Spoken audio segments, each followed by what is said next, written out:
Longstreet, for some reason or other, stopped at Loudon until the 13th. That being the terminus of his railroad communications, it is probable he was directed to remain there awaiting orders.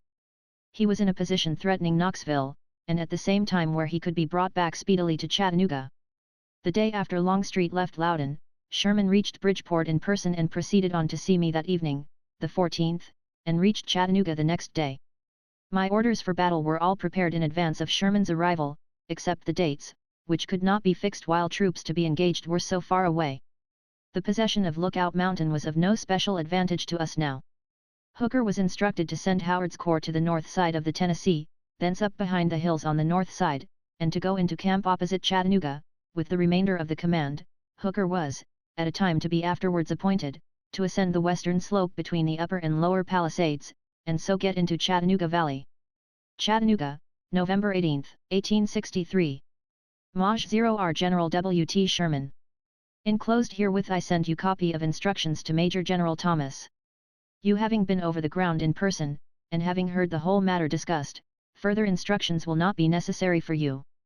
It is particularly desirable that a force should be got through to the railroad between Cleveland and Dalton, and Longstreet thus cut off from communication with the South, but being confronted by a large force here, strongly located, it is not easy to tell how this is to be effected until the result of our first effort is known. I will add, however, what is not shown in my instructions to Thomas, that a brigade of cavalry has been ordered here which, if it arrives in time, will be thrown across the Tennessee above Chickamauga, and may be able to make the trip to Cleveland or thereabouts. U.S. Grant. Major Gen. L. Chattanooga, November 18, 1863. Major General G.O.H. Thomas. Chattanooga. All preparations should be made for attacking the enemy's position on Missionary Ridge by Saturday at daylight. Not being provided with a map giving names of roads, spurs of the mountains, and other places, such definite instructions cannot be given as might be desirable.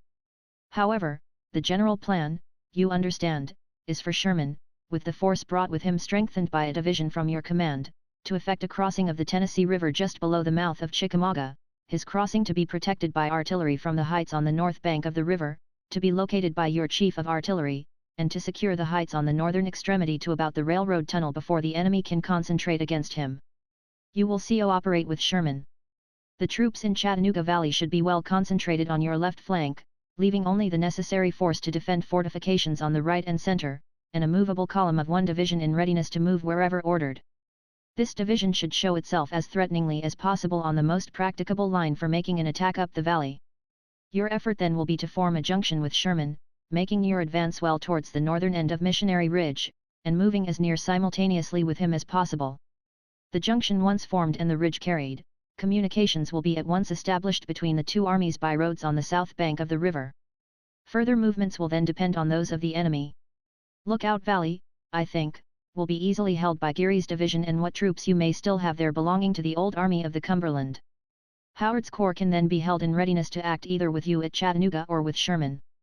It should be marched on Friday night to a position on the north side of the river, not lower down than the first pontoon bridge, and there held in readiness for such orders as may become necessary. All these troops will be provided with 2 days' cooked rations in haversacks, and 100 rounds of ammunition on the person of each infantry soldier. Special care should be taken by all officers to see that ammunition is not wasted or unnecessarily fired away. You will call on the engineer department for such preparations as you may deem necessary for carrying your infantry and artillery over the creek. U.S. Grant. Major General. The plan of battle was for Sherman to attack the enemy's right flank, form a line across it, extend our left over South Chickamauga River so as to threaten or hold the railroad in Bragg's rear, and thus force him either to weaken his lines elsewhere or lose his connection with his base at Chickamauga Station. Hooker was to perform like service on our right. His problem was to get from Lookout Valley to Chattanooga Valley in the most expeditious way possible, cross the latter valley rapidly to Rossville, south of Bragg's line on Missionary Ridge, form line there across the ridge facing north, with his right flank extended to Chickamauga Valley east of the ridge, thus threatening the enemy's rear on that flank and compelling him to reinforce this also. Thomas, with the Army of the Cumberland, occupied the center, and was to assault while the enemy was engaged with most of his forces on his two flanks. To carry out this plan, Sherman was to cross the Tennessee at Brown's Ferry and move east of Chattanooga to a point opposite the north end of Mission Ridge, and to place his command back of the foothills out of sight of the enemy on the ridge. There are two streams called Chickamauga emptying into the Tennessee River east of Chattanooga, North Chickamauga, taking its rise in Tennessee, flowing south and emptying into the river some 7 or 8 miles east, while the South Chickamauga, which takes its rise in Georgia, flows northward, and empties into the Tennessee some 3 or 4 miles above the town. There were now 116 pontoons in the North Chickamauga River, their presence there being unknown to the enemy. At night a division was to be marched up to that point, and at 2 o'clock in the morning moved down with the current, 30 men in each boat. A few were to land east of the mouth of the South Chickamauga, capture the pickets there, and then lay a bridge connecting the two banks of the river.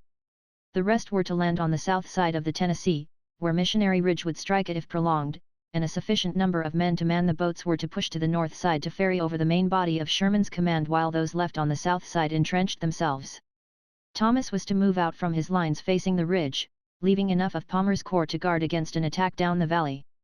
Lookout Valley being of no present value to us, and being untenable by the enemy if we should secure Missionary Ridge, Hooker's orders were changed. His revised orders brought him to Chattanooga by the established route north of the Tennessee. He was then to move out to the right to Rossville.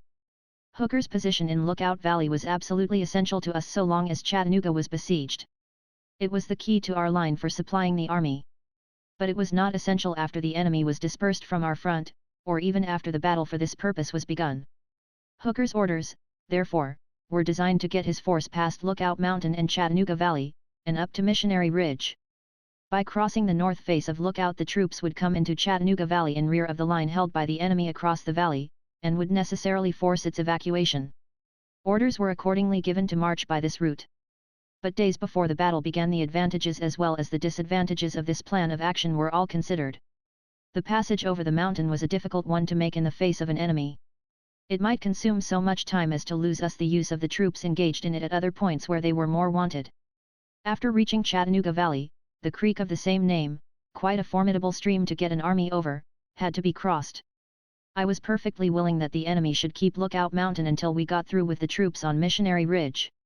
By marching Hooker to the north side of the river, thence up the stream, and recrossing at the town, he could be got in position at any named time. When in this new position, he would have Chattanooga Creek behind him, and the attack on Missionary Ridge would unquestionably cause the evacuation by the enemy of his line across the valley and on Lookout Mountain.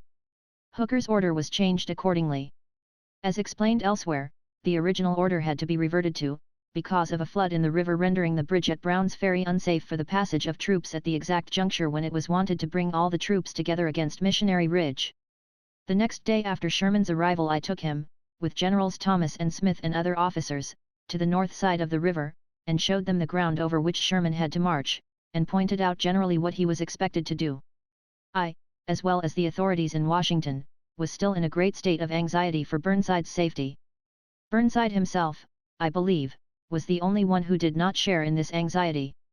Nothing could be done for him, however, until Sherman's troops were up. As soon, therefore, as the inspection was over, Sherman started for Bridgeport to hasten matters, rowing a boat himself, I believe, from Kelly's Ferry. Sherman had left Bridgeport the night of the 14th, reached Chattanooga the evening of the 15th, made the above-described inspection on the morning of the 16th, and started back the same evening to hurry up his command, fully appreciating the importance of time. His march was conducted with as much expedition as the roads and season would admit of. By the 20th he was himself at Brown's Ferry with the head of column, but many of his troops were far behind, and one division, Ewing's, was at Trenton, sent that way to create the impression that Lookout was to be taken from the south. Sherman received his orders at the ferry, and was asked if he could not be ready for the assault the following morning. News had been received that the battle had been commenced at Knoxville. Burnside had been cut off from telegraphic communications. The President, the Secretary of War, and General Halleck, were in an agony of suspense. My suspense was also great, but more endurable, because I was where I could soon do something to relieve the situation. It was impossible to get Sherman's troops up for the next day. I then asked him if they could not be got up to make the assault on the morning of the 2-2d, and ordered Thomas to move on that date. But the elements were against us. It rained all the 20th and 21st. The river rose so rapidly that it was difficult to keep the pontoons in place. General Orlando B. Wilcox, a division commander under Burnside, was at this time occupying a position farther up the valley than Knoxville, about Maynardville, and was still in telegraphic communication with the north. A dispatch was received from him saying that he was threatened from the east. The following was sent in reply. If you can communicate with General Burnside, say to him that our attack on Bragg will commence in the morning. If successful, such a move will be made as I think will relieve East Tennessee, if he can hold out. Longstreet passing through our lines to Kentucky need not cause alarm. He would find the country so bare that he would lose his transportation and artillery before reaching Kentucky, and would meet such a force before he got through, that he could not return. Meantime, Sherman continued his crossing without intermission as fast as his troops could be got up. The crossing had to be effected in full view of the enemy on the top of Lookout Mountain. Once over, however, the troops soon disappeared behind the detached hill on the north side, and would not come to view again, either to watchmen on Lookout Mountain or Missionary Ridge, until they emerged between the hills to strike the bank of the river. But when Sherman's advance reached a point opposite the town of Chattanooga, Howard, who, it will be remembered, had been concealed behind the hills on the north side, took up his line of march to join the troops on the south side. His crossing was in full view both from Missionary Ridge and the top of Lookout, and the enemy of course supposed these troops to be Sherman's. This enabled Sherman to get to his assigned position without discovery. Chapter 43. Preparations for battle. Thomas carries the first line of the enemy, Sherman carries Missionary Ridge, Battle of Lookout Mountain, General Hooker's fight. On the 20th, when so much was occurring to discourage, rains falling so heavily as to delay the passage of troops over the river at Brown's Ferry and threatening the entire breaking of the bridge, news coming of a battle raging at Knoxville, of Wilcox being threatened by a force from the east, a letter was received from Bragg which contained these words: as there may still be some non-combatants in Chattanooga, I deem it proper to notify you that prudence would dictate their early withdrawal. Of course, I understood that this was a device intended to deceive, but I did not know what the intended deception was. On the 2-2d, however, a deserter came in who informed me that Bragg was leaving our front, and on that day Buckner's division was sent to reinforce Longstreet at Knoxville, and another division started to follow but was recalled. The object of Bragg's letter, no doubt, was in some way to detain me until Knoxville could be captured, and his troops there be returned to Chattanooga. During the night of the 21st the rest of the pontoon boats, completed, 116 in all, were carried up to and placed in North Chickamauga. The material for the roadway over these was deposited out of view of the enemy within a few hundred yards of the bank of the Tennessee, where the north end of the bridge was to rest. Hearing nothing from Burnside, and hearing much of the distress in Washington on his account, I could no longer defer operations for his relief. I determined, therefore, to do on the 2-3d, with the Army of the Cumberland, what had been intended to be done on the 24th. The position occupied by the Army of the Cumberland had been made very strong for defense during the months it had been besieged. The line was about a mile from the town, and extended from City Cove Creek, a small stream running near the base of Missionary Ridge and emptying into the Tennessee about 2 miles below the mouth of the South Chickamauga, on the left, to Chattanooga Creek on the right.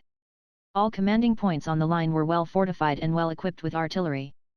The important elevations within the line had all been carefully fortified and supplied with a proper armament. Among the elevations so fortified was one to the east of the town, named Fort Wood. It owed its importance chiefly to the fact that it lay between the town and Missionary Ridge, where most of the strength of the enemy was. Fort Wood had in it 22 pieces of artillery, most of which would reach the nearer points of the enemy's line. On the morning of the 2-3d Thomas, according to instructions, moved Granger's corps of 2 divisions, Sheridan and T.J. Wood commanding, to the foot of Fort Wood, and formed them into line as if going on parade, Sheridan on the right, Wood to the left, extending to or near City Cove Creek. Palmer, commanding the 14th Corps, held that part of our line facing south and southwest. He supported Sheridan with one division, Baird's, while his other division under Johnson remained in the trenches, under arms, ready to be moved to any point. Howard's corps was moved in rear of the center.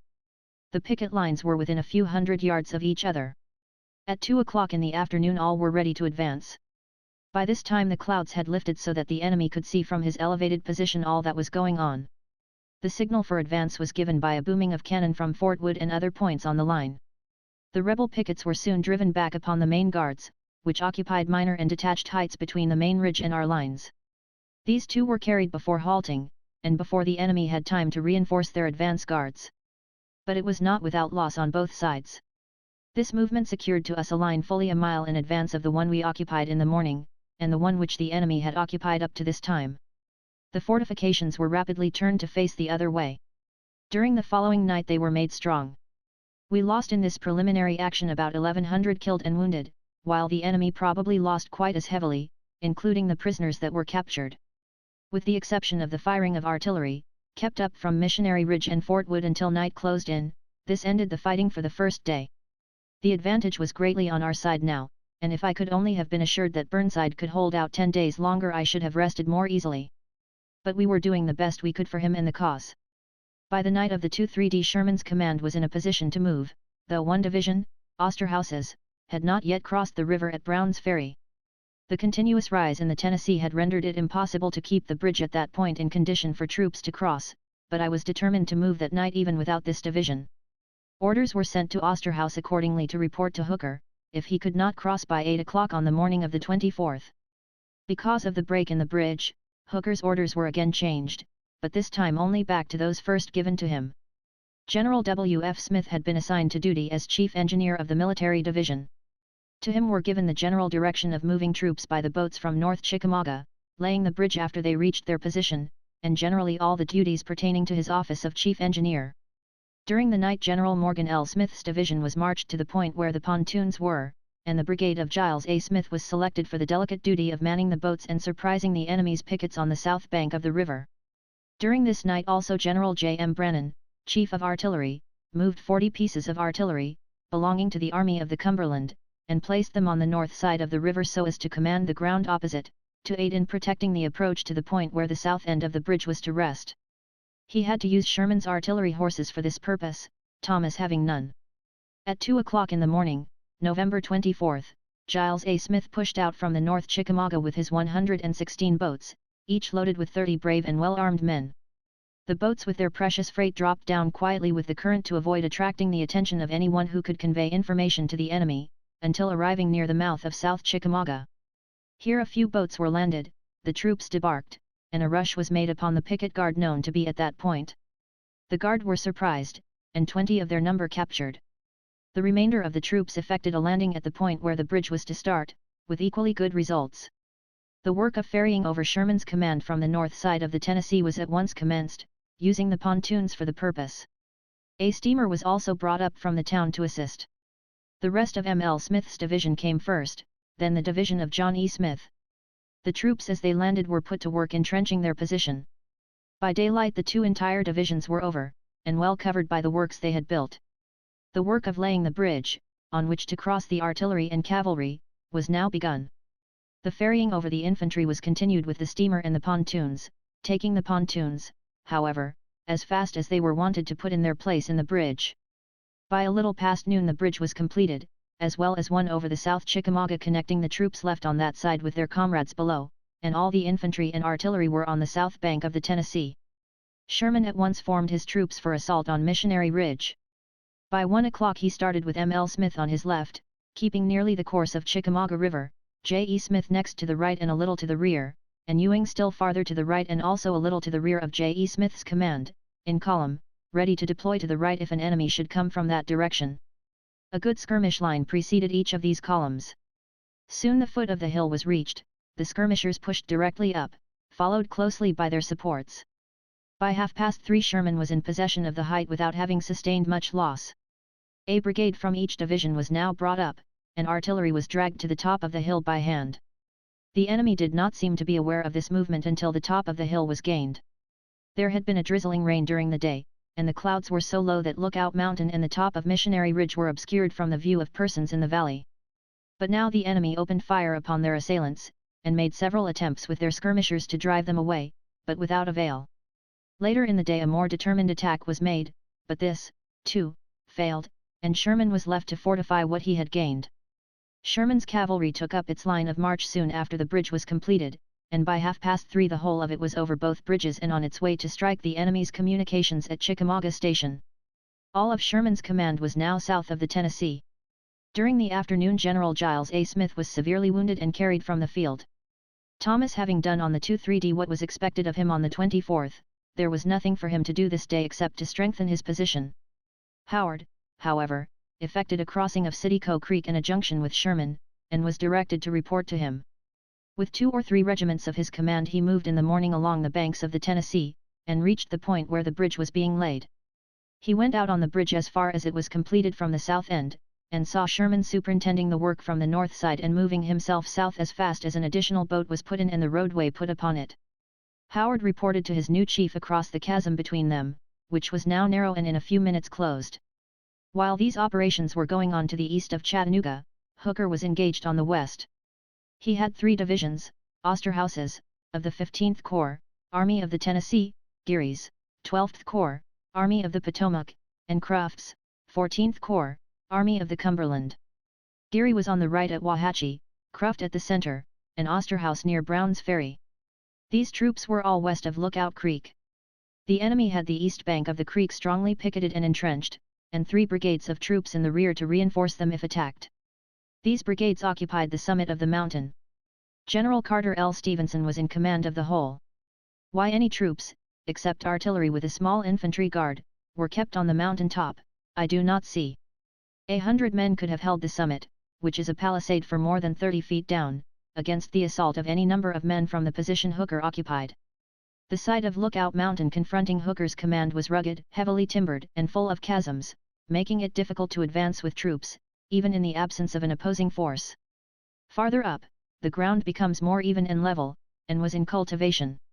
On the east side the slope is much more gradual, and a good wagon road, zigzagging up it, connects the town of Chattanooga with the summit. Early on the morning of the 24th Hooker moved Geary's division, supported by a brigade of Cruft's, up Lookout Creek, to effect a crossing. The remainder of Cruft's division was to seize the bridge over the creek, near the crossing of the railroad. Osterhaus was to move up to the bridge and cross it. The bridge was seized by Gross's brigade after a slight skirmish with the pickets guarding it. This attracted the enemy so that Geary's movement farther up was not observed. A heavy mist obscured him from the view of the troops on the top of the mountain. He crossed the creek almost unobserved, and captured the picket of over 40 men on guard nearby. He then commenced ascending the mountain directly in his front. By this time the enemy was seen coming down from their camps on the mountain slope, and filing into their rifle pits to contest the crossing of the bridge. By 11 o'clock the bridge was complete.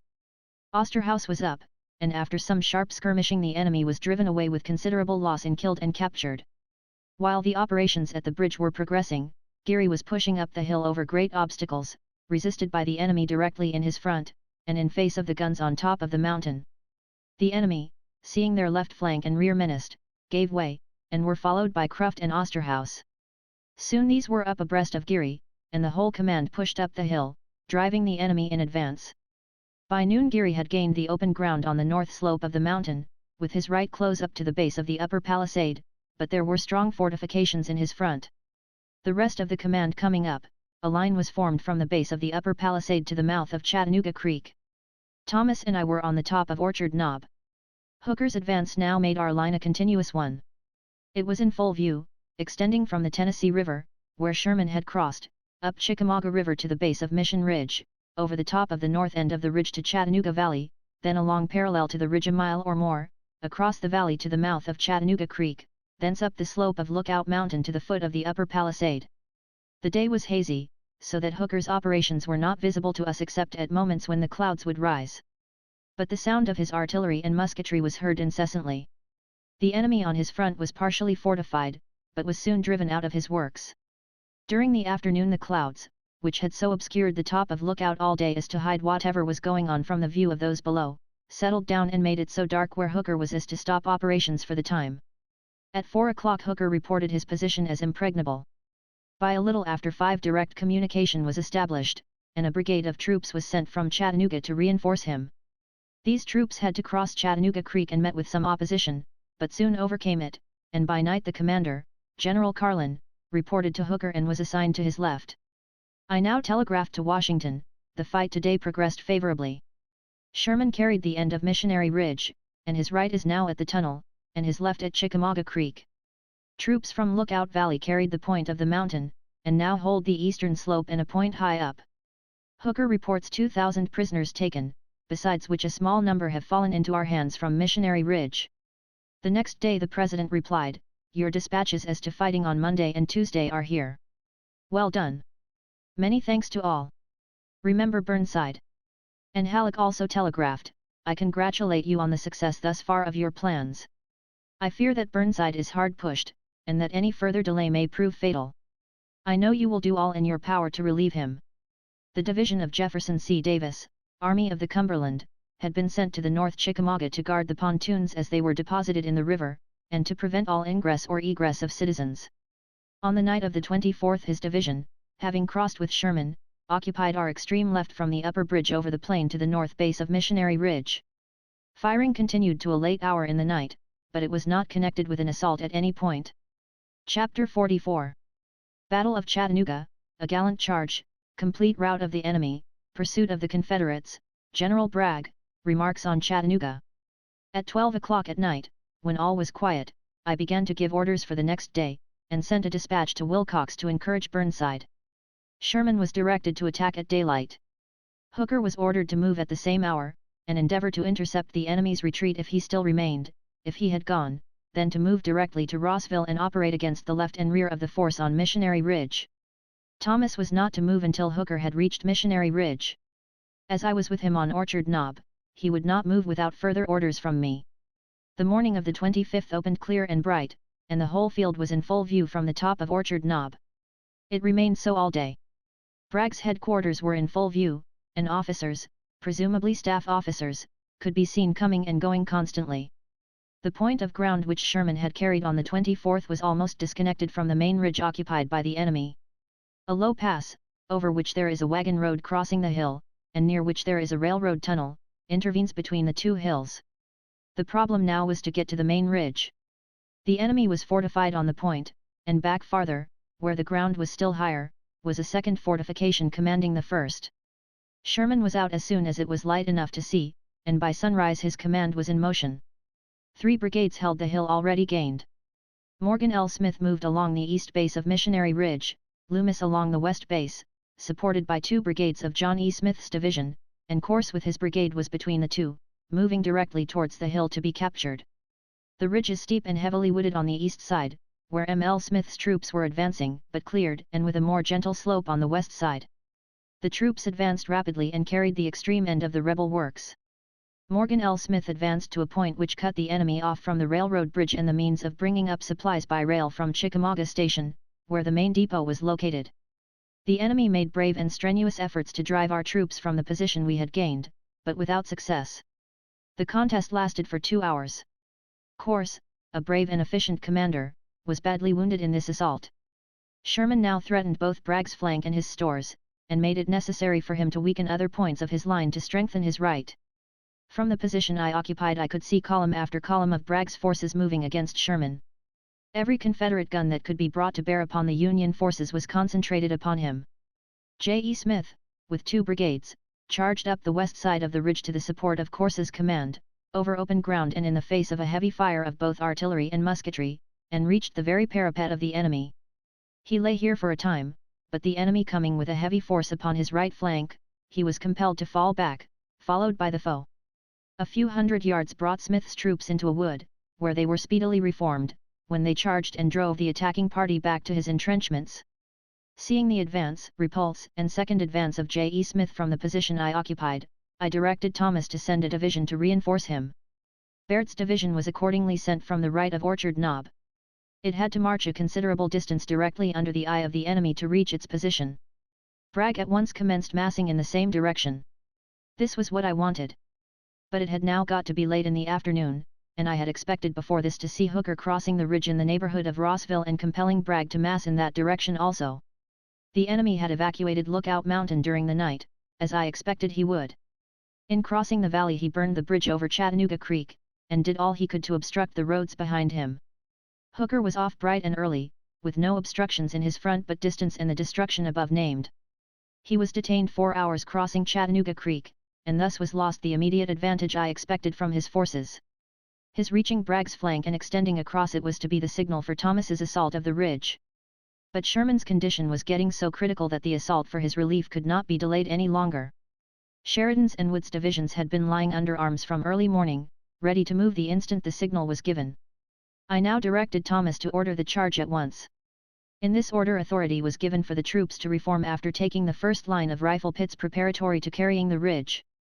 I watched eagerly to see the effect, and became impatient at last that there was no indication of any charge being made. The center of the line which was to make the charge was near where Thomas and I stood, but concealed from view by an intervening forest. Turning to Thomas to inquire what caused the delay, I was surprised to see Thomas J. Wood, one of the division commanders who was to make the charge, standing talking to him. I spoke to General Wood, asking him why he did not charge as ordered an hour before. He replied very promptly that this was the first he had heard of it, but that he had been ready all day to move at a moment's notice. I told him to make the charge at once. He was off in a moment, and in an incredibly short time loud cheering was heard, and he and Sheridan were driving the enemy's advance before them towards Missionary Ridge. The Confederates were strongly entrenched on the crest of the ridge in front of us, and had a second line halfway down and another at the base. Our men drove the troops in front of the lower line of rifle pits so rapidly, and followed them so closely, that rebel and Union troops went over the first line of works almost at the same time. Many rebels were captured and sent to the rear under the fire of their own friends higher up the hill. Those that were not captured retreated, and were pursued. The retreating hordes being between friends and pursuers caused the enemy to fire high to avoid killing their own men.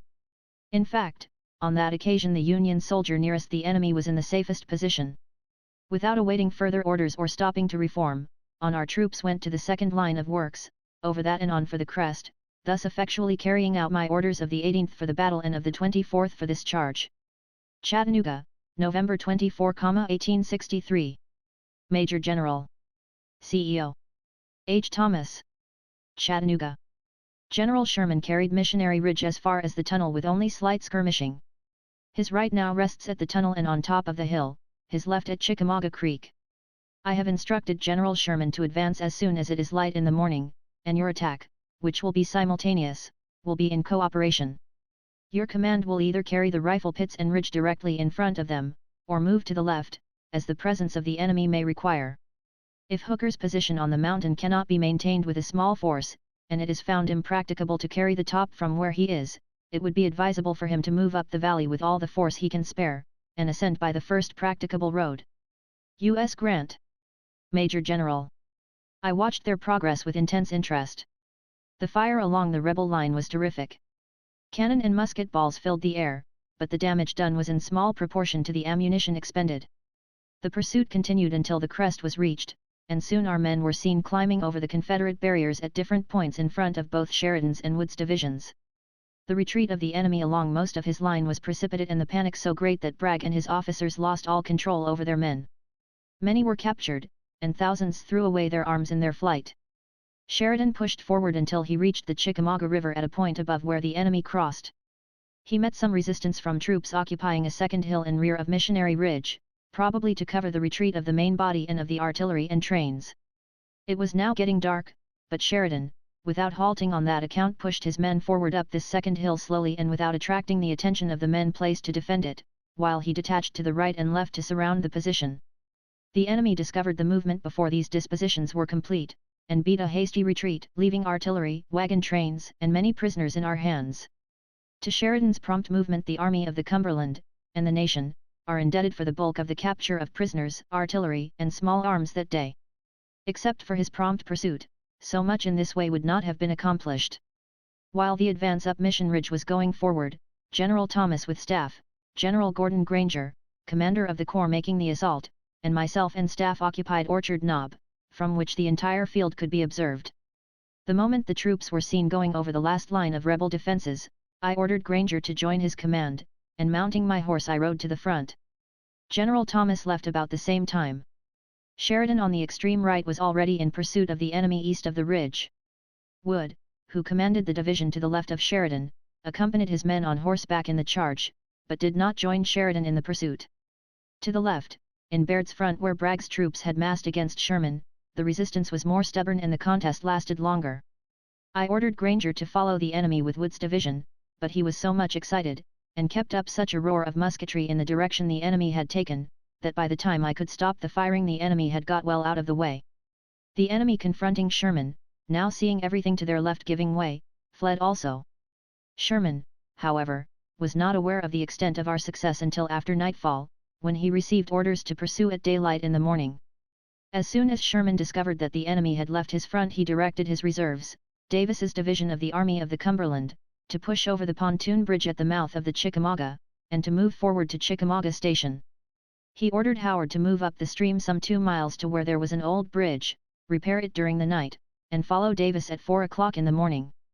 Morgan L. Smith was ordered to reconnoiter the tunnel to see if that was still held.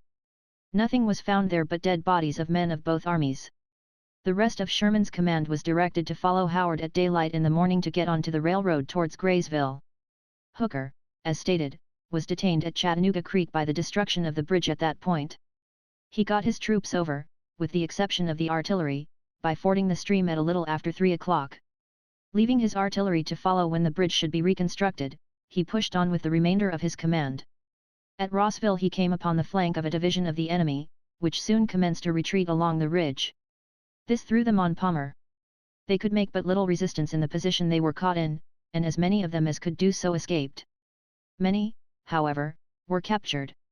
Hooker's position during the night of the 25th was near Rossville, extending east of the ridge. Palmer was on his left, on the road to Graysville. During the night I telegraphed to Wilcox that Bragg had been defeated, and that immediate relief would be sent to Burnside if he could hold out. To Halleck I sent an announcement of our victory, and informed him that forces would be sent up the valley to relieve Burnside. Before the Battle of Chattanooga opened I had taken measures for the relief of Burnside the moment the way should be clear. Thomas was directed to have the little steamer that had been built at Chattanooga loaded to its capacity with rations and ammunition. Granger's corps was to move by the south bank of the Tennessee River to the mouth of the Halston, and up that to Knoxville accompanied by the boat. In addition to the supplies transported by boat, the men were to carry 40 rounds of ammunition in their cartridge boxes, and 4 days' rations in haversacks. In the Battle of Chattanooga, troops from the Army of the Potomac, from the Army of the Tennessee, and from the Army of the Cumberland participated. In fact, the accidents growing out of the heavy rains and the sudden rise in the Tennessee River so mingled the troops that the organizations were not kept together, under their respective commanders, during the battle. Hooker, on the right, had Geary's division of the 12th Corps, Army of the Potomac, Osterhaus's division of the 15th Corps, Army of the Tennessee, and Cruft's division of the Army of the Cumberland. Sherman had 3 divisions of his own army, Howard's corps from the Army of the Potomac, and Jefferson C. Davis's division of the Army of the Cumberland. There was no jealousy, hardly rivalry. Indeed, I doubt whether officers or men took any note at the time of the fact of this intermingling of commands. All saw a defiant foe surrounding them, and took it for granted that every move was intended to dislodge him, and it made no difference where the troops came from so that the end was accomplished. The victory at Chattanooga was won against great odds, considering the advantage the enemy had of position, and was accomplished more easily than was expected by reason of Bragg's making several grave mistakes. First, in sending away his ablest corps commander with over 20,000 troops, second, in sending away a division of troops on the eve of battle, third, in placing so much of a force on the plain in front of his impregnable position. It was known that Mr. Jefferson Davis had visited Bragg on Missionary Ridge a short time before my reaching Chattanooga. It was reported and believed that he had come out to reconcile a serious difference between Bragg and Longstreet, and finding this difficult to do, planned the campaign against Knoxville, to be conducted by the latter general. I had known both Bragg and Longstreet before the war, the latter very well. We had been 3 years at West Point together, and, after my graduation, for a time in the same regiment. Then we served together in the Mexican War. I had known Bragg in Mexico, and met him occasionally subsequently. I could well understand how there might be an irreconcilable difference between them. Bragg was a remarkably intelligent and well-informed man, professionally and otherwise. He was also thoroughly upright. But he was possessed of an irascible temper, and was naturally disputatious. A man of the highest moral character and the most correct habits, yet in the old army he was in frequent trouble.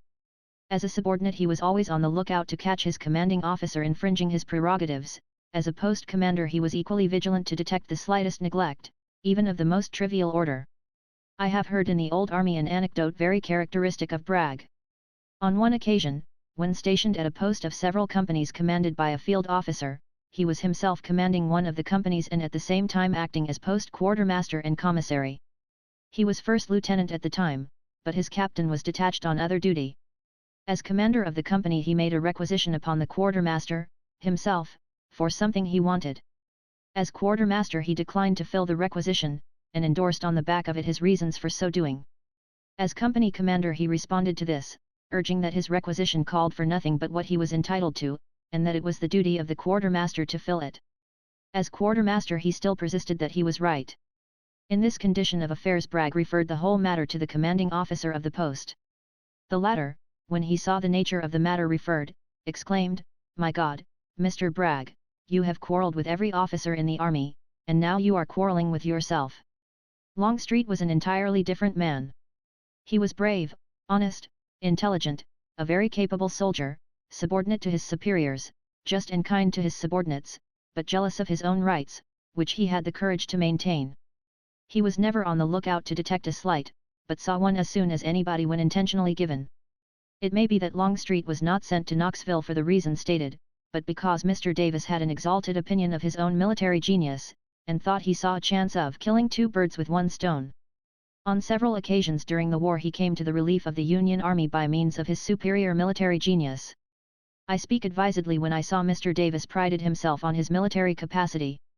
He says so himself, virtually, in his answer to the notice of his nomination to the Confederate presidency. Some of his generals have said so in their writings since the downfall of the Confederacy. My recollection is that my first orders for the Battle of Chattanooga were as fought. Sherman was to get on Missionary Ridge, as he did, Hooker to cross the north end of Lookout Mountain, as he did, sweep across Chattanooga Valley and get across the south end of the ridge near Rossville. When Hooker had secured that position the Army of the Cumberland was to assault in the center. Before Sherman arrived, however, the order was so changed as that Hooker was directed to come to Chattanooga by the north bank of the Tennessee River. The waters in the river, owing to heavy rains, rose so fast that the bridge at Brown's Ferry could not be maintained in a condition to be used in crossing troops upon it. For this reason Hooker's orders were changed by telegraph back to what they were originally.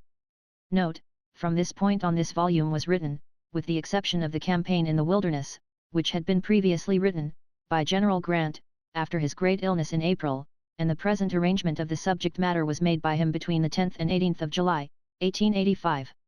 Chapter 45. The Relief of Knoxville. Headquarters moved to Nashville, visiting Knoxville, cipher dispatches, withholding orders. Chattanooga now being secure to the national troops beyond any doubt, I immediately turned my attention to relieving Knoxville, about the situation of which the President, in particular, was very anxious. Prior to the battles, I had made preparations for sending troops to the relief of Burnside at the very earliest moment after securing Chattanooga. We had there two little steamers which had been built and fitted up from the remains of old boats and put in condition to run. General Thomas was directed to have one of these boats loaded with rations and ammunition and move up the Tennessee River to the mouth of the Halston, keeping the boat all the time abreast of the troops. General Granger, with the 4th Corps reinforced to make 20,000 men, was to start the moment Missionary Ridge was carried, and under no circumstances were the troops to return to their old camps. With the provisions carried, and the little that could be got in the country, it was supposed he could hold out until Longstreet was driven away, after which event East Tennessee would furnish abundance of food for Burnside's army and his own also. While following the enemy on the 26th, and again on the morning of the 27th, part of the time by the road to Ringgold, I directed Thomas, verbally, not to start Granger until he received further orders from me, advising him that I was going to the front to more fully see the situation. I was not right sure but that Bragg's troops might be over their stampede by the time they reached Dalton. In that case Bragg might think it well to take the road back to Cleveland, move thence towards Knoxville, and, uniting with Longstreet, make a sudden dash upon Burnside. When I arrived at Ringgold, however, on the 27th, I saw that the retreat was most earnest. The enemy had been throwing away guns, caissons, and small arms, abandoning provisions, and, altogether, seemed to be moving like a disorganized mob, with the exception of Cleburne's division, which was acting as rearguard to cover the retreat. When Hooker moved from Rossville toward Ringgold, Palmer's division took the road to Graysville, and Sherman moved by the way of Chickamauga Station toward the same point. As soon as I saw the situation at Ringgold I sent a staff officer back to Chattanooga to advise Thomas of the condition of affairs, and direct him by my orders to start Granger at once. Feeling now that the troops were already on the march for the relief of Burnside I was in no hurry to get back, but stayed at Ringgold through the day to prepare for the return of our troops. Ringgold is in a valley in the mountains, situated between East Chickamauga Creek and Taylor's Ridge, and about 20 miles southeast from Chattanooga. I arrived just as the artillery that Hooker had left behind at Chattanooga Creek got up. His men were attacking Cleburne's division, which had taken a strong position in the adjacent hills so as to cover the retreat of the Confederate army through a narrow gorge which presents itself at that point. Just beyond the gorge the valley is narrow, and the creek so tortuous that it has to be crossed a great many times in the course of the first mile. This attack was unfortunate, and cost us some men unnecessarily. Hooker captured, however, 3 pieces of artillery and 230 prisoners, and 130 rebel dead were left upon the field. I directed General Hooker to collect the flour and wheat in the neighboring mills for the use of the troops, and then to destroy the mills and all other property that could be of use to the enemy, but not to make any wanton destruction. At this point Sherman came up, having reached Graysville with his troops, where he found Palmer had preceded him. Palmer had picked up many prisoners and much abandoned property on the route. I went back in the evening to Graysville with Sherman, remained there overnight and did not return to Chattanooga until the following night, the 29th. I then found that Thomas had not yet started Granger, thus having lost a full day which I deemed of so much importance in determining the fate of Knoxville. Thomas and Granger were aware that on the 2-3d of the month Burnside had telegraphed that his supplies would last for 10 or 12 days and during that time he could hold out against Longstreet, but if not relieved within the time indicated he would be obliged to surrender or attempt to retreat. To effect a retreat would have been an impossibility. He was already very low in ammunition, and with an army pursuing he would not have been able to gather supplies. Finding that Granger had not only not started but was very reluctant to go, he having decided for himself that it was a very bad move to make, I sent word to General Sherman of the situation and directed him to march to the relief of Knoxville. I also gave him the problem that we had to solve, that Burnside had now but 4 to 6 days' supplies left, and that he must be relieved within that time. Sherman, fortunately, had not started on his return from Graysville, having sent out detachments on the railroad which runs from Dalton to Cleveland and Knoxville to thoroughly destroy that road, and these troops had not yet returned to camp. I was very loath to send Sherman, because his men needed rest after their long march from Memphis and hard fighting at Chattanooga. But I had become satisfied that Burnside would not be rescued if his relief depended upon General Granger's movements. Sherman had left his camp on the north side of the Tennessee River, near Chattanooga, on the night of the 2-3d, the men having 2 days' cooked rations in their haversacks. Expecting to be back in their tents by that time and to be engaged in battle while out, they took with them neither overcoats nor blankets. The weather was already cold, and at night they must have suffered more or less. The 2 days' rations had already lasted them 5 days, and they were now to go through a country which had been run over so much by Confederate troops that there was but little probability of finding much food. They did, however, succeed in capturing some flour. They also found a good deal of bran in some of the mills, which the men made up into bread, and in this and other ways they eked out an existence until they could reach Knoxville. I was so very anxious that Burnside should get news of the steps being taken for his relief, and thus induce him to hold out a little longer if it became necessary, that I determined to send a message to him. I therefore sent a member of my staff, Colonel J. H. Wilson, to get into Knoxville if he could report to Burnside the situation fully, and give him all the encouragement possible. Mr. Charles A. Dana was at Chattanooga during the battle, and had been there even before I assumed command. Mr. Dana volunteered to accompany Colonel Wilson, and did accompany him. I put the information of what was being done for the relief of Knoxville into writing, and directed that in some way or other it must be secretly managed so as to have a copy of this fall into the hands of General Longstreet. They made the trip safely. General Longstreet did learn of Sherman's coming in advance of his reaching there, and Burnside was prepared to hold out even for a longer time if it had been necessary. Burnside had stretched a boom across the Halston River to catch scows and flats as they floated down. On these, by previous arrangements with the loyal people of East Tennessee, were placed flour and corn, with forage and provisions generally, and were thus secured for the use of the Union troops. They also drove cattle into Knoxville by the east side, which was not covered by the enemy, so that when relief arrived Burnside had more provisions on hand than when he had last reported. Our total loss, not including Burnside's, in all these engagements amounted to 757 killed, 4,529 wounded, and 330 missing. We captured 6,142 prisoners, about 50% or more than the enemy reported for their total loss, 40 pieces of artillery, 69 artillery carriages and caissons and over 7,000 stands of small arms. The enemy's loss in arms was probably much greater than here reported, because we picked up a great many that were found abandoned. I had at Chattanooga, in round numbers, about 60,000 men. Bragg had about half this number, but his position was supposed to be impregnable. It was his own fault that he did not have more men present. He had sent Longstreet away with his corps swelled by reinforcements up to over 20,000 men, thus reducing his own force more than one-third and depriving himself of the presence of the ablest general of his command.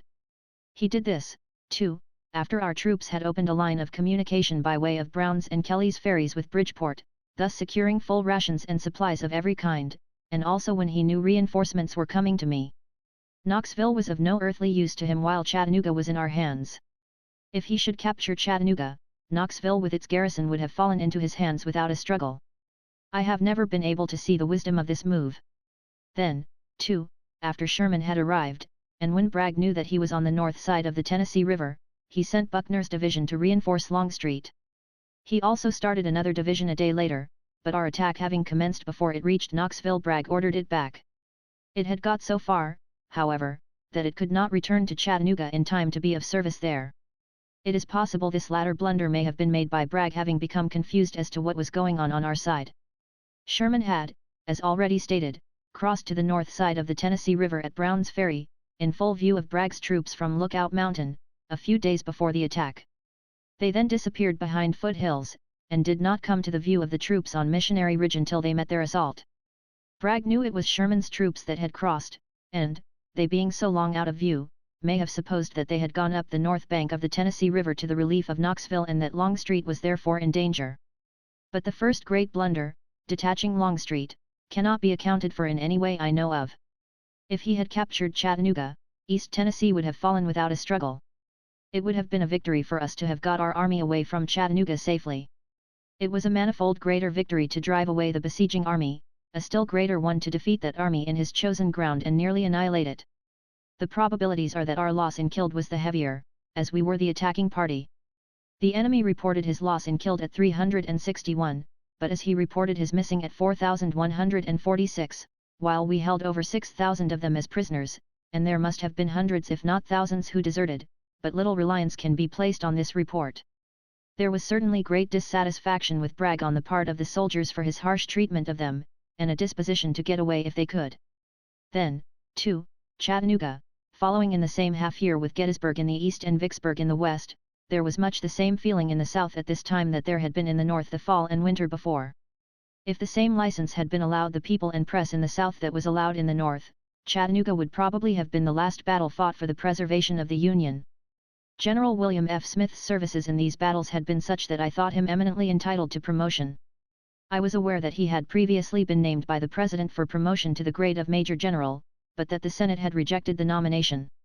I was not aware of the reasons for this course, and therefore strongly recommended him for a Major Generalcy. My recommendation was heeded and the appointment made.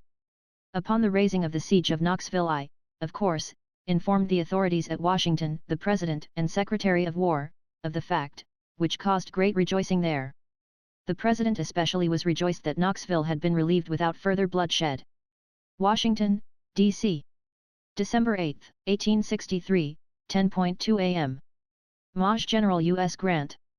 Understanding that your lodgment at Knoxville and at Chattanooga is now secure, I wish to tender you, and all under your command, my more than thanks, my profoundest gratitude for the skill, courage, and perseverance with which you and they, over so great difficulties, have effected that important object.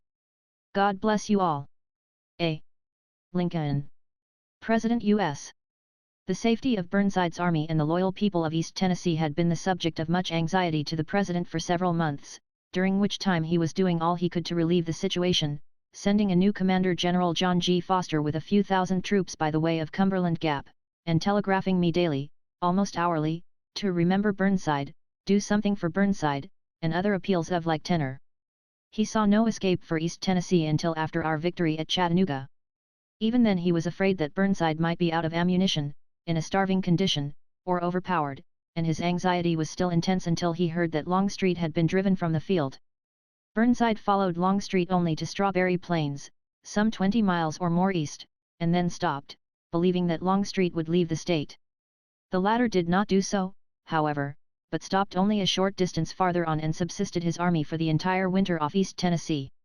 Foster now relieved Burnside. Sherman made disposition of his troops along the Tennessee River in accordance with instructions. I left Thomas in command at Chattanooga, and, about the 20th of December, moved my headquarters to Nashville, Tennessee. Nashville was the most central point from which to communicate with my entire military division, and also with the authorities at Washington. While remaining at Chattanooga I was liable to have my telegraphic communications cut so as to throw me out of communication with both my command and Washington. Nothing occurred at Nashville worthy of mention during the winter, so I set myself to the task of having troops in positions from which they could move to advantage, and in collecting all necessary supplies so as to be ready to claim a due share of the enemy's attention upon the appearance of the first good weather in the spring. During this winter the citizens of Joe Daviess County, Ill., subscribed for and had a diamond-hilted sword made for General Grant, which was always known as the Chattanooga sword. The scabbard was of gold, and was ornamented with a scroll running nearly its entire length, displaying in engraved letters the names of the battles in which General Grant had participated. Congress also gave him a vote of thanks for the victories at Chattanooga, and voted him a gold medal for Vicksburg and Chattanooga. All such things are now in the possession of the government at Washington. I expected to retain the command I then had, and prepared myself for the campaign against Atlanta. I also had great hopes of having a campaign made against Mobile from the Gulf. I expected after Atlanta fell to occupy that place permanently, and to cut off Lee's army from the west by way of the road running through Augusta to Atlanta and thence southwest. I was preparing to hold Atlanta with a small garrison, and it was my expectation to push through to Mobile if that city was in our possession, if not, to Savannah, and in this manner to get possession of the only east and west railroad that would then be left to the enemy. But the spring campaign against Mobile was not made. The Army of the Ohio had been getting supplies over Cumberland Gap until their animals had nearly all starved. I now determined to go myself to see if there was any possible chance of using that route in the spring, and if not to abandon it. Accordingly I left Nashville in the latter part of December by rail for Chattanooga. From Chattanooga I took one of the little steamers previously spoken of as having been built there, and, putting my horses aboard, went up to the junction of the Clinch with the Tennessee. From that point the railroad had been repaired up to Knoxville and out east to Strawberry Plains. I went by rail therefore to Knoxville, where I remained for several days. General John G. Foster was then commanding the Department of the Ohio. It was an intensely cold winter, the thermometer being down as low as 0 every morning for more than a week while I was at Knoxville and on my way from there on horseback to Lexington, Kentucky, the first point where I could reach rail to carry me back to my headquarters at Nashville. The road over Cumberland Gap, and back of it, was strewn with debris of broken wagons and dead animals, much as I had found it on my first trip to Chattanooga over Waldron's Ridge. The road had been cut up to as great a depth as clay could be by mules and wagons, and in that condition frozen, so that the ride of 6 days from Strawberry Plains to Lexington over these holes and knobs in the road was a very cheerless one, and very disagreeable.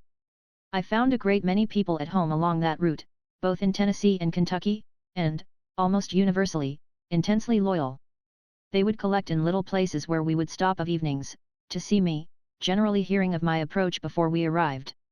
The people naturally expected to see the commanding general, the oldest person in the party. I was then 41 years of age, while my medical director was gray-haired and probably 12 or more years my senior. The crowds would generally swarm around him, and thus give me an opportunity of quietly dismounting and getting into the house. It also gave me an opportunity of hearing passing remarks from one spectator to another about their general. Those remarks were apt to be more complimentary to the cause than to the appearance of the supposed general, owing to his being muffled up, and also owing to the travel-worn condition we were all in after a hard day's ride. I was back in Nashville by the 13th of January, 1864. When I started on this trip it was necessary for me to have some person along who could turn dispatches into cipher, and who could also read the cipher dispatches which I was liable to receive daily and almost hourly. Under the rules of the War Department at that time, Mr. Stanton had taken entire control of the matter of regulating the telegraph and determining how it should be used, and of saying who, and who alone, should have the ciphers. The operators possessed of the ciphers, as well as the ciphers used, were practically independent of the commanders whom they were serving immediately under, and had to report to the War Department through General Stager all the dispatches which they received or forwarded. I was obliged to leave the telegraphic operator back at Nashville, because that was the point at which all dispatches to me would come, to be forwarded from there. As I have said, it was necessary for me also to have an operator during this inspection who had possession of this cipher to enable me to telegraph to my division and to the War Department without my dispatches being read by all the operators along the line of wires over which they were transmitted. Accordingly I ordered the cipher operator to turn over the key to Captain Cyrus B. Comstock, of the Corps of Engineers, whom I had selected as a wise and discreet man who certainly could be trusted with the cipher if the operator at my headquarters could. The operator refused point-blank to turn over the key to Captain Comstock as directed by me, stating that his orders from the War Department were not to give it to anybody, the commanding general or anyone else. I told him I would see whether he would or not. He said that if he did he would be punished. I told him if he did not he most certainly would be punished. Finally, seeing that punishment was certain if he refused longer to obey my order, and being somewhat remote, even if he was not protected altogether from the consequences of his disobedience to his orders, from the War Department, he yielded. When I returned from Knoxville I found quite a commotion. The operator had been reprimanded very severely and ordered to be relieved. I informed the Secretary of War, or his assistant secretary in charge of the telegraph, stager, that the man could not be relieved, for he had only obeyed my orders. It was absolutely necessary for me to have the cipher, and the man would most certainly have been punished if he had not delivered it, that they would have to punish me if they punished anybody, or words to that effect. This was about the only thing approaching a disagreeable difference between the Secretary of War and myself that occurred until the war was over, when we had another little spat. Owing to his natural disposition to assume all power and control in all matters that he had anything whatever to do with, he boldly took command of the armies, and, while issuing no orders on the subject, prohibited any order from me going out of the Adjutant General's office until he had approved it. This was done by directing the Adjutant General to hold any orders that came from me to be issued from the Adjutant General's office until he had examined them and given his approval.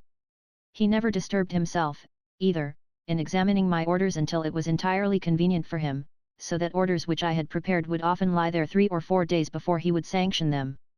I remonstrated against this in writing, and the Secretary apologetically restored me to my rightful position of General-in-Chief of the Army. But he soon lapsed again and took control much as before. After the relief of Knoxville, Sherman had proposed to Burnside that he should go with him to drive Longstreet out of Tennessee, but Burnside assured him that with the troops which had been brought by Granger, and which were to be left, he would be amply prepared to dispose of Longstreet without availing himself of this offer. As before stated, Sherman's command had left their camps north of the Tennessee, near Chattanooga, with 2 days' rations in their haversacks, without coats or blankets, and without many wagons, expecting to return to their camps by the end of that time. The weather was now cold and they were suffering, but still they were ready to make the further sacrifice, had it been required, for the good of the cause which had brought them into service. Sherman, having accomplished the object for which he was sent, marched back leisurely to his old camp on the Tennessee River. Chapter 46. Operations in Mississippi. Longstreet in East Tennessee, commissioned Lieutenant General, commanding the armies of the United States, first interview with President Lincoln. Soon after his return from Knoxville I ordered Sherman to distribute his forces from Stevenson to Decatur and thence north to Nashville. Sherman suggested that he be permitted to go back to Mississippi, to the limits of his own department and where most of his army still remained, for the purpose of clearing out what Confederates might still be left on the east bank of the Mississippi River to impede its navigation by our boats. He expected also to have the cooperation of Banks to do the same thing on the west shore. Of course I approved heartily. About the 10th of January Sherman was back in Memphis, where Hurlbut commanded, and got together his Memphis men, or ordered them collected and sent to Vicksburg. He then went to Vicksburg and out to where McPherson was in command, and had him organize his surplus troops so as to give him about 20,000 men in all. Sherman knew that General Bishop Polk was occupying Meridian with his headquarters, and had 2 divisions of infantry with a considerable force of cavalry scattered west of him. He determined, therefore, to move directly upon Meridian. I had sent some 2,500 cavalry under General Sue Smith to Sherman's department, and they had mostly arrived before Sherman got to Memphis. Hurlbut had 7,000 cavalry, and Sherman ordered him to reinforce Smith so as to give the latter a force of about 7,000 with which to go against Forrest, who was then known to be southeast from Memphis. Smith was ordered to move about the 1st of February. While Sherman was waiting at Vicksburg for the arrival of Hurlbut with his surplus men, he sent out scouts to ascertain the position and strength of the enemy and to bring back all the information they could gather. When these scouts returned it was through them that he got the information of General Polk's being at Meridian, and of the strength and disposition of his command. Forrest had about 4,000 cavalry with him, composed of thoroughly well-disciplined men, who under so able a leader were very effective. Smith's command was nearly double that of Forrest, but not equal, man to man, for the lack of a successful experience such as Forrest's men had had. The fact is, troops who have fought a few battles and won, and followed up their victories, improve upon what they were before to an extent that can hardly be counted by percentage. The difference in result is often decisive victory instead of inglorious defeat. This same difference, too, is often due to the way troops are officered, and for the particular kind of warfare which Forrest had carried on neither army could present a more effective officer than he was. Sherman got off on the 3rd of February and moved out on his expedition, meeting with no opposition whatever until he crossed the Big Black, and with no great deal of opposition after that until he reached Jackson, Mississippi. This latter place he reached on the 6th or 7th, Brandon on the 8th, and Morton on the 9th. Up to this time he moved in 2 columns to enable him to get a good supply of forage, etc., and expedite the march. Here, however, there were indications of the concentration of Confederate infantry, and he was obliged to keep his army close together. He had no serious engagement, but he met some of the enemy who destroyed a few of his wagons about Decatur, Mississippi, where, by the way, Sherman himself came near being picked up. He entered Meridian on the 14th of the month, the enemy having retreated toward Demopolis, Alabama. He spent several days in Meridian in thoroughly destroying the railroad to the north and south, and also for the purpose of hearing from Sooy Smith, who he supposed had met Forrest before this time and he hoped had gained a decisive victory because of a superiority of numbers. Hearing nothing of him, however, he started on his return trip to Vicksburg. There he learned that Smith, while waiting for a few of his men who had been icebound in the Ohio River, instead of getting off on the 1st as expected, had not left until the 11th. Smith did meet Forrest, but the result was decidedly in Forrest's favor. Sherman had written a letter to Banks, proposing a cooperative movement with him against Shreveport, subject to my approval. I disapproved of Sherman's going himself, because I had other important work for him to do, but consented that he might send a few troops to the aid of Banks, though their time to remain absent must be limited. We must have them for the spring campaign. The Trans-Mississippi movement proved abortive.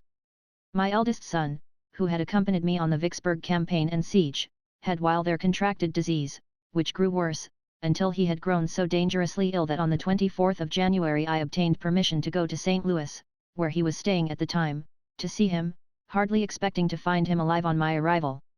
While I was permitted to go, I was not permitted to turn over my command to anyone else, but was directed to keep the headquarters with me and to communicate regularly with all parts of my division and with Washington, just as though I had remained at Nashville. When I obtained this leave I was at Chattanooga, having gone there again to make preparations to have the troops of Thomas in the southern part of Tennessee cooperate with Sherman's movement in Mississippi. I directed Thomas, and Logan who was at Scottsboro, Alabama, to keep up a threatening movement to the south against J.E. Johnston, who had again relieved Bragg, for the purpose of making him keep as many troops as possible there. I learned through Confederate sources that Johnston had already sent 2 divisions in the direction of Mobile, presumably to operate against Sherman, and 2 more divisions to Longstreet in East Tennessee. Seeing that Johnston had depleted in this way, I directed Thomas to send at least 10,000 men, besides Stanley's division which was already to the east, into East Tennessee, and notified Schofield, who was now in command in East Tennessee, of this movement of troops into his department and also of the reinforcements Longstreet had received. My object was to drive Longstreet out of East Tennessee as a part of the preparations for my spring campaign. About this time General Foster, who had been in command of the Department of the Ohio after Burnside until Schofield relieved him, advised me that he thought it would be a good thing to keep Longstreet just where he was, that he was perfectly quiet in East Tennessee, and if he was forced to leave there, his whole well-equipped army would be free to go to any place where it could effect the most for their cause. I thought the advice was good, and, adopting that view, countermanded the orders for pursuit of Longstreet. Washington, D.C. December 29, 1863. Maj. General U.S. Grant. General Foster has asked to be relieved from his command on account of disability from old wounds. Should his request be granted, who would you like as his successor? It is possible that Schofield will be sent to your command. H. W. Halleck, General-in-Chief. Official. On the 12th of February I ordered Thomas to take Dalton and hold it, if possible, and I directed him to move without delay. Finding that he had not moved, on the 17th I urged him again to start, telling him how important it was, that the object of the movement was to cooperate with Sherman, who was moving eastward and might be in danger. Then again on the 21st, he not yet having started, I asked him if he could not start the next day. He finally got off on the 22D or 23D. The enemy fell back from his front without a battle, but took a new position quite as strong and farther to the rear. Thomas reported that he could not go any farther, because it was impossible with his poor teams, nearly starved, to keep up supplies until the railroads were repaired. He soon fell back. Schofield also had to return for the same reason. He could not carry supplies with him, and Longstreet was between him and the supplies still left in the country. Longstreet, in his retreat, would be moving towards his supplies, while our forces, following, would be receding from theirs. On the 2d of March, however, I learned of Sherman's success, which eased my mind very much. The next day, the 3d, I was ordered to Washington.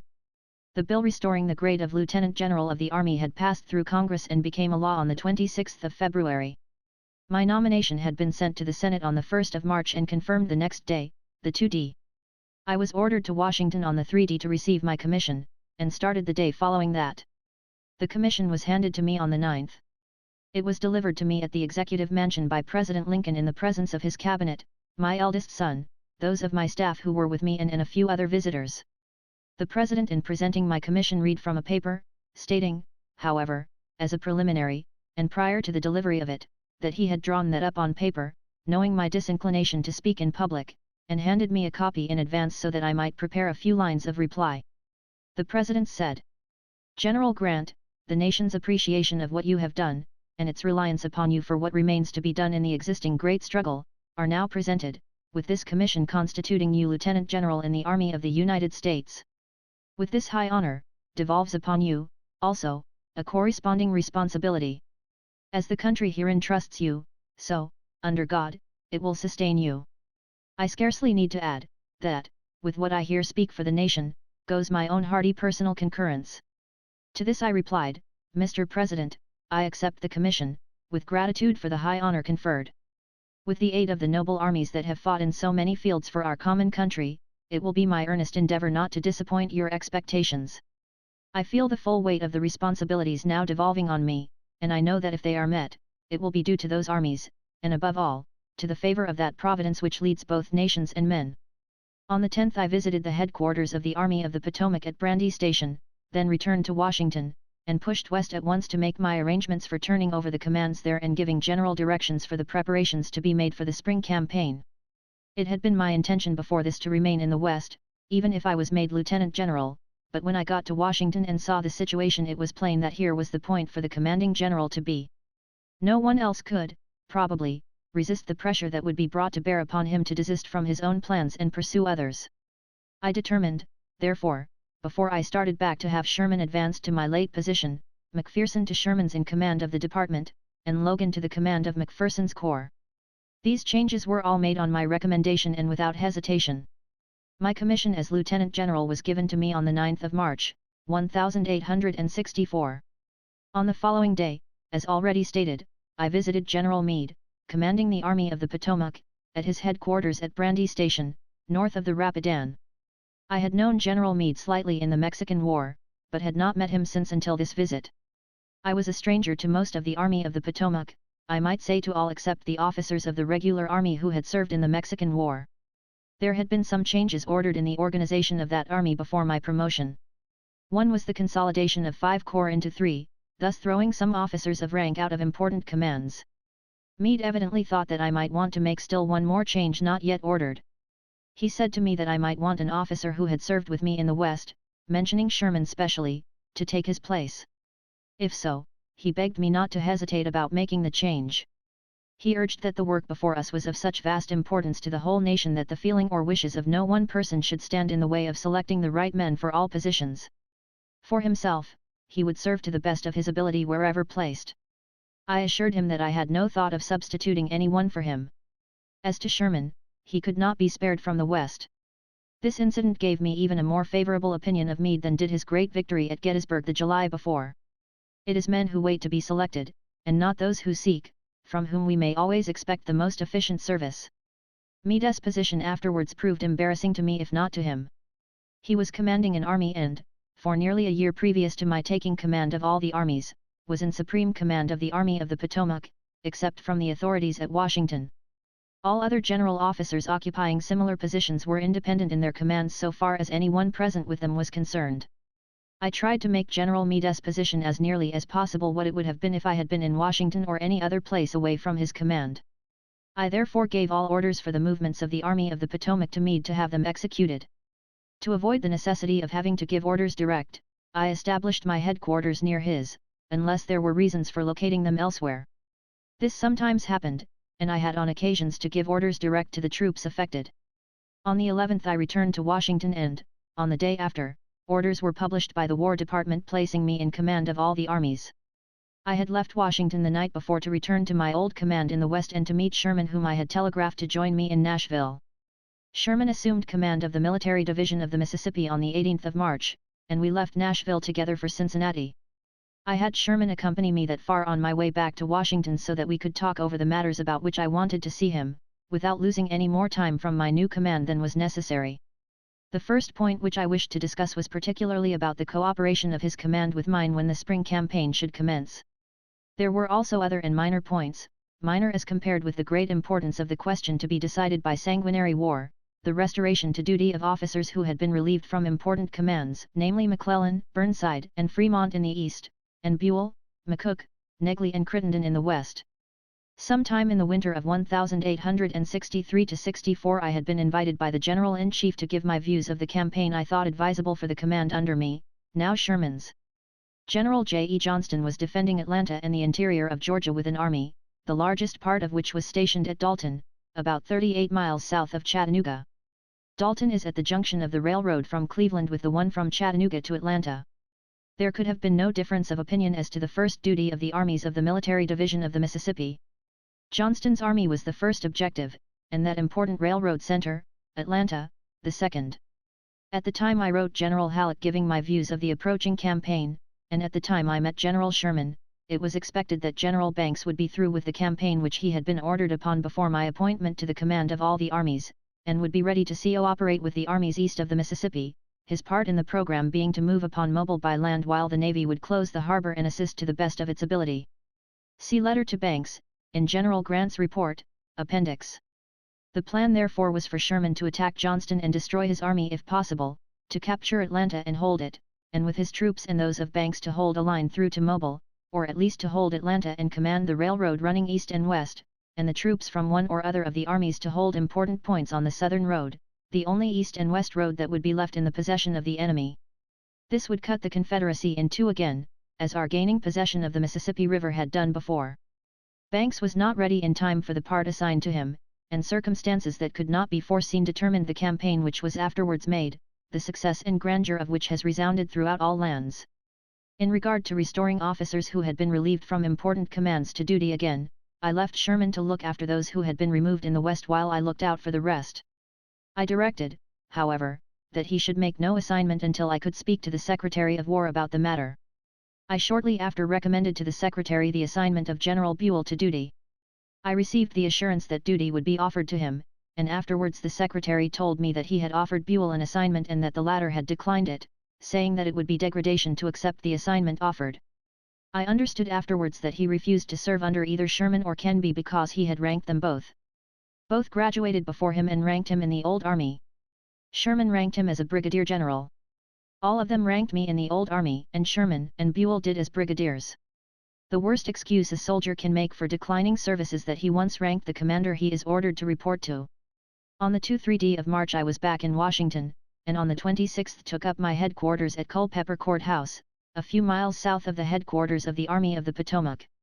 Although hailing from Illinois myself, the state of the President, I never met Mr. Lincoln until called to the Capitol to receive my commission as Lieutenant General. I knew him, however, very well and favorably from the accounts given by officers under me at the West who had known him all their lives. I had also read the remarkable series of debates between Lincoln and Douglas a few years before, when they were rival candidates for the United States Senate. I was then a resident of Missouri, and by no means a Lincoln man in that contest, but I recognized then his great ability. In my first interview with Mr. Lincoln alone he stated to me that he had never professed to be a military man or to know how campaigns should be conducted, and never wanted to interfere in them, but that procrastination on the part of commanders, and the pressure from the people at the North and Congress, which was always with him, forced him into issuing his series of military orders, 1, 2, 3, etc. He did not know but they were all wrong, and did know that some of them were. All he wanted or had ever wanted was someone who would take the responsibility and act, and call on him for all the assistance needed, pledging himself to use all the power of the government in rendering such assistance. Assuring him that I would do the best I could with the means at hand, and avoid as far as possible annoying him or the War Department, our first interview ended. The Secretary of War I had met once before only, but felt that I knew him better. While commanding in West Tennessee we had occasionally held conversations over the wires, at night, when they were not being otherwise used. He and General Halleck both cautioned me against giving the President my plans of campaign, saying that he was so kind-hearted, so averse to refusing anything asked of him, that some friend would be sure to get from him all he knew. I should have said that in our interview the President told me he did not want to know what I proposed to do. But he submitted a plan of campaign of his own which he wanted me to hear and then do as I pleased about. He brought out a map of Virginia on which he had evidently marked every position occupied by the Federal and Confederate armies up to that time. He pointed out on the map 2 streams which empty into the Potomac, and suggested that the army might be moved on boats and landed between the mouths of these streams. We would then have the Potomac to bring our supplies, and the tributaries would protect our flanks while we moved out. I listened respectfully, but did not suggest that the same streams would protect Lee's flanks while he was shutting us up. I did not communicate my plans to the President, nor did I to the Secretary of War or to General Halleck. March the 26th my headquarters were, as stated, at Culpeper, and the work of preparing for an early campaign commenced. Chapter 47. The military situation, plans for the campaign, Sheridan assigned to command of the cavalry, flank movements, Forrest at Fort Pillow, General Banks's expedition, Colonel Mosby, an incident of the Wilderness Campaign. When I assumed command of all the armies the situation was about this: the Mississippi River was guarded from St. Louis to its mouth, the line of the Arkansas was held, thus giving us all the northwest north of that river. A few points in Louisiana not remote from the river were held by the Federal troops, as was also the mouth of the Rio Grande. East of the Mississippi we held substantially all north of the Memphis and Charleston Railroad as far east as Chattanooga, thence along the line of the Tennessee and Halston rivers, taking in nearly all of the state of Tennessee. West Virginia was in our hands, and that part of Old Virginia north of the Rapidan and east of the Blue Ridge we also held. On the seacoast we had Fortress Monroe and Norfolk in Virginia, Plymouth, Washington and New Bern in North Carolina, Beaufort, Folly and Morris Islands, Hilton Head, Port Royal and Fort Pulaski in South Carolina and Georgia, Fernandina, St. Augustine, Key West and Pensacola in Florida. The balance of the Southern Territory, an empire in extent, was still in the hands of the enemy. Sherman, who had succeeded me in the command of the Military Division of the Mississippi, commanded all the troops in the territory west of the Alleghanies and north of Natchez, with a large movable force about Chattanooga. His command was subdivided into 4 departments, but the commanders all reported to Sherman and were subject to his orders.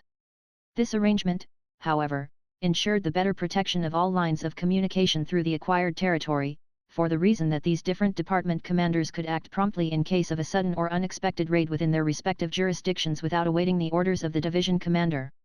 In the east the opposing forces stood in substantially the same relations towards each other as 3 years before, or when the war began, they were both between the Federal and Confederate capitals.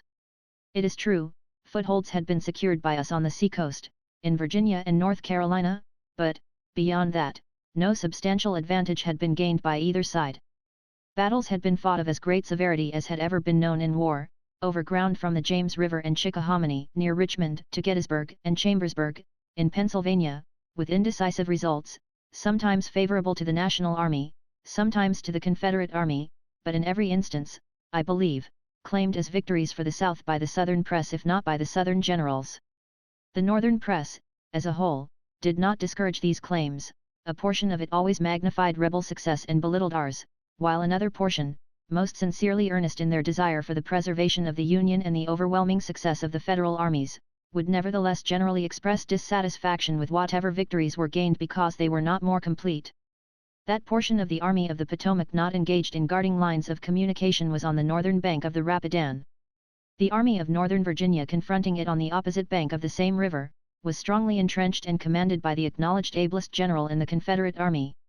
The country back to the James River is cut up with many streams, generally narrow, deep, and difficult to cross except where bridged. The region is heavily timbered, and the roads narrow, and very bad after the least rain. Such an enemy was not, of course, unprepared with adequate fortifications at convenient intervals all the way back to Richmond, so that when driven from one fortified position they would always have another farther to the rear to fall back into. To provision an army, campaigning against so formidable a foe through such a country, from wagons alone seemed almost impossible. System and discipline were both essential to its accomplishment. The Union armies were now divided into 19 departments, though 4 of them in the West had been concentrated into a single military division. The Army of the Potomac was a separate command and had no territorial limits. There were thus 17 distinct commanders. Before this time these various armies had acted separately and independently of each other, giving the enemy an opportunity often of depleting one command, not pressed, to reinforce another more actively engaged. I determined to stop this. To this end I regarded the Army of the Potomac as the center, and all west to Memphis along the line described as our position at the time, and north of it, the right wing, the Army of the James, under General Butler, as the left wing, and all the troops south, as a force in rear of the enemy.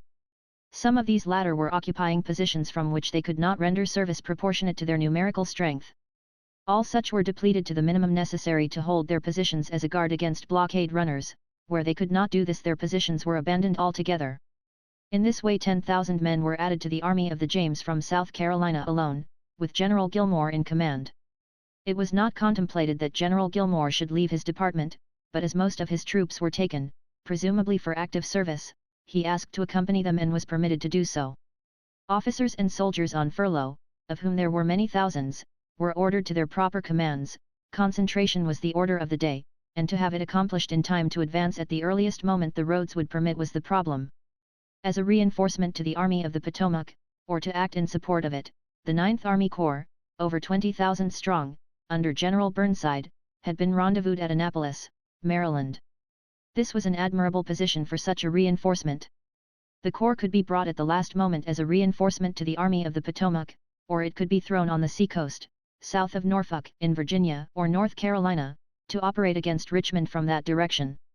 In fact, Burnside and the War Department both thought the 9th Corps was intended for such an expedition up to the last moment. My general plan now was to concentrate all the force possible against the Confederate armies in the field. There were but two such, as we have seen, east of the Mississippi River and facing north. The Army of Northern Virginia, General Robert E. Lee commanding, was on the south bank of the Rapidan, confronting the Army of the Potomac. The second, under General Joseph E. Johnston, was at Dalton, Georgia, opposed to Sherman, who was still at Chattanooga.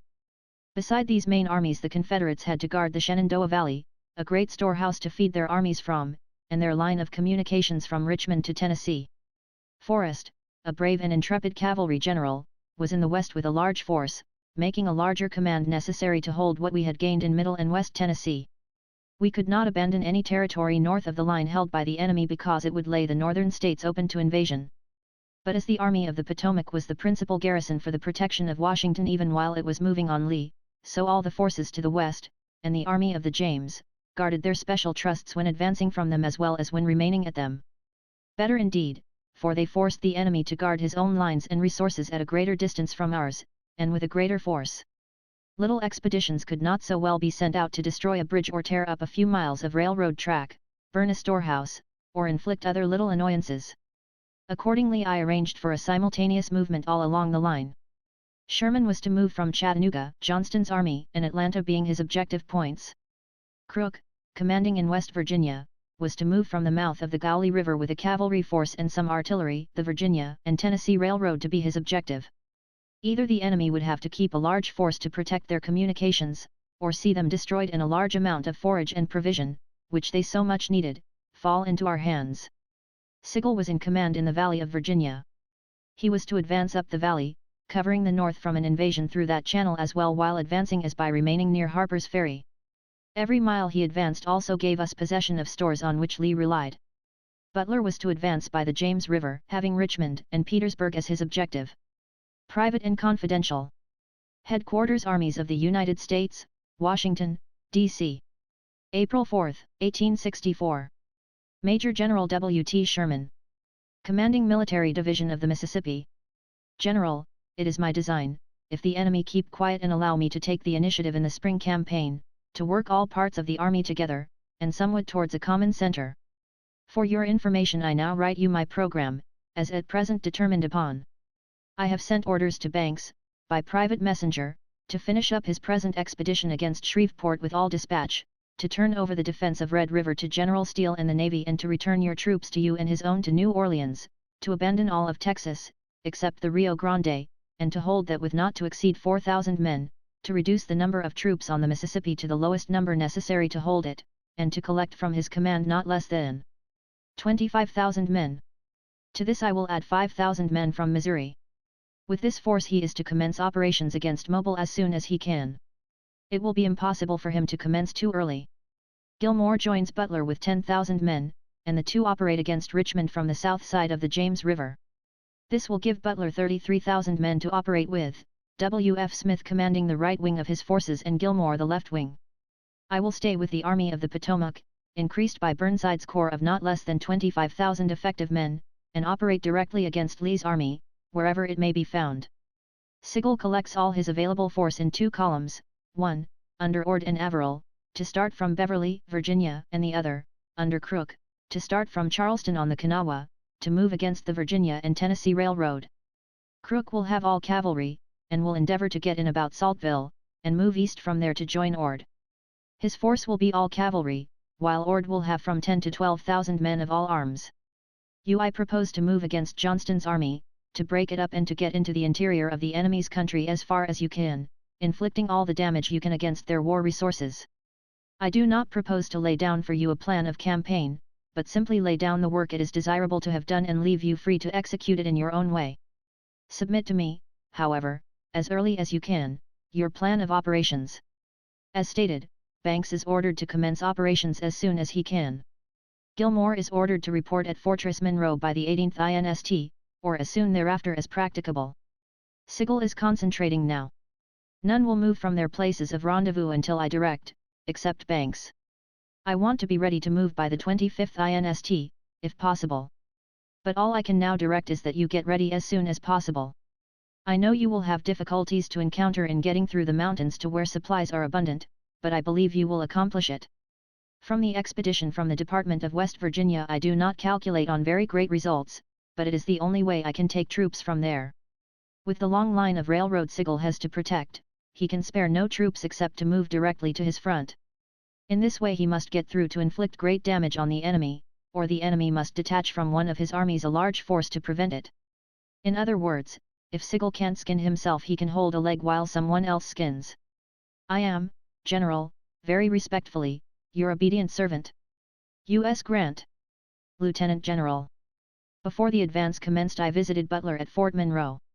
This was the first time I had ever met him.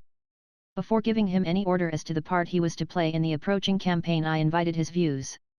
They were very much such as I intended to direct, and as I did direct, in writing, before leaving. See Instructions to Butler, in General Grant's Report, Appendix.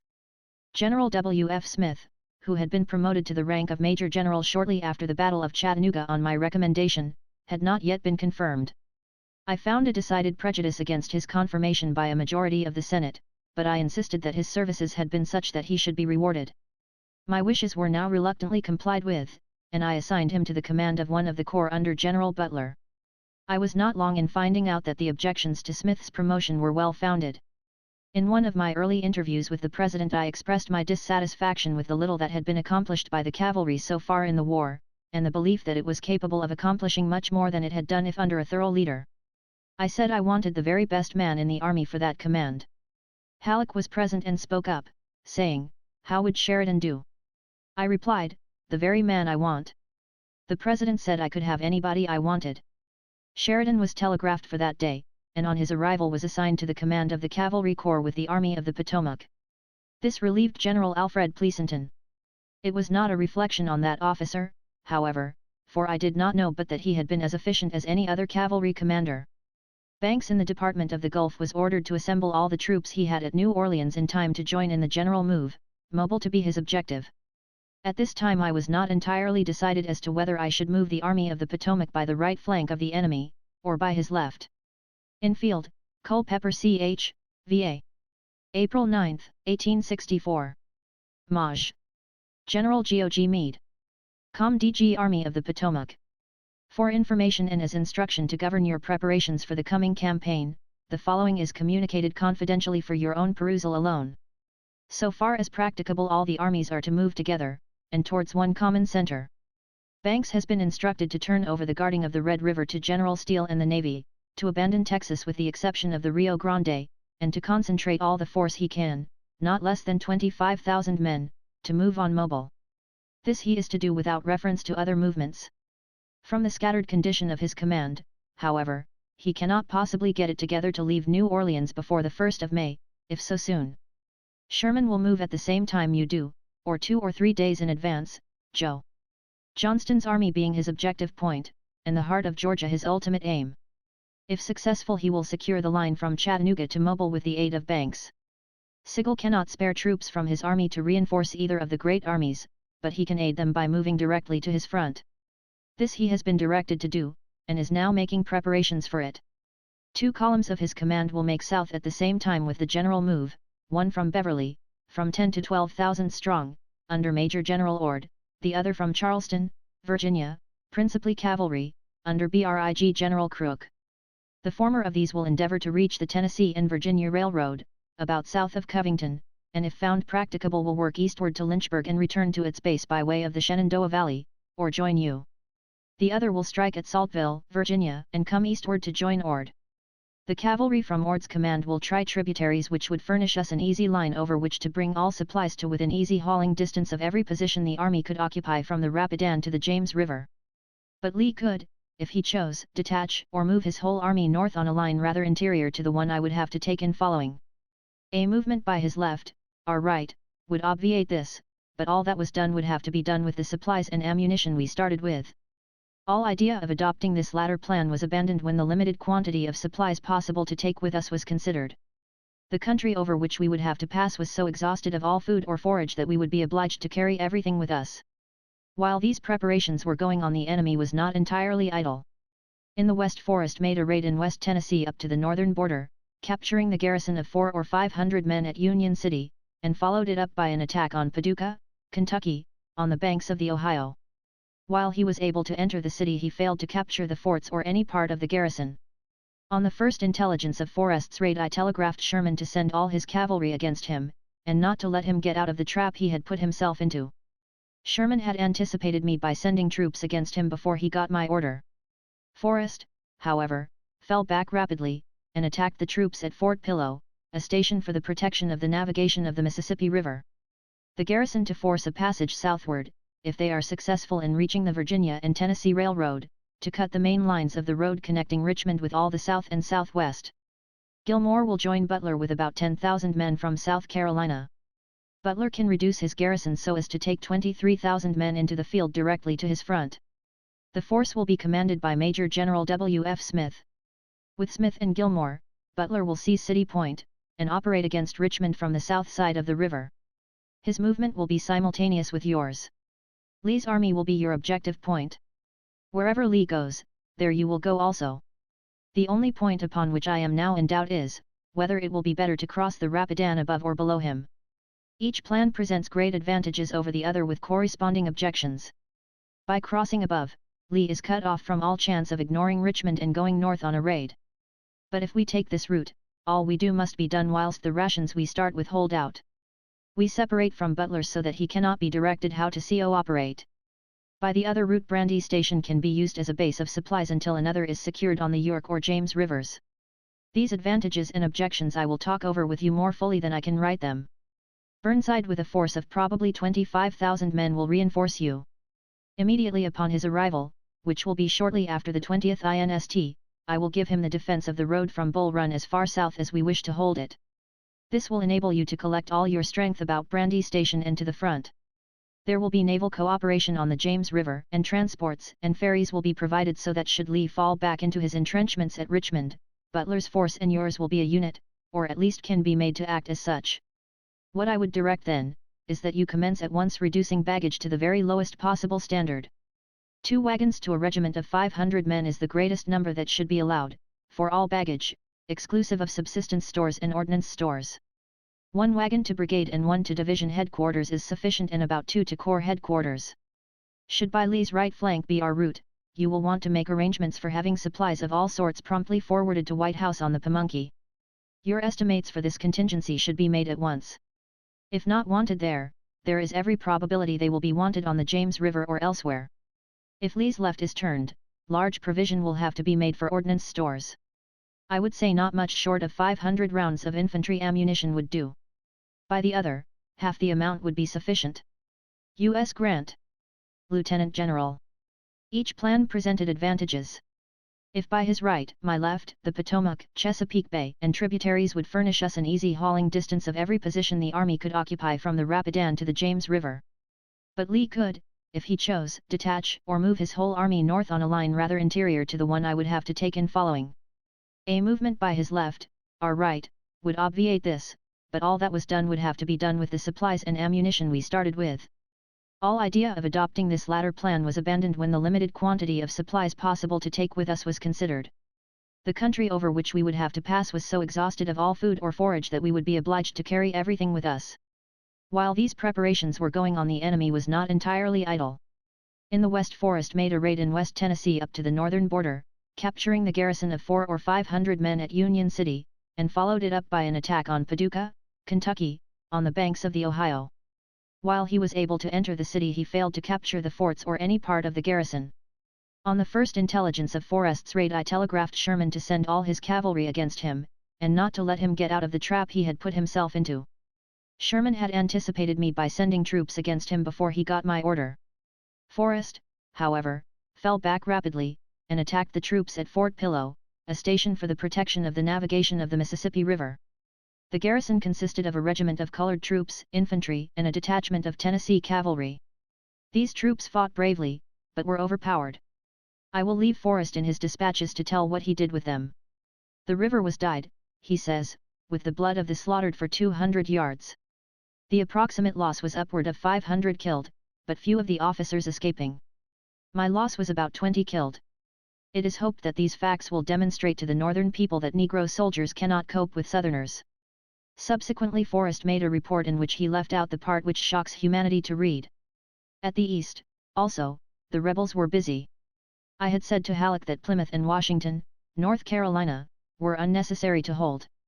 It would be better to have the garrisons engaged there added to Butler's command. If success attended our arms, both places, and others too, would fall into our hands naturally. These places had been occupied by federal troops before I took command of the armies, and I knew that the executive would be reluctant to abandon them, and therefore explained my views, but before my views were carried out, the rebels captured the garrison at Plymouth. I then ordered the abandonment of Washington, but directed the holding of New Bern at all hazards. This was essential because New Bern was a port into which blockade runners could enter. General Banks had gone on an expedition up the Red River long before my promotion to general command. I had opposed the movement strenuously, but acquiesced because it was the order of my superior at the time. By direction of Halleck, I had reinforced Banks with a corps of about 10,000 men from Sherman's command. This reinforcement was wanted back badly before the forward movement commenced. But Banks had got so far that it seemed best that he should take Shreveport on the Red River, and turn over the line of that river to Steele, who commanded in Arkansas, to hold instead of the line of the Arkansas. Orders were given accordingly, and with the expectation that the campaign would be ended in time for Banks to return A.J. Smith's command to where it belonged and get back to New Orleans himself in time to execute his part in the general plan. But the expedition was a failure. Banks did not get back in time to take part in the program as laid down. Nor was Smith returned until long after the movements of May, 1864, had been begun. The services of 40,000 veteran troops, over and above the number required to hold all that was necessary in the Department of the Gulf, were thus paralyzed. It is but just to Banks, however, to say that his expedition was ordered from Washington and he was in no way responsible except for the conduct of it. I make no criticism on this point. He opposed the expedition. By the 27th of April, spring had so far advanced as to justify me in fixing a day for the great move. On that day Burnside left Annapolis to occupy Meade's position between Bull Run and the Rappahannock. Meade was notified and directed to bring his troops forward to his advance. On the following day Butler was notified of my intended advance on the 4th of May, and he was directed to move the night of the same day and get as far up the James River as possible by daylight, and push on from there to accomplish the task given him. He was also notified that reinforcements were being collected in Washington City, which would be forwarded to him should the enemy fall back into the trenches at Richmond. The same day Sherman was directed to get his forces up ready to advance on the 5th. Sigel was in Winchester and was notified to move in conjunction with the others. The criticism has been made by writers on the campaign from the Rapidan to the James River that all the loss of life could have been obviated by moving the army there on transports. Richmond was fortified and entrenched so perfectly that one man inside to defend was more than equal to 5 outside besieging or assaulting. To get possession of Lee's army was the first great object. With the capture of his army, Richmond would necessarily follow.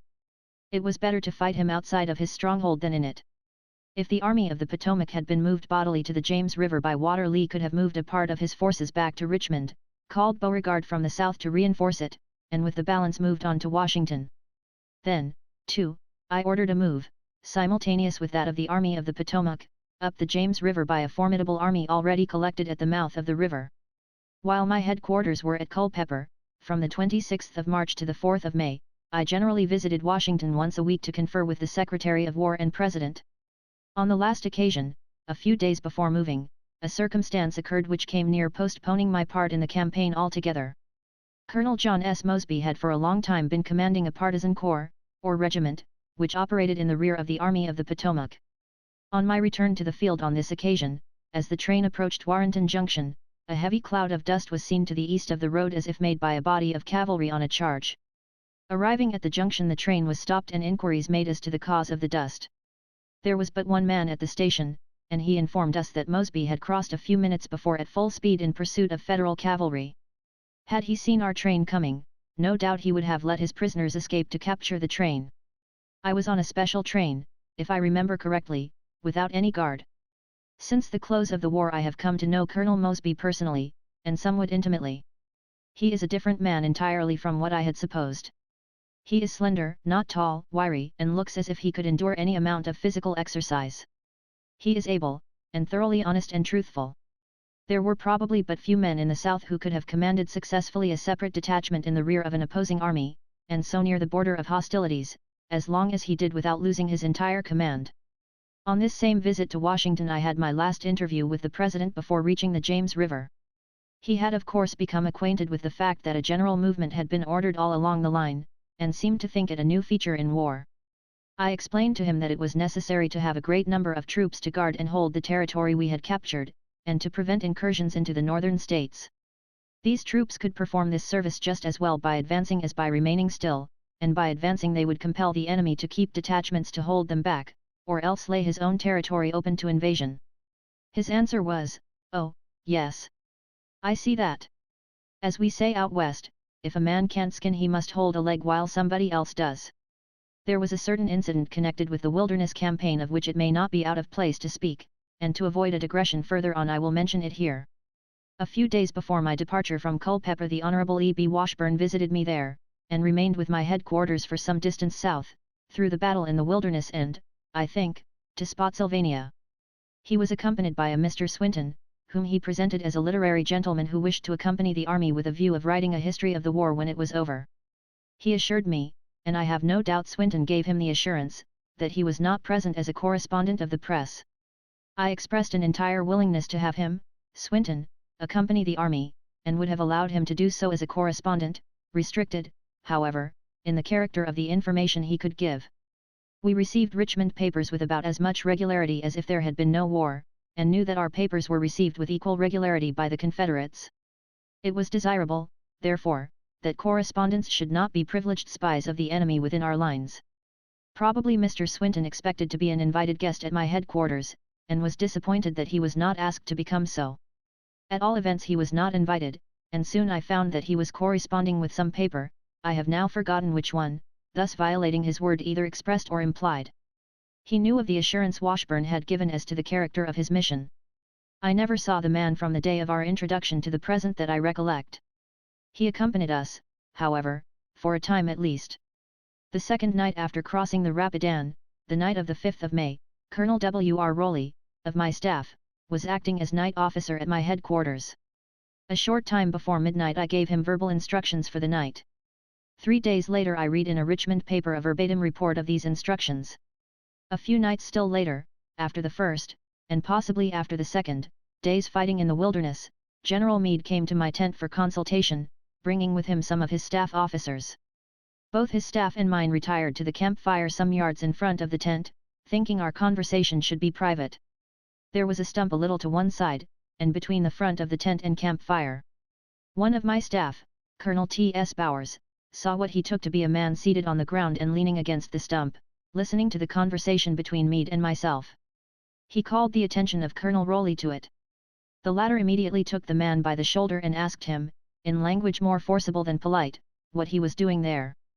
The man proved to be Swinton, the historian, and his replies to the question were evasive and unsatisfactory, and he was warned against further eavesdropping. The next I heard of Mr. Swinton was at Cold Harbor.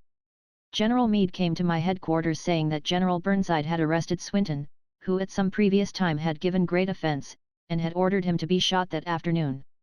I promptly ordered the prisoner to be released, but that he must be expelled from the lines of the army, not to return again on pain of punishment. Chapter 48. Commencement of the Grand Campaign, General Butler's position, Sheridan's first raid. The armies were now all ready to move for the accomplishment of a single object. They were acting as a unit so far as such a thing was possible over such a vast field. Lee, with the capital of the Confederacy, was the main end to which all were working. Johnston, with Atlanta, was an important obstacle in the way of our accomplishing the result aimed at, and was therefore almost an independent objective. It was of less importance only because the capture of Johnston and his army would not produce so immediate and decisive a result in closing the rebellion as would the possession of Richmond, Lee and his army. All other troops were employed exclusively in support of these two movements. This was the plan, and I will now endeavor to give, as concisely as I can, the method of its execution, outlining first the operations of minor detached but cooperative columns. As stated before, Banks failed to accomplish what he had been sent to do on the Red River, and eliminated the use of 40,000 veterans whose cooperation in the Grand Campaign had been expected, 10,000 with Sherman and 30,000 against Mobile. Sigel's record is almost equally brief. He moved out, it is true, according to program, but just when I was hoping to hear of good work being done in the valley I received instead the following announcement from Halleck: Sigel is in full retreat on Strasburg. He will do nothing but run, never did anything else. The enemy had intercepted him about New Market and handled him roughly, leaving him short 6 guns, and some 900 men out of his 6,000. The plan had been for an advance of Sigel's forces in 2 columns. Though the one under his immediate command failed ingloriously, the other proved more fortunate. Under Crook and Averill his western column advanced from the Gauley in West Virginia at the appointed time, and with more happy results. They reached the Virginia and Tennessee Railroad at Dublin and destroyed a depot of supplies, besides tearing up several miles of road and burning the bridge over New River. Having accomplished this, they recrossed the Alleghanies to Meadow Bluffs and there awaited further orders. Butler embarked at Fort Monroe with all his command, except the cavalry and some artillery which moved up the south bank of the James River. His steamers moved first up Chesapeake Bay and York River as if threatening the rear of Lee's army. At midnight they turned back, and Butler by daylight was far up the James River. He seized City Point and Bermuda Hundred early in the day, without loss and, no doubt, very much to the surprise of the enemy. This was the accomplishment of the first step contemplated in my instructions to Butler. He was to act from here, looking to Richmond as his objective point. I had given him to understand that I should aim to fight Lee between the Rapidan and Richmond if he would stand, but should Lee fall back into Richmond I would follow up and make a junction of the armies of the Potomac and the James on the James River. He was directed to secure a footing as far up the south side of the river as he could at as early a date as possible. Butler was in position by the 6th of May and had begun entrenching, and on the 7th he sent out his cavalry from Suffolk to cut the Weldon Railroad. He also sent out detachments to destroy the railroad between Petersburg and Richmond, but no great success attended these latter efforts.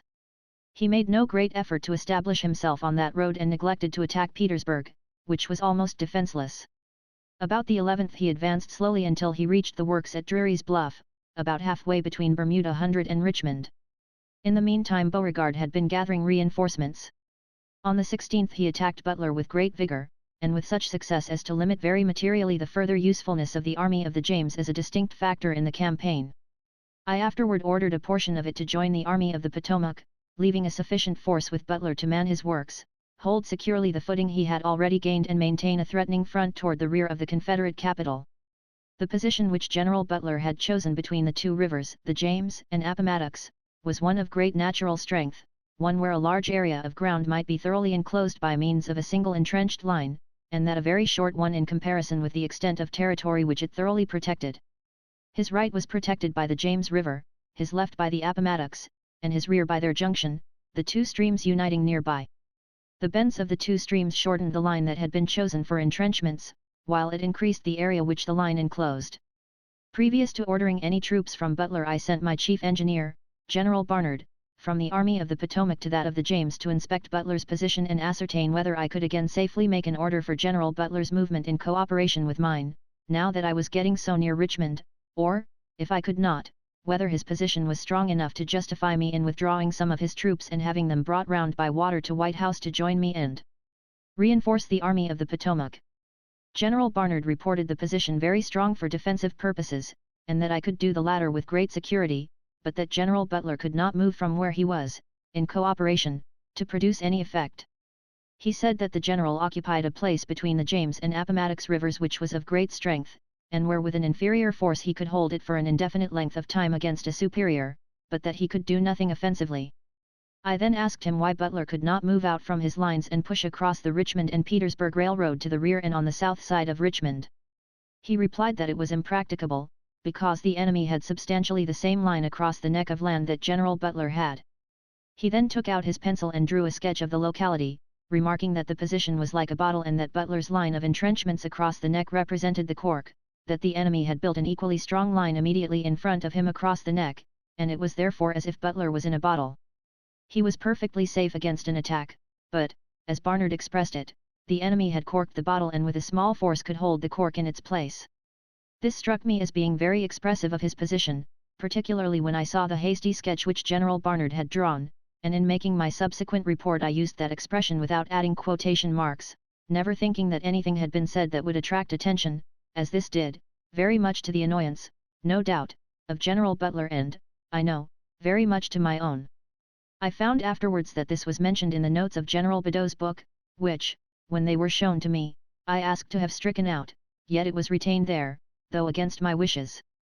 I make this statement here because, although I have often made it before, it has never been in my power until now to place it where it will correct history, and I desire to rectify all injustice that I may have done to individuals, particularly to officers who were gallantly serving their country during the trying period of the war for the preservation of the Union.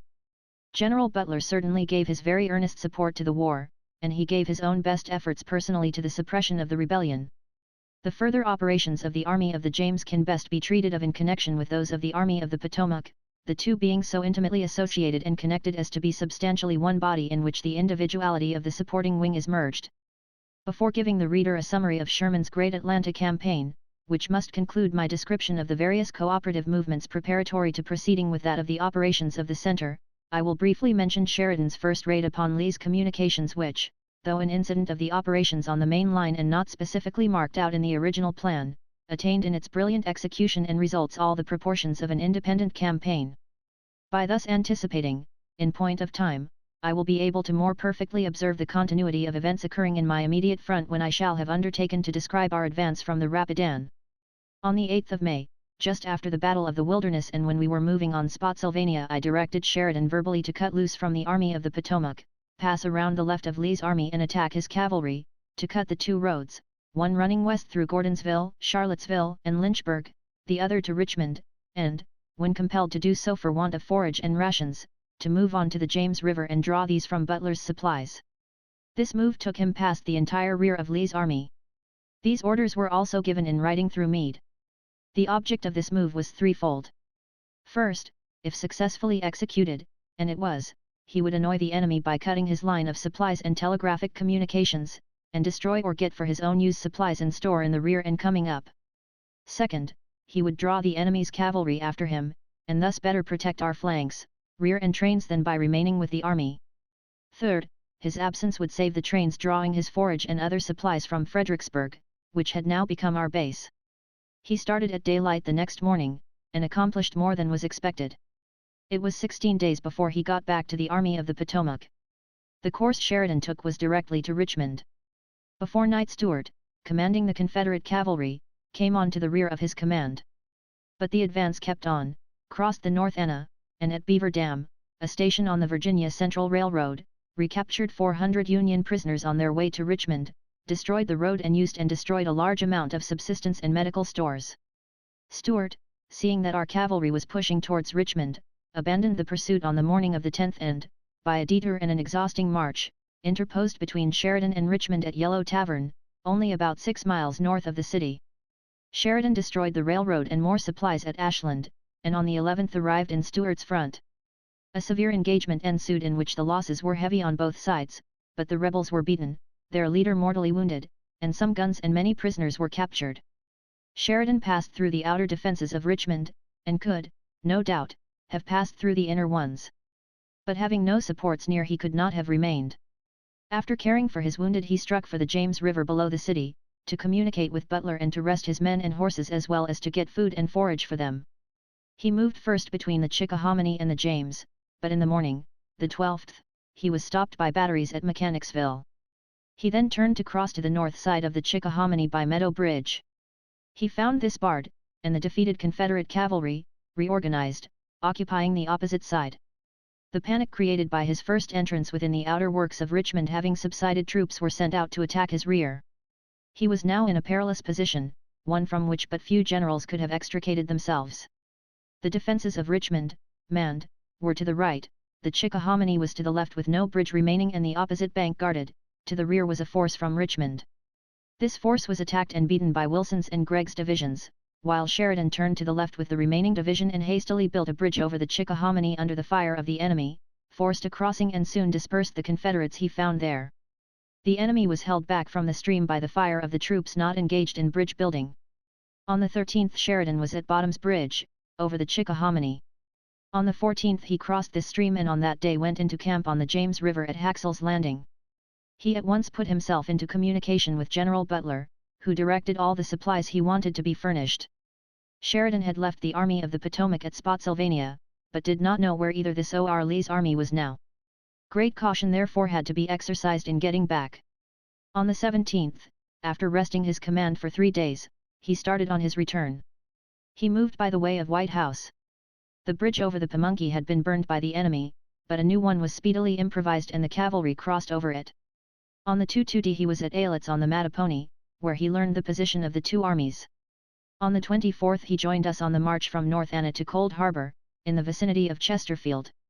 Sheridan in this memorable raid passed entirely around Lee's army, encountered his cavalry in 4 engagements, and defeated them in all, recaptured 400 Union prisoners and killed and captured many of the enemy, destroyed and used many supplies and munitions of war, destroyed miles of railroad and telegraph, and freed us from annoyance by the cavalry of the enemy for more than 2 weeks. Chapter 49 Sherman's Campaign in Georgia, Siege of Atlanta, Death of General McPherson, Attempt to capture Andersonville, Capture of Atlanta. After separating from Sherman in Cincinnati I went on to Washington, as already stated, while he returned to Nashville to assume the duties of his new command. His military division was now composed of 4 departments and embraced all the territory west of the Allegheny Mountains and east of the Mississippi River, together with the state of Arkansas and the Trans-Mississippi. The most easterly of these was the Department of the Ohio, General Schofield commanding, the next was the Department of the Cumberland, General Thomas commanding, the third the Department of the Tennessee, General McPherson commanding, and General Steele still commanded the Trans-Mississippi, or Department of Arkansas. The last named department was so far away that Sherman could not communicate with it very readily after starting on his spring campaign, and it was therefore soon transferred from his military division to that of the Gulf, where General Canby, who had relieved General Banks, was in command. The movements of the armies, as I have stated in a former chapter, were to be simultaneous, I fixing the day to start when the season should be far enough advanced, it was hoped, for the roads to be in a condition for the troops to march. General Sherman at once set himself to work preparing for the task which was assigned him to accomplish in the spring campaign. McPherson lay at Huntsville with about 24,000 men, guarding those points of Tennessee which were regarded as most worth holding. Thomas, with over 60,000 men of the Army of the Cumberland, was at Chattanooga, and Schofield, with about 14,000 men, was at Knoxville. With these 3 armies, numbering about 100,000 men in all, Sherman was to move on the day fixed for the general advance, with a view of destroying Johnston's army and capturing Atlanta. He visited each of these commands to inform himself as to their condition, and it was found to be, speaking generally, good. One of the first matters to turn his attention to was that of getting, before the time arrived for starting, an accumulation of supplies forward to Chattanooga, sufficiently large to warrant a movement. He found, when he got to that place, that the trains over the single-track railroad, which was frequently interrupted for a day or 2 at a time, were only sufficient to meet the daily wants of the troops without bringing forward any surplus of any kind. He found, however, that trains were being used to transport all the beef cattle, horses for the cavalry, and even teams that were being brought to the front. He at once changed all this, and required beef cattle, teams, cavalry horses, and everything that could travel, even the troops, to be marched, and used the road exclusively for transporting supplies. In this way he was able to accumulate an abundance before the time finally fixed upon for the move, the 4th of May. As I have said already, Johnston was at Dalton, which was nearly 1/4 of the way between Chattanooga and Atlanta. The country is mountainous all the way to Atlanta, abounding in mountain streams, some of them of considerable volume. Dalton is on ground where water drains towards Atlanta and into one of the main streams rising northeast from there and flowing southwest, this being the general direction which all the main streams of that section take, with smaller tributaries entering into them. Johnston had been preparing himself for this campaign during the entire winter. The best positions for defense had been selected all the way from Dalton back to Atlanta, and very strongly entrenched, so that, as he might be forced to fall back from one position, he would have another to fall into in his rear. His position at Dalton was so very strongly entrenched that no doubt he expected, or at least hoped, to hold Sherman there and prevent him from getting any further. With a less skillful general, and one disposed to take no risks, I have no doubt that he would have succeeded. Sherman's plan was to start Schofield, who was farthest back, a few days in advance from Knoxville, having him move on the direct road to Dalton. Thomas was to move out to Ringgold. It had been Sherman's intention to cross McPherson over the Tennessee River at Huntsville or Decatur, and move him south from there so as to have him come into the road running from Chattanooga to Atlanta a good distance to the rear of the point Johnston was occupying, but when that was contemplated it was hoped that McPherson alone would have troops enough to cope with Johnston, if the latter should move against him while unsupported by the balance of the army. In this he was disappointed. Two of McPherson's veteran divisions had re-enlisted on the express provision that they were to have a furlough. This furlough had not yet expired, and they were not back. Then, again, Sherman had lent Banks 2 divisions under A.J. Smith, the winter before, to co-operate with the Trans-Mississippi forces, and this with the express pledge that they should be back by a time specified, so as to be prepared for this very campaign. It is hardly necessary to say they were not returned. That department continued to absorb troops to no purpose to the end of the war. This left McPherson so weak that the part of the plan above indicated had to be changed. He was therefore brought up to Chattanooga and moved from there on a road to the right of Thomas, the two coming together about Dalton. The three armies were abreast, all ready to start promptly on time. Sherman soon found that Dalton was so strongly fortified that it was useless to make any attempt to carry it by assault, and even to carry it by regular approaches was impracticable. There was a narrowing up in the mountain, between the National and Confederate armies, through which a stream, a wagon road and a railroad ran. Besides, the stream had been dammed so that the valley was a lake. Through this gorge the troops would have to pass. McPherson was therefore sent around by the right, to come out by the way of Snake Creek Gap into the rear of the enemy. This was a surprise to Johnston, and about the 13th he decided to abandon his position at Dalton. On the 15th there was very hard fighting about Resaca, but our cavalry having been sent around to the right got near the road in the enemy's rear. Again Johnston fell back, our army pursuing. The pursuit was continued to Kingston, which was reached on the 19th with very little fighting, except that Newton's division overtook the rear of Johnston's army and engaged it. Sherman was now obliged to halt for the purpose of bringing up his railroad trains. He was depending upon the railroad for all of his supplies, and as of course the railroad was wholly destroyed as Johnston fell back, it had to be rebuilt.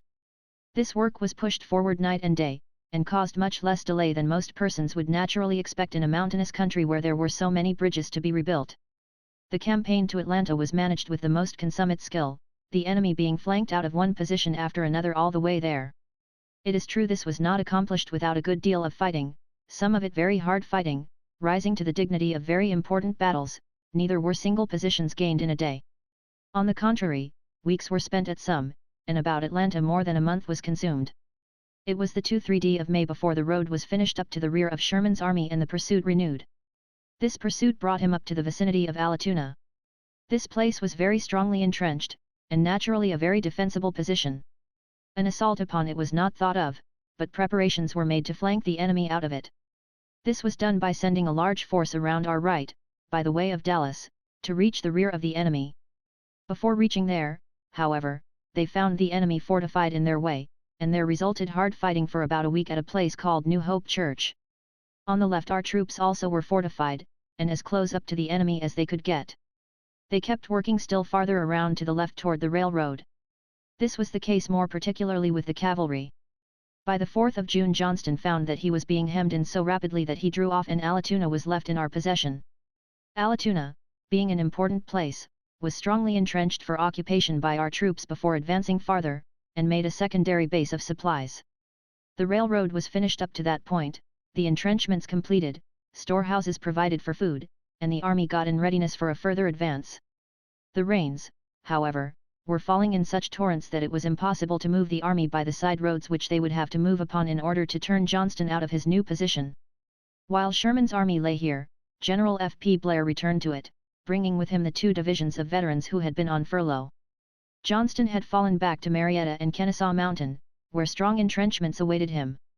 At this latter place our troops made an assault upon the enemy's lines after having got their own lines up close to him, and failed, sustaining considerable loss. But during the progress of the battle Schofield was gaining ground to the left, and the cavalry on his left were gaining still more toward the enemy's rear. These operations were completed by the 3d of July, when it was found that Johnston had evacuated the place. He was pursued at once. Sherman had made every preparation to abandon the railroad, leaving a strong guard in his entrenchments. He had intended, moving out with 20 days' rations and plenty of ammunition, to come in on the railroad again at the Chattahoochee River. Johnston frustrated this plan by himself starting back as above stated. This time he fell back to the Chattahoochee. About the 5th of July he was besieged again, Sherman getting easy possession of the Chattahoochee River both above and below him. The enemy was again flanked out of his position, or so frightened by flanking movements that on the night of the 9th he fell back across the river.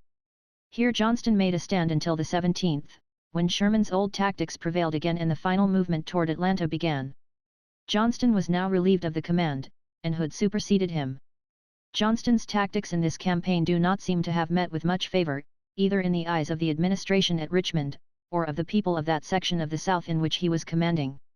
The very fact of a change of commanders being ordered under such circumstances was an indication of a change of policy, and that now they would become the aggressors, the very thing our troops wanted. For my own part, I think that Johnston's tactics were right. Anything that could have prolonged the war a year beyond the time that it did finally close, would probably have exhausted the North to such an extent that they might then have abandoned the contest and agreed to a separation. Atlanta was very strongly entrenched all the way around in a circle about a mile and a half outside of the city. In addition to this, there were advanced entrenchments which had to be taken before a close siege could be commenced. Sure enough, as indicated by the change of commanders, the enemy was about to assume the offensive. On the 20th he came out and attacked the Army of the Cumberland most furiously. Hooker's corps, and Newton's and Johnson's divisions were the principal ones engaged in this contest, which lasted more than an hour, but the Confederates were then forced to fall back inside their main lines. The losses were quite heavy on both sides. On this day General Gresham, since our postmaster general, was very badly wounded. During the night Hood abandoned his outer lines, and our troops were advanced. The investment had not been relinquished for a moment during the day. During the night of the 21st Hood moved out again, passing by our left flank, which was then in motion to get a position farther in rear of him, and a desperate battle ensued, which lasted most of the day of the 2-2d. At first the battle went very much in favor of the Confederates, our troops being somewhat surprised. While our troops were advancing they were struck in flank, and their flank was enveloped. But they had become too thorough veterans to be thrown into irreparable confusion by an unexpected attack when off their guard, and soon they were in order and engaging the enemy, with the advantage now of knowing where their antagonist was. The field of battle continued to expand until it embraced about 7 miles of ground. Finally, however, and before night, the enemy was driven back into the city. General John A. Logan, upon whom devolved the command of the Army of the Tennessee during this battle, in his report gave our total loss in killed, wounded, and missing at 3,521, and estimated that of the enemy to be not less than 10,000, and General G. M. Dodge, graphically describing to General Sherman the enemy's attack, the full weight of which fell first upon and was broken by his depleted command, remarks, the disparity of forces can be seen from the fact that in the charge made by my 2 brigades under Fuller and Mersey they took 351 prisoners, representing 49 different regiments, 8 brigades, and 3 divisions, and brought back 8 battle flags from the enemy. It was during this battle that McPherson, while passing from one column to another, was instantly killed. In his death the army lost one of its ablest, purest, and best generals. Garrard had been sent out with his cavalry to get upon the railroad east of Atlanta and to cut it in the direction of Augusta. He was successful in this, and returned about the time of the battle. Rousseau had also come up from Tennessee with a small division of cavalry, having crossed the Tennessee River about Decatur and made a raid into Alabama. Finally, when hard pressed, he had come in, striking the railroad in rear of Sherman, and reported to him about this time. The Battle of the 2-2d is usually known as the Battle of Atlanta, although the city did not fall into our hands until the 2d of September. Preparations went on, as before, to flank the enemy out of his position, The work was tedious, and the lines that had to be maintained were very long. Our troops were gradually worked around to the east until they struck the road between Decatur and Atlanta. These lines were strongly fortified, as were those to the north and west of the city, all as close up to the enemy's lines as practicable, in order to hold them with the smallest possible number of men, the design being to detach an army to move by our right and try to get upon the railroad down south of Atlanta. On the 27th the movement by the right flank commenced. On the 28th the enemy struck our right flank, General Logan commanding, with great vigor. Logan entrenched himself hastily, and by that means was enabled to resist all assaults and inflict a great deal of damage upon the enemy. These assaults were continued to the middle of the afternoon, and resumed once or twice still later in the day. The enemy's losses in these unsuccessful assaults were fearful. During that evening the enemy in Logan's front withdrew into the town. This now left Sherman's army close up to the Confederate lines, extending from a point directly east of the city around by the north and west of it for a distance of fully 10 miles, the whole of this line being entrenched, and made stronger every day they remained there.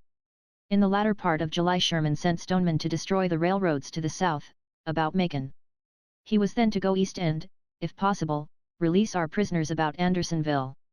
There were painful stories current at the time about the great hardships these prisoners had to endure in the way of general bad treatment, in the way in which they were housed, and in the way in which they were fed. Great sympathy was felt for them, and it was thought that even if they could be turned loose upon the country it would be a great relief to them. But the attempt proved a failure. McCook, who commanded a small brigade, was first reported to have been captured, but he got back, having inflicted a good deal of damage upon the enemy. He had also taken some prisoners, but encountering afterwards a largely superior force of the enemy he was obliged to drop his prisoners and get back as best he could with what men he had left. He had lost several hundred men out of his small command. On the 4th of August Colonel Adams, commanding a little brigade of about 1,000 men, returned reporting Stoneman and all but himself as lost. I myself had heard around Richmond of the capture of Stoneman, and had sent Sherman word, which he received. The rumor was confirmed there, also, from other sources. A few days after Colonel Adams's return Colonel Capron also got in with a small detachment and confirmed the report of the capture of Stoneman with something less than 1,000 men.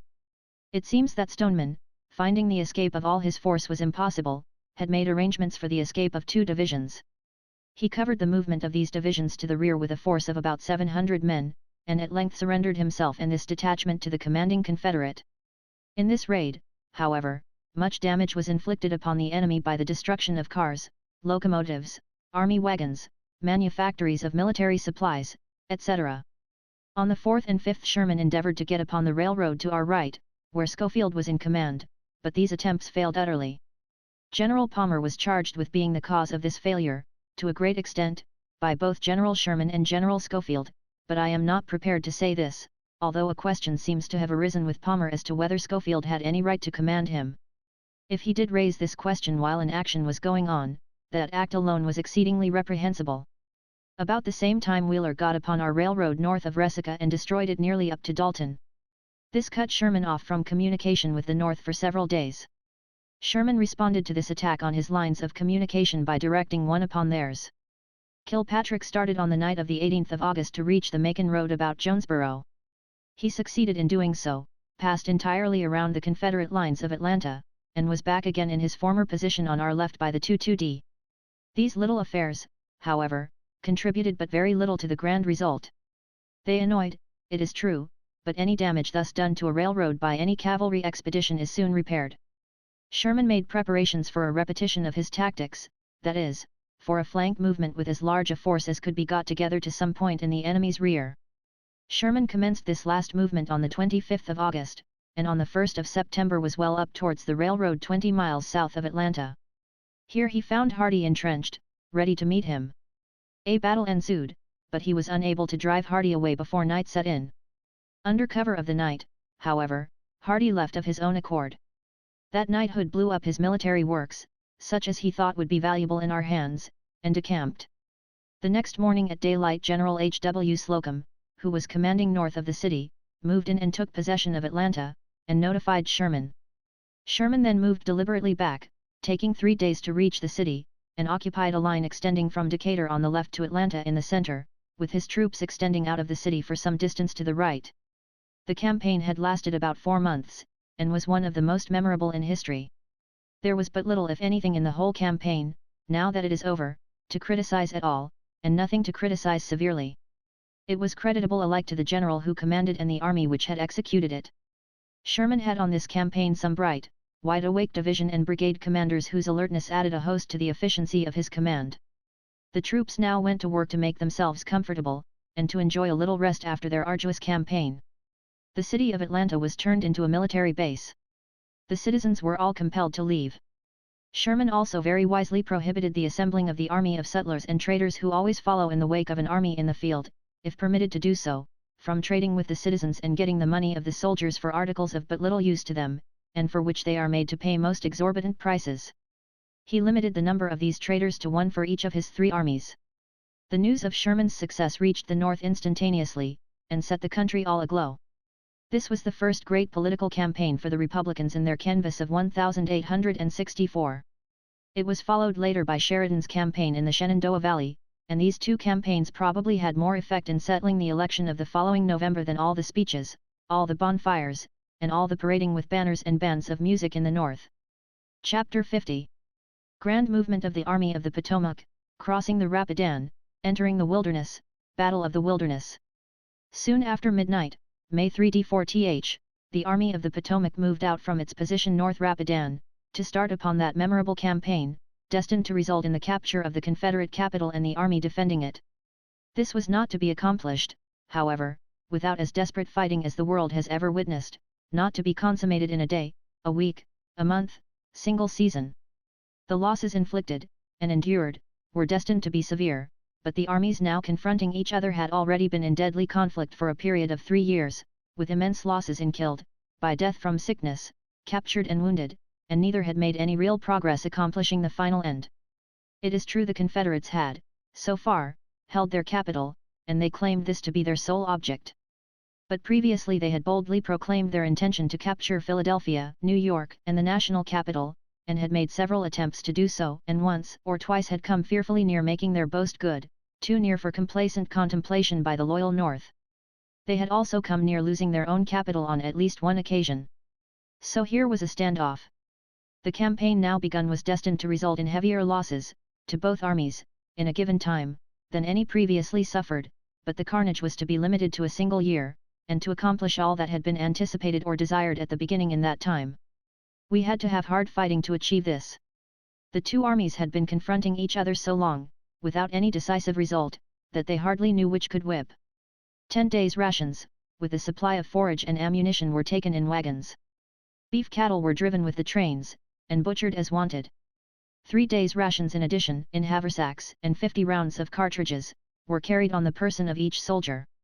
The country over which the army had to operate, from the Rapidan to the crossing of the James River, is rather flat, and is cut by numerous streams which make their way to the Chesapeake Bay. The crossings of these streams by the army were generally made not far above tide water, and where they formed a considerable obstacle to the rapid advance of troops even when the enemy did not appear in opposition. The country roads were narrow and poor. Most of the country is covered with a dense forest, in places, like the Wilderness and along the Chickahominy, almost impenetrable even for infantry except along the roads. All bridges were naturally destroyed before the national troops came to them. The Army of the Potomac was composed of 3 infantry and 1 cavalry corps, commanded respectively by Generals W. S. Hancock, G. K. Warren, John Sedgwick, and P. H. Sheridan. See Appendix. The artillery was commanded by General Henry J. Hunt. This arm was in such abundance that the fourth of it could not be used to advantage in such a country as we were destined to pass through. The surplus was much in the way, taking up as it did so much of the narrow and bad roads, and consuming so much of the forage and other stores brought up by the trains. The 5th Corps, General Warren commanding, was in advance on the right, and marched directly for Germania Ford, preceded by 1 division of cavalry, under General J. H. Wilson. General Sedgwick followed Warren with the 6th Corps. Germania Ford was 9 or 10 miles below the right of Lee's line. Hancock, with the 2D Corps, moved by another road, farther east, directly upon Ely's Ford, 6 miles below Germania, preceded by Gregg's division of cavalry, and followed by the artillery. Torbert's division of cavalry was left north of the Rapidan, for the time, to picket the river and prevent the enemy from crossing and getting into our rear. The cavalry seized the 2 crossings before daylight, drove the enemy's pickets guarding them away, and by 6 o'clock am had the pontoons laid ready for the crossing of the infantry and artillery. This was undoubtedly a surprise to Lee. The fact that the movement was unopposed proves this. Burnside, with the 9th Corps, was left back at Warrenton, guarding the railroad from Bull Run forward to preserve control of it in case our crossing the Rapidan should be long delayed.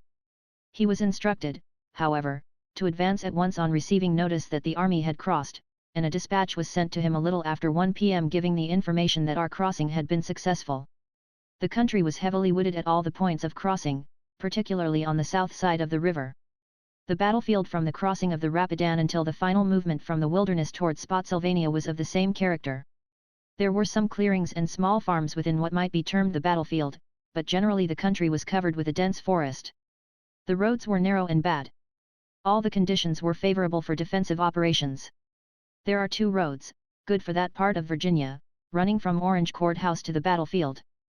The most southerly of these roads is known as the Orange Courthouse Plank Road, the northern one as the Orange Turnpike. There are also roads from east of the battlefield running to Spotsylvania Courthouse, one from Chancellorsville, branching at Aldrich's, the western branch going by Piney Branch Church, Allsops, thence by the Brock Road to Spotsylvania, the east branch goes by Gates's, thence to Spotsylvania. The Brock Road runs from Germania Ford through the battlefield and on to the courthouse.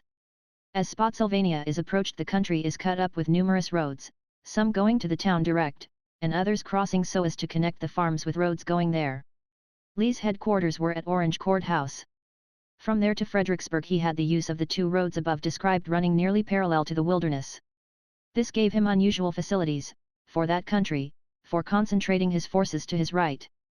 These roads strike the road from Germania Ford in the wilderness. As soon as the crossing of the infantry was assured, the cavalry pushed forward, Wilson's division by Wilderness Tavern to Parker's Store, on the Orange Plank Road, Gregg to the left towards Chancellorsville.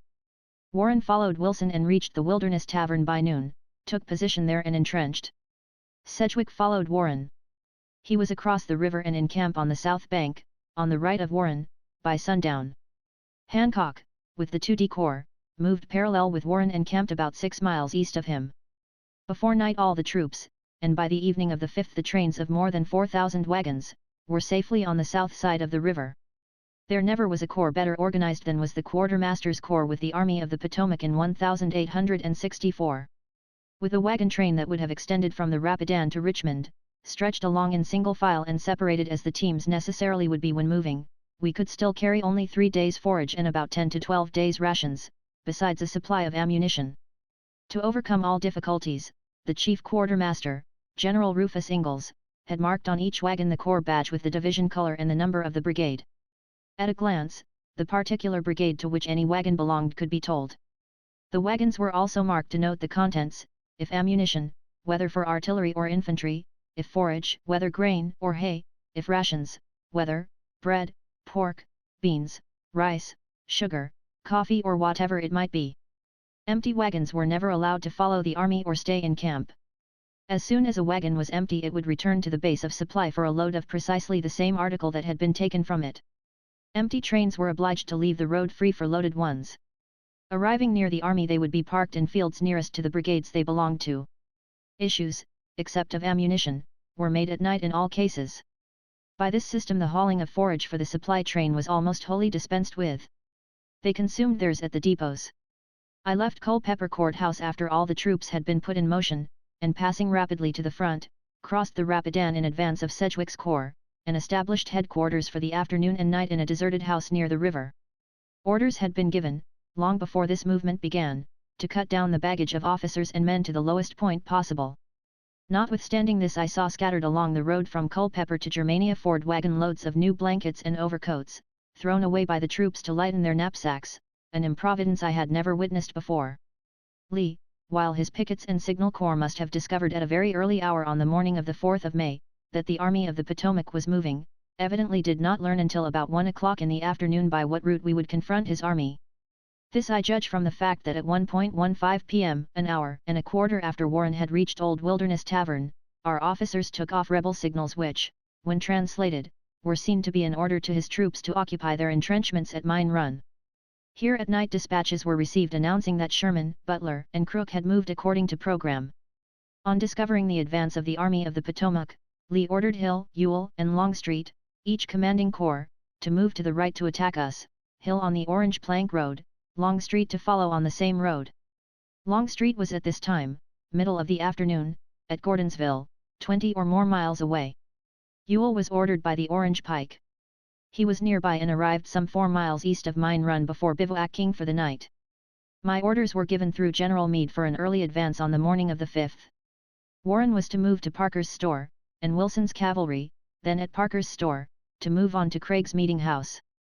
Sedgwick followed Warren, closing in on his right. The Army of the Potomac was facing to the west, though our advance was made to the south, except when facing the enemy. Hancock was to move southwestward to join on the left of Warren, his left to reach to Shady Grove Church. At 6 o'clock, before reaching Parker's Store, Warren discovered the enemy. He sent word back to this effect, and was ordered to halt and prepare to meet and attack him. Wright, with his division of Sedgwick's corps, was ordered, by any road he could find, to join on to Warren's right, and Getty with his division, also of Sedgwick's corps, was ordered to move rapidly by Warren's rear and get on his left.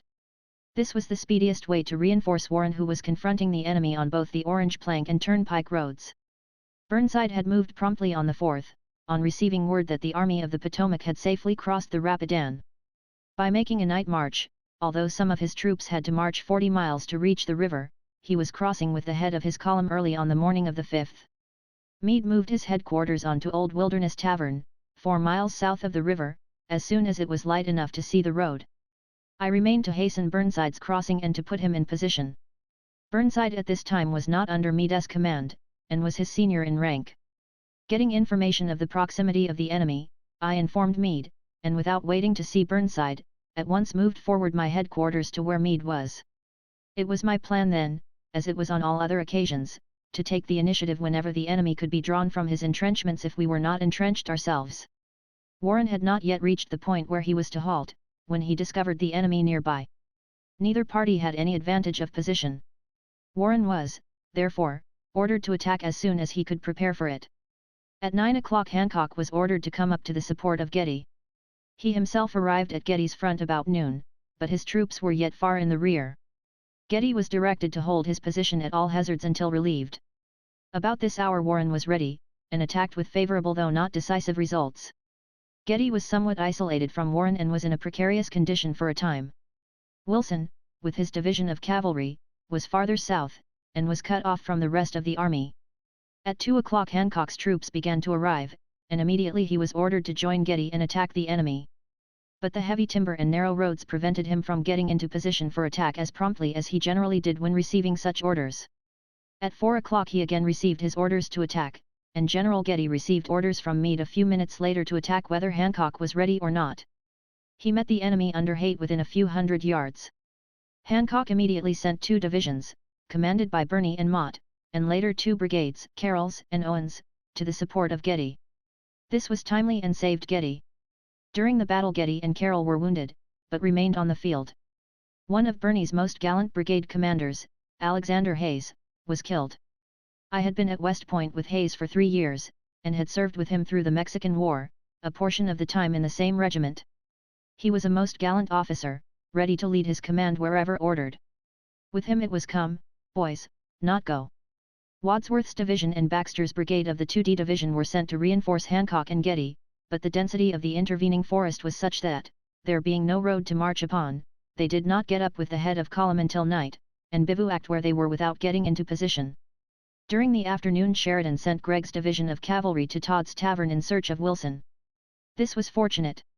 He found Wilson engaged with a superior force under General Rosser, supported by infantry, and falling back before it. Together they were strong enough to turn the tables upon the enemy and themselves become aggressive. They soon drove the rebel cavalry back beyond Corbin's Bridge. Fighting between Hancock and Hill continued until night put a close to it. Neither side made any special progress. After the close of the battle of the 5th of May my orders were given for the following morning. We knew Longstreet with 12,000 men was on his way to join Hill's right, near the Brock Road, and might arrive during the night.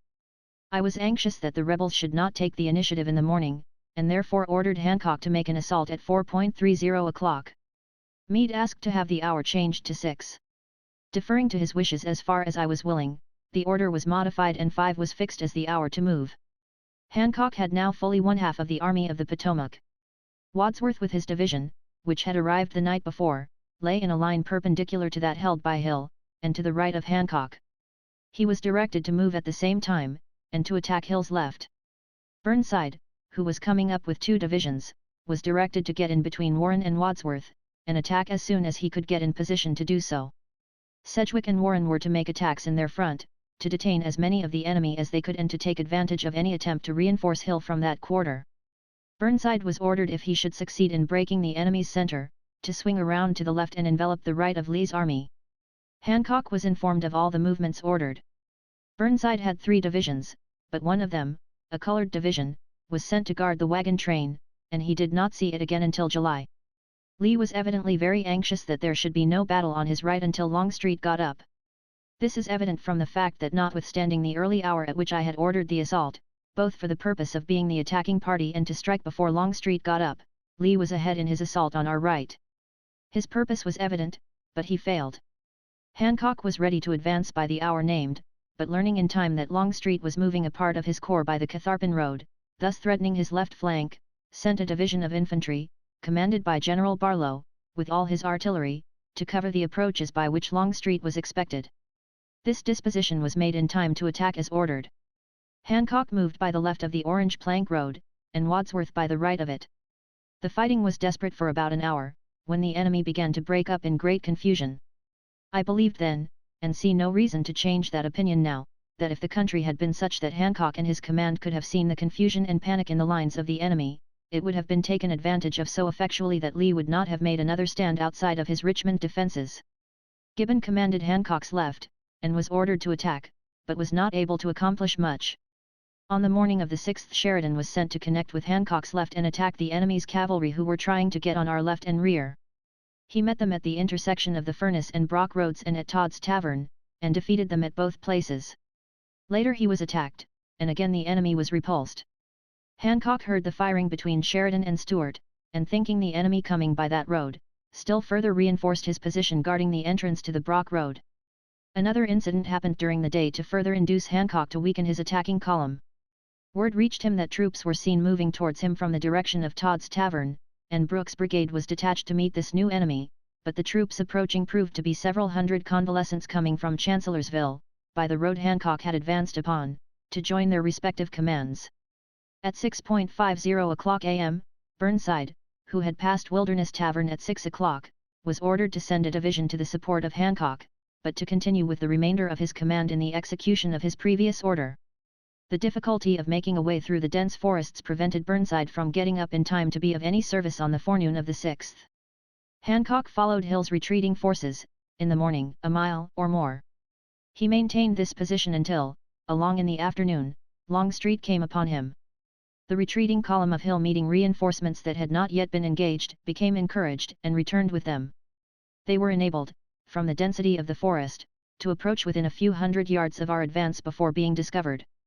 Falling upon a brigade of Hancock's corps thrown to the advance, they swept it away almost instantly. The enemy followed up his advantage and soon came upon Mott's division, which fell back in great confusion. Hancock made dispositions to hold his advanced position, but after holding it for a time, fell back into the position that he had held in the morning, which was strongly entrenched. In this engagement the intrepid Wadsworth, while trying to rally his men, was mortally wounded and fell into the hands of the enemy. The enemy followed up, but made no immediate attack. The Confederate General Jenkins was killed and Longstreet seriously wounded in this engagement.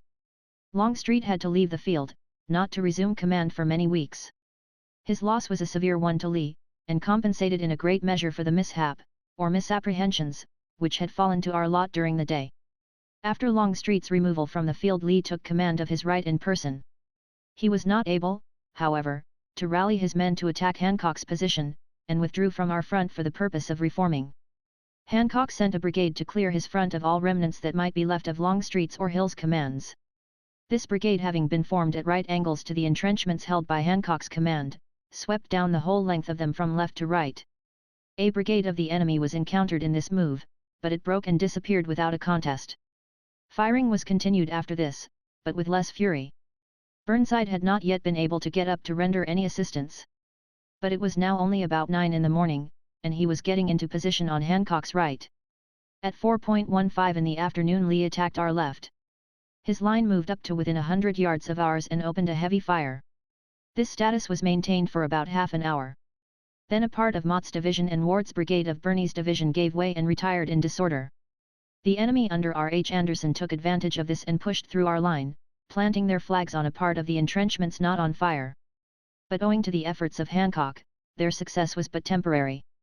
Carroll, of Gibbon's division, moved at a double quick with his brigade and drove back the enemy, inflicting great loss.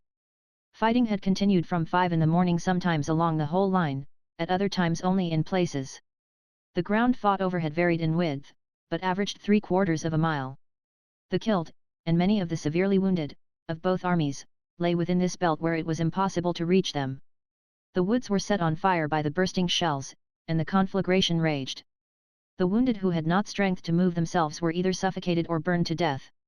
Finally the fire communicated with our breastworks, in places. Being constructed of wood, they burned with great fury. But the battle still raged, our men firing through the flames until it became too hot to remain longer. Lee was now in distress. His men were in confusion, and his personal efforts failed to restore order. These facts, however, were learned subsequently, or we would have taken advantage of his condition and no doubt gained a decisive success. His troops were withdrawn now, but I revoked the order, which I had given previously to this assault, for Hancock to attack, because his troops had exhausted their ammunition and did not have time to replenish from the train, which was at some distance. Burnside, Sedgwick, and Warren had all kept up an assault during all this time, but their efforts had no other effect than to prevent the enemy from reinforcing his right from the troops in their front. I had, on the 5th, ordered all the bridges over the Rapidan to be taken up except one at Germania Ford. The troops on Sedgwick's right had been sent to enforce our left. This left our right in danger of being turned, and us of being cut off from all present base of supplies. Sedgwick had refused his right and entrenched it for protection against attack. But late in the afternoon of the 6th Early came out from his lines in considerable force and got in upon Sedgwick's right, notwithstanding the precautions taken, and created considerable confusion. Early captured several hundred prisoners, among them 2 general officers. The defense, however, was vigorous, and night coming on, the enemy was thrown into as much confusion as our troops, engaged, were. Early says in his memoirs that if we had discovered the confusion in his lines we might have brought fresh troops to his great discomfort. Many officers, who had not been attacked by Early, continued coming to my headquarters even after Sedgwick had rectified his lines a little farther to the rear, with news of the disaster, fully impressed with the idea that the enemy was pushing on and would soon be upon me. During the night all of Lee's army withdrew within their entrenchments. On the morning of the 7th General Custer drove the enemy's cavalry from Catharpin Furnace to Todd's Tavern. Pickets and skirmishers were sent along our entire front to find the position of the enemy. Some went as far as 1.5 miles before finding him. But Lee showed no disposition to come out of his works. There was no battle during the day, and but little firing except in Warren's front, he being directed about noon to make a reconnaissance in force. This drew some sharp firing, but there was no attempt on the part of Lee to drive him back. This ended the Battle of the Wilderness. Chapter 51. After the battle, telegraph and signal service, movement by the left flank. More desperate fighting has not been witnessed on this continent than that of the 5th and 6th of May. Our victory consisted in having successfully crossed a formidable stream, almost in the face of an enemy, and in getting the army together as a unit. We gained an advantage on the morning of the 6th, which, if it had been followed up, must have proven very decisive. In the evening the enemy gained an advantage, but was speedily repulsed. As we stood at the close, the two armies were relatively in about the same condition to meet each other as when the river divided them. But the fact of having safely crossed was a victory. Our losses in the Wilderness were very severe. Those of the Confederates must have been even more so, but I have no means of speaking with accuracy upon this point. The Germania Ford Bridge was transferred to Ely's Ford to facilitate the transportation of the wounded to Washington. It may be as well here as elsewhere to state 2 things connected with all movements of the Army of the Potomac. First, in every change of position or halt for the night, whether confronting the enemy or not, the moment arms were stacked the men entrenched themselves. For this purpose they would build up piles of logs or rails if they could be found in their front, and dig a ditch, throwing the dirt forward on the timber. Thus the digging they did counted in making a depression to stand in, and increased the elevation in front of them. It was wonderful how quickly they could in this way construct defenses of considerable strength. When a halt was made with the view of assaulting the enemy, or in his presence, these would be strengthened or their positions changed under the direction of engineer officers. The second was, the use made of the telegraph and signal corps. Nothing could be more complete than the organization and discipline of this body of brave and intelligent men. Insulated wires, insulated so that they would transmit messages in a storm, on the ground or under water, were wound upon reels, making about 200 pounds weight of wire to each reel. 2 men and 1 mule were detailed to each reel. The pack saddle on which this was carried was provided with a rack like a sawbuck placed crosswise of the saddle, and raised above it so that the reel, with its wire, would revolve freely. There was a wagon, supplied with a telegraph operator, battery, and telegraph instruments for each division, each corps, each army, and one for my headquarters. There were wagons also loaded with light poles, about the size and length of a wall tent pole, supplied with an iron spike in one end, used to hold the wires up when laid, so that wagons and artillery would not run over them. The mules thus loaded were assigned to brigades, and always kept with the command they were assigned to. The operators were also assigned to particular headquarters, and never changed except by special orders. The moment the troops were put in position to go into camp, all the men connected with this branch of service would proceed to put up their wires. A mule loaded with a coil of wire would be led to the rear of the nearest flank of the brigade he belonged to, and would be led in a line parallel thereto, while one man would hold an end of the wire and uncoil it as the mule was led off. When he had walked the length of the wire, the whole of it would be on the ground. This would be done in rear of every brigade at the same time. The ends of all the wires would then be joined, making a continuous wire in the rear of the whole army. The men, attached to brigades or divisions, would all commence at once raising the wires with their telegraph poles. This was done by making a loop in the wire and putting it over the spike and raising the pole to a perpendicular position.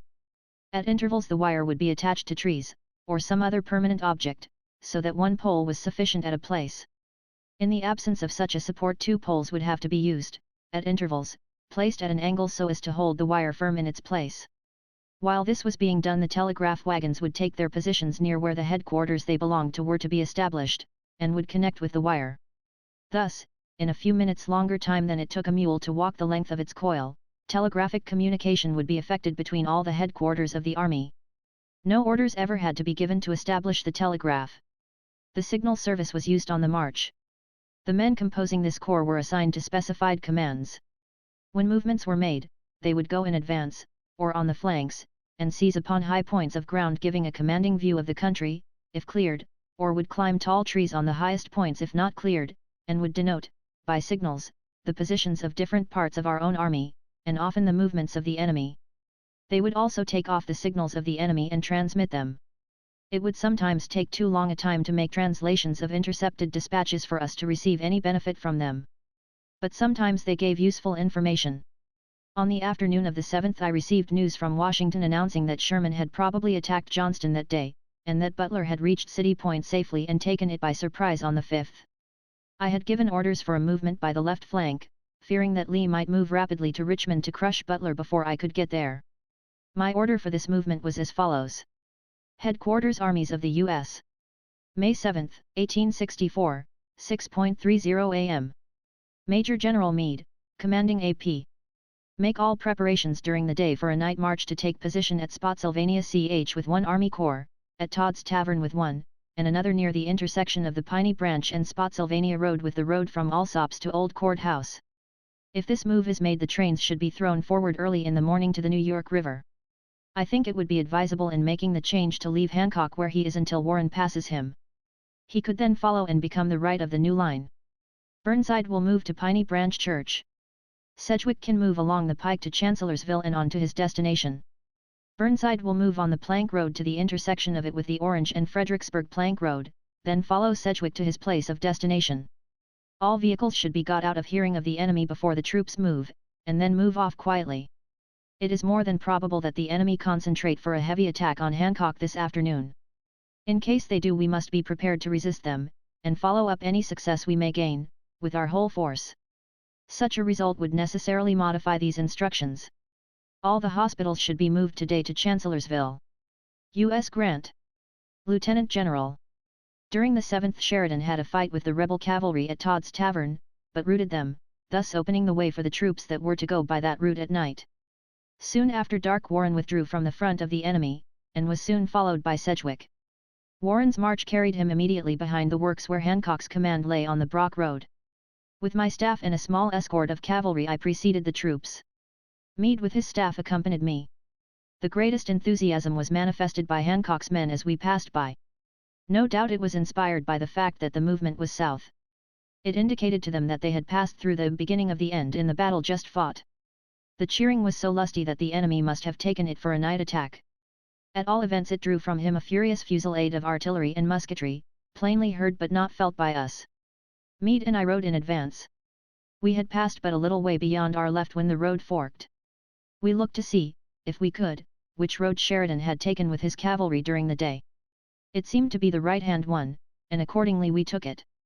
We had not gone far, however, when Colonel C.B. Comstock, of my staff, with the instinct of the engineer, suspecting that we were on a road that would lead us into the lines of the enemy, if he, too, should be moving, dashed by at a rapid gallop and all alone. In a few minutes he returned and reported that Lee was moving, and that the road we were on would bring us into his lines in a short distance. We returned to the forks of the road, left a man to indicate the right road to the head of Warren's column when it should come up, and continued our journey to Todd's Tavern, where we arrived after midnight. My object in moving to Spotsylvania was twofold. First, I did not want Lee to get back to Richmond in time to attempt to crush Butler before I could get there. Second, I wanted to get between his army and Richmond if possible, and, if not, to draw him into the open field. But Lee, by accident, beat us to Spotsylvania. Our wagon trains had been ordered easterly of the roads the troops were to march upon before the movement commenced. Lee interpreted this as a semi-retreat of the Army of the Potomac to Fredericksburg, and so informed his government. Accordingly he ordered Longstreet's corps, now commanded by Anderson, to move in the morning, the 8th, to Spotsylvania. But the woods being still on fire, Anderson could not go into bivouac, and marched directly on to his destination that night. By this accident Lee got possession of Spotsylvania. It is impossible to say now what would have been the result if Lee's orders had been obeyed as given, but it is certain that we would have been in Spotsylvania, and between him and his capital. My belief is that there would have been a race between the two armies to see which could reach Richmond first, and the Army of the Potomac would have had the shorter line. Thus, twice since crossing the Rapidan we came near closing the campaign, so far as battles were concerned, from the Rapidan to the James River or Richmond. The first failure was caused by our not following up the success gained over Hill's corps on the morning of the 6th, as before described. The second, when fires caused by that battle drove Anderson to make a march during the night of the 7th to 8th which he was ordered to commence on the morning of the 8th. But accident often decides the fate of battle. Sheridan's cavalry had had considerable fighting during the afternoon of the 7th, lasting at Todd's Tavern until after night, with the field his at the close. He issued the necessary orders for seizing Spotsylvania and holding the bridge over the Po River, which Lee's troops would have to cross to get to Spotsylvania. But Meade changed Sheridan's orders to Merritt, who was holding the bridge, on his arrival at Todd's Tavern, and thereby left the road free for Anderson when he came up. Wilson, who was ordered to seize the town, did so, with his division of cavalry, but he could not hold it against the Confederate corps which had not been detained at the crossing of the Po, as it would have been but for the unfortunate change in Merritt's orders. Had he been permitted to execute the orders Sheridan gave him, he would have been guarding with 2 brigades of cavalry the bridge over the Po River which Anderson had to cross, and must have detained him long enough to enable Warren to reinforce Wilson and hold the town.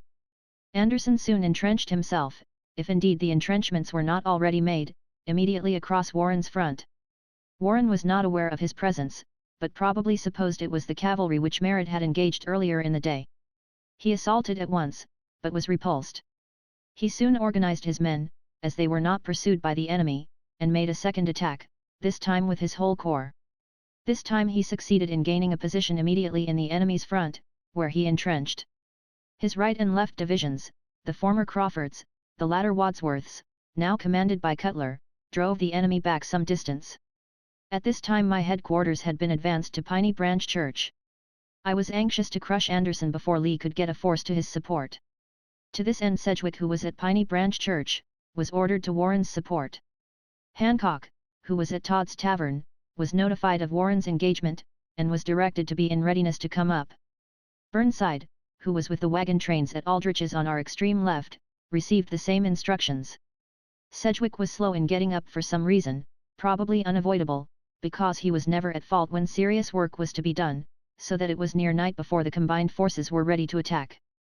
Even then all of Sedgwick's command did not get into the engagement. Warren led the last assault, one division at a time, and of course it failed. Warren's difficulty was twofold. When he received an order to do anything, it would at once occur to his mind how all the balance of the army should be engaged so as properly to cooperate with him. His ideas were generally good, but he would forget that the person giving him orders had thought of others at the time he had of him. In like manner, when he did get ready to execute an order, after giving most intelligent instructions to division commanders, he would go in with one division, holding the others in reserve until he could superintend their movements in person also, forgetting that division commanders could execute an order without his presence. His difficulty was constitutional and beyond his control. He was an officer of superior ability, quick perceptions, and personal courage to accomplish anything that could be done with a small command. Lee had ordered Hill's corps, now commanded by Early, to move by the very road we had marched upon. This shows that even early in the morning of the 8th Lee had not yet become acquainted with my move, but still thought that the Army of the Potomac had gone to Fredericksburg. Indeed, he informed the authorities at Richmond he had possession of Spotsylvania and was on my flank. Anderson was in possession of Spotsylvania, through no foresight of Lee, however. Early only found that he had been following us when he ran against Hancock at Todd's Tavern. His coming detained Hancock from the battlefield of Spotsylvania for that day, but he, in like manner, kept Early back and forced him to move by another route. Had I ordered the movement for the night of the 7th by my left flank, it would have put Hancock in the lead. It would also have given us an hour or earlier start. It took all that time for Warren to get the head of his column to the left of Hancock after he had got his troops out of their line confronting the enemy.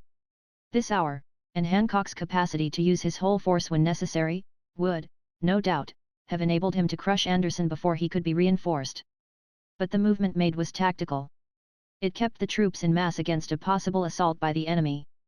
Our left occupied its entrenchments while the two corps to the right passed. If an attack had been made by the enemy he would have found the 2D Corps in position, fortified, and, practically, the 5th and 6th Corps in position as reserves, until his entire front was passed. By a left flank movement the army would have been scattered while still passing the front of the enemy, and before the extreme right had got by it would have been very much exposed. Then, too, I had not yet learned the special qualifications of the different corps commanders. At that time my judgment was that Warren was the man I would suggest to succeed Meade should anything happen to that gallant soldier to take him from the field. As I have before said, Warren was a gallant soldier, an able man, and he was beside thoroughly imbued with the solemnity and importance of the duty he had to perform. Chapter 52 Battle of Spotsylvania, Hancock's position, assault of Warren's and Wright's corps, Upton promoted on the field, good news from Butler and Sheridan. The Mattapony River is formed by the junction of the Mat, the Ta, the Po and the New York rivers, the last being the northernmost of the four. It takes its rise about a mile south and a little east of the Wilderness Tavern. The Po rises southwest of the place, but farther away. Spotsylvania is on the ridge dividing these two streams, and where they are but a few miles apart. The Brock Road reaches Spotsylvania without crossing either of these streams. Lee's army coming up by the Catharpin Road, had to cross the Po at Wooden Bridge. Warren and Hancock came by the Brock Road. Sedgwick crossed the New York at Catharpin Furnace. Burnside coming by Aldrich's to Gates's house, had to cross the New York near the enemy. He found pickets at the bridge, but they were soon driven off by a brigade of Wilcox's division, and the stream was crossed. This brigade was furiously attacked, but the remainder of the division coming up, they were enabled to hold their position, and soon fortified it. About the time I received the news of this attack, word came from Hancock that Early had left his front. He had been forced over to the Catharpin Road, crossing the Po at Corbin's and again at Wooden Bridge. These are the bridges Sheridan had given orders to his cavalry to occupy on the 8th, while one division should occupy Spotsylvania. These movements of the enemy gave me the idea that Lee was about to make the attempt to get to, or towards, Fredericksburg to cut off my supplies. I made arrangements to attack his right and get between him and Richmond if he should try to execute this design. If he had any such intention it was abandoned as soon as Burnside was established south of the New York. The Po and the New York are narrow little streams, but deep, with abrupt banks, and bordered by heavily wooded and marshy bottoms, at the time we were there, and difficult to cross except where bridged. The country about was generally heavily timbered, but with occasional clearings. It was a much better country to conduct a defensive campaign in than an offensive one. By noon of the 9th the position of the two armies was as follows: Lee occupied a semicircle facing north, northwest and northeast, enclosing the town. Anderson was on his left extending to the Po, Ewell came next, then Early. Warren occupied our right, covering the Brock and other roads converging at Spotsylvania. Sedgwick was to his left and Burnside on our extreme left. Hancock was yet back at Todd's Tavern, but as soon as it was known that Early had left Hancock's front, the latter was ordered up to Warren's right. He formed a line with 3 divisions on the hill overlooking the Po early in the afternoon, and was ordered to cross the Po and get on the enemy's flank. The 4th Division of Hancock's Corps, Mott commanding, was left at Todd's when the corps first came up, but in the afternoon it was brought up and placed to the left of Sedgwick's, now Wright's, 6th Corps.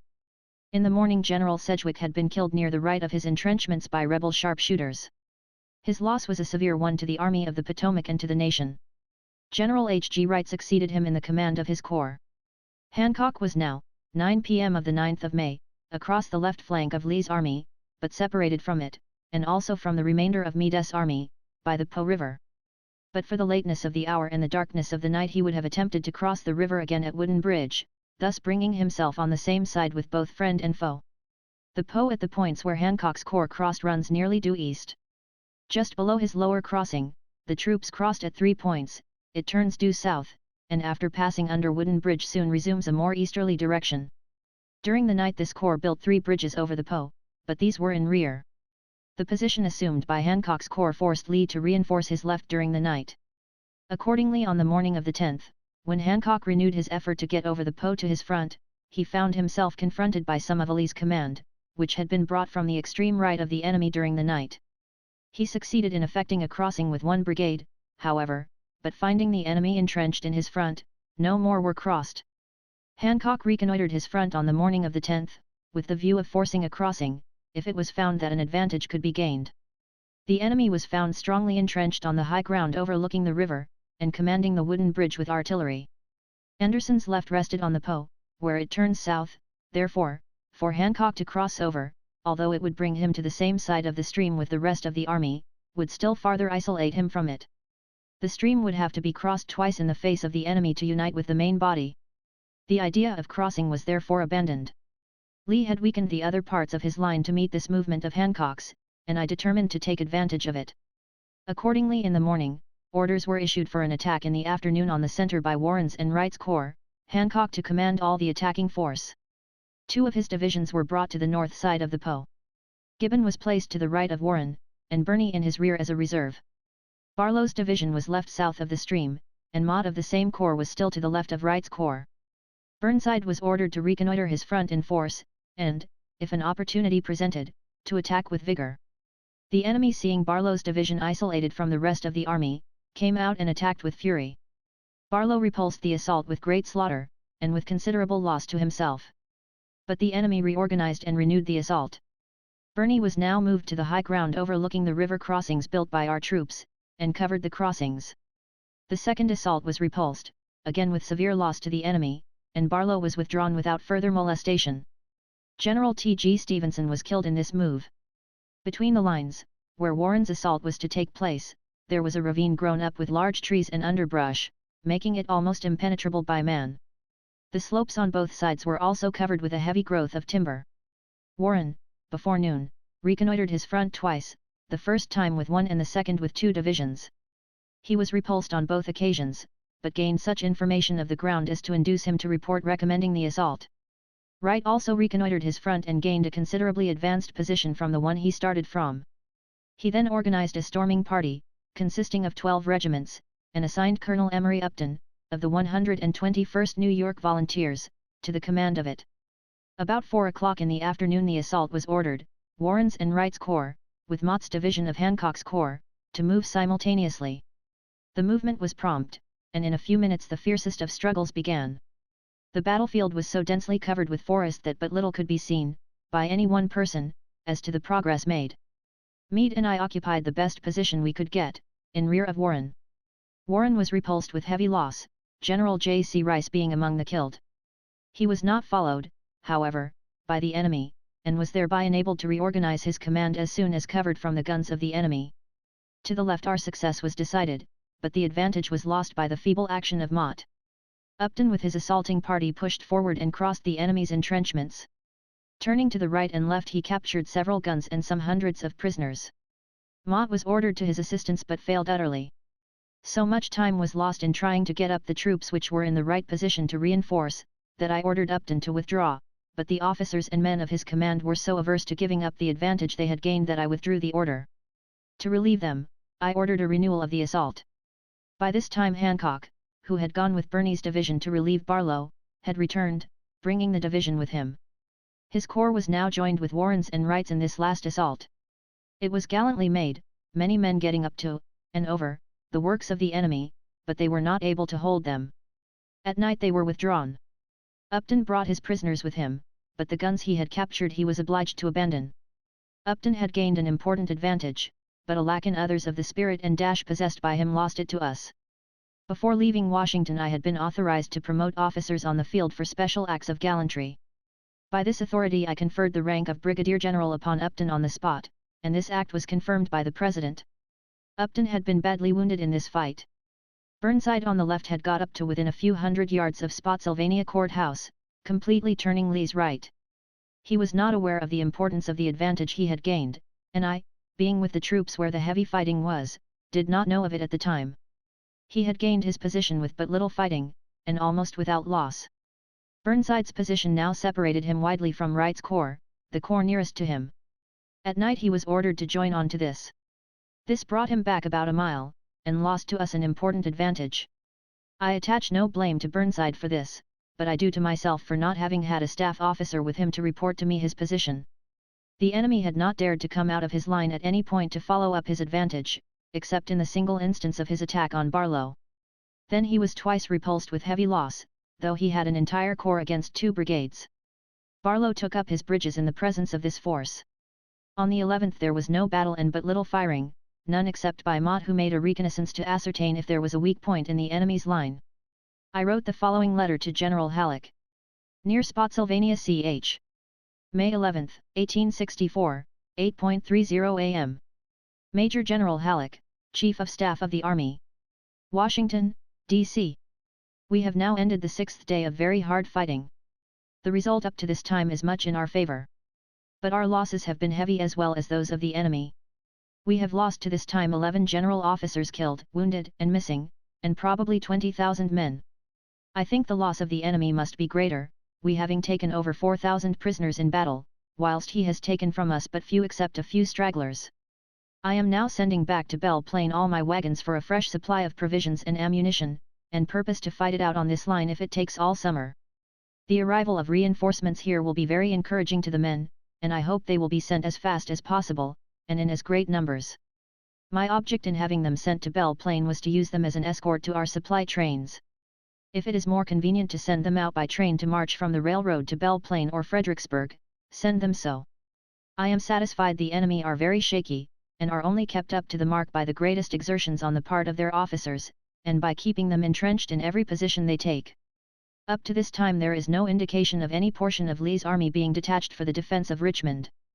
U.S. Grant, Lieutenant General. And also, I received information, through the War Department, from General Butler that his cavalry under Kautz had cut the railroad south of Petersburg, separating Beauregard from Richmond, and had whipped Hill, killing, wounding and capturing many. Also that he was entrenched, and could maintain himself. On this same day came news from Sheridan to the effect that he had destroyed 10 miles of the railroad and telegraph between Lee and Richmond, 1.5 million rations, and most of the medical stores for his army.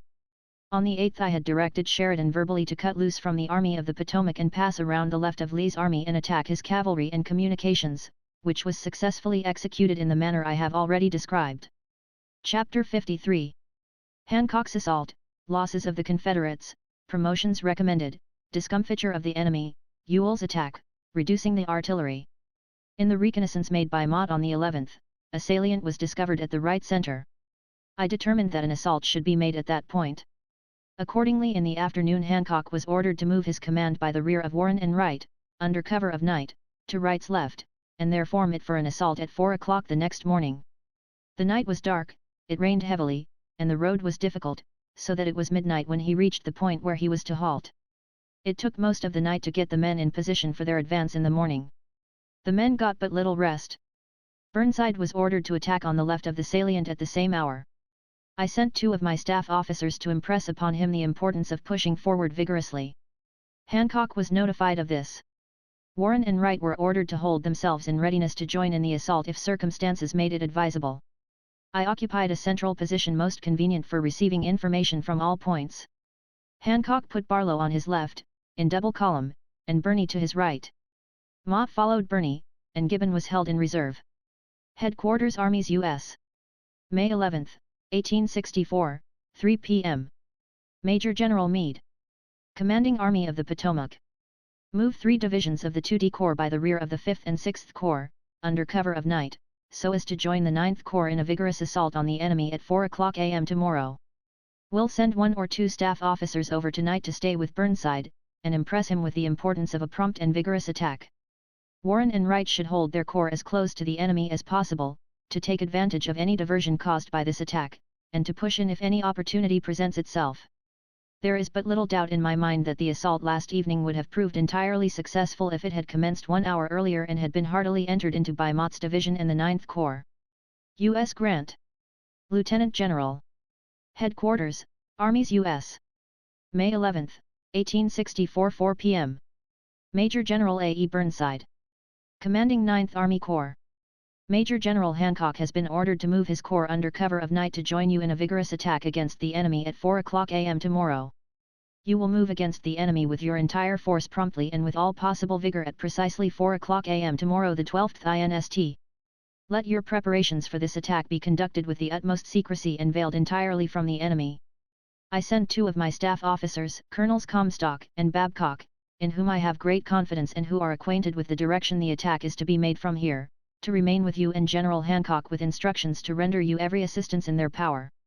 Generals Warren and Wright will hold their corps as close to the enemy as possible, to take advantage of any diversion caused by yours and Hancock's attack, and will push in their whole force if any opportunity presents itself. U.S. Grant. Lieutenant General. The morning of the 12th opened foggy, delaying the start more than half an hour. The ground over which Hancock had to pass to reach the enemy, was ascending and heavily wooded to within 200 or 300 yards of the enemy's entrenchments. In front of Birney there was also a marsh to cross. But, notwithstanding all these difficulties, the troops pushed on in quick time without firing a gun, and when within 400 or 500 yards of the enemy's line broke out in loud cheers, and with a rush went up to and over the breastworks. Barlow and Birney entered almost simultaneously. Here a desperate hand-to-hand conflict took place. The men of the 2 sides were too close together to fire, but used their guns as clubs. The hand conflict was soon over. Hancock's corps captured some 4,000 prisoners, among them a division and a brigade commander, 20 or more guns with their horses, caissons, and ammunition, several thousand stand of arms, and many colors. Hancock, as soon as the hand-to-hand conflict was over, turned the guns of the enemy against him and advanced inside the rebel lines. About 6 o'clock I ordered Warren's corps to the support of Hancock's. Burnside, on the left, had advanced up east of the salient to the very parapet of the enemy. Potter, commanding one of his divisions, got over but was not able to remain there. However, he inflicted a heavy loss upon the enemy, but not without loss in return. This victory was important, and one that Lee could not afford to leave us in full possession of. He made the most strenuous efforts to regain the position he had lost. Troops were brought up from his left and attacked Hancock furiously. Hancock was forced to fall back, but he did so slowly, with his face to the enemy, inflicting on him heavy loss, until behind the breastworks he had captured. These he turned, facing them the other way, and continued to hold. Wright was ordered up to reinforce Hancock, and arrived by 6 o'clock. He was wounded soon after coming up but did not relinquish the command of his corps, although the fighting lasted until 1 o'clock the next morning. At 8 o'clock Warren was ordered up again, but was so slow in making his dispositions that his orders were frequently repeated, and with emphasis. At 11 o'clock I gave Meade written orders to relieve Warren from his command if he failed to move promptly. Hancock placed batteries on high ground in his rear, which he used against the enemy, firing over the heads of his own troops. Burnside accomplished but little on our left of a positive nature, but negatively a great deal. He kept Lee from reinforcing his center from that quarter. If the 5th Corps, or rather if Warren, had been as prompt as Wright was with the 6th Corps, better results might have been obtained. Lee massed heavily from his left flank on the broken point of his line. 5 times during the day he assaulted furiously, but without dislodging our troops from their new position. His losses must have been fearful. Sometimes the belligerents would be separated by but a few feet. In one place a tree, 18 inches in diameter, was cut entirely down by musket balls. All the trees between the lines were very much cut to pieces by artillery and musketry. It was 3 o'clock next morning before the fighting ceased.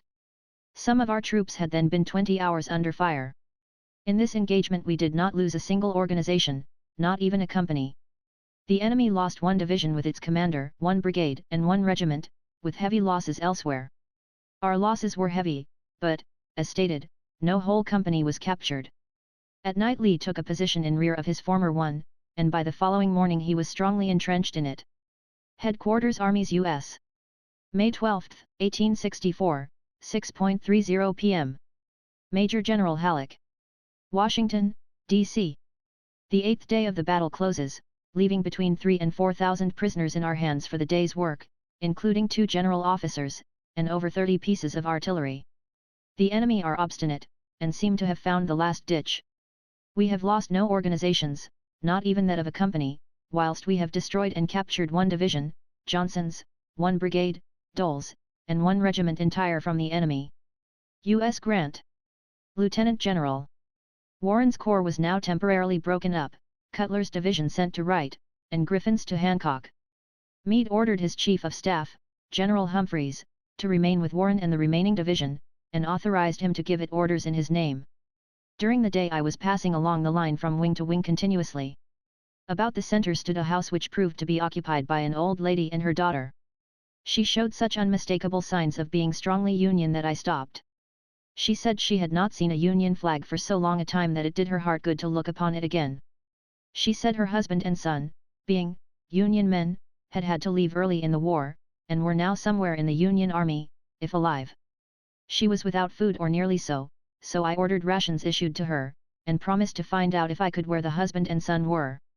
There was no fighting on the 13th, further than a little skirmishing between Mott's division and the enemy.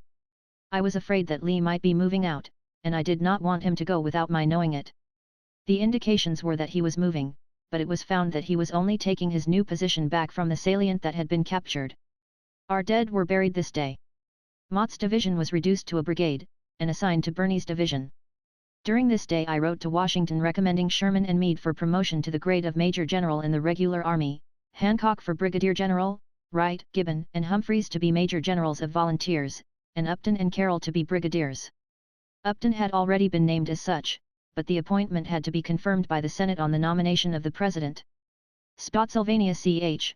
May 13, 1864. Hon. E. M. Stanton, Secretary of War. Washington, D.C.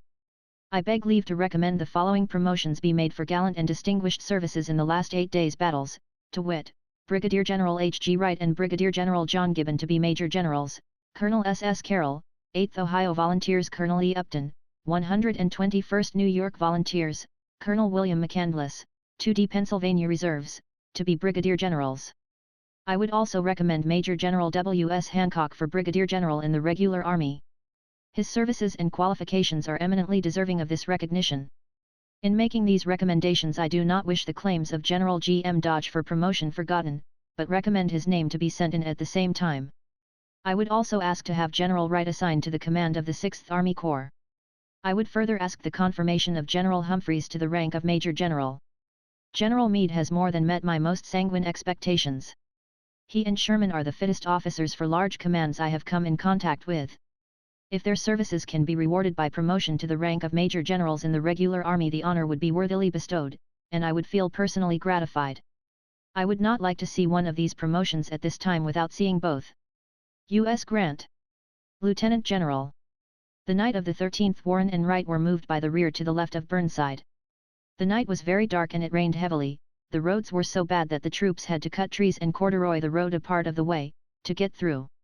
It was midnight before they got to the point where they were to halt, and daylight before the troops could be organized to advance to their position in line. They gained their position in line, however, without any fighting, except a little in Wright's front. Here Upton had to contend for an elevation which we wanted and which the enemy was not disposed to yield. Upton first drove the enemy, and was then repulsed in turn. Ayres coming to his support with his brigade, of Griffin's division, Warren's corps, the position was secured and fortified. There was no more battle during the 14th. This brought our line east of the courthouse and running north and south and facing west. During the night of the 14th to 15th, Lee moved to cover this new front. This left Hancock without an enemy confronting him. He was brought to the rear of our new center, ready to be moved in any direction he might be wanted. On the 15th, news came from Butler and Averill. The former reported the capture of the outer works at Drury's Bluff, on the James River, and that his cavalry had cut the railroad and telegraph south of Richmond on the Danville Road, and the latter, the destruction of a depot of supplies at Dublin, West Virginia, and the breaking of New River Bridge on the Virginia and Tennessee Railroad. The next day, news came from Sherman and Sheridan. Sherman had forced Johnston out of Dalton, Georgia, and was following him south. The report from Sheridan embraced his operations up to his passing the outer defenses of Richmond. The prospect must now have been dismal in Richmond. The road and telegraph were cut between the capital and Lee. The roads and wires were cut in every direction from the rebel capital. Temporarily that city was cut off from all communication with the outside except by courier. This condition of affairs, however, was of but short duration. I wrote Halleck. Near Spotsylvania, Ch. May 16, 1864, 8 a.m. Major General Halleck. Washington, D.C. We have had 5 days almost constant rain without any prospect yet of it clearing up. The roads have now become so impassable that ambulances with wounded men can no longer run between here and Fredericksburg. All offensive operations necessarily cease until we can have 24 hours of dry weather. The Army is in the best of spirits, and feel the greatest confidence of ultimate success. You can assure the President and Secretary of War that the elements alone have suspended hostilities, and that it is in no manner due to weakness or exhaustion on our part. U.S. Grant. Lieutenant General. The condition of the roads was such that nothing was done on the 17th. But that night Hancock and Wright were to make a night march back to their old positions, and to make an assault at 4 o'clock in the morning. Lee got troops back in time to protect his old line, so the assault was unsuccessful. On this day, 18th, the news was almost as discouraging to us as it had been 2 days before in the rebel capital. As stated above, Hancock's and Wright's corps had made an unsuccessful assault. News came that Sigel had been defeated at New Market, badly, and was retreating down the valley. Not 2 hours before, I had sent the inquiry to Halleck whether Sigel could not get to Stanton to stop supplies coming from there to Lee. I asked at once that Sigel might be relieved, and someone else put in his place. Hunter's name was suggested, and I heartily approved. Further news from Butler reported him driven from Drury's Bluff, but still in possession of the Petersburg Road. Banks had been defeated in Louisiana, relieved, and can be put in his place. This change of commander was not on my suggestion. All this news was very discouraging. All of it must have been known by the enemy before it was by me. In fact, the good news, for the enemy, must have been known to him at the moment I thought he was in despair, and his anguish had been already relieved when we were enjoying his supposed discomfiture, but this was no time for repining. I immediately gave orders for a movement by the left flank, on towards Richmond, to commence on the night of the 19th. I also asked Halleck to secure the cooperation of the Navy in changing our base of supplies from Fredericksburg to Port Royal, on the Rappahannock. Up to this time I had received no reinforcements, except 6,000 raw troops under Brigadier General Robert O. Tyler, just arrived. They had not yet joined their command, Hancock's corps, but were on our right. This corps had been brought to the rear of the center, ready to move in any direction. Lee, probably suspecting some move on my part, and seeing our right entirely abandoned, moved Ewell's corps about 5 o'clock in the afternoon, with Ulysses as a reserve, to attack us in that quarter. Tyler had come up from Fredericksburg, and had been halted on the road to the right of our line, near Kitching's brigade of Warren's corps. Tyler received the attack with his raw troops, and they maintained their position, until reinforced, in a manner worthy of veterans. Hancock was in a position to reinforce speedily, and was the soldier to do it without waiting to make dispositions. Birney was thrown to Tyler's right and Crawford to his left, with Gibbon as a reserve, and Ewell was whirled back speedily and with heavy loss. Warren had been ordered to get on Ewell's flank and in his rear, to cut him off from his entrenchments. But his efforts were so feeble that under the cover of night Ewell got back with only the loss of a few hundred prisoners, besides his killed and wounded.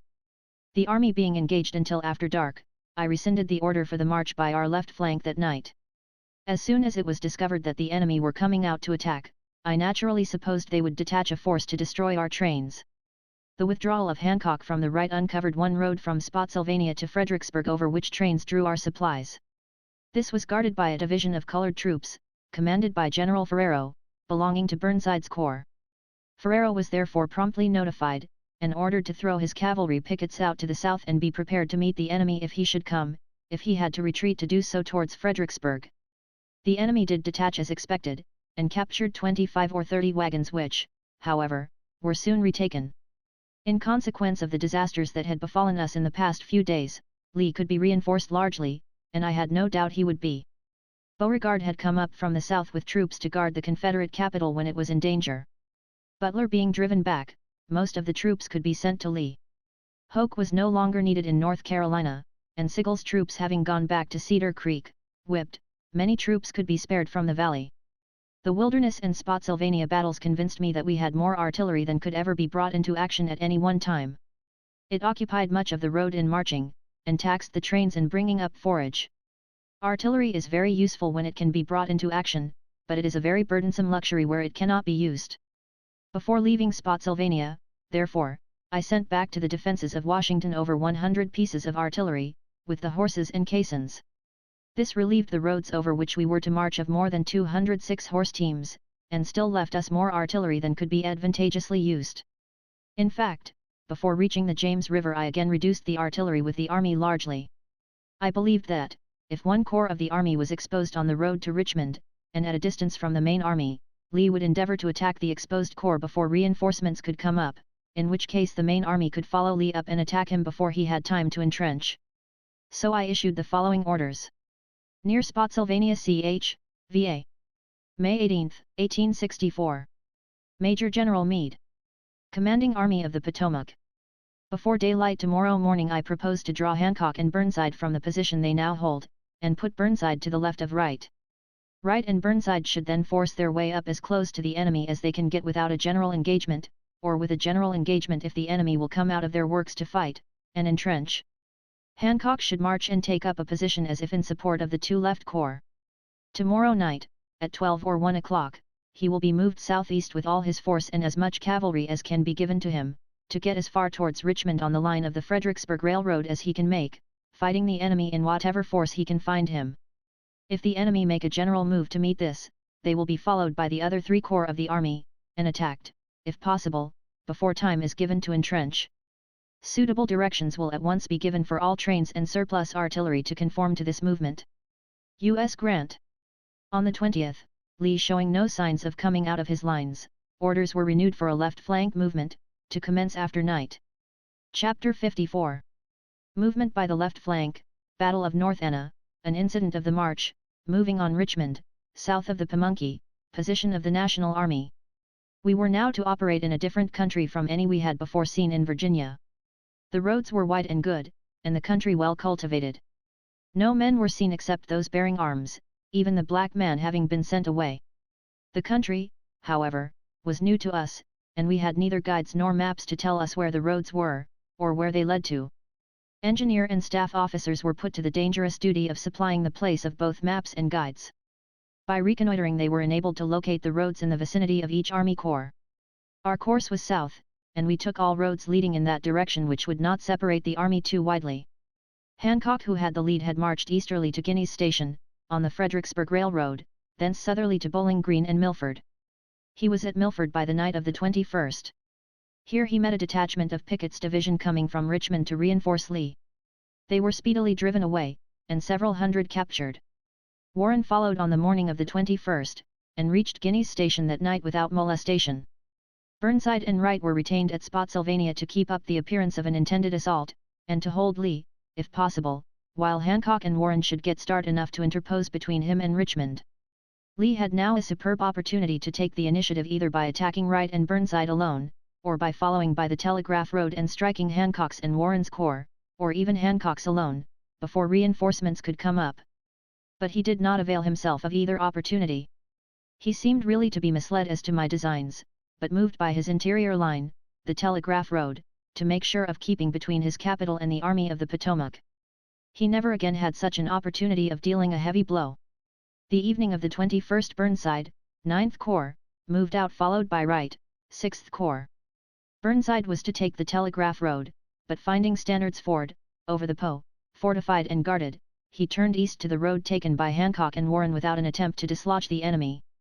The night of the 21st I had my headquarters near the 6th Corps, at Guiney's Station, and the enemy's cavalry was between us and Hancock. There was a slight attack on Burnside's and Wright's corps as they moved out of their lines, but it was easily repulsed. The object probably was only to make sure that we were not leaving a force to follow upon the rear of the Confederates. By the morning of the 2-2d Burnside and Wright were at Guiney's Station. Hancock's corps had now been marching and fighting continuously for several days, not having had rest even at night much of the time. They were, therefore, permitted to rest during the 2-2d. But Warren was pushed to Harris's Store, directly west of Milford, and connected with it by a good road, and Burnside was sent to New Bethel Church. Wright's corps was still back at Guiney's Station. I issued the following order for the movement of the troops the next day. New Bethel, VA, May 22, 1864. Major General Meade. Commanding Army of the Potomac. Direct corps commanders to hold their troops in readiness to march at 5 a.m. tomorrow. At that hour each command will send out cavalry and infantry on all roads to their front leading south, and ascertain, if possible, where the enemy is. If beyond the South Anna, the 5th and 6th Corps will march to the forks of the road, where one branch leads to Beaver Dam Station, the other to Jericho Bridge, then south by roads reaching the Anna, as near to and east of Hawkins Creek as they can be found. The 2D Corps will move to Chesterfield Ford. The 9th Corps will be directed to move at the same time to Jericho Bridge. The map only shows 2 roads for the 4 Corps to march upon, but, no doubt, by the use of plantation roads, and pressing in guides, others can be found, to give one for each corps. The troops will follow their respective reconnoitering parties. The trains will be moved at the same time to Milford Station. Headquarters will follow the 9th Corps. U.S. Grant. Lieutenant General. Warren's corps was moved from Harris's Store to Jericho Ford, Wright's following. Warren arrived at the ford early in the afternoon, and by 5 o'clock effected a crossing under the protection of sharpshooters. The men had to wade in water up to their waists. As soon as enough troops were over to guard the ford, pontoons were laid and the artillery and the rest of the troops crossed. The line formed was almost perpendicular to the course of the river, Crawford on the left, next to the river, Griffin in the center, and Cutler on the right. Lee was found entrenched along the front of their line. The whole of Hill's corps was sent against Warren's right before it had got in position. A brigade of Cutler's division was driven back, the enemy following, but assistance coming up the enemy was in turn driven back into his trenches with heavy loss in killed and wounded, with about 500 prisoners left in our hands. By night Wright's corps was up ready to reinforce Warren. On the 2-3d Hancock's corps was moved to the wooden bridge which spans the North Anna River just west of where the Fredericksburg Railroad crosses. It was near night when the troops arrived. They found the bridge guarded, with troops entrenched, on the north side. Hancock sent 2 brigades, Egan's and Pierce's, to the right and left, and when properly disposed they charged simultaneously. The bridge was carried quickly, the enemy retreating over it so hastily that many were shoved into the river, and some of them were drowned. Several hundred prisoners were captured. The hour was so late that Hancock did not cross until next morning. Burnside's corps was moved by a middle road running between those described above, and which strikes the North Anna at Oxford, midway between Telegraph Road and Jericho Ford. The hour of its arrival was too late to cross that night. On the 24th Hancock's corps crossed to the south side of the river without opposition, and formed line facing nearly west. The railroad in rear was taken possession of and destroyed as far as possible. Wright's corps crossed at Jericho early the same day, and took position to the right of Warren's corps, extending south of the Virginia Central Railroad. This road was torn up for a considerable distance to the rear, west, the ties burned, and the rails bent and twisted by heating them over the burning ties. It was found, however, that Burnside's corps could not cross at Oxford. Lee had taken a position with his center on the river at this point, with the 2 wings thrown back, his line making an acute angle where it overlooked the river. Before the exact position of the whole of Lee's line was accurately known, I directed Hancock and Warren each to send a brigade to Oxford by the south side of the river. They found the enemy too strong to justify a serious attack. A 3rd ford was found between Oxford and Jericho. Burnside was directed to cross a division over this ford, and to send 1 division to Hancock. Crittenden was crossed by this newly discovered ford, and formed up the river to connect with Crawford's left. Potter joined Hancock by way of the wooden bridge. Crittenden had a severe engagement with some of Hill's corps on his crossing the river, and lost heavily. When joined to Warren's corps he was no further molested. Burnside still guarded Oxford from the north side. Lee now had his entire army south of the North Anna. Our lines covered his front, with the 6 miles separating the 2 wings guarded by but a single division. To get from one wing to the other the river would have to be crossed twice. Lee could reinforce any part of his line from all points of it in a very short march, or could concentrate the whole of it wherever he might choose to assault. We were, for the time, practically two armies besieging. Lee had been reinforced, and was being reinforced, largely. About this time the very troops whose coming I had predicted had arrived or were coming in. Pickett with a full division from Richmond was up, Hoke from North Carolina had come with a brigade, and Breckinridge was there, in all probably not less than 15,000 men. But he did not attempt to drive us from the field. On the 22D or 23D I received dispatches from Washington saying that Sherman had taken Kingston, crossed the Etowah River and was advancing into Georgia. I was seated at the time on the porch of a fine plantation house waiting for Burnside's corps to pass. Meade and his staff, besides my own staff, were with me. The lady of the house, a Mrs. Tyler, and an elderly lady, were present. Burnside seeing us, came up on the porch, his big spurs and saber rattling as he walked. He touched his hat politely to the ladies, and remarked that he supposed they had never seen so many live Yankees before in their lives. The elderly lady spoke up promptly saying, "Oh yes, I have, many more." "Where?" said Burnside. "In Richmond." "Prisoners, of course," was understood. I read my dispatch aloud, when it was received. This threw the younger lady into tears. I found the information she had received, and I suppose it was the information generally in circulation through the South, was that Lee was driving us from the state in the most demoralized condition and that in the Southwest our troops were but little better than prisoners of war. Seeing our troops moving south was ocular proof that a part of her information was incorrect, and she asked me if my news from Sherman was true. I assured her that there was no doubt about it.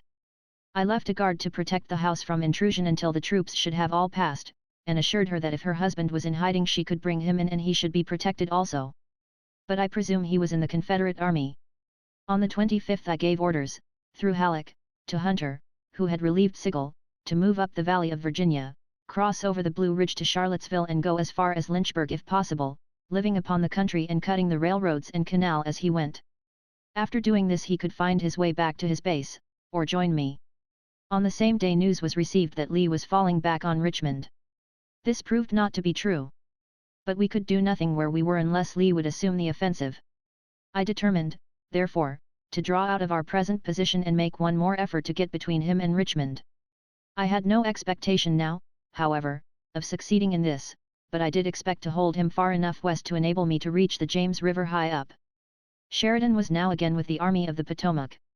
On the 26th I informed the government at Washington of the position of the two armies, of the reinforcements the enemy had received, of the move I proposed to make, and directed that our base of supplies should be shifted to White House, on the Pamunkey. The wagon train and guards moved directly from Port Royal to White House. Supplies moved around by water, guarded by the Navy. Orders had previously been sent, through Halleck, for Butler to send Smith's corps to White House. This order was repeated on the 25th, with directions that they should be landed on the north side of the Pamunkey, and marched until they joined the Army of the Potomac.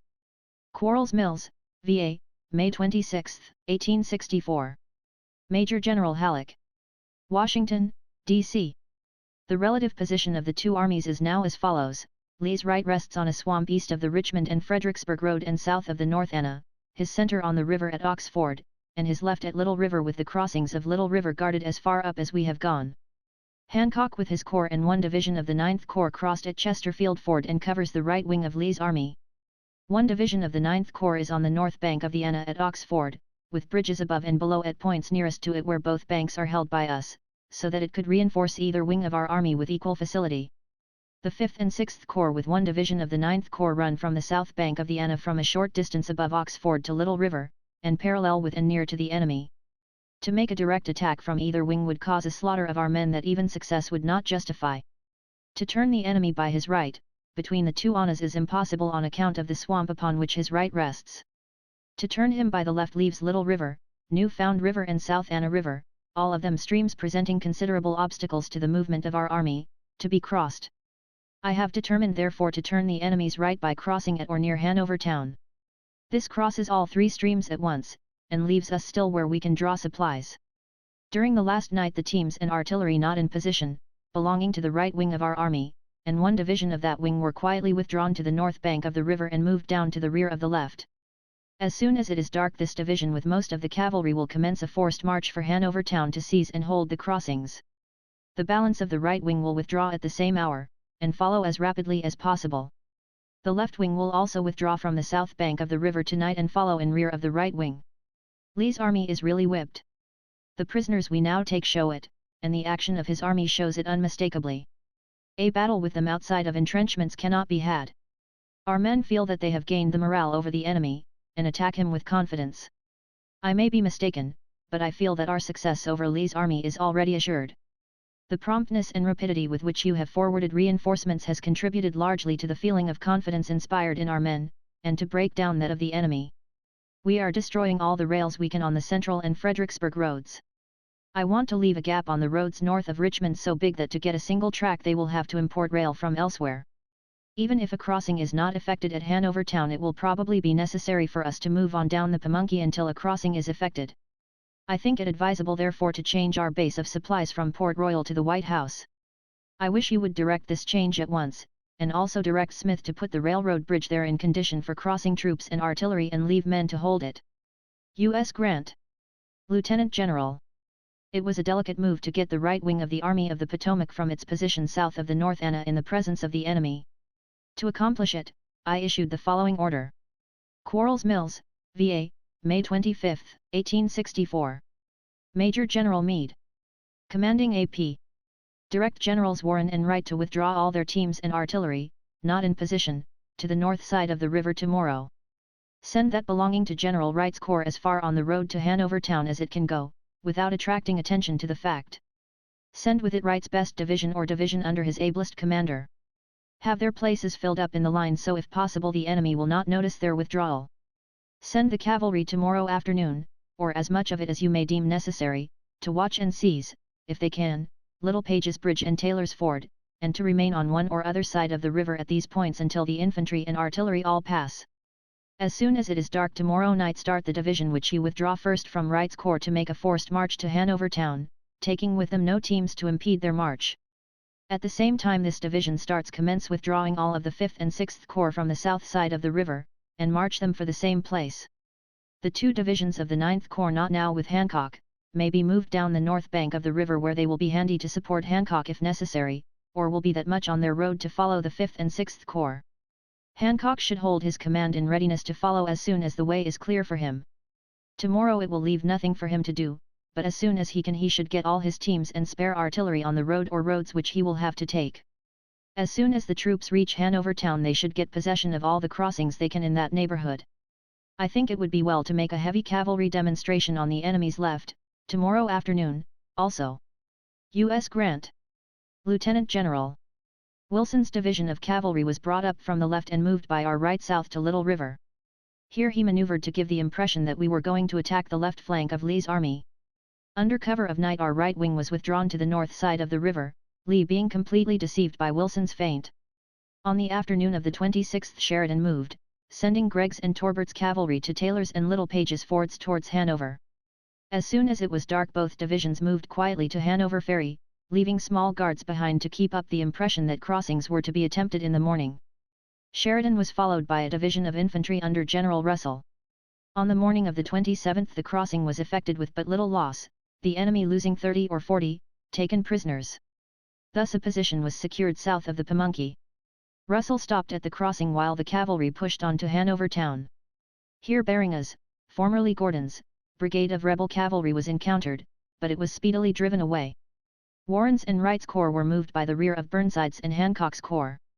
When out of the way these latter corps followed, leaving pickets confronting the enemy. Wilson's cavalry followed last, watching all the fords until everything had recrossed, then taking up the pontoons and destroying other bridges, became the rear guard. Two roads were traversed by the troops in this move. The one nearest to and north of the North Anna and Pamunkey was taken by Wright, followed by Hancock. Warren, followed by Burnside, moved by a road farther north, and longer. The trains moved by a road still farther north, and had to travel a still greater distance.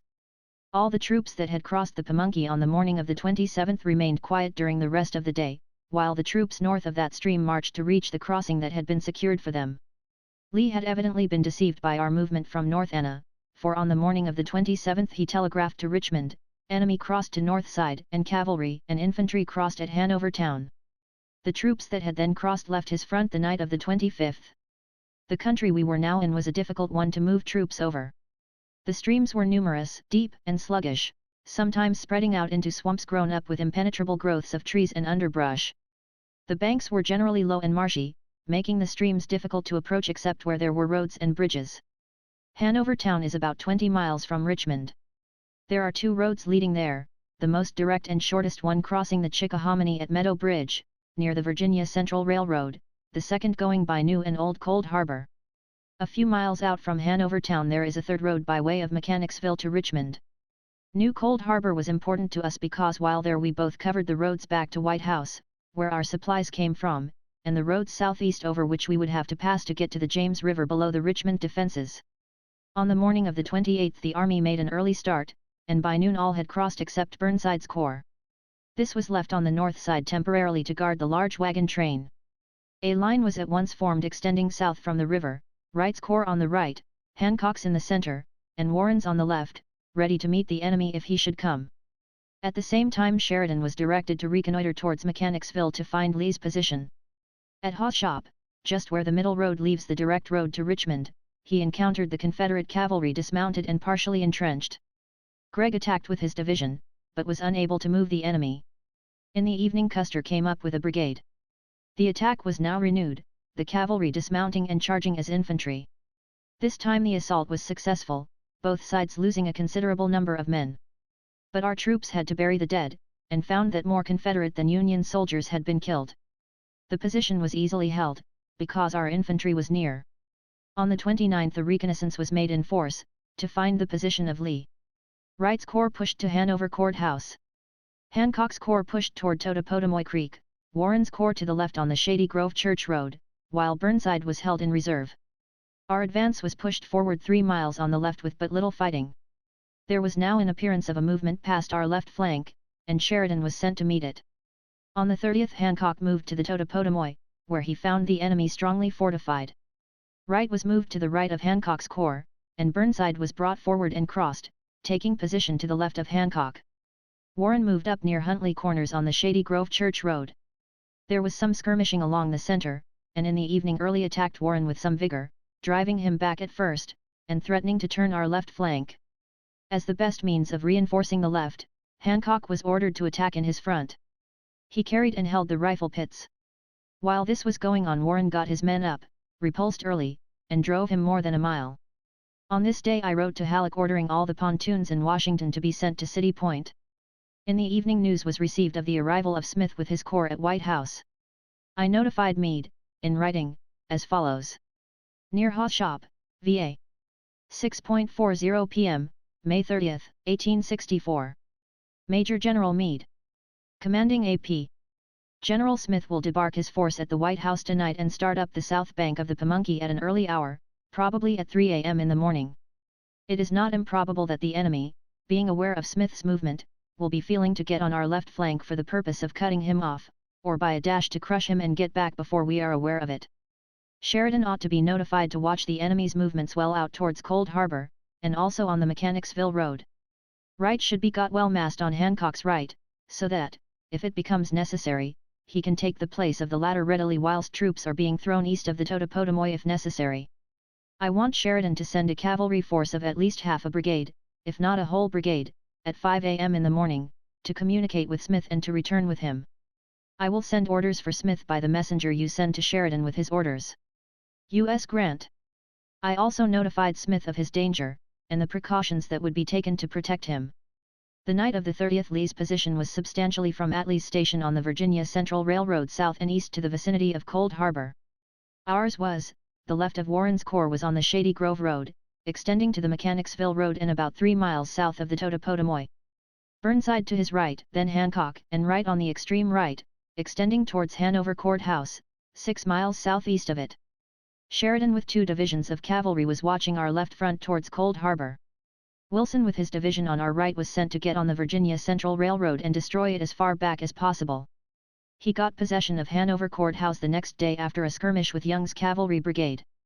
The enemy attacked Sheridan's pickets, but reinforcements were sent up and the attack was speedily repulsed and the enemy followed some distance towards Cold Harbor.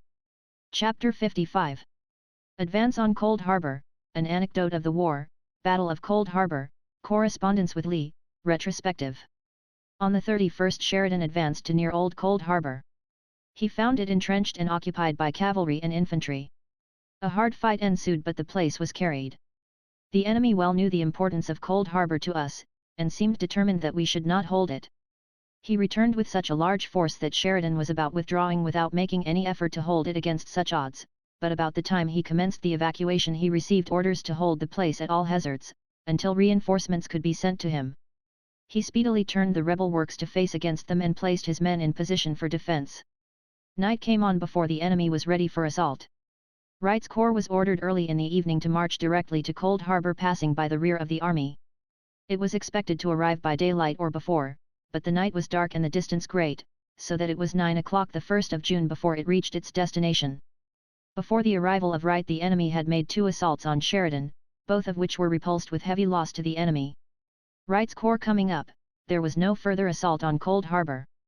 Smith, who was coming up from White House, was also directed to march directly to Cold Harbor, and was expected early on the morning of the 1st of June, but by some blunder the order which reached Smith directed him to Newcastle instead of Cold Harbor.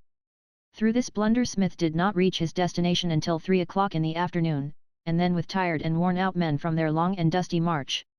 He landed 12,500 men from Butler's command, but a division was left at White House temporarily and many men had fallen out of ranks in their long march. Before the removal of Wright's corps from our right, after dark on the 31st, the 2 lines, Federal and Confederate, were so close together at that point that either side could detect directly any movement made by the other.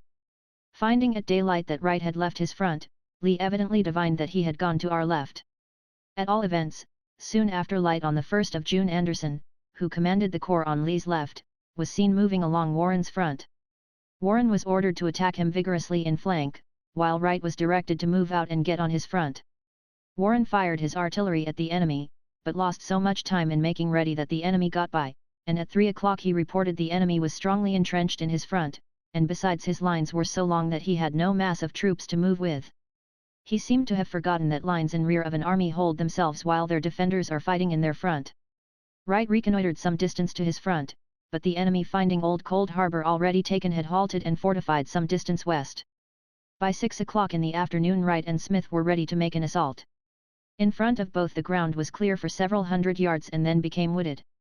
Both charged across this open space and into the wood, capturing and holding the first line of rifle pits of the enemy, and also capturing 700 or 800 prisoners. While this was going on, the enemy charged Warren 3 separate times with vigor, but were repulsed each time with loss. There was no officer more capable, nor one more prompt in acting, than Warren when the enemy forced him to it. There was also an attack upon Hancock's and Burnside's corps at the same time, but it was feeble and probably only intended to relieve Anderson, who was being pressed by Wright and Smith. During the night the enemy made frequent attacks with the view of dispossessing us of the important position we had gained, but without affecting their object. Hancock was moved from his place in line during the night and ordered to the left of Wright.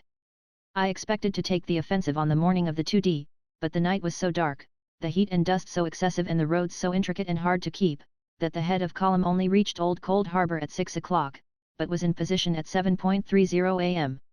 Preparations were made for an attack in the afternoon, but did not take place until the next morning. Warren's corps was moved to the left to connect with Smith, Hancock's corps was got into position to the left of Wright's, and Burnside was moved to Bethesda Church in reserve. While Warren and Burnside were making these changes the enemy came out several times and attacked them, capturing several hundred prisoners. The attacks were repulsed, but not followed up as they should have been. I was so annoyed at this that I directed Meade to instruct his corps commanders that they should seize all such opportunities when they occurred, and not wait for orders, all of our maneuvers being made for the very purpose of getting the enemy out of his cover. On this day Wilson returned from his raid upon the Virginia Central Railroad, having damaged it considerably. But, like ourselves, the rebels had become experts in repairing such damage.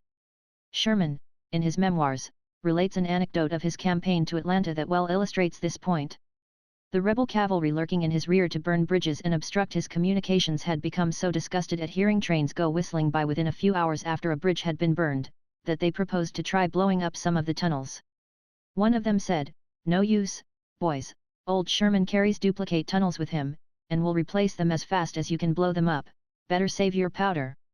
Sheridan was engaged reconnoitering the banks of the Chickahominy, to find crossings and the condition of the roads.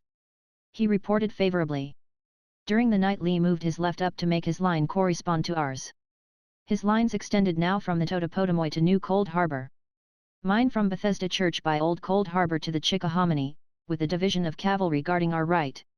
An assault was ordered for the 3D, to be made mainly by the corps of Hancock, Wright, and Smith, but Warren and Burnside were to support it by threatening Lee's left, and to attack with great earnestness if he should either reinforce more threatened points by drawing from that quarter or if a favorable opportunity should present itself. The corps commanders were to select the points in their respective fronts where they would make their assaults. The move was to commence at 4:30 in the morning. Hancock sent Barlow and Gibbon forward at the appointed hour, with Birney as a reserve. Barlow pushed forward with great vigor, under a heavy fire of both artillery and musketry, through thickets and swamps. Notwithstanding all the resistance of the enemy and the natural obstructions to overcome, he carried a position occupied by the enemy outside their main line where the road makes a deep cut through a bank affording as good a shelter for troops as if it had been made for that purpose. 3 pieces of artillery had been captured here, and several hundred prisoners. The guns were immediately turned against the men who had just been using them. No assistance coming to him, he, Barlow, entrenched under fire and continued to hold his place. Gibbon was not so fortunate in his front. He found the ground over which he had to pass cut up with deep ravines, and a morass difficult to cross. But his men struggled on until some of them got up to the very parapet covering the enemy. Gibbon gained ground much nearer the enemy than that which he left, and here he entrenched and held fast. Near Cold Harbor, June 3, 1864, 7 a.m. Major General Meade. Commanding AP. The moment it becomes certain that an assault cannot succeed, suspend the offensive, but when one does succeed, push it vigorously and if necessary pile in troops at the successful point from wherever they can be taken. I shall go to where you are in the course of an hour. U.S. Grant.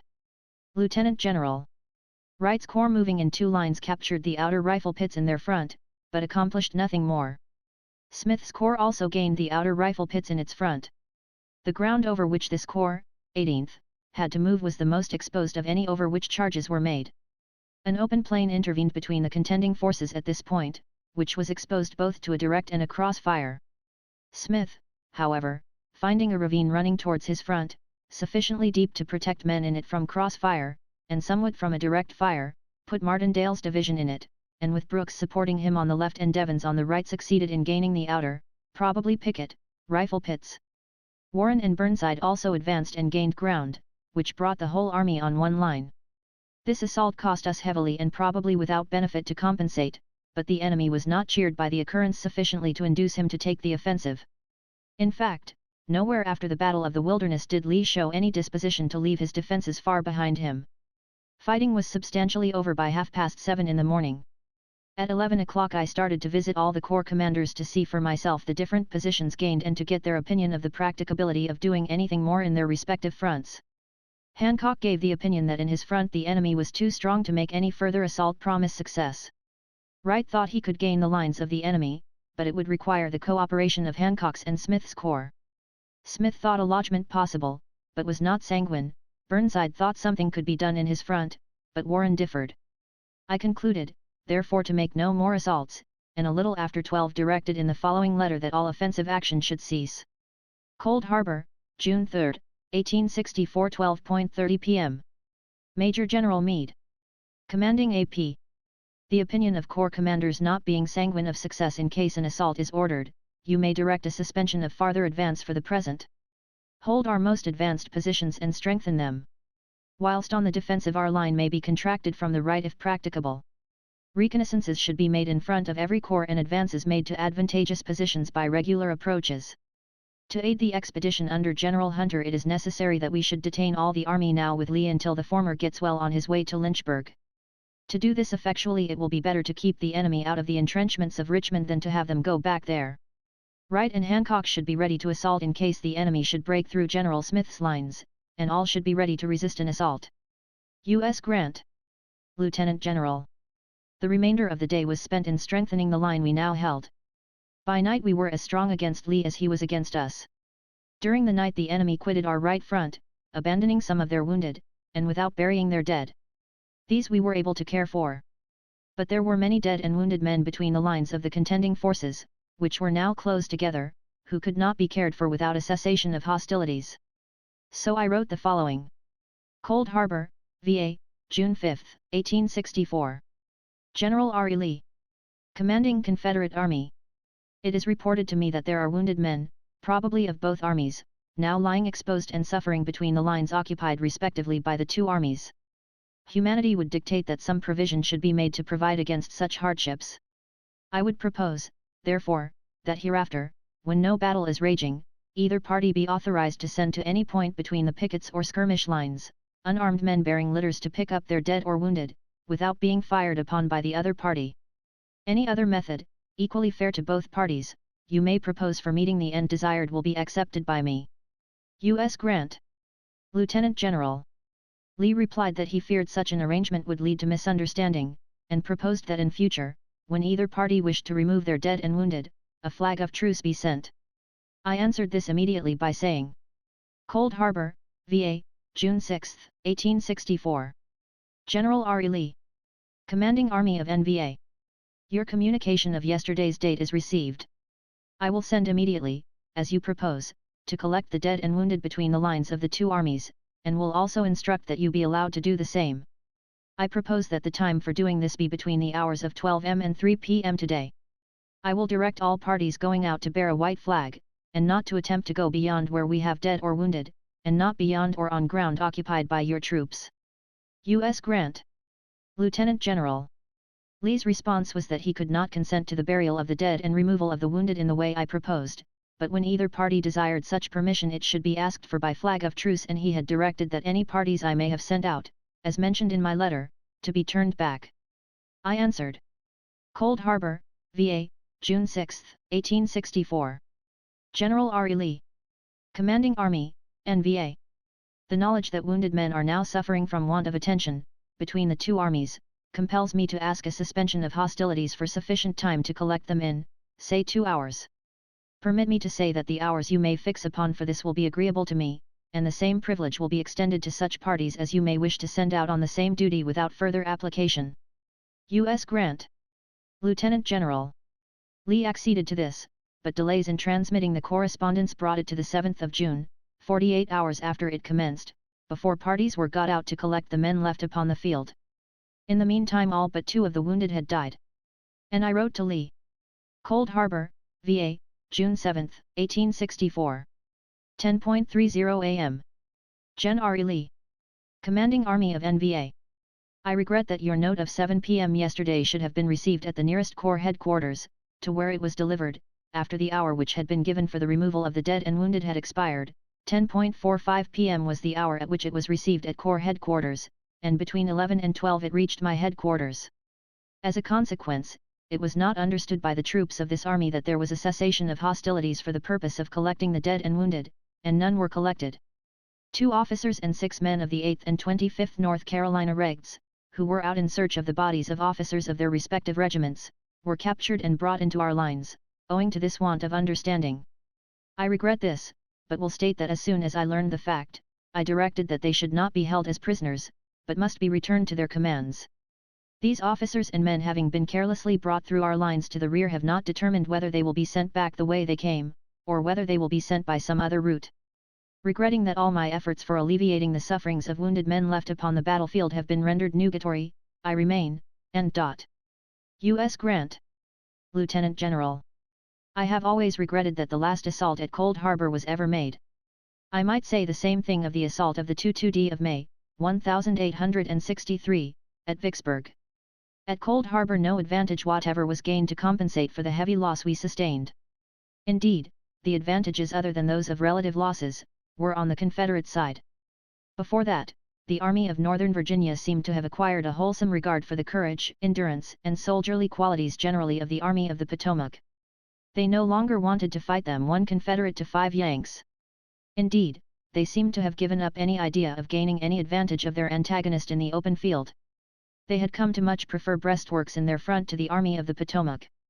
This charge seemed to revive their hopes temporarily, but it was of short duration. The effect upon the Army of the Potomac was the reverse. When we reached the James River, however, all effects of the Battle of Cold Harbor seemed to have disappeared. There was more justification for the assault at Vicksburg. We were in a southern climate, at the beginning of the hot season. The Army of the Tennessee had won 5 successive victories over the garrison of Vicksburg in the 3 preceding weeks. They had driven a portion of that army from Port Gibson with considerable loss, after having flanked them out of their stronghold at Grand Gulf. They had attacked another portion of the same army at Raymond, more than 50 miles farther in the interior of the state, and driven them back into Jackson with great loss in killed, wounded, captured, and missing. Besides loss of large and small arms, they had captured the capital of the state of Mississippi, with a large amount of materials of war and manufactures. Only a few days before, they had beaten the enemy then penned up in the town, first at Champion's Hill, next at Big Black River Bridge, inflicting upon him a loss of 15,000 or more men, including those cut off from returning, besides large losses in arms and ammunition. The Army of the Tennessee had come to believe that they could beat their antagonist under any circumstances. There was no telling how long a regular siege might last. As I have stated, it was the beginning of the hot season in a southern climate. There was no telling what the casualties might be among northern troops working and living in trenches, drinking surface water filtered through rich vegetation, under a tropical sun. If Vicksburg could have been carried in May, it would not only have saved the army the risk it ran of a greater danger than from the bullets of the enemy, but it would have given us a splendid army, well equipped and officered, to operate elsewhere with. These are reasons justifying the assault. The only benefit we gained, and it was a slight one for so great a sacrifice, was that the men worked cheerfully in the trenches after that, being satisfied with digging the enemy out. Had the assault not been made, I have no doubt that the majority of those engaged in the siege of Vicksburg would have believed that had we assaulted it would have proven successful, and would have saved life, health, and comfort. Chapter 56. Left flank movement across the Chickahominy and James, General Lee, visit to Butler, the movement on Petersburg, the investment of Petersburg. Lee's position was now so near Richmond, and the intervening swamps of the Chickahominy so great an obstacle to the movement of troops in the face of an enemy, that I determined to make my next left flank move carry the Army of the Potomac south of the James River. Preparations for this were promptly commenced. The move was a hazardous one to make. The Chickahominy River, with its marshy and heavily timbered approaches, had to be crossed. All the bridges over it east of Lee were destroyed. The enemy had a shorter line and better roads to travel on to confront me in crossing. More than 50 miles intervened between me and Butler, by the roads I should have to travel, with both the James and the Chickahominy unbridged to cross, and last, the Army of the Potomac had to be got out of a position but a few hundred yards from the enemy at the widest place. Lee, if he did not choose to follow me, might, with his shorter distance to travel and his bridges over the Chickahominy and the James, move rapidly on Butler and crush him before the army with me could come to his relief. Then too he might spare troops enough to send against Hunter, who was approaching Lynchburg, living upon the country he passed through, and without ammunition further than what he carried with him. Cold Harbor, June 5, 1864. Major General Halleck, Chief of Staff of the Army, Washington, D.C. A full survey of all the ground satisfies me that it would be impracticable to hold a line northeast of Richmond that would protect the Fredericksburg Railroad to enable us to use that road for supplying the army. To do so would give us a long vulnerable line of road to protect, exhausting much of our strength to guard it, and would leave open to the enemy all of his lines of communication on the south side of the James. My idea from the start has been to beat Lee's army if possible north of Richmond, then after destroying his lines of communication on the north side of the James River to transfer the army to the south side and besiege Lee in Richmond, or follow him south if he should retreat. I now find, after over 30 days of trial, the enemy deems it of the first importance to run no risks with the armies they now have. They act purely on the defensive behind breastworks, or feebly on the offensive immediately in front of them, and where in case of repulse they can instantly retire behind them. Without a greater sacrifice of human life than I am willing to make, all cannot be accomplished that I had designed outside of the city. I have therefore resolved upon the following plan. I will continue to hold substantially the ground now occupied by the Army of the Potomac, taking advantage of any favorable circumstance that may present itself until the cavalry can be sent west to destroy the Virginia Central Railroad from about Beaver Dam for some 25 or 30 miles west. When this is effected, I will move the army to the south side of the James River, either by crossing the Chickahominy and marching near to City Point, or by going to the mouth of the Chickahominy on north side and crossing there. To provide for this last and most possible contingency, several ferry boats of the largest class ought to be immediately provided. Once on the south side of the James River, I can cut off all sources of supply to the enemy except what is furnished by the canal. If Hunter succeeds in reaching Lynchburg, that will be lost to him also. Should Hunter not succeed, I will still make the effort to destroy the canal by sending cavalry up the south side of the river with a pontoon train to cross wherever they can. The feeling of the two armies now seems to be that the rebels can protect themselves only by strong entrenchments, whilst our army is not only confident of protecting itself without entrenchments, but that it can beat and drive the enemy wherever and whenever he can be found without this protection. U.S. Grant. Lieutenant General. But the move had to be made, and I relied upon Lee's not seeing my danger as I saw it. Besides, we had armies on both sides of the James River and not far from the Confederate capital. I knew that its safety would be a matter of the first consideration with the executive, legislative and judicial branches of the so-called Confederate government, if it was not with the military commanders. But I took all the precaution I knew of to guard against all dangers.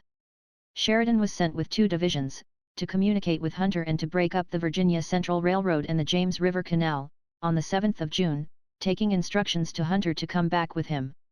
Cold Harbor, VA, June 6, 1864. Major General D. Hunter. Commanding Department WVA. General Sheridan leaves here tomorrow morning, with instructions to proceed to Charlottesville, Virginia, and to commence there the destruction of the VA. CENRR, destroying this way as much as possible. The complete destruction of this road and of the canal on James River is of great importance to us.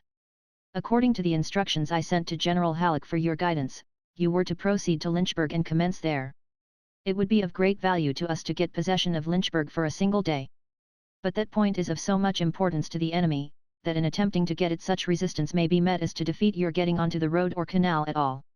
I see, in looking over the letter to General Halleck on the subject of your instructions, that it rather indicates that your route should be from Stanton via Charlottesville. If you have so understood it, you will be doing just what I want. The direction I would now give is, that if this letter reaches you in the valley between Stanton and Lynchburg, you immediately turn east by the most practicable road. From thence move eastward along the line of the road, destroying it completely and thoroughly, until you join General Sheridan. After the work laid out for General Sheridan and yourself is thoroughly done, proceed to join the Army of the Potomac by the route laid out in General Sheridan's instructions. If any portion of your force, especially your cavalry, is needed back in your department, you are authorized to send it back. If on receipt of this you should be near to Lynchburg and deem it practicable to detach a cavalry force to destroy the canal, lose no opportunity to destroy the canal. U.S. Grant. Lieutenant General. Hunter was also informed by way of Washington and the Valley that Sheridan was on the way to meet him. The canal and Central Road, and the regions penetrated by them, were of vast importance to the enemy, furnishing and carrying a large percent of all the supplies for the Army of Northern Virginia and the people of Richmond. Before Sheridan got off on the 7th, news was received from Hunter reporting his advance to Stanton and successful engagement with the enemy near that place on the 5th, in which the Confederate commander, W.S. Jones, was killed. On the 4th of June, the enemy having withdrawn his left corps, Burnside on our right was moved up between Warren and Smith.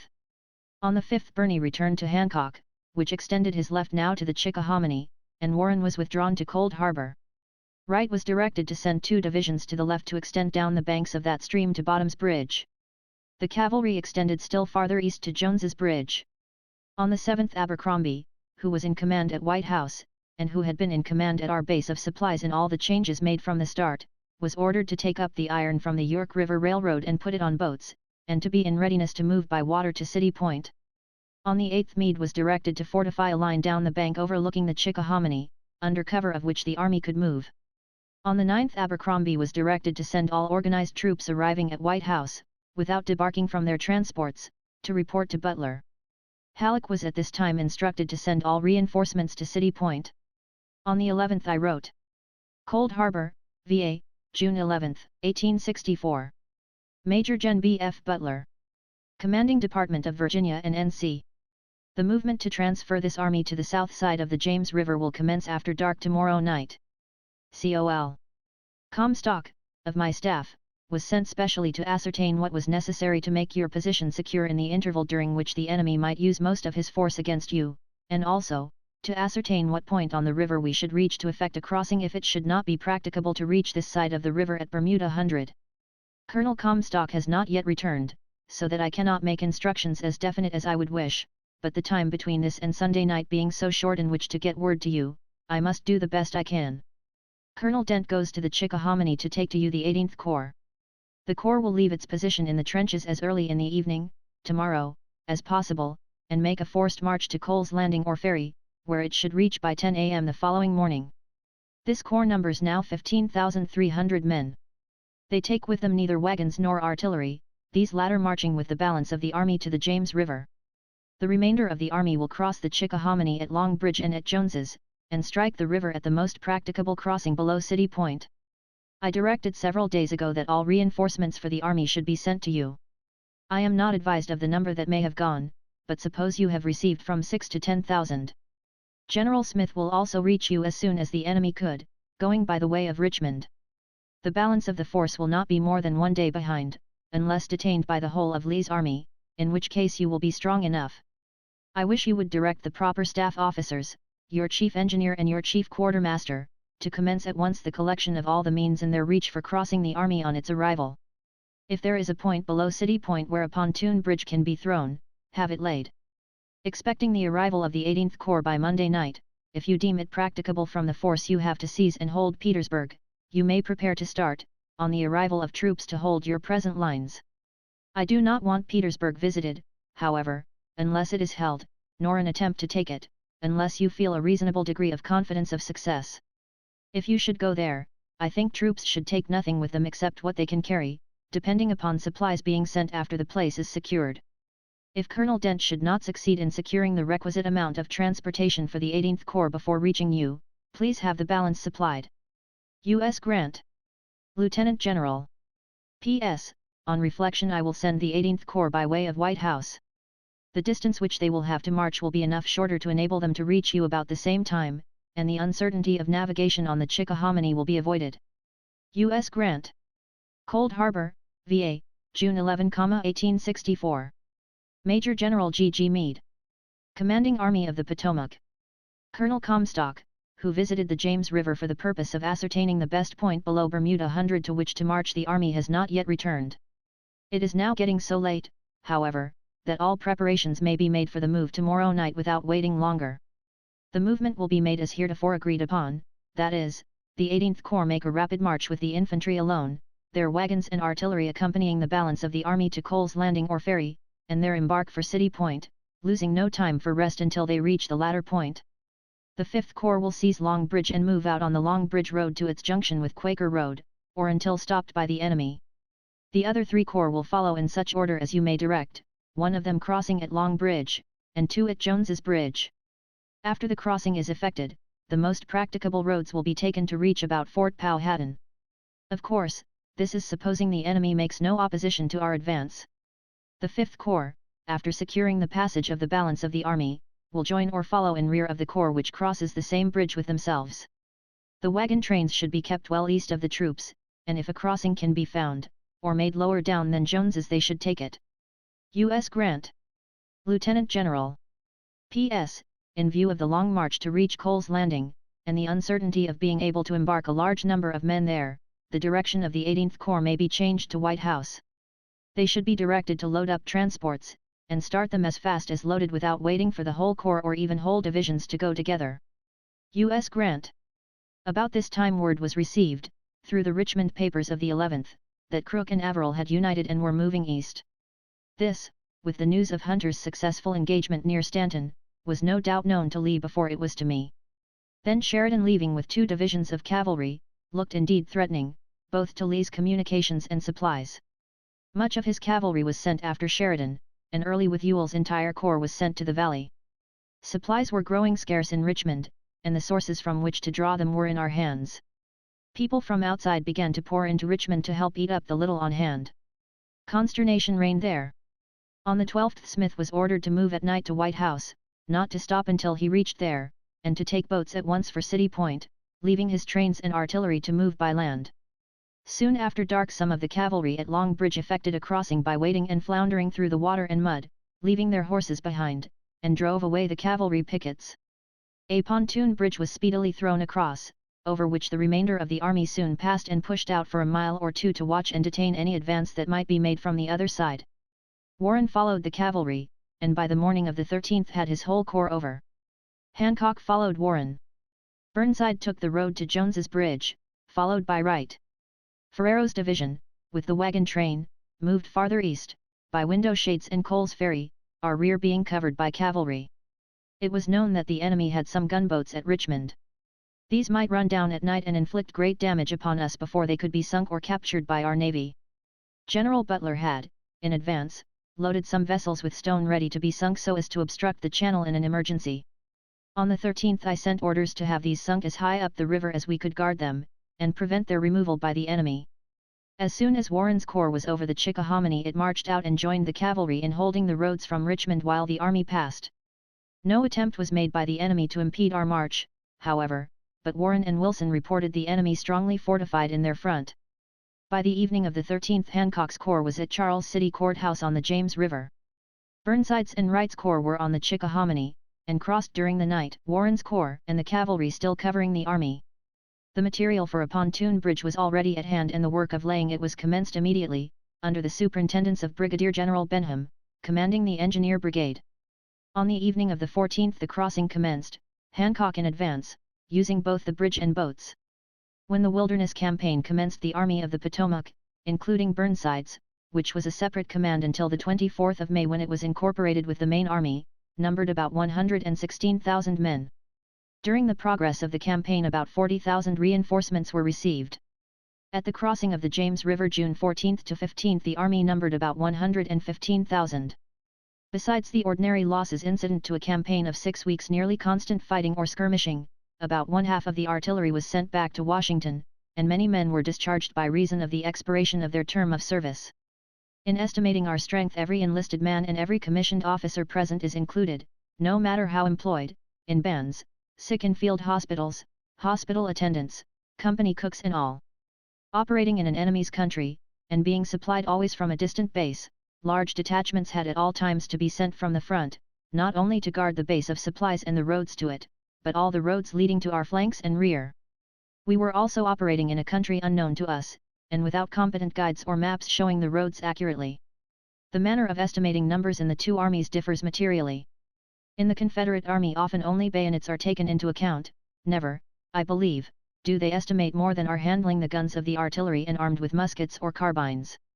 Generally the latter are far enough away to be excluded from the count in any one field. Officers and details of enlisted men are not included.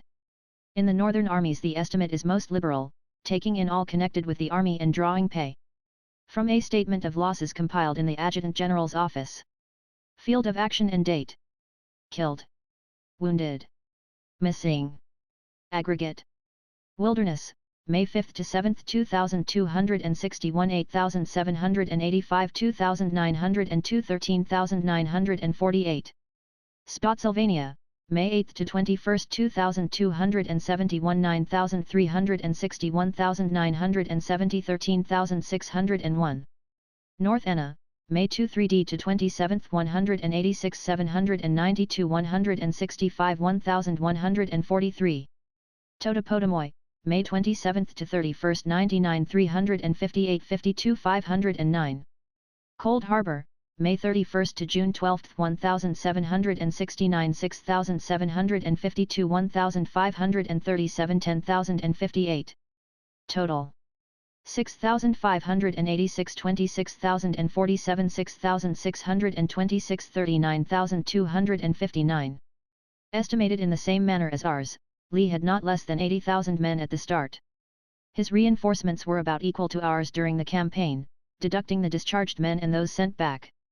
He was on the defensive, and in a country in which every stream, every road, every obstacle to the movement of troops and every natural defense was familiar to him and his army. The citizens were all friendly to him and his cause, and could and did furnish him with accurate reports of our every move. Rear guards were not necessary for him, and having always a railroad at his back, large wagon trains were not required. All circumstances considered, we did not have any advantage in numbers. General Lee, who had led the Army of Northern Virginia in all these contests, was a very highly estimated man in the Confederate Army and States, and filled also a very high place in the estimation of the people and press of the Northern States. His praise was sounded throughout the entire North after every action he was engaged in. The number of his forces was always lowered and that of the national forces exaggerated. He was a large, austere man, and I judge difficult of approach to his subordinates. To be extolled by the entire press of the South after every engagement, and by a portion of the press North with equal vehemence, was calculated to give him the entire confidence of his troops and to make him feared by his antagonists. It was not an uncommon thing for my staff officers to hear from Eastern officers, "Well, Grant has never met Bobby Lee yet." There were good and true officers who believed now that the Army of Northern Virginia was superior to the Army of the Potomac man to man. I do not believe so, except as the advantages spoken of above made them so. Before the end I believe the difference was the other way. The Army of Northern Virginia became despondent and saw the end. It did not please them. The National Army saw the same thing, and were encouraged by it. The advance of the Army of the Potomac reached the James on the 14th of June. Preparations were at once commenced for laying the pontoon bridges and crossing the river. As already stated, I had previously ordered General Butler to have 2 vessels loaded with stone and carried up the river to a point above that occupied by our gunboats, where the channel was narrow, and sunk there so as to obstruct the passage and prevent Confederate gunboats from coming down the river. Butler had had these boats filled and put in position, but had not had them sunk before my arrival. I ordered this done, and also directed that he should turn over all material and boats not then in use in the river to be used in ferrying the troops across. I then, on the 14th, took a steamer and ran up to Bermuda Hundred to see General Butler for the purpose of directing a movement against Petersburg, while our troops of the Army of the Potomac were crossing. I had sent General W. F. Smith back from Cold Harbor by the way of White House, thence on steamers to City Point for the purpose of giving General Butler more troops with which to accomplish this result. General Butler was ordered to send Smith with his troops reinforced, as far as that could be conveniently done, from other parts of the Army of the James. He gave Smith about 6,000 reinforcements, including some 2,500 cavalry under Kautz, and about 3,500 colored infantry under Hinks. The distance which Smith had to move to reach the enemy's lines was about 6 miles, and the Confederate advance line of works was but 2 miles outside of Petersburg. Smith was to move under cover of night, up close to the enemy's works, and assault as soon as he could after daylight. I believed then, and still believe, that Petersburg could have been easily captured at that time. It only had about 2,500 men in the defenses besides some irregular troops, consisting of citizens and employees in the city who took up arms in case of emergency. Smith started as proposed, but his advance encountered a rebel force entrenched between City Point and their lines outside of Petersburg. This position he carried, with some loss to the enemy, but there was so much delay that it was daylight before his troops really got off from there. While there I informed General Butler that Hancock's corps would cross the river and move to Petersburg to support Smith in case the latter was successful, and that I could reinforce there more rapidly than Lee could reinforce from his position. I returned down the river to where the troops of the Army of the Potomac now were, communicated to General Meade, in writing, the directions I had given to General Butler and directed him, Meade, to cross Hancock's corps over under cover of night, and push them forward in the morning to Petersburg, halting them, however, at a designated point until they could hear from Smith. I also informed General Meade that I had ordered rations from Bermuda Hundred for Hancock's corps, and desired him to issue them speedily, and to lose no more time than was absolutely necessary. The rations did not reach him, however, and Hancock, while he got all his corps over during the night, remained until 10:30 in the hope of receiving them. He then moved without them, and on the road received a note from General W. F. Smith, asking him to come on. This seems to be the first information that General Hancock had received of the fact that he was to go to Petersburg, or that anything particular was expected of him. Otherwise he would have been there by 4 o'clock in the afternoon. Smith arrived in front of the enemy's lines early in the forenoon of the 15th, and spent the day until after 7 o'clock in the evening in reconnoitering what appeared to be empty works. The enemy's line consisted of redans occupying commanding positions, with rifle pits connecting them. To the east side of Petersburg, from the Appomattox back, there were 13 of these redans extending a distance of several miles, probably 3. If they had been properly manned they could have held out against any force that could have attacked them, at least until reinforcements could have got up from the north of Richmond. Smith assaulted with the colored troops, and with success. By 9 o'clock at night he was in possession of 5 of these redans and, of course, of the connecting lines of rifle pits. All of them contained artillery, which fell into our hands. Hancock came up and proposed to take any part assigned to him, and Smith asked him to relieve his men who were in the trenches. Next morning, the 16th, Hancock himself was in command, and captured another redan. Meade came up in the afternoon and succeeded Hancock, who had to be relieved, temporarily, from the command of his corps on account of the breaking out afresh of the wound he had received at Gettysburg. During the day Meade assaulted and carried one more redan to his right and two to his left. In all this we lost very heavily. The works were not strongly manned, but they all had guns in them which fell into our hands, together with the men who were handling them in the effort to repel these assaults. Up to this time Beauregard, who had commanded south of Richmond, had received no reinforcements, except Hoke's division from Drury's Bluff, which had arrived on the morning of the 16th, though he had urged the authorities very strongly to send them, believing, as he did, that Petersburg would be a valuable prize which we might seek. City Point, VA, June 17, 1864. 11 a.m. Halleck, Washington, D.C. The enemy in their endeavor to reinforce Petersburg abandoned their entrenchments in front of Bermuda Hundred. They no doubt expected troops from north of the James River to take their place before we discovered it. General Butler took advantage of this and moved a force at once upon the railroad and plank road between Richmond and Petersburg, which I hope to retain possession of. Too much credit cannot be given to the troops and their commanders for the energy and fortitude displayed during the last 5 days. Day and night has been all the same, no delays being allowed on any account. U.S. Grant. Lieutenant General. During the 17th the fighting was very severe and the losses heavy, and at night our troops occupied about the same position they had occupied in the morning, except that they held a redan which had been captured by Potter during the day. During the night, however, Beauregard fell back to the line which had been already selected, and commenced fortifying it. Our troops advanced on the 18th to the line which he had abandoned, and found that the Confederate loss had been very severe, many of the enemy's dead still remaining in the ditches and in front of them. Colonel J. L. Chamberlain, of the 20th Maine, was wounded on the 18th. He was gallantly leading his brigade at the time, as he had been in the habit of doing in all the engagements in which he had previously been engaged. He had several times been recommended for a brigadier generalcy for gallant and meritorious conduct. On this occasion, however, I promoted him on the spot, and forwarded a copy of my order to the War Department, asking that my act might be confirmed and Chamberlain's name sent to the Senate for confirmation without any delay.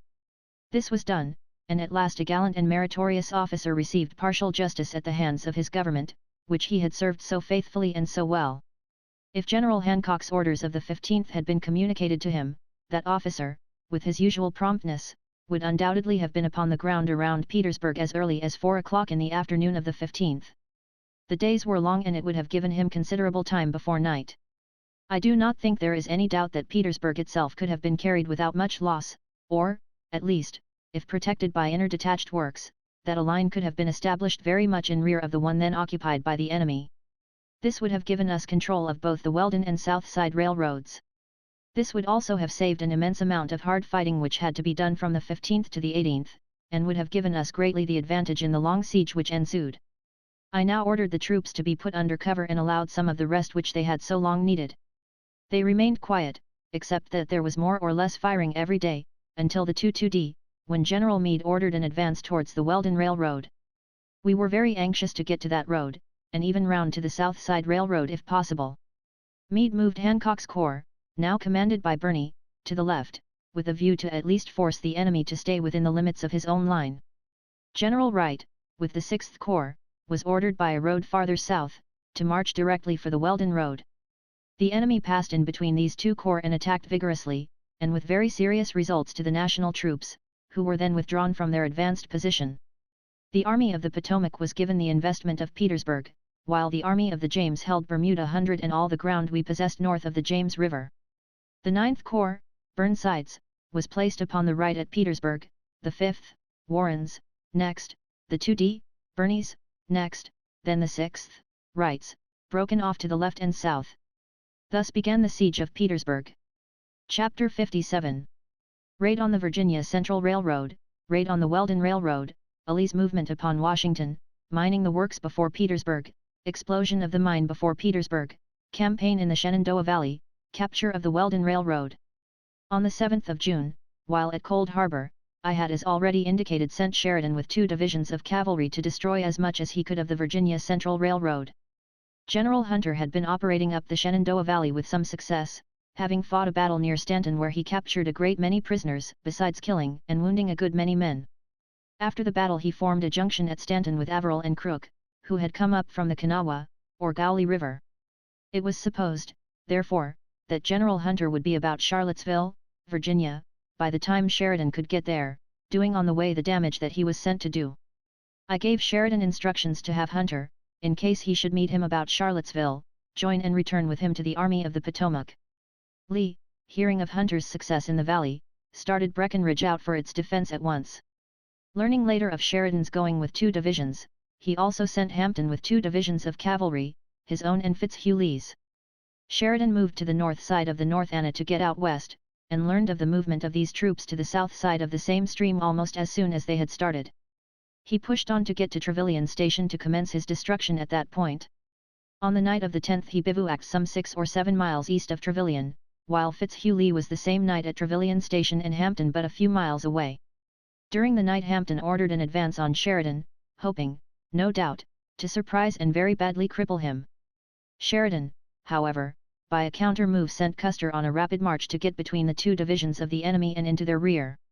This he did successfully, so that at daylight, when the assault was made, the enemy found himself at the same time resisted in front and attacked in rear, and broke in some confusion. The losses were probably very light on both sides in killed and wounded, but Sheridan got away with some 500 prisoners and sent them to City Point. During that day, the 11th, Sheridan moved into Trevilian Station, and the following day proceeded to tear up the road east and west. There was considerable fighting during the whole of the day, but the work of destruction went on. In the meantime, at night, the enemy had taken possession of the crossing which Sheridan had proposed to take to go north when he left Trevilian. Sheridan learned, however, from some of the prisoners he had captured here, that General Hunter was about Lynchburg, and therefore that there was no use of his going on to Charlottesville with a view to meet him. Sheridan started back during the night of the 12th, and made his way north and farther east, coming around by the north side of White House, and arriving there on the 21st. Here he found an abundance of forage for his animals, food for his men, and security while resting. He had been obliged to leave about 90 of his own men in the field hospital which he had established near Trevilian, and these necessarily fell into the hands of the enemy. White House up to this time had been a depot, but now that our troops were all on the James River, it was no longer wanted as a store of supplies. Sheridan was, therefore, directed to break it up, which he did on the 2-2d of June, bringing the garrison and an immense wagon train with him. All these were over the James River by the 26th of the month, and Sheridan ready to follow. In the meantime Meade had sent Wilson's division on a raid to destroy the Weldon and South Side roads. Now that Sheridan was safe and Hampton free to return to Richmond with his cavalry, Wilson's position became precarious. Meade therefore, on the 27th, ordered Sheridan over the river to make a demonstration in favor of Wilson. Wilson got back, though not without severe loss, having struck both roads, but the damage done was soon repaired. After these events comparative quiet reigned about Petersburg until late in July. The time, however, was spent in strengthening the entrenchments and making our position generally more secure against a sudden attack. In the meantime I had to look after other portions of my command, where things had not been going on so favorably, always, as I could have wished. General Hunter, who had been appointed to succeed Sigel in the Shenandoah Valley, immediately took up the offensive. He met the enemy on the 5th of June at Piedmont, and defeated him. On the 8th he formed a junction with Crook and Averill at Stanton, from which place he moved direct on Lynchburg, via Lexington, which he reached and invested on the 16th. Up to this time he was very successful, and but for the difficulty of taking with him sufficient ordnance stores over so long a march, through a hostile country, he would, no doubt, have captured Lynchburg. The destruction of the enemy's supplies and manufactories had been very great. To meet this movement under General Hunter, General Lee sent Early with his corps, a part of which reached Lynchburg before Hunter. After some skirmishing on the 17th and 18th, General Hunter, owing to a want of ammunition to give battle, retired from before the place. Unfortunately, this want of ammunition left him no choice of route for his return but by the way of the Gauley and Kanawha rivers, thence up the Ohio River, returning to Harper's Ferry by way of the Baltimore and Ohio Railroad. A long time was consumed in making this movement. Meantime the valley was left open to Early's troops, and others in that quarter, and Washington also was uncovered. Early took advantage of this condition of affairs and moved on Washington.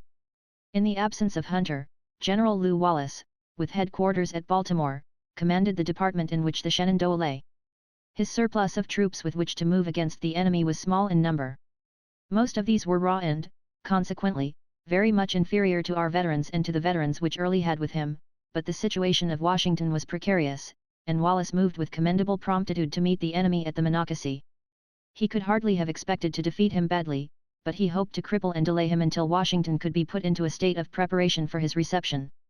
I had previously ordered General Meade to send a division to Baltimore for the purpose of adding to the defenses of Washington, and he had sent Ricketts's division of the 6th Corps, Wright's, which arrived in Baltimore on the 8th of July.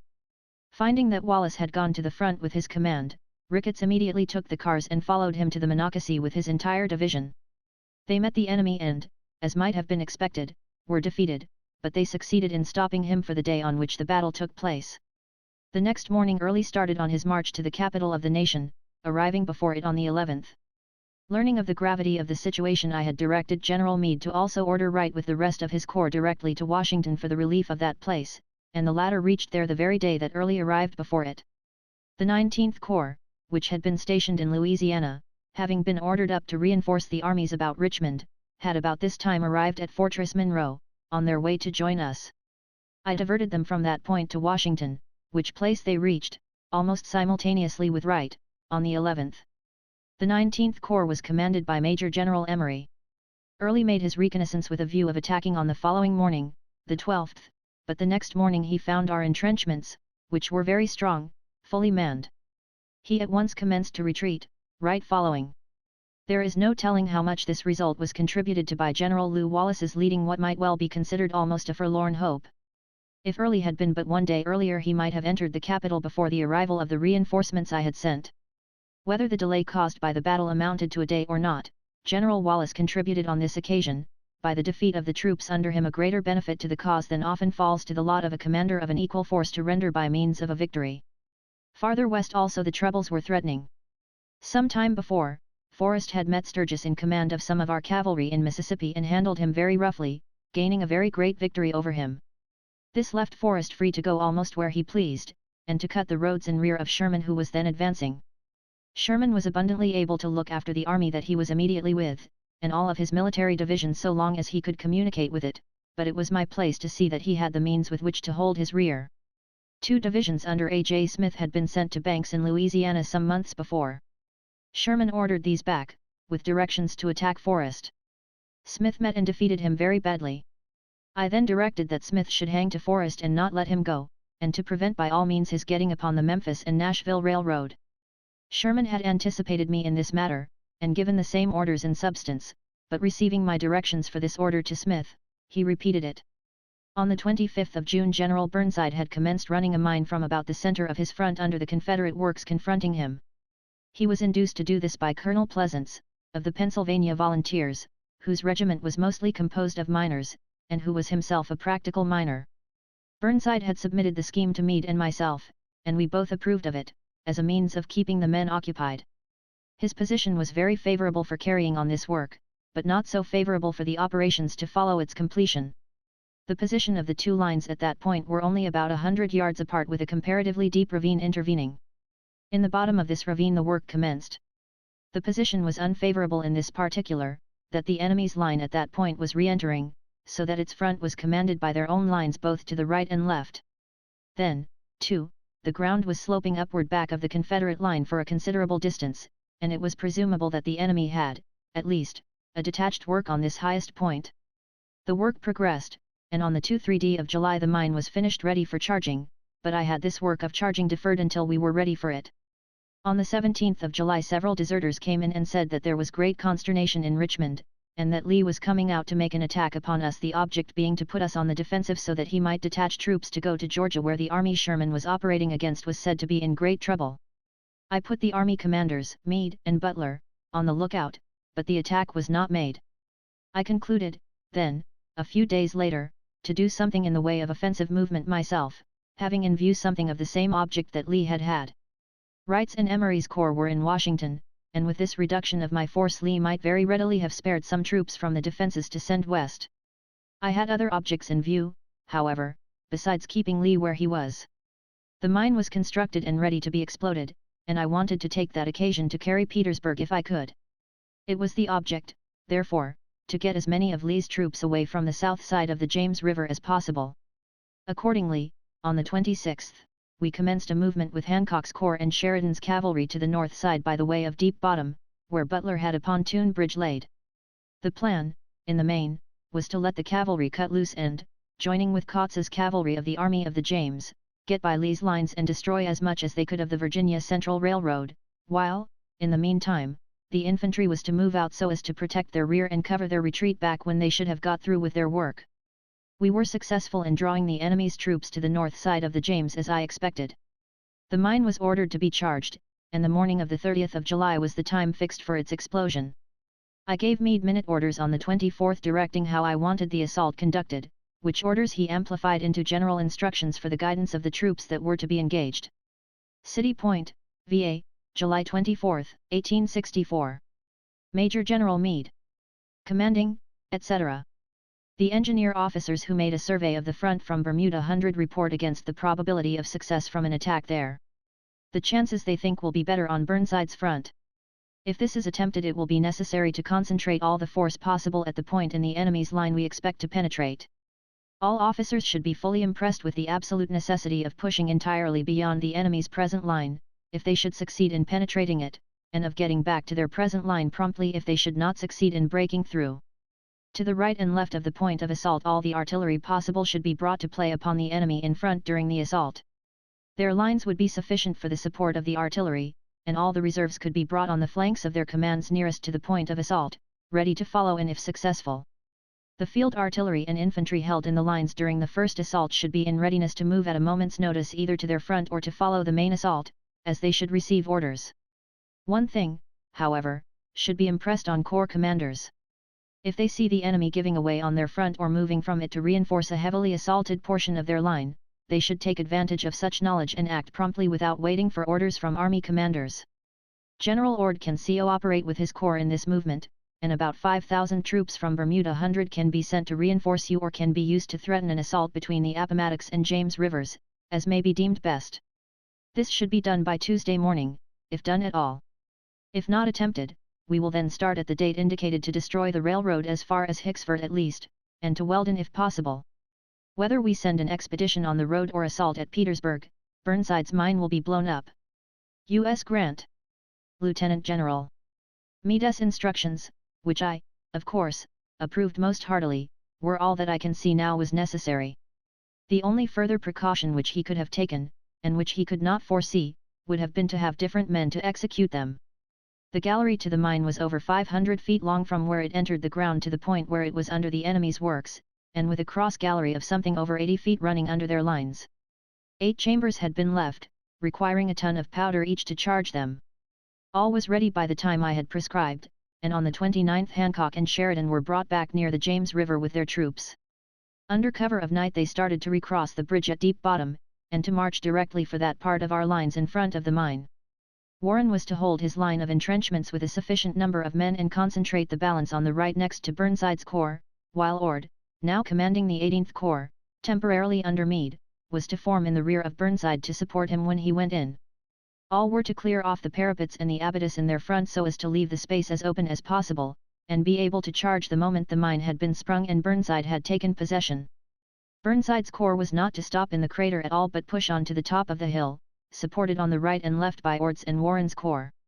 Warren and Ord fulfilled their instructions perfectly so far as making ready was concerned. Burnside seemed to have paid no attention whatever to the instructions, and left all the obstruction in his own front for his troops to get over in the best way they could. The 4 divisions of his corps were commanded by Generals Potter, Wilcox, Ledlie, and Ferrero. The last was a colored division, and Burnside selected it to make the assault. Meade interfered with this. Burnside then took Ledlie's division, a worse selection than the first could have been. In fact, Potter and Wilcox were the only division commanders Burnside had who were equal to the occasion. Ledlie, besides being otherwise inefficient, proved also to possess disqualification less common among soldiers. There was some delay about the explosion of the mine so that it did not go off until about 5 o'clock in the morning. When it did explode it was very successful, making a crater 20 feet deep and something like 100 feet in length. Instantly 110 cannon and 50 mortars, which had been placed in the most commanding positions covering the ground to the right and left of where the troops were to enter the enemy's lines, commenced playing. Ledlie's division marched into the crater immediately on the explosion, but most of the men stopped there in the absence of anyone to give directions, their commander having found some safe retreat to get into before they started. There was some delay on the left and right in advancing, but some of the troops did get in and turn to the right and left, carrying the rifle pits as I expected they would do. There had been great consternation in Petersburg, as we were well aware, about a rumored mine that we were going to explode. They knew we were mining, and they had failed to cut our mine off by countermining, though Beauregard had taken the precaution to run up a line of entrenchments to the rear of that part of their line fronting where they could see that our men were at work. We had learned through deserters who had come in that the people had very wild rumors about what was going on our side. They said that we had undermined the whole of Petersburg, that they were resting upon a slumbering volcano and did not know at what moment they might expect an eruption. I somewhat based my calculations upon this state of feeling, and expected that when the mine was exploded the troops to the right and left would flee in all directions, and that our troops, if they moved promptly, could get in and strengthen themselves before the enemy had come to a realization of the true situation. It was just as I expected it would be. We could see the men running without any apparent object except to get away. It was half an hour before musketry firing, to amount to anything, was opened upon our men in the crater. It was an hour before the enemy got artillery up to play upon them, and it was 9 o'clock before Lee got up reinforcements from his right to join in expelling our troops. The effort was a stupendous failure. It cost us about 4,000 men, mostly, however, captured, and all due to inefficiency on the part of the corps commander and the incompetency of the division commander who was sent to lead the assault. After being fully assured of the failure of the mine, and finding that most of that part of Lee's army which had been drawn north of the James River were still there, I gave Meade directions to send a corps of infantry and the cavalry next morning, before Lee could get his forces back, to destroy 15 or 20 miles of the Weldon Railroad. But misfortunes never come singly. I learned during that same afternoon that Wright's pursuit of Early was feeble because of the constant and contrary orders he had been receiving from Washington, while I was cut off from immediate communication by reason of our cable across Chesapeake Bay being broken. Early, however, was not aware of the fact that Wright was not pursuing until he had reached Strasburg. Finding that he was not pursued, he turned back to Winchester, where Crook was stationed with a small force, and drove him out. He then pushed north until he had reached the Potomac, then he sent McCausland across to Chambersburg, PA, to destroy that town. Chambersburg was a purely defenseless town with no garrison whatever, and no fortifications, yet McCausland, under Lee's orders, burned the place and left about 300 families houseless. This occurred on the 30th of July. I rescinded my orders for the troops to go out to destroy the Weldon Railroad, and directed them to embark for Washington City. After burning Chambersburg, McCausland retreated, pursued by our cavalry, towards Cumberland. They were met and defeated by General Kelly and driven into Virginia. The Shenandoah Valley was very important to the Confederates, because it was the principal storehouse they now had for feeding their armies about Richmond. It was well known that they would make a desperate struggle to maintain it. It had been the source of a great deal of trouble to us heretofore to guard that outlet to the north, partly because of the incompetency of some of the commanders, but chiefly because of interference from Washington. It seemed to be the policy of General Halleck and Secretary Stanton to keep any force sent there, in pursuit of the invading army, moving right and left so as to keep between the enemy and our capital, and, generally speaking, they pursued this policy until all knowledge of the whereabouts of the enemy was lost. They were left, therefore, free to supply themselves with horses, beef cattle, and such provisions as they could carry away from western Maryland and Pennsylvania. I determined to put a stop to this. I started Sheridan at once for that field of operation, and on the following day sent another division of his cavalry. I had previously asked to have Sheridan assigned to that command, but Mr. Stanton objected, on the ground that he was too young for so important a command. On the 1st of August, when I sent reinforcements for the protection of Washington, I sent the following orders. City Point, VA. August 1, 1864, 11:30 a.m. Major General Halleck. Washington, D.C. I am sending General Sheridan for temporary duty whilst the enemy is being expelled from the border. Unless General Hunter is in the field in person, I want Sheridan put in command of all the troops in the field, with instructions to put himself south of the enemy and follow him to the death. Wherever the enemy goes, let our troops go also. Once started up the valley, they ought to be followed until we get possession of the Virginia Central Railroad. If General Hunter is in the field, give Sheridan direct command of the 6th Corps and Cavalry Division. All the cavalry, I presume, will reach Washington in the course of tomorrow. U.S. Grant. Lieutenant General. The President in some way or other got to see this dispatch of mine directing certain instructions to be given to the commanders in the field, operating against Early, and sent me the following very characteristic dispatch. Office U.S. Military Telegraph. War Department. Washington, D.C., August 3, 1864. Cipher. 6 p.m. LT. General Grant. City Point, VA. I have seen your dispatch in which you say, I want Sheridan put in command of all the troops in the field, with instructions to put himself south of the enemy, and follow him to the death. Wherever the enemy goes, let our troops go also. This, I think, is exactly right, as to how our forces should move. But please look over the dispatches you may have received from here, even since you made that order, and discover, if you can, that there is any idea in the head of anyone here, of putting our army south of the enemy, or of following him to the death in any direction. I repeat to you, it will neither be done nor attempted unless you watch it every day and hour and force it. A. Lincoln. I replied to this that I would start in 2 hours for Washington, and soon got off, going directly to the Monocacy without stopping at Washington on my way. I found General Hunter's army in camp there, scattered over the fields along the banks of the Monocacy, with many hundreds of cars and locomotives, belonging to the Baltimore and Ohio Railroad, which he had taken the precaution to bring back and collect at that point. I asked the general where the enemy was. He replied that he did not know. He said the fact was, that he was so embarrassed with orders from Washington moving him first to the right and then to the left that he had lost all trace of the enemy. I then told the general that I would find out where the enemy was, and at once ordered steam got up and trains made up, giving directions to push for Halltown, some 4 miles above Harper's Ferry, in the Shenandoah Valley. The cavalry and the wagon trains were to march, but all the troops that could be transported by the cars were to go in that way. I knew that the valley was of such importance to the enemy that, no matter how much he was scattered at that time, he would in a very short time be found in front of our troops moving south. I then wrote out General Hunter's instructions. See letter, August 5, Appendix. I told him that Sheridan was in Washington, and still another division was on its way, and suggested that he establish the headquarters of the department at any point that would suit him best, Cumberland, Baltimore, or elsewhere, and give Sheridan command of the troops in the field. The general replied to this, that he thought he had better be relieved entirely. He said that General Halleck seemed so much to distrust his fitness for the position he was in that he thought somebody else ought to be there. He did not want, in any way, to embarrass the cause, thus showing a patriotism that was none too common in the army. There were not many major generals who would voluntarily have asked to have the command of a department taken from them on the supposition that for some particular reason, or for any reason, the service would be better performed. I told him, very well then, and telegraphed at once for Sheridan to come to the Monocacy, and suggested that I would wait and meet him there. Sheridan came at once by special train, but reached there after the troops were all off. I went to the station and remained there until he arrived.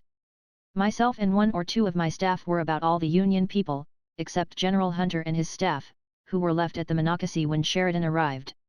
I hastily told Sheridan what had been done and what I wanted him to do, giving him, at the same time, the written instructions which had been prepared for General Hunter and directed to that officer. Sheridan now had about 30,000 men to move with, 8,000 of them being cavalry. Early had about the same number, but the superior ability of the national commander over the Confederate commander was so great that all the latter's advantage of being on the defensive was more than counterbalanced by this circumstance. As I had predicted, Early was soon found in front of Sheridan in the valley, and Pennsylvania and Maryland were speedily freed from the invaders. The importance of the valley was so great to the Confederates that Lee reinforced Early, but not to the extent that we thought and feared he would. To prevent as much as possible these reinforcements from being sent out from Richmond, I had to do something to compel Lee to retain his forces about his capital. I therefore gave orders for another move to the north side of the James River, to threaten Richmond. Hancock's corps, part of the 10th Corps under Birney, and Gregg's division of cavalry were crossed to the north side of the James during the night of the 13th to 14th of August. A threatening position was maintained for a number of days, with more or less skirmishing, and some tolerably hard fighting, although it was my object and my instructions that anything like a battle should be avoided, unless opportunities should present themselves which would ensure great success. General Meade was left in command of the few troops around Petersburg, strongly entrenched, and was instructed to keep a close watch upon the enemy in that quarter, and himself to take advantage of any weakening that might occur through an effort on the part of the enemy to reinforce the north side. There was no particular victory gained on either side, but during that time no more reinforcements were sent to the valley. I informed Sheridan of what had been done to prevent reinforcements being sent from Richmond against him, and also that the efforts we had made had proven that one of the divisions which we supposed had gone to the valley was still at Richmond, because we had captured 600 or 700 prisoners from that division, each of its 4 brigades having contributed to our list of captures. I also informed him that but one division had gone, and it was possible that I should be able to prevent the going of any more. To add to my embarrassment at this time, Sherman, who was now near Atlanta, wanted reinforcements. He was perfectly willing to take the raw troops then being raised in the Northwest, saying that he could teach them more soldiering in one day among his troops than they would learn in a week in a camp of instruction. I therefore asked that all troops in camps of instruction in the Northwest be sent to him. Sherman also wanted to be assured that no Eastern troops were moving out against him.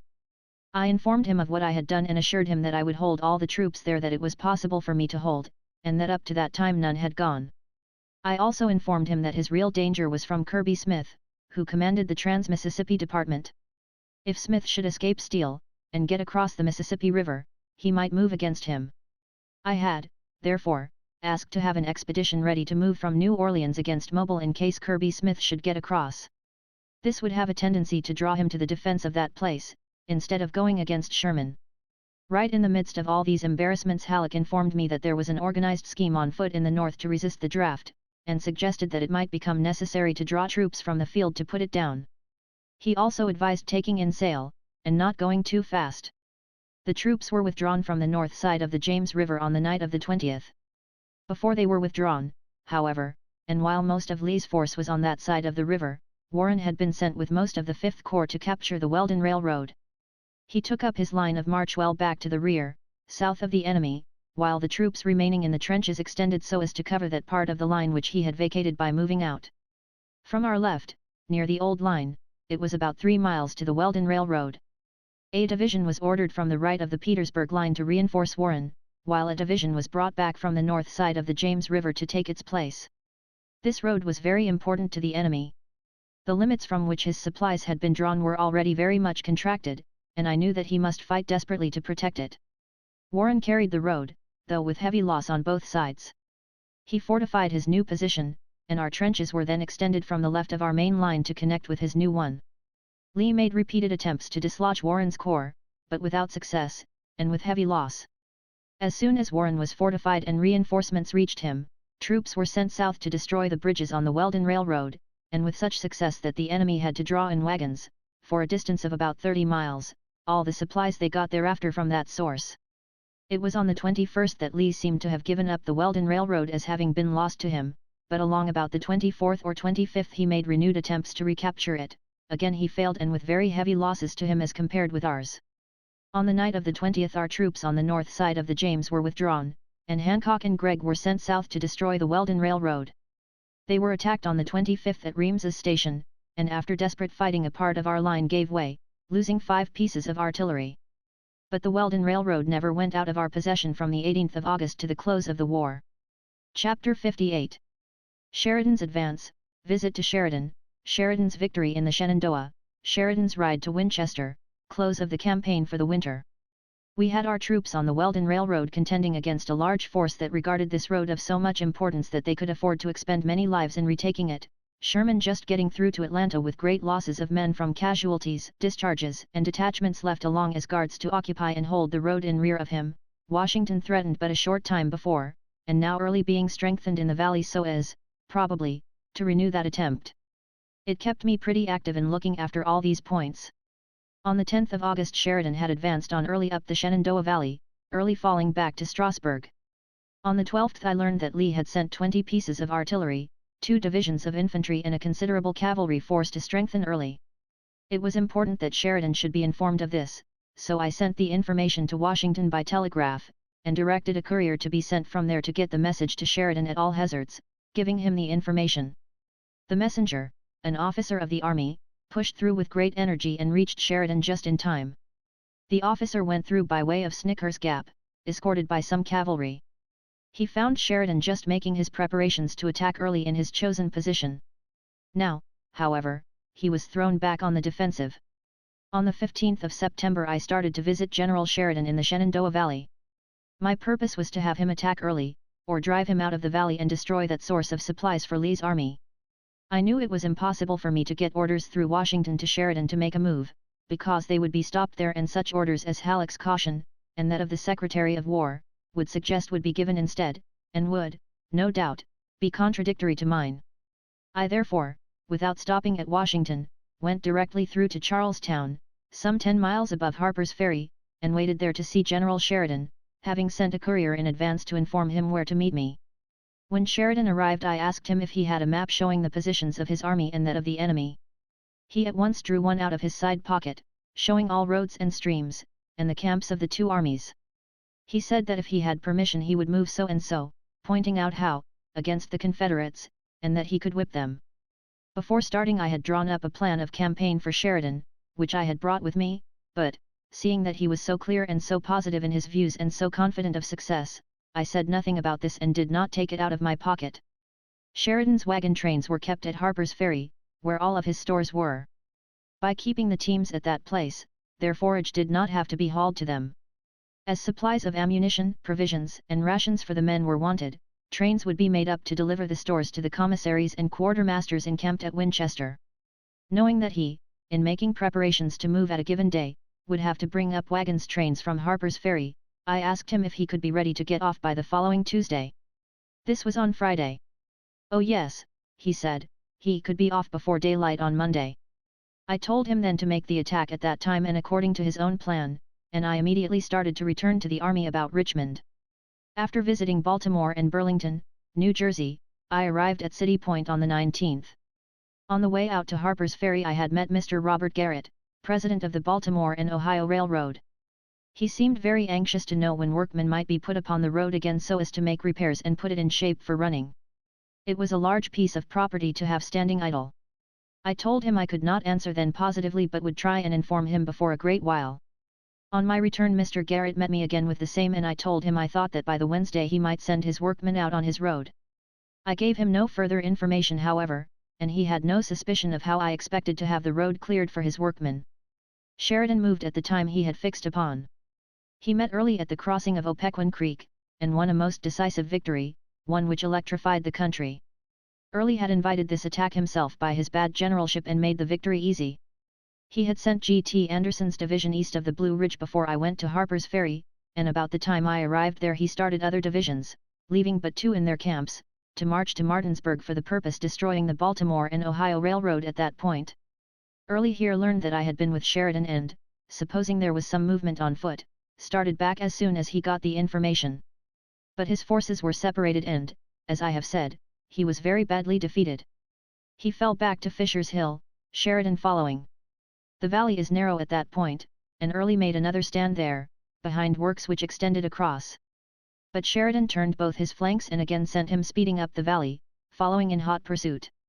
The pursuit was continued up the valley to Mount Jackson and New Market. Sheridan captured about 1,100 prisoners and 16 guns. The houses which he passed all along the route were found to be filled with Early's wounded, and the country swarmed with his deserters. Finally, on the 25th, Early turned from the valley eastward, leaving Sheridan at Harrisonburg in undisputed possession. Now one of the main objects of the expedition began to be accomplished. Sheridan went to work with his command, gathering in the crops, cattle, and everything in the upper part of the valley required by our troops, and especially taking what might be of use to the enemy. What he could not take away he destroyed, so that the enemy would not be invited to come back there. I congratulated Sheridan upon his recent great victory and had a salute of 100 guns fired in honor of it, the guns being aimed at the enemy around Petersburg. I also notified the other commanders throughout the country, who also fired salutes in honor of his victory. I had reason to believe that the administration was a little afraid to have a decisive battle at that time, for fear it might go against us and have a bad effect on the November elections. The convention which had met and made its nomination of the Democratic candidate for the presidency had declared the war a failure. Treason was talked as boldly in Chicago at that convention as ever been in Charleston. It was a question whether the government would then have had the power to make arrests and punish those who talked treason. But this decisive victory was the most effective campaign argument made in the canvass. Sheridan, in his pursuit, got beyond where they could hear from him in Washington, and the president became very much frightened about him. He was afraid that the hot pursuit had been a little like that of General Cass was said to have been, in one of our Indian wars, when he was an officer of army. Cass was pursuing the Indians so closely that the first thing he knew he found himself in front, and the Indians pursuing him. The president was afraid that Sheridan had got on the other side of Early and that Early was in behind him. He was afraid that Sheridan was getting so far away that reinforcements would be sent out from Richmond to enable Early to beat him. I replied to the President that I had taken steps to prevent Lee from sending reinforcements to Early, by attacking the former where he was. On the 28th of September, to retain Lee in his position, I sent Ord with the 18th Corps and Birney with the 10th Corps to make an advance on Richmond, to threaten it. Ord moved with the left wing up to Chaffin's Bluff, Birney with the 10th Corps took a road farther north, while Kautz with the cavalry took the Derby Road, still farther to the north. They got across the river by the next morning, and made an effort to surprise the enemy. In that, however, they were unsuccessful. The enemy's lines were very strong and very intricate. Stannard's division of the 18th Corps with General Burnham's brigade leading, tried an assault against Fort Harrison and captured it with 16 guns and a good many prisoners. Burnham was killed in the assault. Colonel Stevens, who succeeded him, was badly wounded, and his successor also fell in the same way. Some works to the right and left were also carried with the guns in them, 6 in number, and a few more prisoners. Birney's troops to the right captured the enemy's entrenched picket lines, but were unsuccessful in their efforts upon the main line. Our troops fortified their new position, bringing Fort Harrison into the new line and extending it to the river. This brought us pretty close to the enemy on the north side of the James, and the two opposing lines maintained their relative positions to the close of the siege. In the afternoon a further attempt was made to advance, but it failed. Ord fell badly wounded, and had to be relieved. The command devolved upon General Heckman, and later General Weitzel was assigned to the command of the 18th Corps. During the night Lee reinforced his troops about Fort Gilmer, which was at the right of Fort Harrison, by 8 additional brigades from Petersburg, and attempted to retake the works which we had captured by concentrating 10 brigades against them. All their efforts failed, their attacks being all repulsed with very heavy loss. In one of these assaults upon us General Stannard, a gallant officer who was defending Fort Harrison, lost an arm. Our casualties during these operations amounted to 394 killed, 554 wounded and 324 missing. Whilst this was going on, General Meade was instructed to keep up an appearance of moving troops to our extreme left. Park and Warren were kept with 2 divisions, each under arms, ready to move, leaving their enclosed batteries manned, with a scattering line on the other entrenchments. The object of this was to prevent reinforcements from going to the north side of the river. Meade was instructed to watch the enemy closely and, if Lee weakened his lines, to make an attack. On the 30th these troops moved out, under Warren, and captured an advanced entrenched camp at Peebles Farm, driving the enemy back to the main line. Our troops followed and made an attack in the hope of carrying the enemy's main line, but in this they were unsuccessful and lost a large number of men, mostly captured. The number of killed and wounded was not large. The next day our troops advanced again and established themselves, entrenching a new line about a mile in front of the enemy. This advanced Warren's position on the Weldon Railroad very considerably. Sheridan, having driven the enemy out of the valley, and taken the productions of the valley so that instead of going there for supplies the enemy would have to bring his provisions with him if he again entered it, recommended a reduction of his own force, the surplus to be sent where it could be of more use. I approved of his suggestion, and ordered him to send Wright's corps back to the James River. I further directed him to repair the railroad up the Shenandoah Valley towards the advanced position which we would hold with a small force. The troops were to be sent to Washington by the way of Culpeper, in order to watch the east side of the Blue Ridge, and prevent the enemy from getting into the rear of Sheridan while he was still doing his work of destruction. The valley was so very important, however, to the Confederate army that, contrary to our expectations, they determined to make one more strike, and save it if possible before the supplies should be all destroyed. Reinforcements were sent therefore to Early, and this before any of our troops had been withdrawn. Early prepared to strike Sheridan at Harrisonburg, but the latter had not remained there. On the 6th of October Sheridan commenced retiring down the valley, taking or destroying all the food and forage and driving the cattle before him, Early following. At Fisher's Hill Sheridan turned his cavalry back on that of Early, which, under the lead of Rosser, was pursuing closely, and routed it most completely, capturing 11 guns and a large number of prisoners. Sheridan lost only about 60 men. His cavalry pursued the enemy back some 25 miles. On the 10th of October the march down the valley was again resumed, Early again following.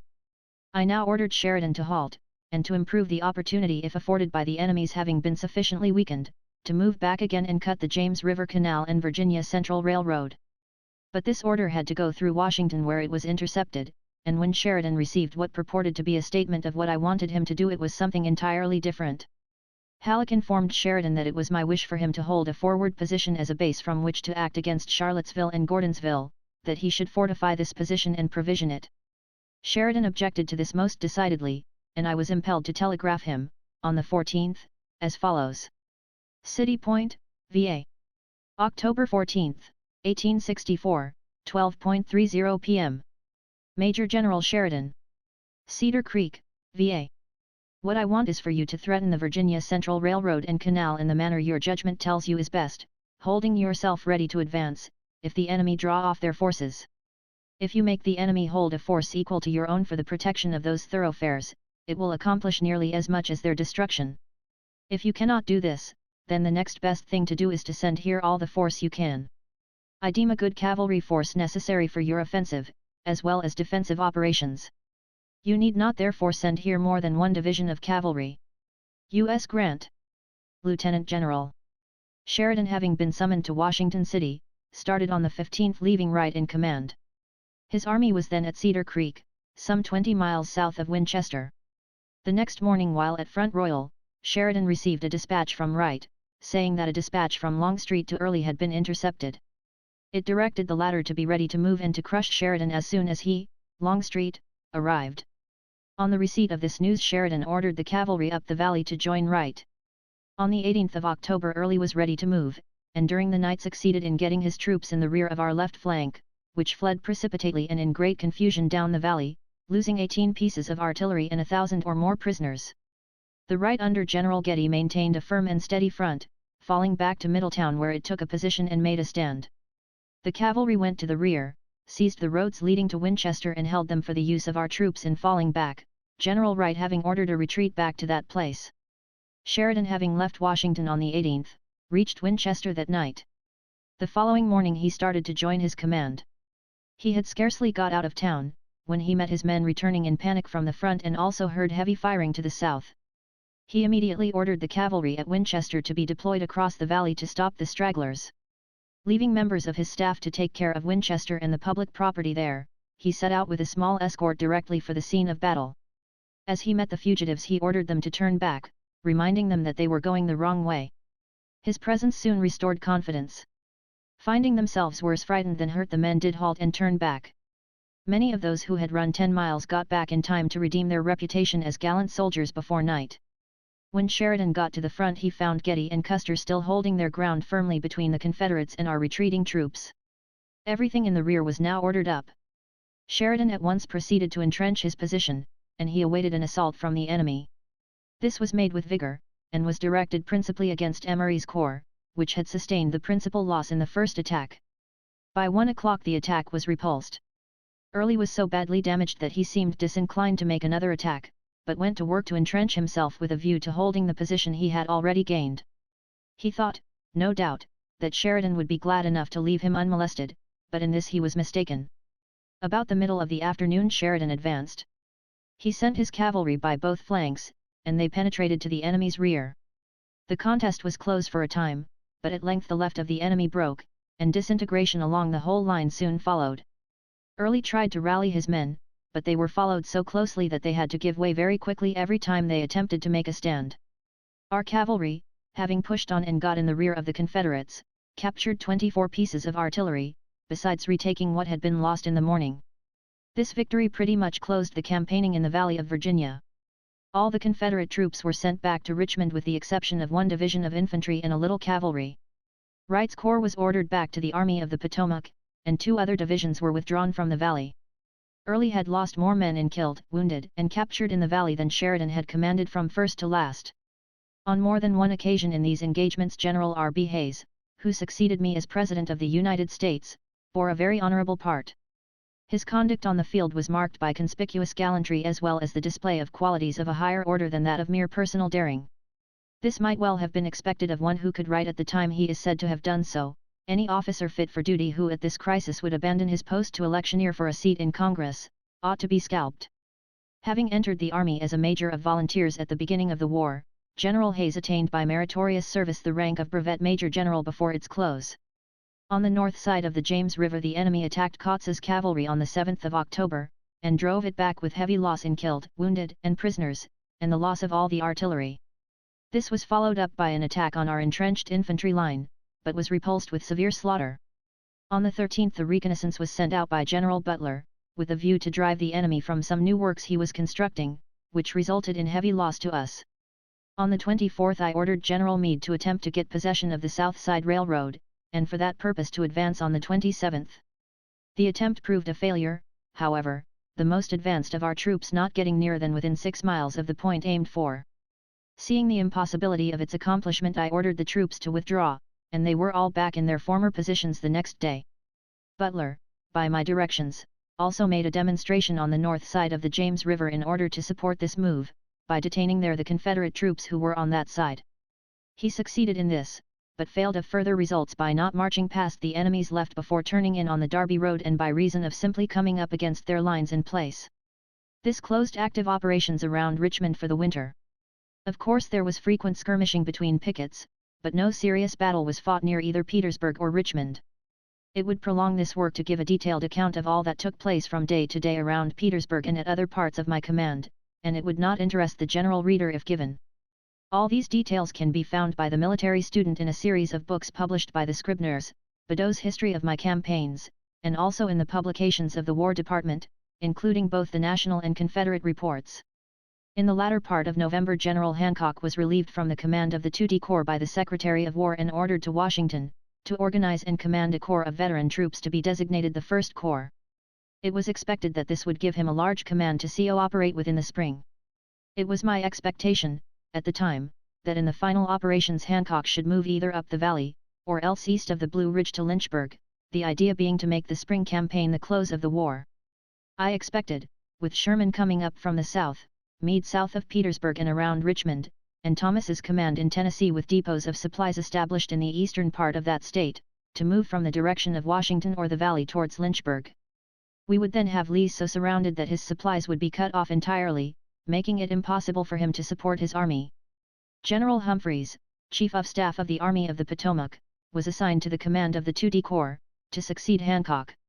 Chapter 59. The Campaign in Georgia, Sherman's March to the Sea, War Anecdotes, the March on Savannah, Investment of Savannah, Capture of Savannah.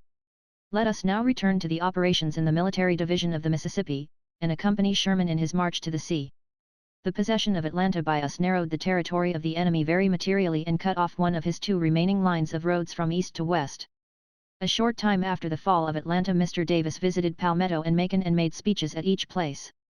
He spoke at Palmetto on the 20th of September, and at Macon on the 2-2d. Inasmuch as he had relieved Johnston and appointed Hood, and Hood had immediately taken the initiative, it is natural to suppose that Mr. Davis was disappointed with General Johnston's policy. My own judgment is that Johnston acted very wisely. He husbanded his men and saved as much of his territory as he could, without fighting decisive battles in which all might be lost. As Sherman advanced, as I have shown, his army became spread out, until, if this had been continued, it would have been easy to destroy it in detail. I know that both Sherman and I were rejoiced when we heard of the change.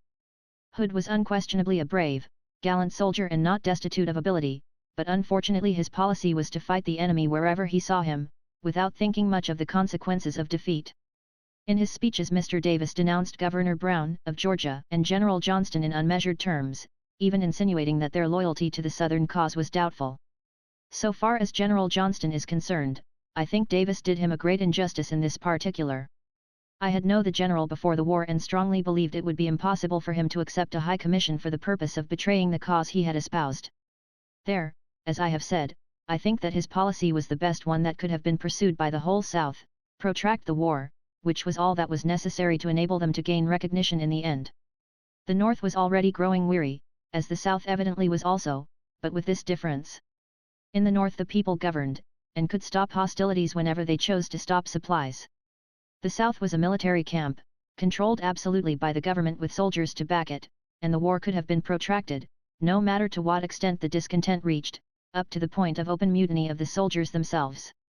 Mr. Davis's speeches were frank appeals to the people of Georgia and that portion of the South to come to their relief. He tried to assure his frightened hearers that the Yankees were rapidly digging their own graves, that measures were already being taken to cut them off from supplies from the north, and that with a force in front, and cut off from the rear, they must soon starve in the midst of a hostile people. Papers containing reports of these speeches immediately reached the northern states, and they were republished. Of course, that caused no alarm so long as telegraphic communication was kept up with Sherman. When Hood was forced to retreat from Atlanta, he moved to the southwest and was followed by a portion of Sherman's army. He soon appeared upon the railroad in Sherman's rear, and with his whole army began destroying the road. At the same time also the work was begun in Tennessee and Kentucky, which Mr. Davis had assured his hearers at Palmetto and Macon would take place. He ordered Forrest, about the ablest cavalry general in the South, North for this purpose, and Forrest and Wheeler carried out their orders with more or less destruction, occasionally picking up a garrison. Forrest indeed performed the very remarkable feat of capturing, with cavalry, 2 gunboats and a number of transports, something the accomplishment of which is very hard to account for. Hood's army had been weakened by Governor Brown's withdrawing the Georgia state troops for the purpose of gathering in the season's crops for the use of the people and for the use of the army.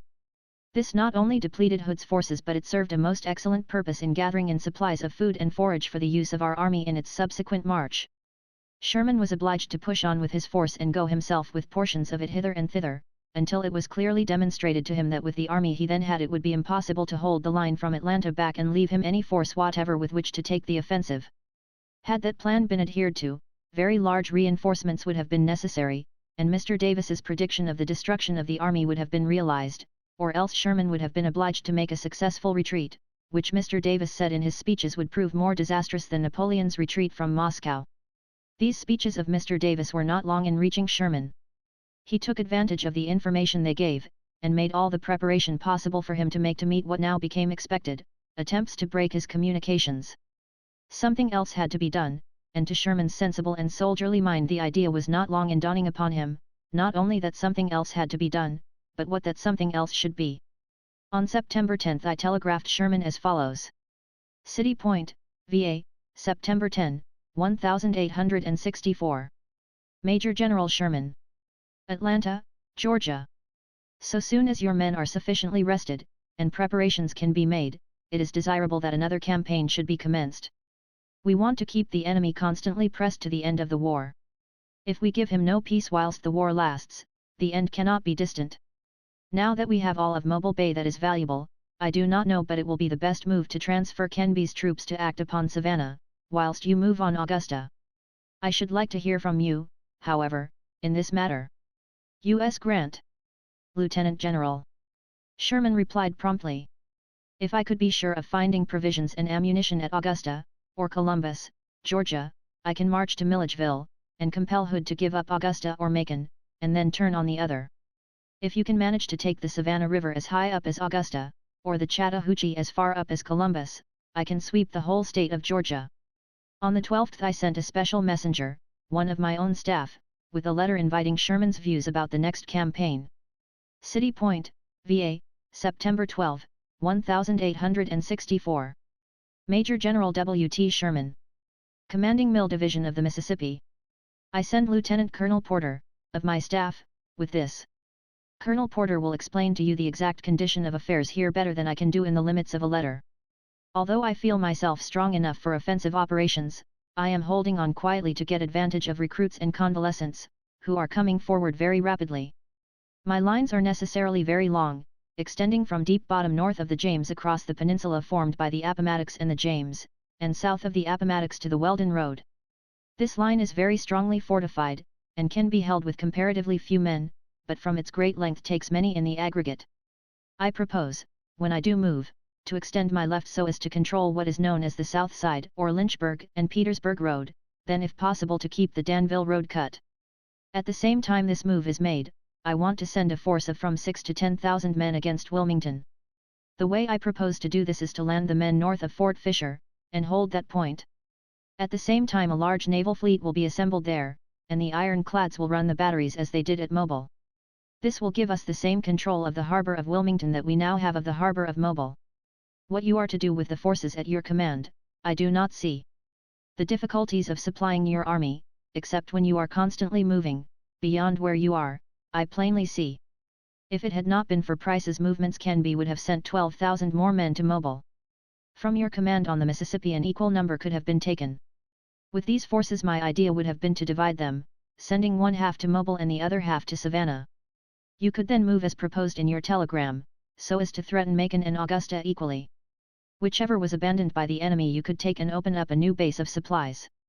My object now in sending a staff officer is not so much to suggest operations for you, as to get your views and have plans matured by the time everything can be got ready.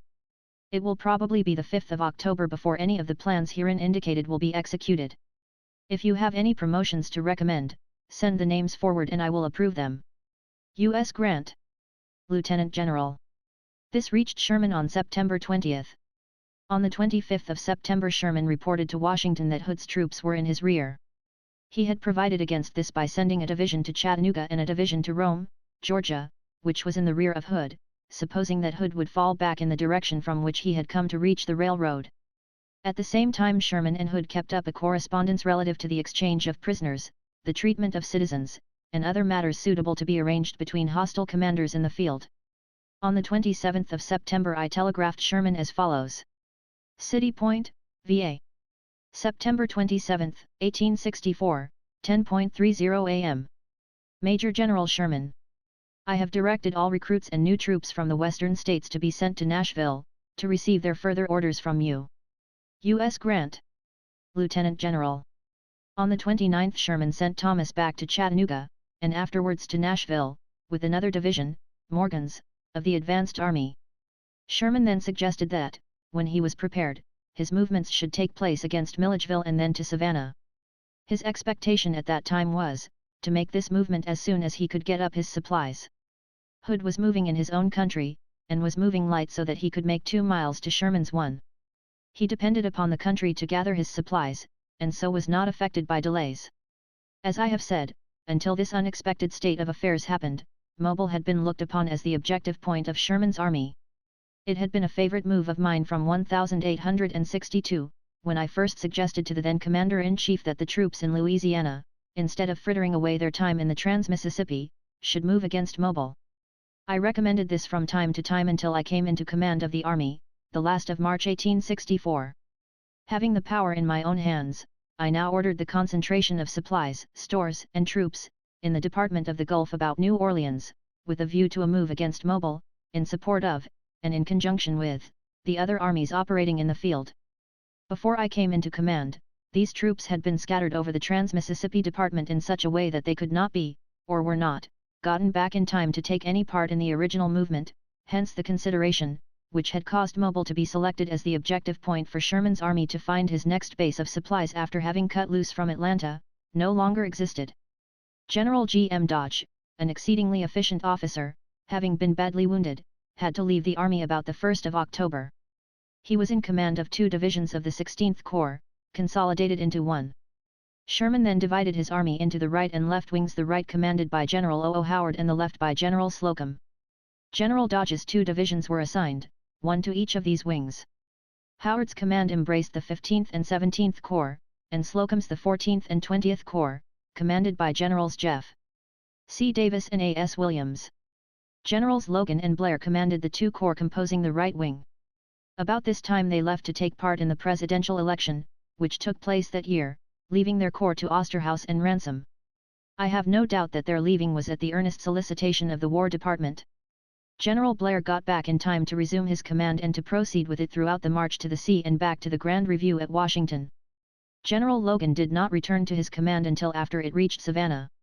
Logan felt very much aggrieved at the transfer of General Howard from that portion of the Army of the Potomac which was then with the Western Army, to the command of the Army of the Tennessee, with which army General Logan had served from the Battle of Belmont to the fall of Atlanta, having passed successively through all grades from colonel commanding a regiment to general commanding a brigade, division, and army corps, until upon the death of McPherson the command of the entire Army of the Tennessee devolved upon him in the midst of a hotly contested battle. He conceived that he had done his full duty as commander in that engagement, and I can bear testimony, from personal observation, that he had proved himself fully equal to all the lower positions which he had occupied as a soldier. I will not pretend to question the motive which actuated Sherman in taking an officer from another army to supersede General Logan. I have no doubt, whatever, that he did this for what he considered would be to the good of the service, which was more important than that the personal feelings of any individual should not be aggrieved, though I doubt whether he had an officer with him who could have filled the place as Logan would have done. Differences of opinion must exist between the best of friends as to policies in war, and of judgment as to men's fitness. The officer who has the command, however, should be allowed to judge of the fitness of the officers under him, unless he is very manifestly wrong. Sherman's army, after all the depletions, numbered about 60,000 effective men. All weak men had been left to hold the rear, and those remaining were not only well men, but strong and hardy, so that he had 60,000 as good soldiers as ever trod the earth, better than any European soldiers, because they not only worked like a machine but the machine thought. European armies know very little what they are fighting for, and care less. Included in these 60,000 troops, there were 2 small divisions of cavalry, numbering altogether about 4,000 men. Hood had about 35 to 40,000 men, independent of Forrest, whose forces were operating in Tennessee and Kentucky, as Mr. Davis had promised they should. This part of Mr. Davis's military plan was admirable, and promised the best results of anything he could have done, according to my judgment. I say this because I have criticized his military judgment in the removal of Johnston, and also in the appointment of Hood. I am aware, however, that there was high feeling existing at that time between Davis and his subordinate, whom I regarded as one of his ablest lieutenants. On the 5th of October the railroad back from Atlanta was again very badly broken, Hood having got on the track with his army. Sherman saw after night, from a high point, the road burning for miles. The defense of the railroad by our troops was very gallant, but they could not hold points between their entrenched positions against Hood's whole army. In fact they made no attempt to do so, but generally the entrenched positions were held, as well as important bridges, and store located at them. Allatoona, for instance, was defended by a small force of men under the command of General Corse, one of the very able and efficient volunteer officers produced by the war. He, with a small force, was cut off from the remainder of the National Army and was attacked with great vigor by many times his own number. Sherman from his high position could see the battle raging, with the Confederate troops between him and his subordinate. He sent men, of course, to raise the temporary siege, but the time that would be necessarily consumed in reaching Corse, would be so great that all occupying the entrenchments might be dead. Corse was a man who would never surrender. From a high position some of Sherman's signal corps discovered a signal flag waving from a hole in the blockhouse at Allatoona. It was from Corse. He had been shot through the face, but he signaled to his chief a message which left no doubt of his determination to hold his post at all hazards. It was at this point probably, that Sherman first realized that with the forces at his disposal, the keeping open of his line of communication with the North would be impossible if he expected to retain any force with which to operate offensively beyond Atlanta. He proposed, therefore, to destroy the roads back to Chattanooga, when all ready to move, and leave the latter place garrisoned.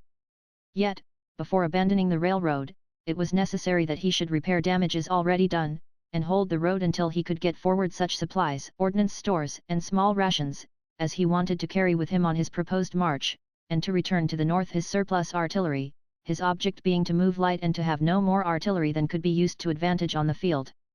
Sherman thought Hood would follow him, though he proposed to prepare for the contingency of the latter moving the other way while he was moving south, by making Thomas strong enough to hold Tennessee and Kentucky. I, myself, was thoroughly satisfied that Hood would go north, as he did.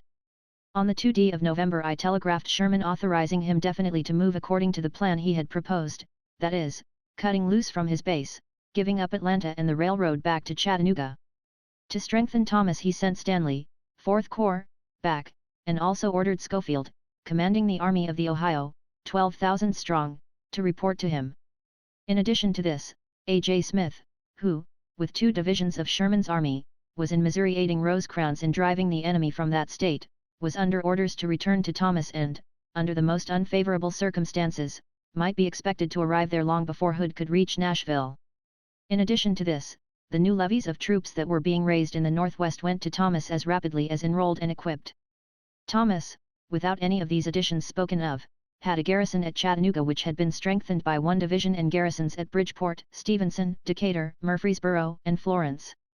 There were already with him in Nashville 10,000 soldiers in round numbers, and many thousands of employees in the quartermasters and other departments who could be put in the entrenchments in front of Nashville, for its defense. Also, Wilson was there with 10,000 dismounted cavalrymen, who were being equipped for the field. Thomas had at this time about 45,000 men without any of the reinforcements here above enumerated. These reinforcements gave him altogether about 70,000 men, without counting what might be added by the new levies already spoken of. About this time Beauregard arrived upon the field, not to supersede Hood in command, but to take general charge over the entire district in which Hood and Sherman were, or might be, operating. He made the most frantic appeals to the citizens for assistance to be rendered in every way, by sending reinforcements, by destroying supplies on the line of march of the invaders, by destroying the bridges over which they would have to cross, and by, in every way, obstructing the roads to their front. But it was hard to convince the people of the propriety of destroying supplies which were so much needed by themselves, and each one hoped that his own possessions might escape. Hood soon started north, and went into camp near Decatur, Alabama, where he remained until the 29th of October, but without making an attack on the garrison of that place. The Tennessee River was patrolled by gunboats, from Muscle Shoals east, and, also, below the Second Shoals out to the Ohio River. These, with the troops that might be concentrated from the garrisons along the river at any point where Hood might choose to attempt to cross, made it impossible for him to cross the Tennessee at any place where it was navigable. But Muscle Shoals is not navigable, and below them again is another shoal which also obstructs navigation. Hood therefore moved down to a point nearly opposite Florence, Alabama, crossed over and remained there for some time, collecting supplies of food, forage, and ammunition. All of these had to come from a considerable distance south, because the region in which he was then situated was mountainous, with small valleys which produced but little, and what they had produced had long since been exhausted. On the 1st of November I suggested to Sherman, and also asked his views thereon, the propriety of destroying Hood before he started on his campaign. On the 2d of November, as stated, I approved definitely his making his proposed campaign through Georgia, leaving Hood behind to the tender mercy of Thomas and the troops in his command. Sherman fixed the 10th of November as the day of starting. Sherman started on that day to get back to Atlanta, and on the 15th the real march to the sea commenced. The right wing, under Howard, and the cavalry went to Jonesboro, Milledgeville, then the capital of Georgia, being Sherman's objective or stopping place on the way to Savannah. The left wing moved to Stone Mountain, along roads much farther east than those taken by the right wing. Slocum was in command, and threatened Augusta as the point to which he was moving, but he was to turn off and meet the right wing at Milledgeville. Atlanta was destroyed so far as to render it worthless for military purposes before starting, Sherman himself remaining over a day to superintend the work, and see that it was well done. Sherman's orders for this campaign were perfect. Before starting, he had sent back all sick, disabled and weak men, retaining nothing but the hardy, well-inured soldiers to accompany him on his long march in prospect. His artillery was reduced to 65 guns. The ammunition carried with them was 200 rounds for musket and gun. Small rations were taken in a small wagon train, which was loaded to its capacity for rapid movement. The army was expected to live on the country, and to always keep the wagons full of forage and provisions against a possible delay of a few days. The troops, both of the right and left wings, made most of their advance along the line of railroads, which they destroyed. The method adopted to perform this work, was to burn and destroy all the bridges and culverts, and for a long distance, at places, to tear up the track and bend the rails. Soldiers to do this rapidly would form a line along one side of the road with crowbars and poles, place these under the rails and, hoisting all at once, turn over many rods of road at one time. The ties would then be placed in piles, and the rails, as they were loosened, would be carried and put across these log heaps. When a sufficient number of rails were placed upon a pile of ties it would be set on fire. This would heat the rails very much more in the middle, that being over the main part of the fire, than at the ends, so that they would naturally bend of their own weight, but the soldiers, to increase the damage, would take tongs and, 1 or 2 men at each end of the rail, carry it with force against the nearest tree and twist it around, thus leaving rails forming bands to ornament the forest trees of Georgia. All this work was going on at the same time, there being a sufficient number of men detailed for that purpose. Some piled the logs and built the fire, some put the rails upon the fire, while others would bend those that were sufficiently heated, so that, by the time the last bit of road was torn up, that it was designed to destroy at a certain place, the rails previously taken up were already destroyed. The organization for supplying the army was very complete. Each brigade furnished a company to gather supplies of forage and provisions for the command to which they belonged. Strict injunctions were issued against pillaging, or otherwise unnecessarily annoying the people, but everything in shape of food for man and forage for beast was taken. The supplies were turned over to the brigade commissary and quartermaster, and were issued by them to their respective commands precisely the same as if they had been purchased. The captures consisted largely of cattle, sheep, poultry, some bacon, cornmeal, often molasses, and occasionally coffee or other small rations. The skill of these men, called by themselves and the army bummers, in collecting their loads and getting back to their respective commands, was marvelous. When they started out in the morning, they were always on foot, but scarcely one of them returned in the evening without being mounted on a horse or mule. These would be turned in for the general use of the army, and the next day these men would start out afoot and return again in the evening mounted. Many of the exploits of these men would fall under the head of romance. Indeed, I am afraid that in telling some of their experiences, the romance got the better of the truth upon which the story was founded, and that, in the way many of these anecdotes are told, very little of the foundation is left. I suspect that most of them consist chiefly of the fiction added to make the stories better. In one instance it was reported that a few men of Sherman's army passed a house where they discovered some chickens under the dwelling. They immediately proceeded to capture them, to add to the army's supplies. The lady of the house, who happened to be at home, made piteous appeals to have these spared, saying they were a few she had put away to save by permission of other parties who had preceded and who had taken all the others that she had. The soldiers seemed moved at her appeal, but looking at the chickens again they were tempted, and one of them replied, "The rebellion must be suppressed if it takes the last chicken in the Confederacy," and proceeded to appropriate the last one. Another anecdote characteristic of these times has been told. The South, prior to the rebellion, kept bloodhounds to pursue runaway slaves who took refuge in the neighboring swamps, and also to hunt convicts. Orders were issued to kill all these animals as they were met with. On one occasion a soldier picked up a poodle, the favorite pet of its mistress, and was carrying it off to execution when the lady made a strong appeal to him to spare it. The soldier replied, "Madam, our orders are to kill every bloodhound." "But this is not a bloodhound," said the lady. "Well, madam, we cannot tell what it will grow into if we leave it behind," said the soldier as he went off with it. Notwithstanding these anecdotes, and the necessary hardship they would seem to imply, I do not believe there was much unwarrantable pillaging, considering that we were in the enemy's territory and without any supplies except such as the country afforded. On the 2-3d Sherman, with the left wing, reached Milledgeville. The right wing was not far off, but proceeded on its way towards Savannah, destroying the road as it went. The troops at Milledgeville remained over a day to destroy factories, buildings used for military purposes, etc., before resuming its march. The governor, who had been almost defying Mr. Davis before this, now fled precipitately, as did the legislature of the state and all the state officers. The governor, Sherman says, was careful to carry away even his garden vegetables, while he left the archives of the state to fall into our hands. The only military force that was opposed to Sherman's forward march was the Georgia Militia, a division under the command of General G. W. Smith, and a battalion under Harry Wayne. Neither the quality of the forces nor their numbers was sufficient to even retard the progress of Sherman's army. The people at the South became so frantic at this time at the successful invasion of Georgia that they took the cadets from the military college and added them to the ranks of the militia.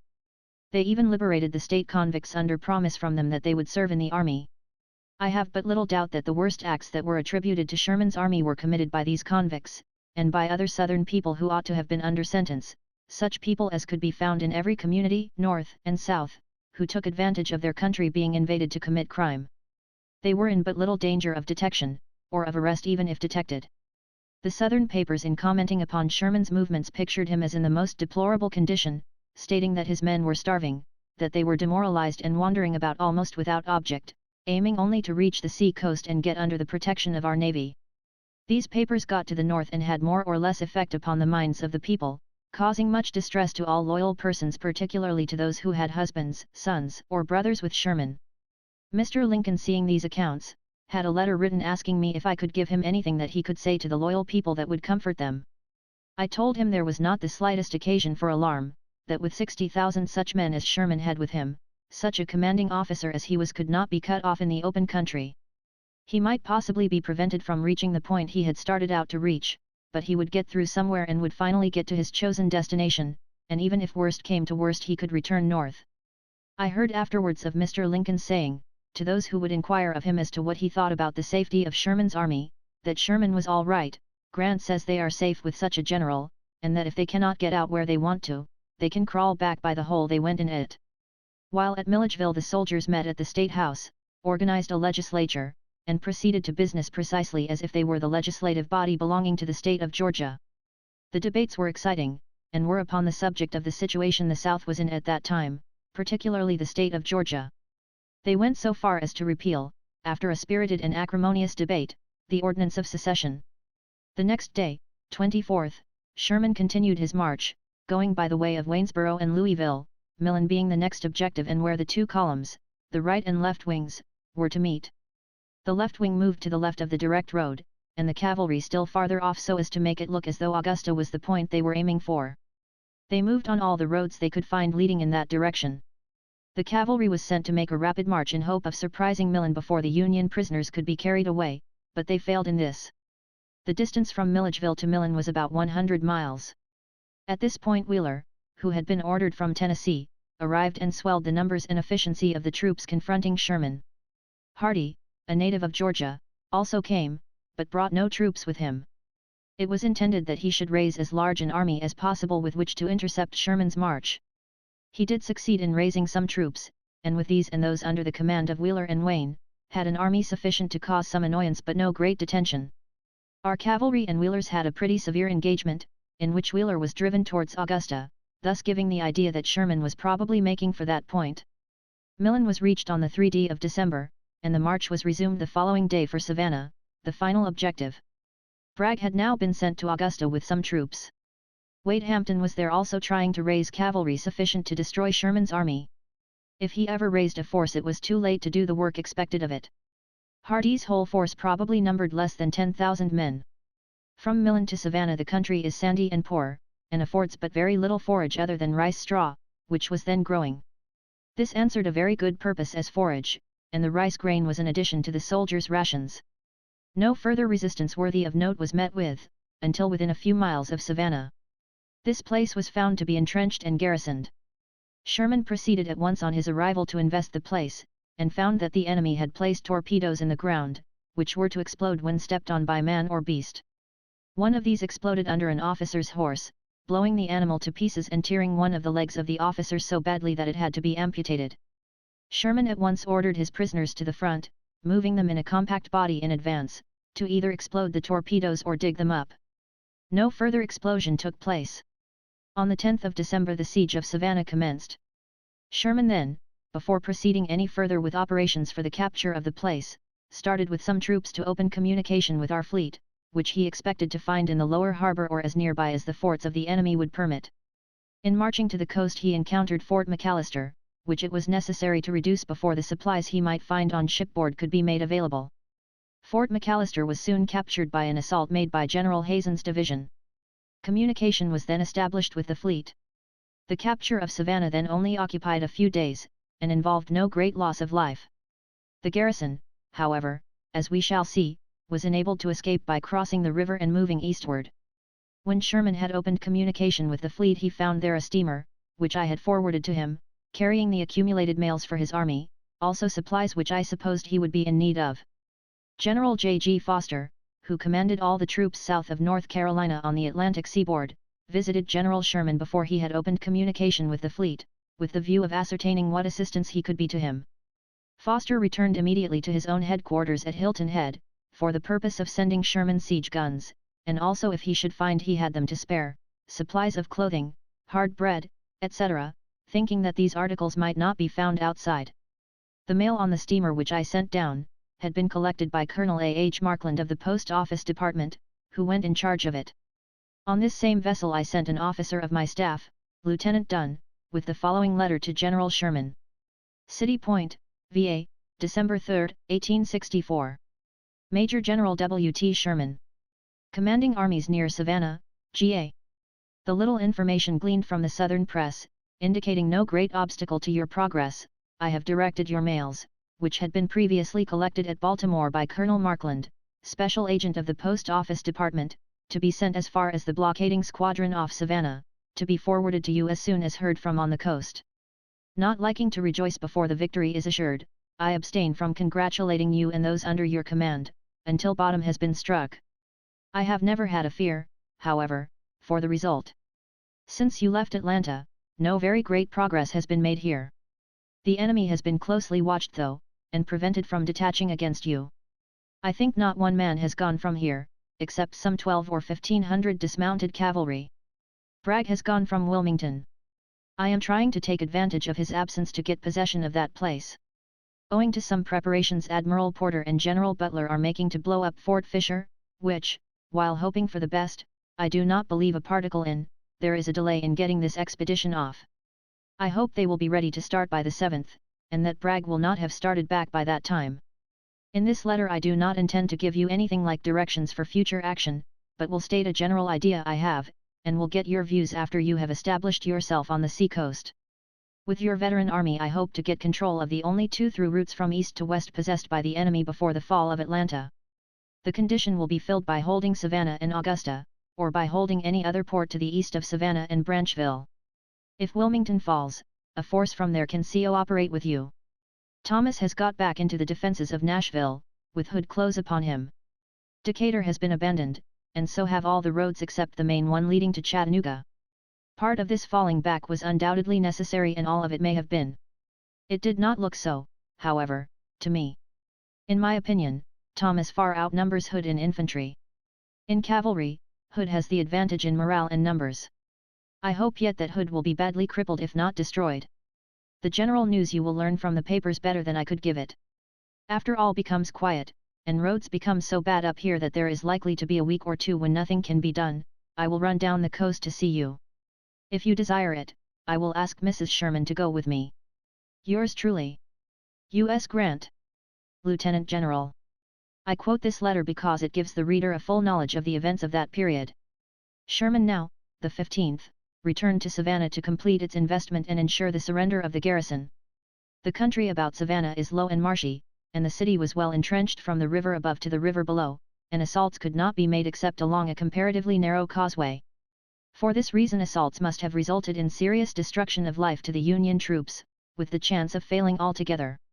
Sherman therefore decided upon a complete investment of the place. When he believed this investment completed, he summoned the garrison to surrender. General Hardee, who was in command, replied in substance that the condition of affairs was not such as Sherman had described. He said he was in full communication with his department and was receiving supplies constantly. Hardee, however, was cut off entirely from all communication with the west side of the river, and by the river itself to the north and south. On the South Carolina side the country was all rice fields, through which it would have been impossible to bring supplies, so that Hardee had no possible communication with the outside world except by a dilapidated plank road starting from the west bank of the river. Sherman, receiving this reply, proceeded in person to a point on the coast, where General Foster had troops stationed under General Hatch, for the purpose of making arrangements with the latter officer to go through by one of the numerous channels running inland along that part of the coast of South Carolina, to the plank road which General Hardee still possessed, and thus to cut him off from the last means he had of getting supplies, if not of communication. While arranging for this movement, and before the attempt to execute the plan had been commenced, Sherman received information through one of his staff officers that the enemy had evacuated Savannah the night before. This was the night of the 21st of December. Before evacuating the place Hardee had blown up the Navy Yard. Some ironclads had been destroyed, as well as other property that might have been valuable to us, but he left an immense amount of stores untouched, consisting of cotton, railroad cars, workshops, numerous pieces of artillery, and several thousand stands of small arms. A little incident occurred, soon after the fall of Savannah, which Sherman relates in his memoirs, and which is worthy of repetition. Savannah was one of the points where blockade runners entered. Shortly after the city fell into our possession, a blockade runner came sailing up serenely, not doubting but the Confederates were still in possession. It was not molested, and the captain did not find out his mistake until he had tied up and gone to the custom house, where he found a new occupant of the building, and made a less profitable disposition of his vessel and cargo than he had expected. As there was some discussion as to the authorship of Sherman's March to the Sea, by critics of his book when it appeared before the public, I want to state here that no question upon that subject was ever raised between General Sherman and myself. Circumstances made the plan on which Sherman expected to act impracticable, as commander of the forces he necessarily had to devise a new on which would give more promise of success. Consequently he recommended the destruction of the railroad back to Chattanooga, and that he should be authorized then to move, as he did, from Atlanta forward. His suggestions were finally approved, although they did not immediately find favor in Washington. Even when it came to the time of starting, the greatest apprehension, as to the propriety of the campaign he was about commence, filled the mind of the President, induced no doubt by his advisers. This went so far as to move the President to ask me to suspend Sherman's march for a day or two until I could think the matter over. My recollection is, though I find no record to show it, that out of deference to the President's wish I did send a dispatch to Sherman asking him to wait a day or two, or else the connections between us were already cut so that I could not do so. However this may be, the question of who devised the plan of march from Atlanta to Savannah is easily answered. It was clearly Sherman, and to him also belongs the credit of its brilliant execution. It was hardly possible that anyone else than those on the spot could have devised a new plan of campaign to supersede one that did not promise success. See Appendix, Letters of October 11 th.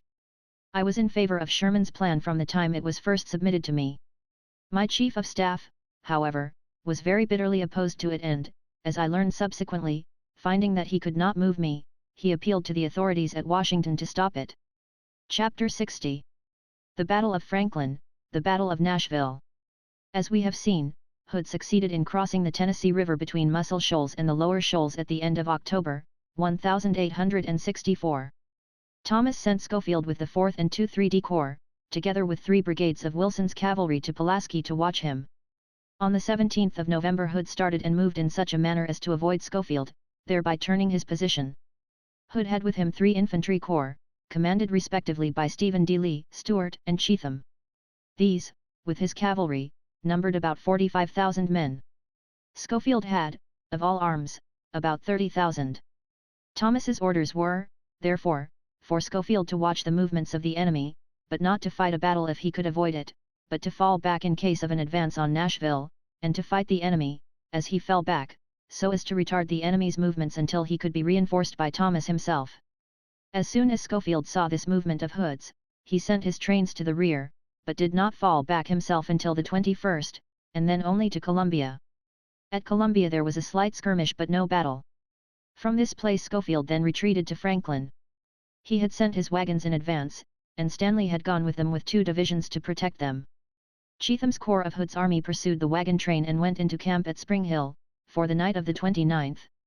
Schofield retreating from Columbia on the 29th, passed Spring Hill, where Cheatham was bivouacked, during the night without molestation, though within half a mile of where the Confederates were encamped. On the morning of the 30th he had arrived at Franklin.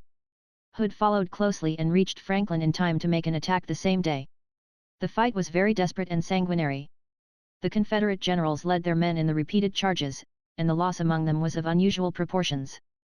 This fighting continued with great severity until long after the night closed in, when the Confederates drew off. General Stanley, who commanded 2 divisions of the Union troops, and whose troops bore the brunt of the battle, was wounded in the fight, but maintained his position. The enemy's loss at Franklin, according to Thomas's report, was 1,750 buried upon the field by our troops, 3,800 in the hospital, and 702 prisoners besides. Schofield's loss, as officially reported, was 189 killed, 1,033 wounded, and 1,104 captured and missing. Thomas made no effort to reinforce Schofield at Franklin, as it seemed to me at the time he should have done, and fight out the battle there. He simply ordered Schofield to continue his retreat to Nashville, which the latter did during that night and the next day. Thomas, in the meantime, was making his preparations to receive Hood. The road to Chattanooga was still well guarded with strong garrisons at Murfreesboro, Stevenson, Bridgeport, and Chattanooga. Thomas had previously given up Decatur and had been reinforced by A.J. Smith's 2 divisions just returned from Missouri. He also had Steedman's division and R.S. Granger's, which he had drawn from the front. His quartermaster's men, about 10,000 in number, had been organized and armed under the command of the chief quartermaster, General J. L. Donaldson, and placed in the fortifications under the general supervision of General Z. B. Tower, of the United States Engineers. Hood was allowed to move upon Nashville, and to invest that place almost without interference. Thomas was strongly fortified in his position, so that he would have been safe against the attack of Hood. He had troops enough even to annihilate him in the open field.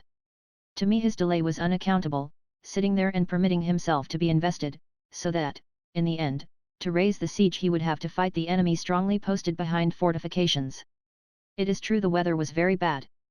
The rain was falling and freezing as it fell, so that the ground was covered with a sheet of ice, that made it very difficult to move.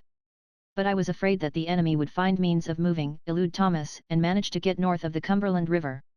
If he did this, I apprehended most serious results from the campaign in the north, and was afraid we might even have to send troops from the east to head him off if he got there, General Thomas's movements being always so deliberate and so slow, though effective in defense. I consequently urged Thomas in frequent dispatches sent from City Point to make the attack at once. The country was alarmed, the administration was alarmed, and I was alarmed lest the very thing would take place which I have just described, that is, Hood would get north. It was all without avail further than to elicit dispatches from Thomas saying that he was getting ready to move as soon as he could, that he was making preparations, etc. At last I had to say to General Thomas that I should be obliged to remove him unless he acted promptly. He replied that he was very sorry, but he would move as soon as he could. City Point, VA, December 2, 1864. Major General Thomas. Nashville 10. If Hood is permitted to remain quietly about Nashville, you will lose all the road back to Chattanooga and possibly have to abandon the line of the Tennessee. Should he attack you, it is all well, but if he does not, you should attack him before he fortifies. Arm and put in the trenches your quartermaster employees, citizens, etc. U.S. Grant. Lieutenant General. City Point, VA, December 2, 1864, 1:30 p.m. Major General Thomas. Nashville, 10. With your citizen employees armed, you can move out of Nashville with all your army and force the enemy to retire or fight upon ground of your own choosing.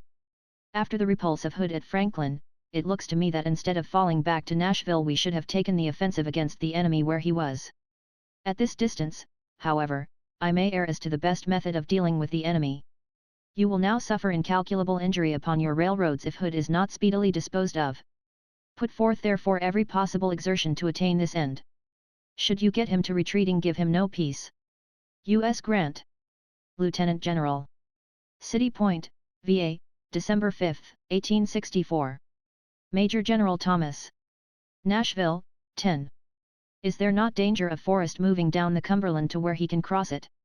It seems to me whilst you should be getting up your cavalry as rapidly as possible to look after Forrest, Hood should be attacked where he is. Time strengthens him in all possibility as much as it does you. U.S. Grant. Lieutenant General. City Point, VA, December 6, 1864, 4 p.m. Major General Thomas. Nashville, 10. Attack Hood at once and wait no longer for a remnant of your cavalry. There is great danger of delay resulting in a campaign back to the Ohio River. U.S. Grant. Lieutenant General. City Point, VA, December 8, 1864, 8:30 p.m. Major General Thomas. Nashville, 10. Your dispatch of yesterday received. It looks to me evident the enemy are trying to cross the Cumberland River, and are scattered. Why not attack at once? By all means avoid the contingency of a foot race to see which, you, or Hood, can beat to the Ohio. If you think necessary, call on the governors of states to send a force into Louisville to meet the enemy if he should cross the river. You clearly never should cross except in rear of the enemy. Now is one of the finest opportunities ever presented of destroying one of the three armies of the enemy. If destroyed, he never can replace it. Use the means at your command, and you can do this and cause a rejoicing that will resound from one end of the land to the other. U.S. Grant. Lieutenant General. City Point, VA, December 11, 1864, 4 p.m. Major General Thomas. Nashville, 10. If you delay attack longer, the mortifying spectacle will be witnessed of a rebel army moving for the Ohio River, and you will be forced to act, accepting such weather as you find. Let there be no further delay. Hood cannot even stand a drawn battle so far from his supplies of ordnance stores. If he retreats and you follow, he must lose his material and much of his army. I am in hopes of receiving a dispatch from you today announcing that you have moved. Delay no longer for weather or reinforcements. U.S. Grant. Lieutenant General. Washington, D.C., December 15, 1864. Major General Thomas, Nashville, 10. I was just on my way to Nashville, but receiving a dispatch from Van Duzer detailing your splendid success of today, I shall go no further. Push the enemy now and give him no rest until he is entirely destroyed. Your army will cheerfully suffer many privations to break up Hood's army and render it useless for future operations. Do not stop for trains or supplies, but take them from the country as the enemy have done. Much is now expected. U.S. Grant. Lieutenant General. General Logan happening to visit City Point about that time, and knowing him as a prompt, gallant and efficient officer, I gave him an order to proceed to Nashville to relieve Thomas. I directed him, however, not to deliver the order or publish it until he reached there, and if Thomas had moved, then not to deliver it at all, but communicate with me by telegraph. After Logan started, in thinking over the situation, I became restless, and concluded to go myself. I went as far as Washington City, when a dispatch was received from General Thomas announcing his readiness at last to move, and designating the time of his movement. I concluded to wait until that time. He did move, and was successful from the start. This was on the 15th of December. General Logan was at Louisville at the time this movement was made, and telegraphed the fact to Washington, and proceeded no farther himself. The battle during the 15th was severe, but favorable to the Union troops, and continued until night closed in upon the combat. The next day the battle was renewed. After a successful assault upon Hood's men in their entrenchments, the enemy fled in disorder, routed and broken, leaving their dead, their artillery and small arms in great numbers on the field, besides the wounded that were captured. Our cavalry had fought on foot as infantry, and had not their horses with them, so that they were not ready to join in the pursuit the moment the enemy retreated. They sent back, however, for their horses, and endeavored to get to Franklin ahead of Hood's broken army by the Granny White Road, but too much time was consumed in getting started. They had got but a few miles beyond the scene of the battle when they found the enemy's cavalry dismounted and behind entrenchments covering the road on which they were advancing. Here another battle ensued, our men dismounting and fighting on foot, in which the Confederates were again routed and driven in great disorder. Our cavalry then went into bivouac, and renewed the pursuit on the following morning. They were too late. The enemy already had possession of Franklin, and was beyond them. It now became a chase in which the Confederates had the lead. Our troops continued the pursuit to within a few miles of Columbia, where they found the rebels had destroyed the railroad bridge as well as all other bridges over Duck River. The heavy rains of a few days before had swelled the stream into a mad torrent, impassable except on bridges. Unfortunately, either through a mistake in the wording of the order or otherwise, the pontoon bridge which was to have been sent by rail out to Franklin, to be taken thence with the pursuing column, had gone toward Chattanooga. There was, consequently, a delay of some 4 days in building bridges out of the remains of the old railroad bridge. Of course Hood got such a start in this time that farther pursuit was useless, although it was continued for some distance, but without coming upon him again. Chapter 61. Expedition against Fort Fisher, attack on the fort, failure of the expedition, second expedition against the fort, capture of Fort Fisher. Up to January 1865, the enemy occupied Fort Fisher, at the mouth of Cape Fear River and below the city of Wilmington. This port was of immense importance to the Confederates, because it formed their principal inlet for blockade runners by means of which they brought in from abroad such supplies and munitions of war as they could not produce at home. It was equally important to us to get possession of it, not only because it was desirable to cut off their supplies so as to ensure a speedy termination of the war, but also because foreign governments, particularly the British government, were constantly threatening that unless ours could maintain the blockade of that coast they should cease to recognize any blockade. For these reasons I determined, with the concurrence of the Navy Department, in December, to send an expedition against Fort Fisher for the purpose of capturing it. To show the difficulty experienced in maintaining the blockade, I will mention a circumstance that took place at Fort Fisher after its fall. 2 English blockade runners came in at night. Their commanders, not supposing the fort had fallen, worked their way through all our fleet and got into the river unobserved. They then signaled the fort, announcing their arrival. There was a colored man in the fort who had been there before and who understood these signals. He informed General Terry what reply he should make to have them come in, and Terry did as he advised.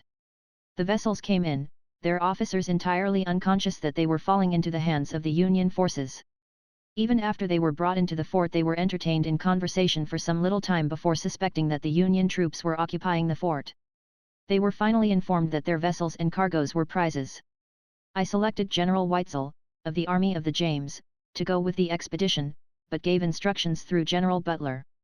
He commanded the department within whose geographical limits Fort Fisher was situated, as well as Beaufort and other points on that coast held by our troops. He was, therefore, entitled to the right of fitting out the expedition against Fort Fisher. General Butler conceived the idea that if a steamer loaded heavily with powder could be run up to near the shore under the fort and exploded, it would create great havoc and make the capture an easy matter. Admiral Porter, who was to command the naval squadron, seemed to fall in with the idea, and it was not disapproved of in Washington. The Navy was therefore given the task of preparing the steamer for this purpose.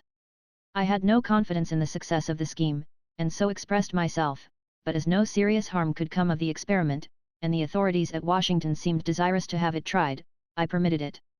The steamer was sent to Beaufort, North Carolina, and was there loaded with powder and prepared for the part she was to play in the reduction of Fort Fisher. General Butler chose to go in command of the expedition himself, and was all ready to sail by the 9th of December, 1864. Very heavy storms prevailed, however, at that time along that part of the sea coast, and prevented him from getting off until the 13th or 14th. His advance arrived off Fort Fisher on the 15th. The naval force had been already assembled, or was assembling, but they were obliged to run into Beaufort for munitions, coal, etc. Then, too, the powder boat was not yet fully prepared. The fleet was ready to proceed on the 18th, but Butler, who had remained outside from the 15th up to that time, now found himself out of coal, fresh water, etc., and had to put into Beaufort to replenish. Another storm overtook him, and several days more were lost before the Army and Navy were both ready at the same time to cooperate. On the night of the 2-3d the powder boat was towed in by a gunboat as near to the fort as it was safe to run. She was then propelled by her own machinery to within about 500 yards of the shore. There the clockwork, which was to explode her within a certain length of time, was set and she was abandoned. Everybody left, and even the vessels put out to sea to prevent the effect of the explosion upon them. At 2 o'clock in the morning the explosion took place, and produced no more effect on the fort, or anything else on land, than the bursting of a boiler anywhere on the Atlantic Ocean would have done. Indeed, when the troops in Fort Fisher heard the explosion they supposed it was the bursting of a boiler in one of the Yankee gunboats. Fort Fisher was situated upon a low, flat peninsula north of Cape Fear River. The soil is sandy. Back a little the peninsula is very heavily wooded, and covered with freshwater swamps. The fort ran across this peninsula, about 500 yards in width, and extended along the sea coast about 1,300 yards. The fort had an armament of 21 guns and 3 mortars on the land side, and 24 guns on the sea front. At that time it was only garrisoned by 4 companies of infantry, 1 light battery and the gunners at the heavy guns less than 700 men with a reserve of less than 1,000 men 5 miles up the peninsula. General Whiting of the Confederate Army was in command, and General Bragg was in command of the force at Wilmington. Both commenced calling for reinforcements the moment they saw our troops landing. The governor of North Carolina called for everybody who could stand behind a parapet and shoot a gun, to join them. In this way they got 200 or 300 additional men into Fort Fisher, and Hoke's division, 5,000 or 6,000 strong, was sent down from Richmond. A few of these troops arrived the very day that Butler was ready to advance. On the 24th the fleet formed for an attack in arcs of concentric circles, their heavy ironclads going in very close range, being nearest the shore, and leaving intervals or spaces so that the outer vessels could fire between them. Porter was thus enabled to throw 115 shells per minute. The damage done to the fort by these shells was very slight, only 2 or 3 cannon being disabled in the fort. But the firing silenced all the guns by making it too hot for the men to maintain their positions about them and compelling them to seek shelter in the bomb-proofs. On the next day part of Butler's troops under General Adelbert Ames effected a landing out of range of the fort without difficulty.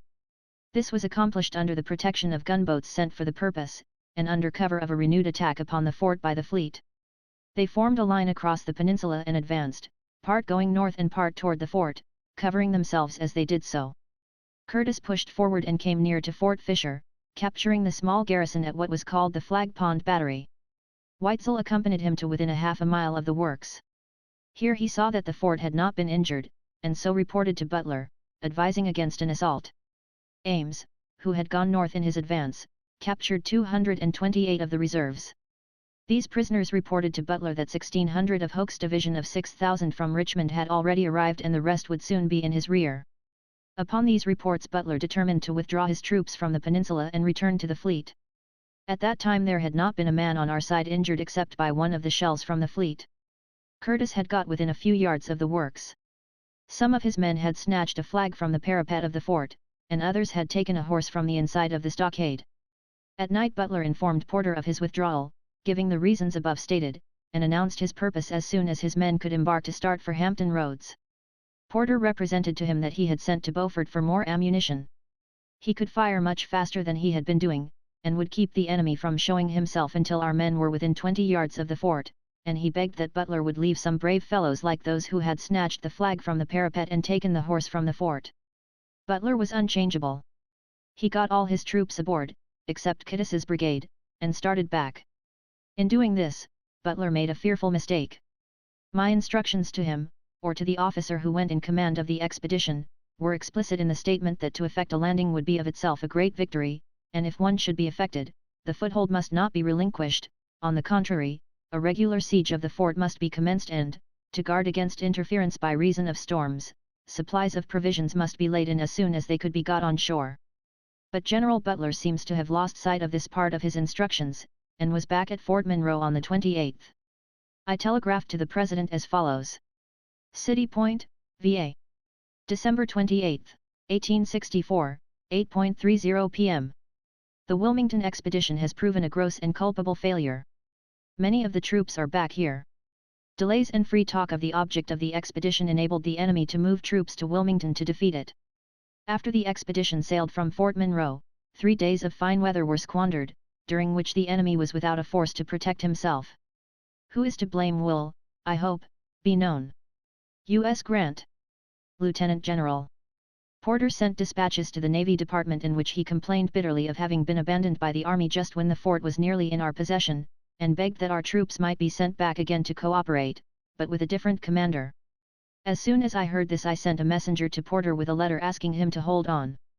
I assured him that I fully sympathized with him in his disappointment, and that I would send the same troops back with a different commander, with some reinforcements to offset those which the enemy had received.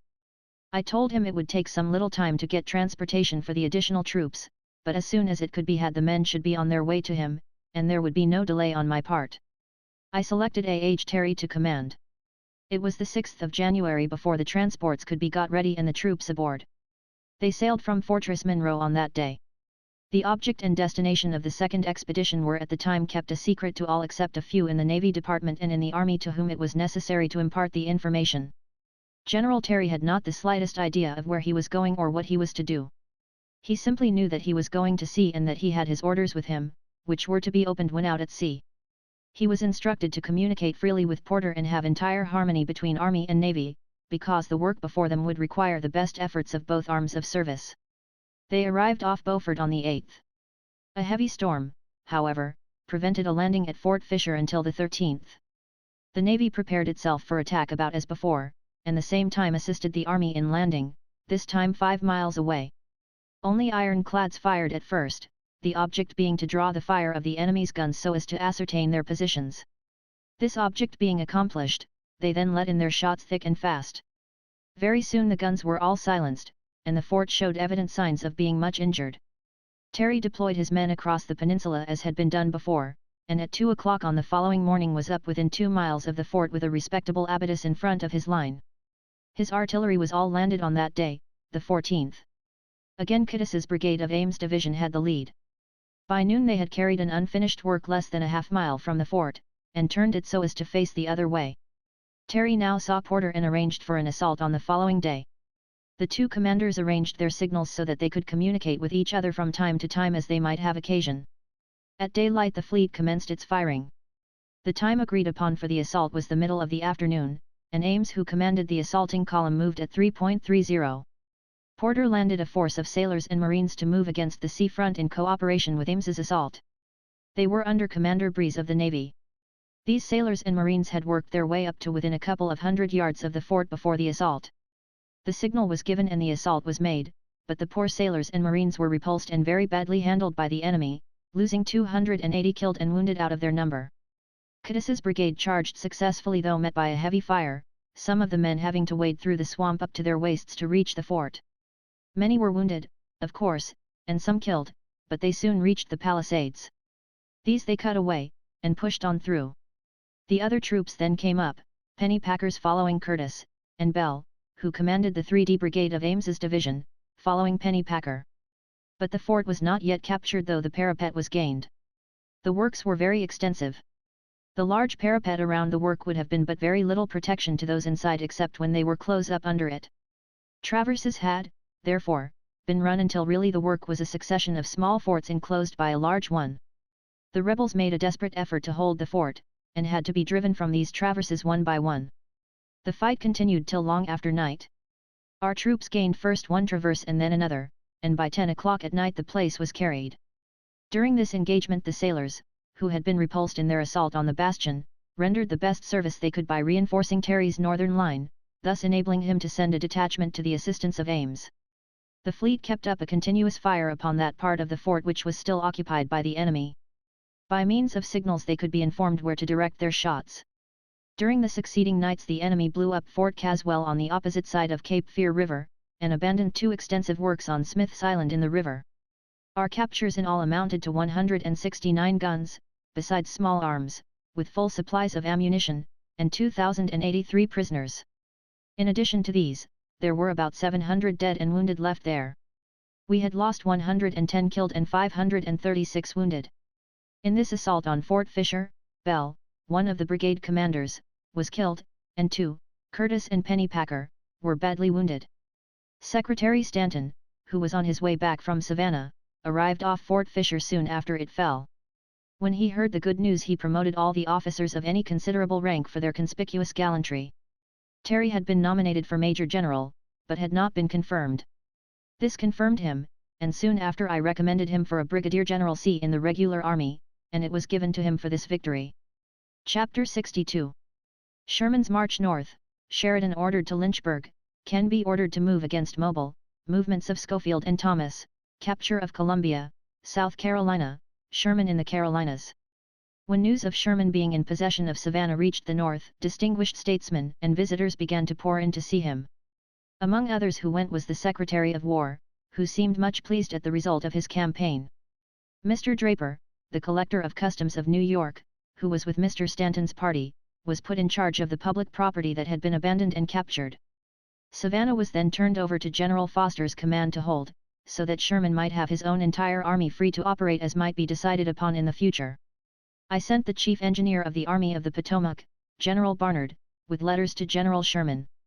He remained some time with the General, and when he returned brought back letters, one of which contained suggestions from Sherman as to what ought to be done in cooperation with him, when he should have started upon his march northward.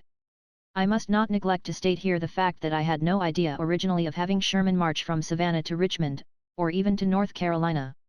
The season was bad, the roads impassable for anything except such an army as he had, and I should not have thought of ordering such a move.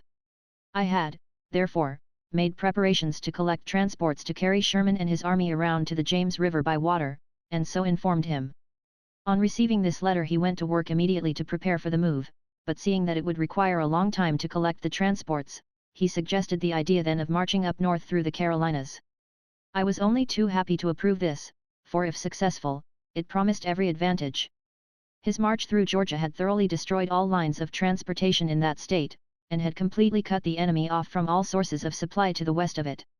If North and South Carolina were rendered helpless so far as capacity for feeding Lee's army was concerned, the Confederate garrison at Richmond would be reduced in territory, from which to draw supplies, to very narrow limits in the state of Virginia, and, although that section of the country was fertile, it was already well exhausted of both forage and food. I approved Sherman's suggestion therefore at once. The work of preparation was tedious, because supplies, to load the wagons for the march, had to be brought from a long distance. Sherman would now have to march through a country furnishing fewer provisions than that he had previously been operating in during his march to the sea.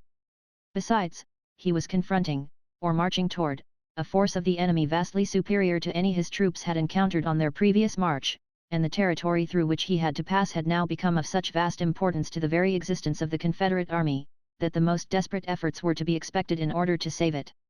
Sherman, therefore, while collecting the necessary supplies to start with, made arrangements with Admiral Dahlgren, who commanded that part of the navy on the South Carolina and Georgia coast, and General Foster, commanding the troops, to take positions, and hold a few points on the sea coast, which he, Sherman, designated, in the neighborhood of Charleston. This provision was made to enable him to fall back upon the sea coast, in case he should encounter a force sufficient to stop his onward progress. He also wrote me a letter, making suggestions as to what he would like to have done in support of his movement farther north. This letter was brought to City Point by General Barnard at a time when I happened to be going to Washington City, where I arrived on the 21st of January. I cannot tell the provision I had already made to co-operate with Sherman, in anticipation of his expected movement, better than by giving my reply to this letter. Headquarters Armies of the United States, Washington, D.C. January 21, 1865. Major General W. T. Sherman. Commanding Mill Div of the Mississippi. General, your letters brought by General Barnard were received at City Point, and read with interest. Not having them with me, however, I cannot say that in this I will be able to satisfy you on all points of recommendation. As I arrived here at 1 p.m., and must leave at 6 p.m., having in the meantime spent over 3 hours with the Secretary and General Halleck, I must be brief. Before your last request to have Thomas make a campaign into the heart of Alabama, I had ordered Schofield to Annapolis, MD, with his corps. The advance, 6,000, will reach the seaboard by the 2-3D, the remainder following as rapidly as railroad transportation can be procured from Cincinnati. The corps numbers over 21,000 men. I was induced to do this because I did not believe Thomas could possibly be got off before spring. His pursuit of Hood indicated a sluggishness that satisfied me that he would never do to conduct one of your campaigns. The command of the advance of the pursuit was left to subordinates, whilst Thomas followed far behind. When Hood had crossed the Tennessee, and those in pursuit had reached it, Thomas had not much more than half crossed the state, from whence he returned to Nashville to take steamer for Eastport. He is possessed of excellent judgment, great coolness and honesty, but he is not good on a pursuit. He also reported his troops fagged, and that it was necessary to equip up. This report and a determination to give the enemy no rest determined me to use his surplus troops elsewhere. Thomas is still left with a sufficient force surplus to go to Selma under an energetic leader. He has been telegraphed to know whether he could go, and, if so, which of the several routes he would select.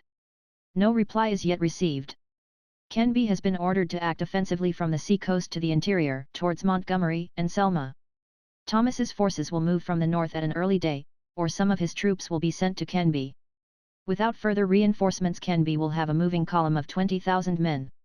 Fort Fisher, you are aware, has been captured. We have a force there of 8,000 effective. At New Bern about half the number. It is rumored, through deserters, that Wilmington also has fallen.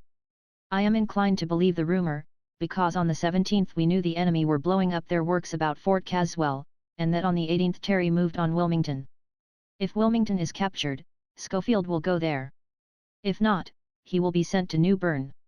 In either event, all the surplus forces at the 2 points will move to the interior toward Goldsboro in cooperation with your movements. From either point, railroad communications can be run out, there being here abundance of rolling stock suited to the gauge of those roads. There have been about 16,000 men sent from Lee's army south. Of these, you will have 14,000 against you, if Wilmington is not held by the enemy, casualties at Fort Fisher having overtaken about 2,000. All these troops are subject to your orders as you come in communication with them. They will be so instructed. From about Richmond I will watch Lee closely, and if he detaches much more, or attempts to evacuate, will pitch in. In the meantime, should you be brought to a halt anywhere, I can send 2 corps of 30,000 effective men to your support, from the troops about Richmond. To resume, Canby is ordered to operate to the interior from the Gulf. A.J. Smith may go from the north, but I think it doubtful. A force of 28 or 30,000 will co-operate with you from New Bern or Wilmington, or both. You can call for reinforcements. This will be handed you by Captain Hudson, of my staff, who will return with any message you may have for me. If there is anything I can do for you in the way of having supplies on shipboard, at any point on the seacoast, ready for you, let me know it. Yours truly, U.S. Grant. Lieutenant General. I had written on the 18th of January to General Sherman, giving him the news of the Battle of Nashville. He was much pleased at the result, although, like myself, he had been very much disappointed at Thomas for permitting Hood to cross the Tennessee River and nearly the whole state of Tennessee, and come to Nashville to be attacked there.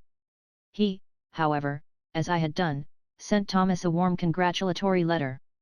On the 10th of January, 1865, the resolutions of thanks to Sherman and his army passed by Congress were approved.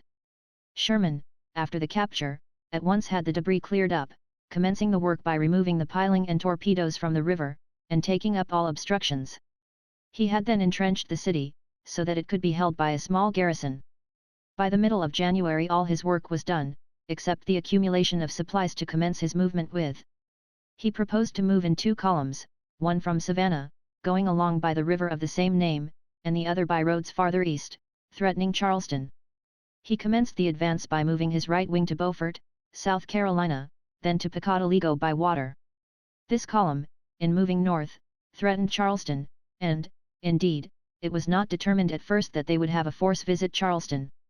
South Carolina had done so much to prepare the public mind of the South for secession, and had been so active in precipitating the decision of the question before the South was fully prepared to meet it, that there was, at that time, a feeling throughout the North and also largely entertained by people of the South, that the state of South Carolina, and Charleston, the hotbed of secession in particular, ought to have a heavy hand laid upon them. In fact, nothing but the decisive results that followed, deterred the radical portion of the people from condemning the movement, because Charleston had been left out. To pass into the interior would, however, be to ensure the evacuation of the city, and its possession by the Navy and Foster's troops. It is so situated between two formidable rivers that a small garrison could have held it against all odds as long as their supplies would hold out. Sherman therefore passed it by. By the 1st of February all preparations were completed for the final march, Columbia, South Carolina, being the first objective, Fayetteville, North Carolina, the second, and Goldsboro, or neighborhood, the final one, unless something further should be determined upon. The right wing went from Pocataligo, and the left from about Hardeeville on the Savannah River, both columns taking a pretty direct route for Columbia. The cavalry, however, were to threaten Charleston on the right, and Augusta on the left. On the 15th of January Fort Fisher had fallen, news of which Sherman had received before starting out on his march. We already had New Bern and had soon Wilmington, whose fall followed that of Fort Fisher, as did other points on the sea coast, where the national troops were now in readiness to co-operate with Sherman's advance when he had passed Fayetteville. On the 18th of January I ordered Canby, in command at New Orleans, to move against Mobile, Montgomery and Selma, Alabama, for the purpose of destroying roads, machine shops, etc. On the 8th of February I ordered Sheridan, who was in the Valley of Virginia, to push forward as soon as the weather would permit and strike the canal west of Richmond at or about Lynchburg, and on the 20th I made the order to go to Lynchburg as soon as the roads would permit, saying, as soon as it is possible to travel, I think you will have no difficulty about reaching Lynchburg with a cavalry force alone. From there you could destroy the railroad and canal in every direction, so as to be of no further use to the rebellion. This additional raid, with one starting from East Tennessee under Stoneman, numbering about 4,000 or 5,000 cavalry, one from Eastport, Mississippi, 10,000 cavalry, Canby, from Mobile Bay, with about 18,000 mixed troops, these three latter pushing for Tuscaloosa, Selma, and Montgomery, and Sherman with a large army eating out the vitals of South Carolina, is all that will be wanted to leave nothing for the rebellion to stand upon. I would advise you to overcome great obstacles to accomplish this.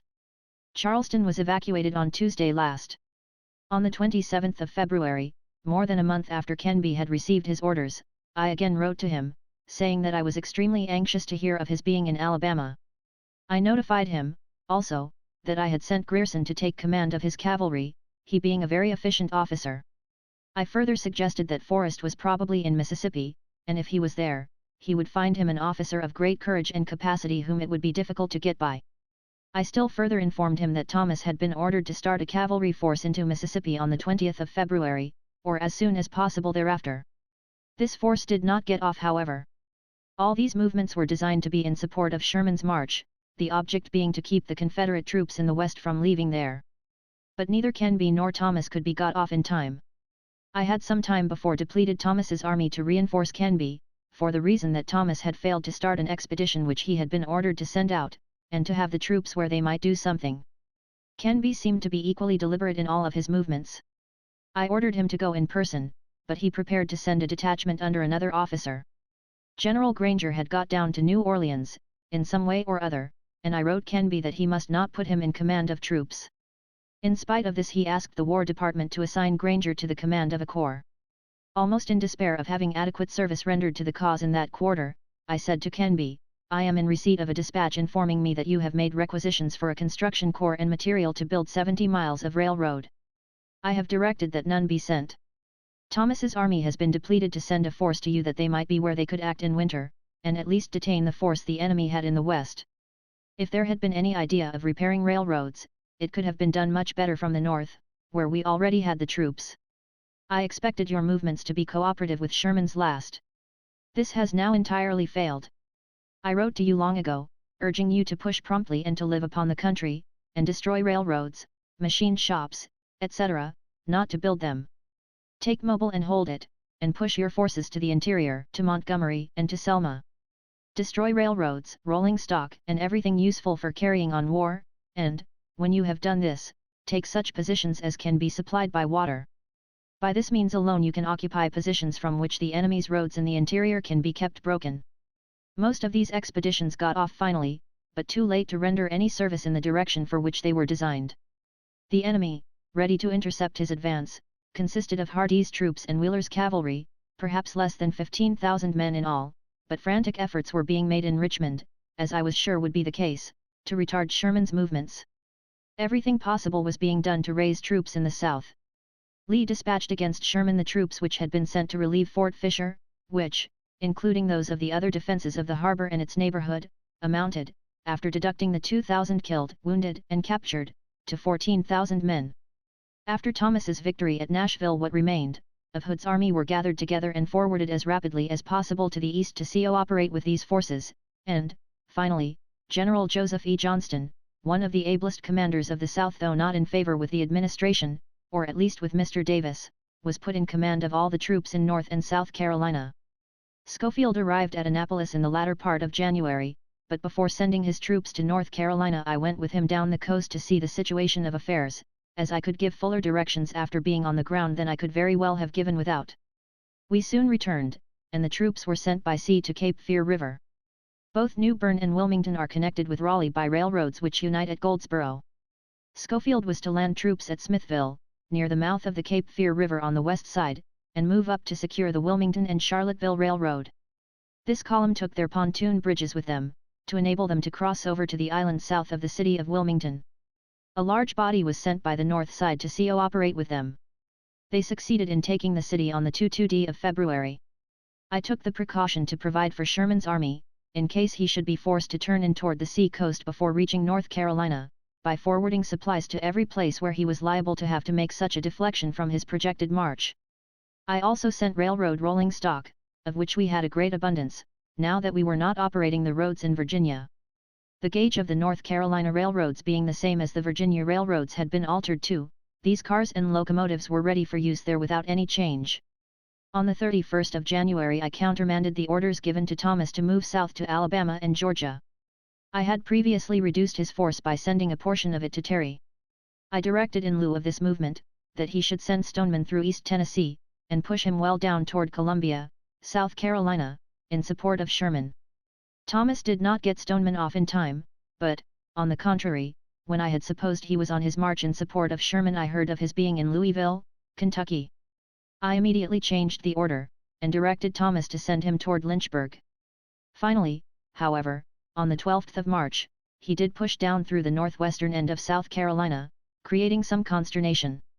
I also ordered Thomas to send the 4th Corps, Stanley's, to Bull Gap and to destroy no more roads east of that.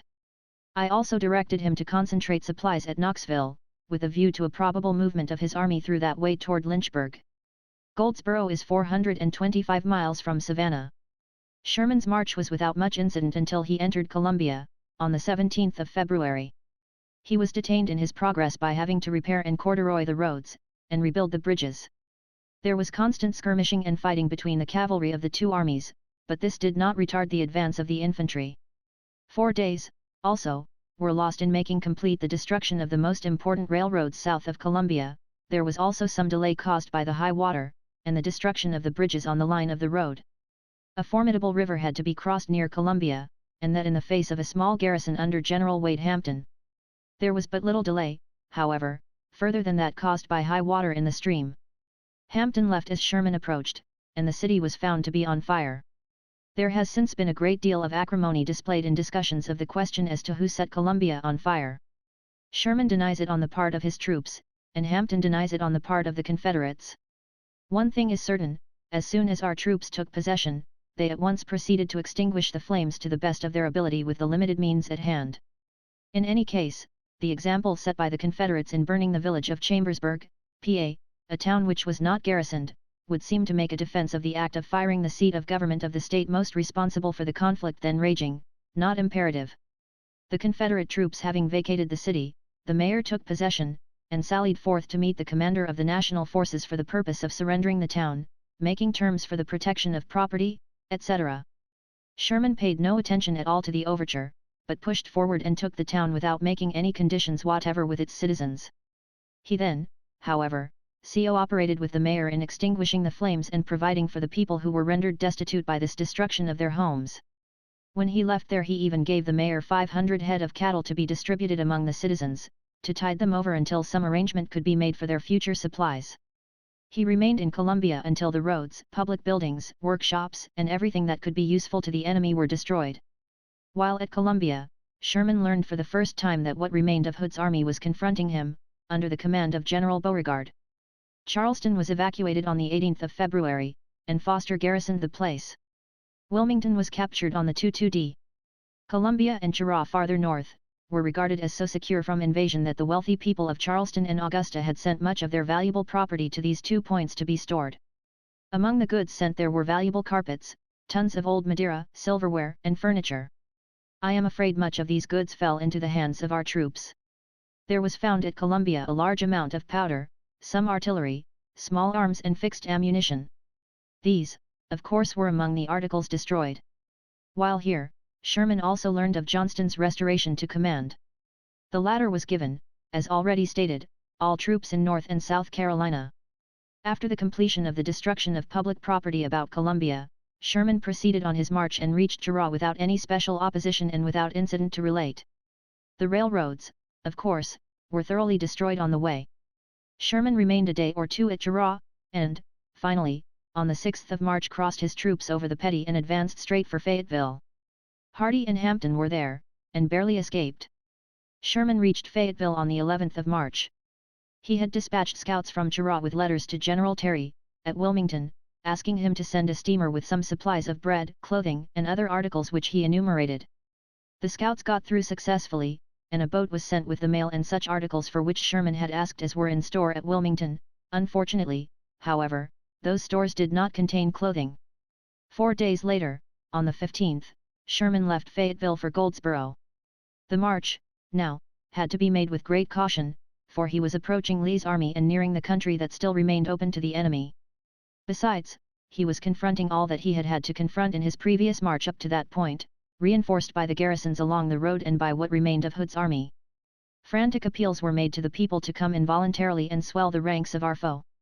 I presume, however, that Johnston did not have in all over 35,000 or 40,000 men. The people had grown tired of the war, and desertions from the Confederate army were much more numerous than the voluntary accessions. There was some fighting at Avery-Saboro on the 16th between Johnston's troops and Sherman's, with some loss, and at Bentonville on the 19th and 21st of March, but Johnston withdrew from the contest before the morning of the 22d. Sherman's loss in these last engagements in killed, wounded, and missing, was about 1,600. Sherman's troops at last reached Goldsboro on the 2-3d of the month and went into bivouac, and there his men were destined to have a long rest. Schofield was there to meet him with the troops which had been sent to Wilmington. Sherman was no longer in danger. He had Johnston confronting him, but with an army much inferior to his own, both in numbers and morale. He had Lee to the north of him with a force largely superior, but I was holding Lee with a still greater force, and had he made his escape and gotten down to reinforce Johnston, Sherman, with the reinforcements he now had from Schofield and Terry, would have been able to hold the Confederates at bay for an indefinite period. He was near the seashore with his back to it, and our navy occupied the harbors. He had a railroad to both Wilmington and New Bern, and his flanks were thoroughly protected by streams, which intersect that part of the country and deepen as they approach the sea. Then, too, Sherman knew that if Lee should escape me I would be on his heels, and he and Johnson together would be crushed in one blow if they attempted to make a stand. With the loss of their capital, it is doubtful whether Lee's army would have amounted to much as an army when it reached North Carolina. Johnston's army was demoralized by constant defeat and would hardly have made an offensive movement, even if they could have been induced to remain on duty. The men of both Lee's and Johnston's armies were, like their brethren of the North, as brave as men can be, but no man is so brave that he may not meet such defeats and disasters as to discourage him and dampen his ardor for any cause, no matter how just he deems it. Chapter 63. Arrival of the Peace Commissioners, Lincoln and the Peace Commissioners, an anecdote of Lincoln, the winter before Petersburg, Sheridan destroys the railroad, Gordon carries the picket line, Parke recaptures the line of battle of White Oak Road. On the last of January, 1865, peace commissioners from the so-called Confederate States presented themselves on our lines around Petersburg, and were immediately conducted to my headquarters at City Point. They proved to be Alexander H. Stevens, Vice President of the Confederacy, Judge Campbell, Assistant Secretary of War, and R.M.T. Hunt, formerly United States Senator and then a member of the Confederate Senate. It was about dark when they reached my headquarters, and I at once conducted them to the steam Mary Martin, a Hudson River boat which was very comfortably fitted up for the use of passengers. I at once communicated by telegraph with Washington and informed the Secretary of War and the President of the arrival of these commissioners and that their object was to negotiate terms of peace between the United States and, as they termed it, the Confederate government. I was instructed to retain them at City Point, until the President, or someone whom he would designate, should come to meet them. They remained several days as guests on board the boat. I saw them quite frequently, though I have no recollection of having had any conversation whatever with them on the subject of their mission. It was something I had nothing to do with, and I therefore did not wish to express any views on the subject. For my own part I never had admitted, and never was ready to admit, that they were the representatives of a government. There had been too great a waste of blood and treasure to concede anything of the kind. As long as they remained there, however, our relations were pleasant and I found them all very agreeable gentlemen. I directed the captain to furnish them with the best the boat afforded, and to administer to their comfort in every way possible. No guard was placed over them and no restriction was put upon their movements, nor was there any pledge asked that they would not abuse the privileges extended to them. They were permitted to leave the boat when they felt like it, and did so, coming up on the bank and visiting me at my headquarters. I had never met either of these gentlemen before the war, but knew them well by reputation and through their public services, and I had been a particular admirer of Mr. Stevens. I had always supposed that he was a very small man, but when I saw him in the dusk of the evening I was very much surprised to find so large a man as he seemed to be. When he got down onto the boat I found that he was wearing a coarse grey woolen overcoat, a manufacture that had been introduced into the South during the rebellion. The cloth was thicker than anything of the kind I had ever seen, even in Canada. The overcoat extended nearly to his feet, and was so large that it gave him the appearance of being an average-sized man. He took this off when he reached the cabin of the boat, and I was struck with the apparent change in size, in the coat and out of it. After a few days, about the 2nd of February, I received a dispatch from Washington, directing me to send the commissioners to Hampton Roads to meet the President and a member of the Cabinet. Mr. Lincoln met them there and had an interview of short duration.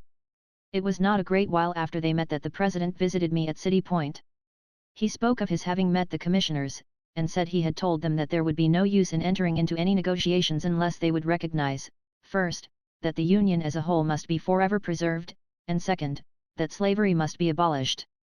If they were willing to concede these 2 points, then he was ready to enter into negotiations and was almost willing to hand them a blank sheet of paper with his signature attached for them to fill in the terms upon which they were willing to live with us in the Union and be one people.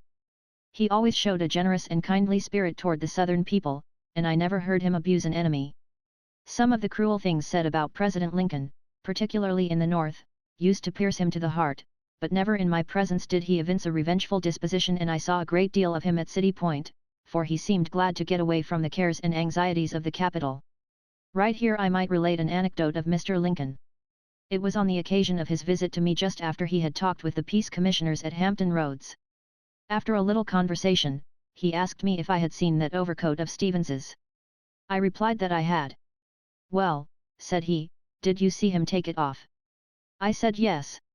"Well," said he, "didn't you think it was the biggest shuck and the littlest ear that ever you did see?"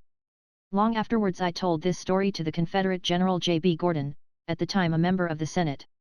He repeated it to Stevens, and, as I heard afterwards, Stevens laughed immoderately at the simile of Mr. Lincoln. The rest of the winter, after the departure of the peace commissioners, passed off quietly and uneventfully, except for 2 or 3 little incidents.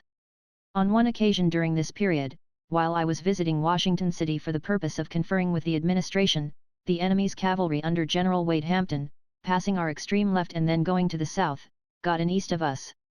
Before their presence was known, they had driven off a large number of beef cattle that were grazing in that section. It was a fair capture, and they were sufficiently needed by the Confederates. It was only retaliating for what we had done, sometimes for many weeks at a time, when out of supplies taking what the Confederate army otherwise would have gotten. As appears in this book, on one single occasion we captured 5,000 head of cattle which were crossing the Mississippi River near Port Hudson on their way from Texas to supply the Confederate army in the East. One of the most anxious periods of my experience during the rebellion was the last few weeks before Petersburg. I felt that the situation of the Confederate Army was such that they would try to make an escape at the earliest practicable moment, and I was afraid, every morning, that I would awake from my sleep to hear that Lee had gone, and that nothing was left but a picket line. He had his railroad by the way of Danville South, and I was afraid that he was running off his men and all stores and ordnance except such as it would be necessary to carry with him for his immediate defense. I knew he could move much more lightly and more rapidly than I, and that, if he got the start, he would leave me behind so that we would have the same army to fight again farther south and the war might be prolonged another year. I was led to this fear by the fact that I could not see how it was possible for the Confederates to hold out much longer where they were. There is no doubt that Richmond would have been evacuated much sooner than it was, if it had not been that it was the capital of the so-called Confederacy, and the fact of evacuating the capital would, of course, have had a very demoralizing effect upon the Confederate Army. When it was evacuated, as we shall see further on, the Confederacy at once began to crumble and fade away. Then, too, desertions were taking place, not only among those who were with General Lee in the neighborhood of their capital, but throughout the whole Confederacy. I remember that in a conversation with me on one occasion long prior to this, General Butler remarked that the Confederates would find great difficulty in getting more men for their army, possibly adding, though I am not certain as to this, unless they should arm the slave. The South, as we all knew, were conscripting every able-bodied man between the ages of 18 and 45, and now they had passed a law for the further conscription of boys from 14 to 18, calling them the junior reserves, and men from 45 to 60 to be called the senior reserves. The latter were to hold the necessary points not in immediate danger, and especially those in the rear. General Butler, in alluding to this conscription, remarked that they were thus robbing both the cradle and the grave, an expression which I afterwards used in writing a letter to Mr. Washburne. It was my belief that while the enemy could get no more recruits they were losing at least a regiment a day, taking it throughout the entire army, by desertions alone. Then by casualties of war, sickness, and other natural causes, their losses were much heavier. It was a mere question of arithmetic to calculate how long they could hold out while that rate of depletion was going on. Of course, long before their army would be thus reduced to nothing, the army which we had in the field would have been able to capture theirs.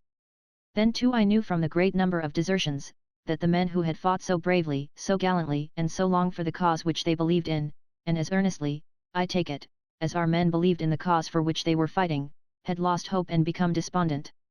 Many of them were making application to be sent north where they might get employment until the war was over, when they could return to their southern homes. For these and other reasons I was naturally very impatient for the time to come when I could commence the spring campaign, which I thoroughly believed would close the war. There were two considerations I had to observe, however, and which detained me. One was the fact that the winter had been one of heavy rains, and the roads were impassable for artillery and teams. It was necessary to wait until they had dried sufficiently to enable us to move the wagon trains and artillery necessary to the efficiency of an army operating in the enemy's country. The other consideration was that General Sheridan with the cavalry of the Army of the Potomac was operating on the north side of the James River, having come down from the Shenandoah.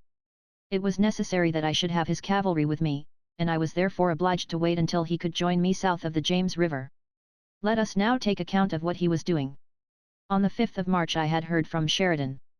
He had met Early between Stanton and Charlottesville and defeated him, capturing nearly his entire command. Early and some of his officers escaped by finding refuge in the neighboring houses or in the woods. On the 12th I heard from him again. He had turned east, to come to White House. He could not go to Lynchburg as ordered, because the rains had been so very heavy and the streams were so very much swollen. He had a pontoon train with him, but it would not reach halfway across some of the streams, at their then stage of water, which he would have to get over in going south as first ordered. I had supplies sent around to White House for him, and kept the depot there open until he arrived. We had intended to abandon it because the James River had now become our base of supplies. Sheridan had about 10,000 cavalry with him, divided into two divisions commanded respectively by Custer and Devon. General Merritt was acting as chief of cavalry. Sheridan moved very light, carrying only 4 days' provisions with him, with a larger supply of coffee, salt, and other small rations, and a very little else besides ammunition. They stopped at Charlottesville and commenced tearing up the railroad back toward Lynchburg. He also sent a division along the James River Canal to destroy locks, culverts, etc. All mills and factories along the lines of march of his troops were destroyed also. Sheridan had in this way consumed so much time that his making a march to White House was now somewhat hazardous. He determined therefore to fight his way along the railroad and canal till he was as near to Richmond as it was possible to get, or until attacked. He did this, destroying the canal as far as Goochland, and the railroad to a point as near Richmond as he could get. On the 10th he was at Columbia. Negroes had joined his column to the number of 2,000 or more, and they assisted considerably in the work of destroying the railroads and the canal. His cavalry was in as fine a condition as when he started, because he had been able to find plenty of forage. He had captured most of Lee's horses and picked up a good many others on the road. When he reached Ashland he was assailed by the enemy in force. He resisted their assault with part of his command, moved quickly across the South and North Anna, going north, and reached White House safely on the 19th. The time for Sherman to move had to be fixed with reference to the time he could get away from Goldsboro where he then was. Supplies had to be got up to him which would last him through a long march, as there would probably not be much to be obtained in the country through which he would pass. I had to arrange, therefore, that he should start from where he was, in the neighborhood of Goldsboro on the 18th of April, the earliest day at which he supposed he could be ready. Sherman was anxious that I should wait where I was until he could come up, and make a sure thing of it, but I had determined to move as soon as the roads and weather would admit of my doing so. I had been tied down somewhat in the matter of fixing any time at my pleasure for starting, until Sheridan, who was on his way from the Shenandoah Valley to join me, should arrive, as both his presence and that of his cavalry were necessary to the execution of the plans which I had in mind. However, having arrived at White House on the 19th of March, I was enabled to make my plans. Prompted by my anxiety lest Lee should get away some night before I was aware of it, and having the lead of me, push into North Carolina to join with Johnston in attempting to crush out Sherman, I had, as early as the 1st of the month of March, given instructions to the troops around Petersburg to keep a sharp lookout to see that such a movement should not escape their notice, and to be ready strike at once if it was undertaken. It is now known that early in the month of March Mr. Davis and General Lee had a consultation about the situation of affairs in and about Petersburg, and they both agreed places were no longer tenable for them, and that they must get away as soon as possible. They, too, were waiting for dry roads, or a condition of the roads which would make it possible to move. General Lee, in aid of his plan of escape, and to secure a wider opening to enable them to reach the Danville Road with greater security than he would have in the way the two armies were situated, determined upon an assault upon the right of our lines around Petersburg. The night of the 24th of March was fixed upon for this assault, and General Gordon was assigned to the execution of the plan. The point between Fort Stedman and Battery No. 10, where our lines were closest together, was selected as the point of his attack. The attack was to be made at night, and the troops were to get possession of the higher ground in the rear where they supposed we had entrenchments, then sweep to the right and left, create a panic in the lines of our army, and force me to contract my lines. Lee hoped this would detain me a few days longer and give him an opportunity of escape. The plan was well conceived and the execution of it very well done indeed, up to the point of carrying a portion of our line. Gordon assembled his troops under the cover of night, at the point at which they were to make their charge, and got possession of our picket line, entirely without the knowledge of the troops inside of our main line of entrenchments. This reduced the distance he would have to charge over to not much more than 50 yards. For some time before the deserters had been coming in with great frequency, often bringing their arms with them, and this the Confederate general knew. Taking advantage of this knowledge he sent his pickets, with their arms, creeping through to ours as if to desert. When they got to our lines they at once took possession and sent our pickets to the rear as prisoners. In the main line our men were sleeping serenely, as if in great security. This plan was to have been executed and much damage done before daylight, but the troops that were to reinforce Gordon had to be brought from the north side of the James River and, by some accident on the railroad on their way over, they were detained for a considerable time, so that it got to be nearly daylight before they were ready to make the charge. The charge, however, was successful and almost without loss, the enemy passing through our lines between Fort Stedman and Battery No. 10. Then turning to the right and left they captured the fort and the battery, with all the arms and troops in them. Continuing the charge, they also carried batteries 11 and 12 to our left, which they turned toward City Point. Meade happened to be at City Point that night, and this break in his line cut him off from all communication with his headquarters. Parke, however, commanding the 9th Corps when this breach took place, telegraphed the facts to Meade's headquarters, and learning that the general was away, assumed command himself and with commendable promptitude made all preparations to drive the enemy back. General Tidball gathered a large number of pieces of artillery and planted them in rear of the captured works so as to sweep the narrow space of ground between the lines very thoroughly. Hartranft was soon out with his division, as also was Wilcox. Hartranft to the right of the breach headed the rebels off in that direction and rapidly drove them back into Fort Stedman. On the other side they were driven back into the entrenchments which they had captured, and batteries 11 and 12 were retaken by Wilcox early in the morning. Parke then threw a line around outside of the captured fort and batteries, and communication was once more established. The artillery fire was kept up so continuously that it was impossible for the Confederates to retreat, and equally impossible for reinforcements to join them. They all, therefore, fell captives into our hands. This effort of Lee's cost him about 4,000 men, and resulted in their killing, wounding and capturing about 2,000 of ours. After the recapture of the batteries taken by the Confederates, our troops made a charge and carried the enemy's entrenched picket line, which they strengthened and held. This, in turn, gave us but a short distance to charge over when our attack came to be made a few days later. The day that Gordon was making dispositions for this attack, 24th of March, I issued my orders for the movement to commence on the 29th. Ord, with 3 divisions of infantry and Mackenzie's cavalry, was to move in advance on the night of the 27th, from the north side of the James River and take his place on our extreme left, 30 miles away. He left Weitzel with the rest of the Army of the James to hold Bermuda Hundred and the north of the James River. The Engineer Brigade was to be left at City Point, and Parke's Corps in the lines about Petersburg. See Orders to Major General Meade, Ord, and Sheridan, March 24, Appendix. Ord was at his place promptly. Humphreys and Warren were then on our extreme left with the 2D and 5th Corps. They were directed on the arrival of Ord, and on his getting into position in their places, to cross Hatcher's Run and extend out west toward Five Forks, the object being to get into a position from which we could strike the South Side Railroad and ultimately the Danville Railroad. There was considerable fighting in taking up these new positions for the 2D and 5th Corps, in which the Army of the James had also to participate somewhat, and the losses were quite severe. This was what was known as the Battle of White Oak Road. Chapter 64. Interview with Sheridan, Grand Movement of the Army of the Potomac, Sheridan's Advance on Five Forks, Battle of Five Forks, Parke and Wright storm the enemy's line, battles before Petersburg. Sheridan reached City Point on the 26th day of March. His horses, of course, were jaded and many of them had lost their shoes. A few days of rest were necessary to recuperate the animals and also to have them shod and put in condition for moving. Immediately on General Sheridan's arrival at City Point I prepared his instructions for the move which I had decided upon. The movement was to commence on the 29th of the month. After reading the instructions I had given him, Sheridan walked out of my tent, and I followed to have some conversation with him by himself, not in the presence of anybody else, even of a member of my staff.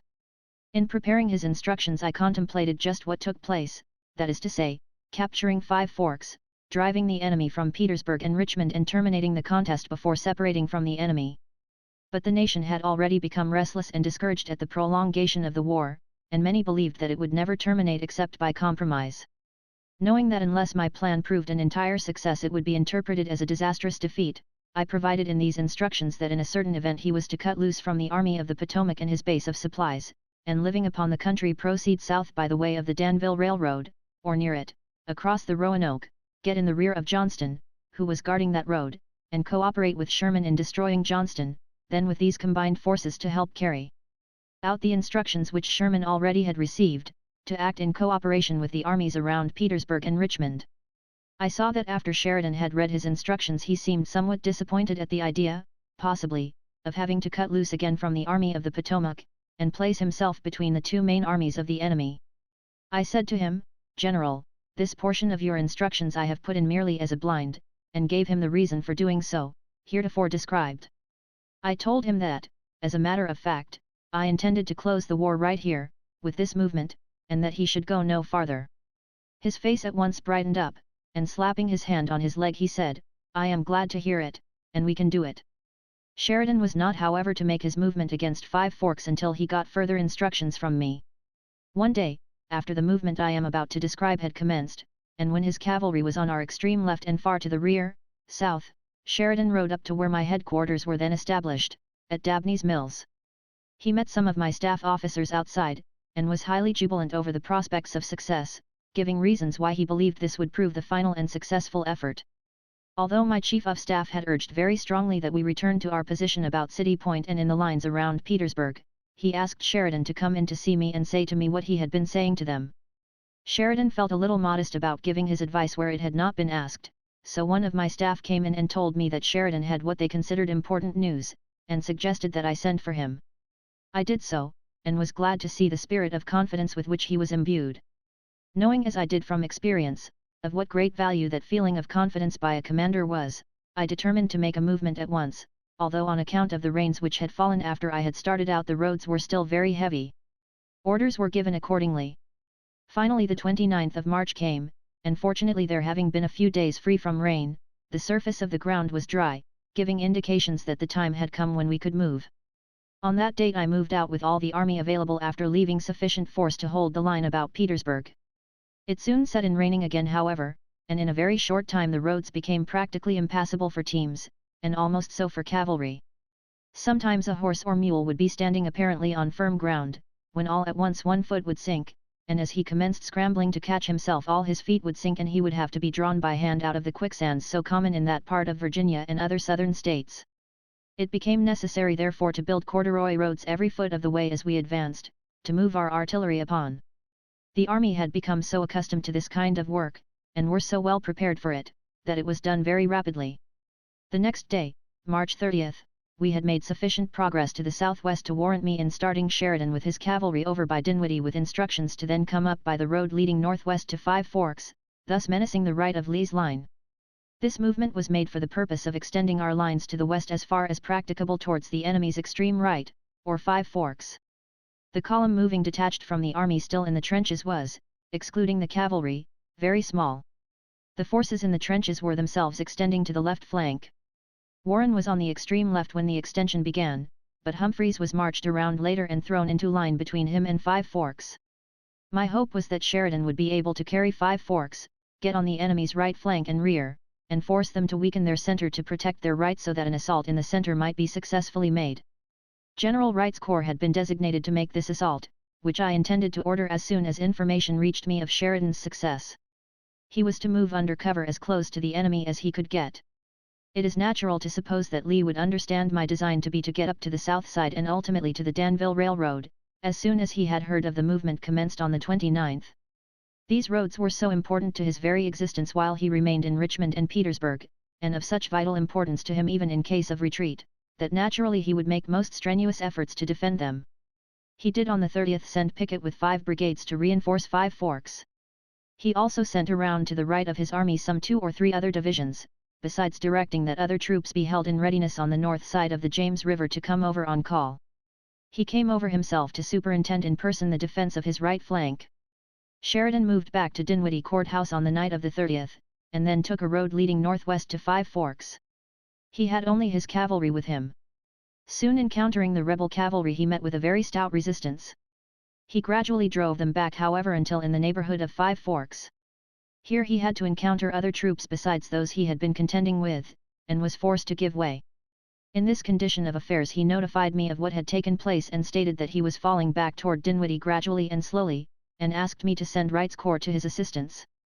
I replied to him that it was impossible to send Wright's corps because that corps was already in line close up to the enemy, where we should want to assault when the proper time came, and was besides a long distance from him, but the 2D, Humphreys's, and 5th, Warren's, corps were on our extreme left and a little to the rear of it in a position to threaten the left flank of the enemy at Five Forks, and that I would send Warren.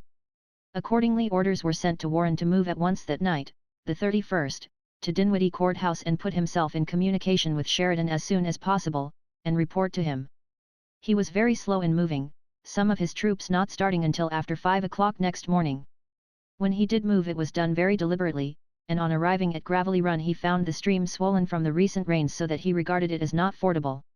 Sheridan of course knew of his coming, and being impatient to get the troops up as soon as possible, sent orders to him to hasten. He was also hastened or at least ordered to move up rapidly by General Meade. He now felt that he could not cross that creek without bridges, and his orders were changed to move so as to strike the pursuing enemy in flank or get in their rear, but he was so late in getting up that Sheridan determined to move forward without him.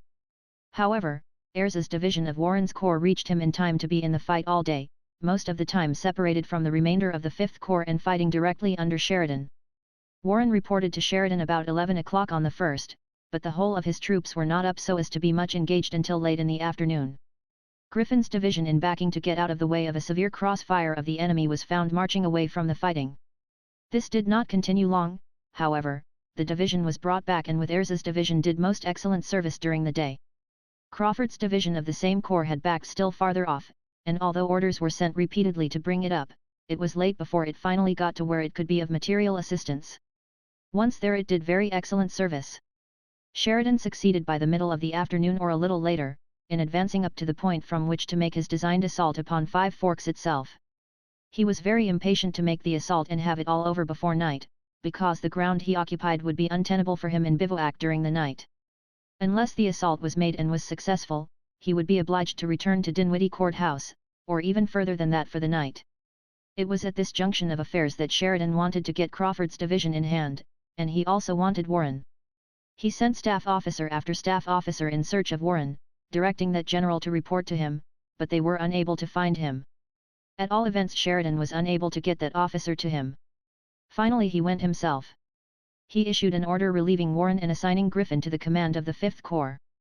The troops were then brought up and the assault successfully made. I was so much dissatisfied with Warren's dilatory movements in the Battle of White Oak Road and in his failure to reach Sheridan in time, that I was very much afraid that at the last moment he would fail Sheridan. He was a man of fine intelligence, great earnestness, quick perception, and could make his dispositions as quickly as any officer, under difficulties where he was forced to act. But I had before discovered a defect which was beyond his control, that was very prejudicial to his usefulness in emergencies like the one just before us. He could see every danger at a glance before he had encountered it. He would not only make preparations to meet the danger which might occur, but he would inform his commanding officer what others should do while he was executing his move. I had sent a staff officer to General Sheridan to call his attention to these defects, and to say that as much as I liked General Warren, now was not a time when we could let our personal feelings for any one stand in the way of success, and if his removal was necessary to success, not to hesitate. It was upon that authorization that Sheridan removed Warren. I was very sorry that it had been done, and regretted still more that I had not long before taken occasion to assign him to another field of duty. It was dusk when our troops under Sheridan went over the parapets of the enemy. The two armies were mingled together there for a time in such manner that it was almost a question which one was going to demand the surrender of the other. Soon, however, the enemy broke and ran in every direction, some 6,000 prisoners, besides artillery and small arms in large quantities, falling into our hands. The flying troops were pursued in different directions, the cavalry and 5th Corps under Sheridan pursuing the larger body which moved northwest. This pursuit continued until about 9 o'clock at night, when Sheridan halted his troops, and knowing the importance to him of the part of the enemy's line which had been captured, returned, sending the 5th Corps across Hatcher's Run to just southwest of Petersburg, and facing them toward it. Merritt, with the cavalry, stopped and bivouacked west of Five Forks. This was the condition which affairs were in on the night of the 1st of April. I then issued orders for an assault by Wright and Park at 4 o'clock on the morning of the 2D. I also ordered the 2D Corps, General Humphreys and General Ord with the Army of the James, on the left, to hold themselves in readiness to take any advantage that could be taken from weakening in their front. I notified Mr. Lincoln at City Point of the success of the day. In fact I had reported to him during the day and evening as I got news, because he was so much interested in the movements taking place that I wanted to relieve his mind as much as I could. I notified Weitzel on the north side of the James River, directing him, also, to keep close up to the enemy, and take advantage of the withdrawal of troops from there to promptly enter the city of Richmond. I was afraid that Lee would regard the possession of Five Forks as of so much importance that he would make a last desperate effort to retake it, risking everything upon the cast of a single die. It was for this reason that I had ordered the assault to take place at once, as soon as I had received the news of the capture of Five Forks. The corps commanders, however, reported that it was so dark that the men could not see to move, and it would be impossible to make the assault then. But we kept up a continuous artillery fire upon the enemy around the whole line including that north of the James River, until it was light enough to move, which was about 4:45 in the morning. At that hour Parks and Wright's corps moved out as directed, brushed the abatis from their front as they advanced under a heavy fire of musketry and artillery, and went without flinching directly on till they mounted the parapets and threw themselves inside of the enemy's line. Park, who was on the right, swept down to the right and captured a very considerable length of line in that direction, but at that point the outer was so near the inner line which closely enveloped the city of Petersburg that he could make no advance forward and, in fact, had a very serious task to turn the lines which he had captured to the defense of his own troops and to hold them, but he succeeded in this. Wright swung around to his left and moved to Hatcher's Run, sweeping everything before him. The enemy had traverses in rear of his captured line, under cover of which he made something of a stand, from one to another, as Wright moved on, but the latter met no serious obstacle. As you proceed to the left, the outer line becomes gradually much farther from the inner one, and along about Hatcher's Run they must be nearly 2 miles apart. Both Park and Wright captured a considerable amount of artillery and some prisoners, Wright about 3,000 of them. In the meantime Ord and Humphreys, in obedience to the instructions they had received, had succeeded by daylight, or very early in the morning, in capturing the entrenched picket lines in their front, and before Wright got up to that point, Ord had also succeeded in getting inside of the enemy's entrenchments. The Second Corps soon followed, and the outer works of Petersburg were in the hands of the national troops, never to be wrenched from them again. When Wright reached Hatcher's Run, he sent a regiment to destroy the South Side Railroad just outside of the city. My headquarters were still at Dabney's sawmills. As soon as I received the news of Wright's success, I sent dispatches announcing the fact to all points around the line, including the troops at Bermuda Hundred and those on the north side of the James, and to the President at City Point.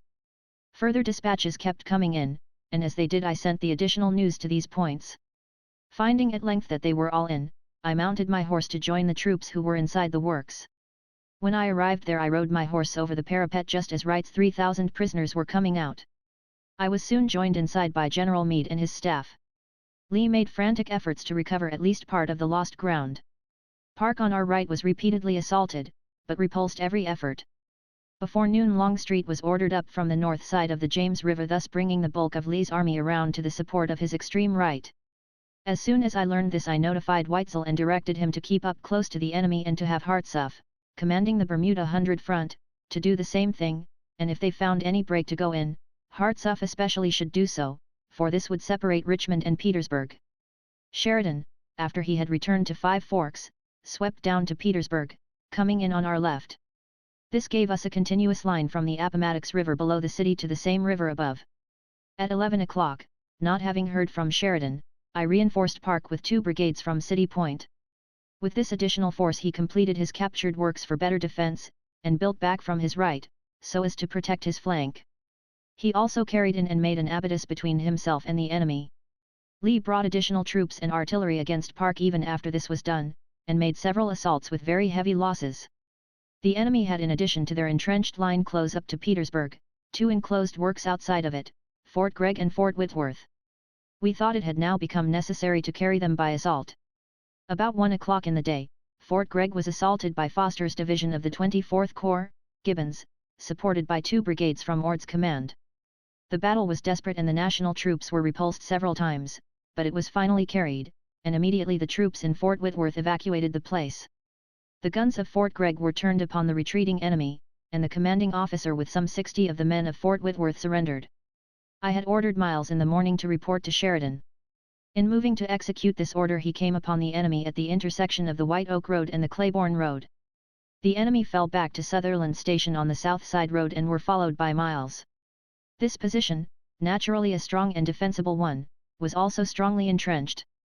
Sheridan now came up and Miles asked permission from him to make the assault, which Sheridan gave. By this time Humphreys had got through the outer works in his front, and came up also and assumed command over Miles, who commanded a division in his corps. I had sent an order to Humphreys to turn to his right and move towards Petersburg. This order he now got, and started off, thus leaving Miles alone. The latter made 2 assaults, both of which failed, and he had to fall back a few hundred yards. Hearing that Miles had been left in this position, I directed Humphreys to send a division back to his relief. He went himself.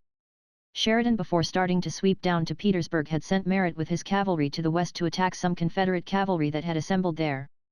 Merritt drove them north to the Appomattox River. Sheridan then took the enemy at Sutherland Station on the reverse side from where Miles was, and the 2 together captured the place, with a large number of prisoners and some pieces of artillery, and put the remainder, portions of 3 Confederate corps, to flight. Sheridan followed, and drove them until night, when further pursuit was stopped. Miles bivouacked for the night on the ground which he with Sheridan had carried so handsomely by assault. I cannot explain the situation here better than by giving my dispatch to City Point that evening. Boydton Road, near Petersburg. April 2, 1865, 4:40 p.m. Colonel T.S. Bowers. City Point.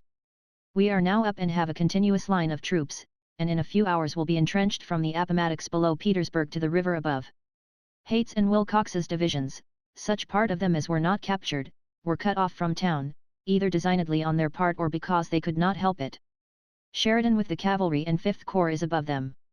Miles's division, 2D Corps, was sent from the White Oak Road to Sutherland Station on the South Side Railroad, where he met them, and at last accounts was engaged with them. Not knowing whether Sheridan would get up in time, General Humphreys was sent with another division from here. The whole captures since the army started outgunning will amount to not less than 12,000 men, and probably 50 pieces of artillery. I do not know the number of men and guns accurately, however. I think the President might come out and pay us a visit tomorrow. U.S. Grant. Lieutenant General. During the night of April 2, our line was entrenched from the river above to the river below. I ordered a bombardment to be commenced the next morning at 5 a.m., to be followed by an assault at 6 o'clock, but the enemy evacuated Petersburg early in the morning. Chapter 65. The capture of Petersburg, meeting President Lincoln in Petersburg, the capture of Richmond, pursuing the enemy, visit to Sheridan and Meade. General Meade and I entered Petersburg on the morning of the 3D and took a position under cover of a house which protected us from the enemy's musketry which was flying thick and fast there. As we would occasionally look around the corner we could see the streets and the Appomattox bottom, presumably near the bridge, packed with the Confederate army. I did not have artillery brought up, because I was sure Lee was trying to make his escape, and I wanted to push immediately in pursuit. At all events I had not the heart to turn the artillery upon such a mass of defeated and fleeing men, and I hoped to capture them soon. Soon after the enemy had entirely evacuated Petersburg, a man came in who represented himself to be an engineer of the Army of Northern Virginia. He said that Lee had for some time been at work preparing a strong enclosed entrenchment, into which he would throw himself when forced out of Petersburg, and fight his final battle there, that he was actually at that time drawing his troops from Richmond, and falling back into this prepared work. This statement was made to General Meade and myself when we were together. I had already given orders for the movement up the south side of the Appomattox for the purpose of heading off Lee, but Meade was so much impressed by this man's story that he thought we ought to cross the Appomattox there at once and move against Lee in his new position. I knew that Lee was no fool, as he would have been to have put himself and his army between two formidable streams like the James and Appomattox rivers, and between two such armies as those of the Potomac and the James. Then these streams coming together as they did to the east of him, it would be only necessary to close up in the west to have him thoroughly cut off from all supplies or possibility of reinforcement. It would only have been a question of days, and not many of them, if he had taken the position assigned to him by the so-called engineer, when he would have been obliged to surrender his army. Such is one of the ruses resorted to in war to deceive your antagonist. My judgment was that Lee would necessarily have to evacuate Richmond, and that the only course for him to pursue would be to follow the Danville Road. Accordingly my object was to secure a point on that road south of Lee, and I told Meade this. He suggested that if Lee was going that way we would follow him. My reply was that we did not want to follow him, we wanted to get ahead of him and cut him off, and if he would only stay in the position he, Meade, believed him to be in at that time, I wanted nothing better, that when we got in possession of the Danville Railroad, at its crossing of the Appomattox River, if we still found him between the two rivers, all we had to do was to move eastward and close him up. That we would then have all the advantage we could possibly have by moving directly against him from Petersburg, even if he remained in the position assigned him by the engineer officer. I had held most of the command aloof from the entrenchments, so as to start them out on the Danville Road early in the morning, supposing that Lee would be gone during the night. During the night I strengthened Sheridan by sending him Humphreys's corps. Lee, as we now know, had advised the authorities at Richmond, during the day, of the condition of affairs, and told them it would be impossible for him to hold out longer than night, if he could hold out that long. Davis was at church when he received Lee's dispatch. The congregation was dismissed with the notice that there would be no evening service. The rebel government left Richmond about 2 o'clock in the afternoon of the 2d. At night Lee ordered his troops to assemble at Amelia Courthouse, his object being to get away, join Johnston if possible, and to try to crush Sherman before I could get there. As soon as I was sure of this I notified Sheridan and directed him to move out on the Danville Railroad to the south side of the Appomattox River as speedily as possible. He replied that he already had some of his command 9 miles out. I then ordered the rest of the Army of the Potomac under Meade to follow the same road in the morning. Parke's corps followed by the same road, and the Army of the James was directed to follow the road which ran alongside of the South Side Railroad to Burke's Station, and to repair the railroad and telegraph as they proceeded. That road was a 5-feet gauge, while our rolling stock was all of the 4 feet 8½ inches gauge, consequently the rail on one side of the track had to be taken up throughout the whole length and relaid so as to conform to the gauge of our cars and locomotives. Mr. Lincoln was at City Point at the time, and had been for some days. I would have let him know what I contemplated doing, only while I felt a strong conviction that the move was going to be successful, yet it might not prove so, and then I would have only added another to the many disappointments he had been suffering for the past 3 years. But when we started out he saw that we were moving for a purpose, and bidding us Godspeed, remained there to hear the result. The next morning after the capture of Petersburg, I telegraphed Mr. Lincoln asking him to ride out there and see me, while I would await his arrival. I had started all the troops out early in the morning, so that after the National Army left Petersburg there was not a soul to be seen, not even an animal in the streets.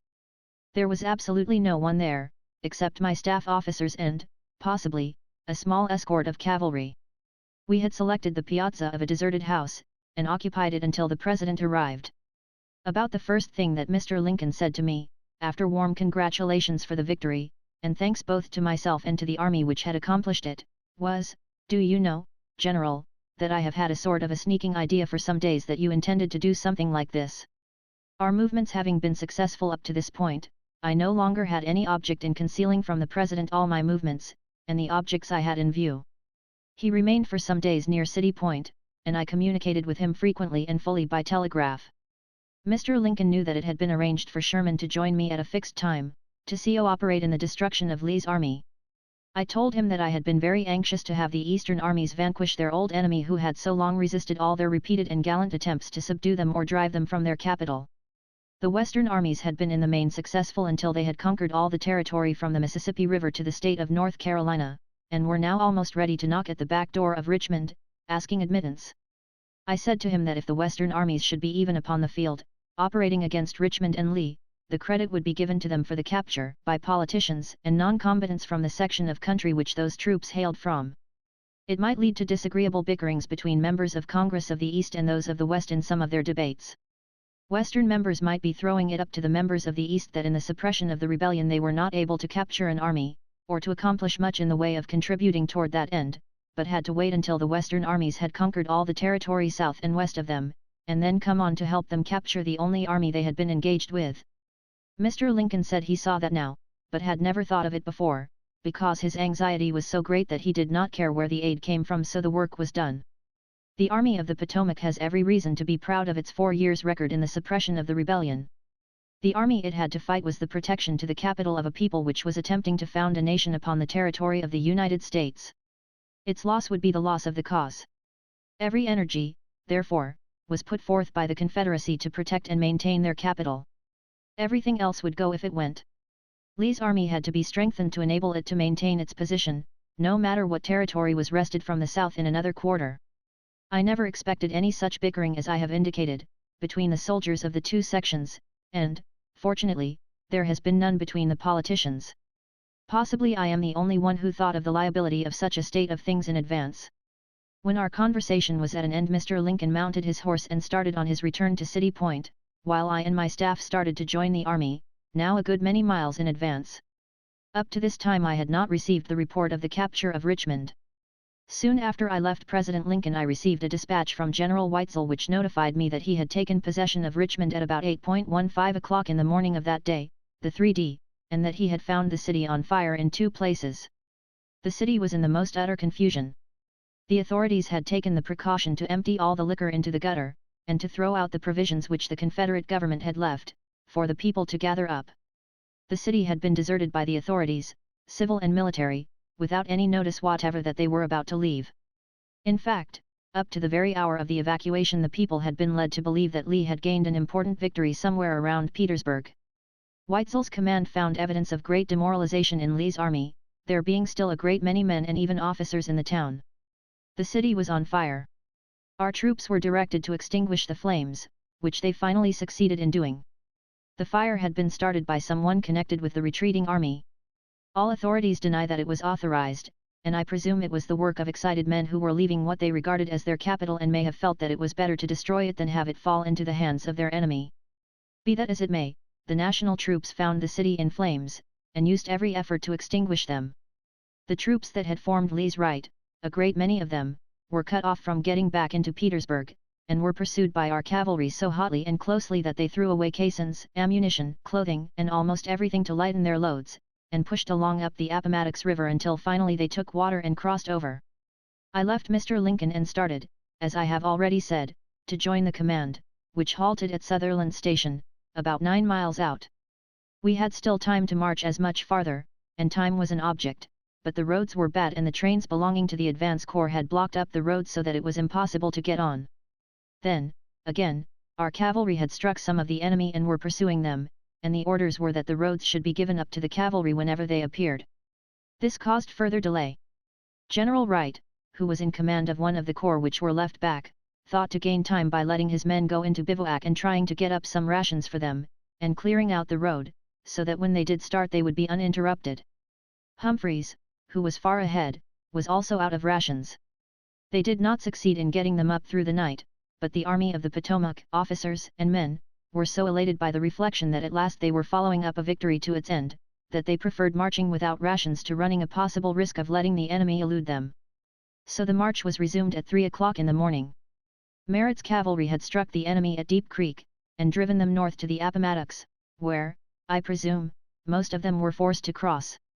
On the morning of the 4th I learned that Lee had ordered rations up from Danville for his famishing army, and that they were to meet him at Farmville. This showed that Lee had already abandoned the idea of following the railroad down to Danville, but had determined to go farther west, by the way of Farmville.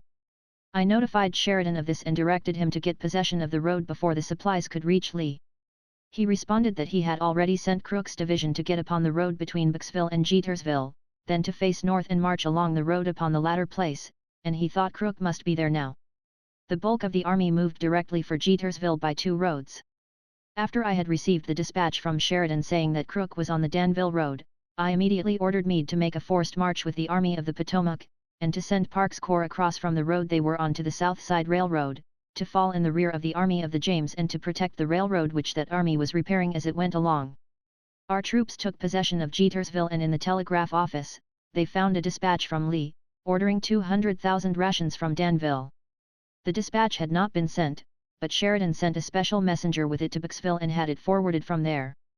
In the meantime, however, dispatches from other sources had reached Danville, and they knew there that our army was on the line of the road, so that they sent no further supplies from that quarter. At this time Merritt and Mackenzie, with the cavalry, were off between the road which the Army of the Potomac was marching on and the Appomattox River, and were attacking the enemy in flank. They picked up a great many prisoners and forced the abandonment of some property. Lee entrenched himself at Amelia Courthouse, and also his advance north of Jetersville, and sent his troops out to collect forage. The country was very poor and afforded but very little. His foragers scattered a great deal, many of them were picked up by our men, and many others never returned to the Army of Northern Virginia. Griffin's corps was entrenched across the railroad south of Jetersville, and Sheridan notified me of the situation. I again ordered Meade up with all dispatch, Sheridan having but the 1 corps of infantry with a little cavalry confronting Lee's entire army.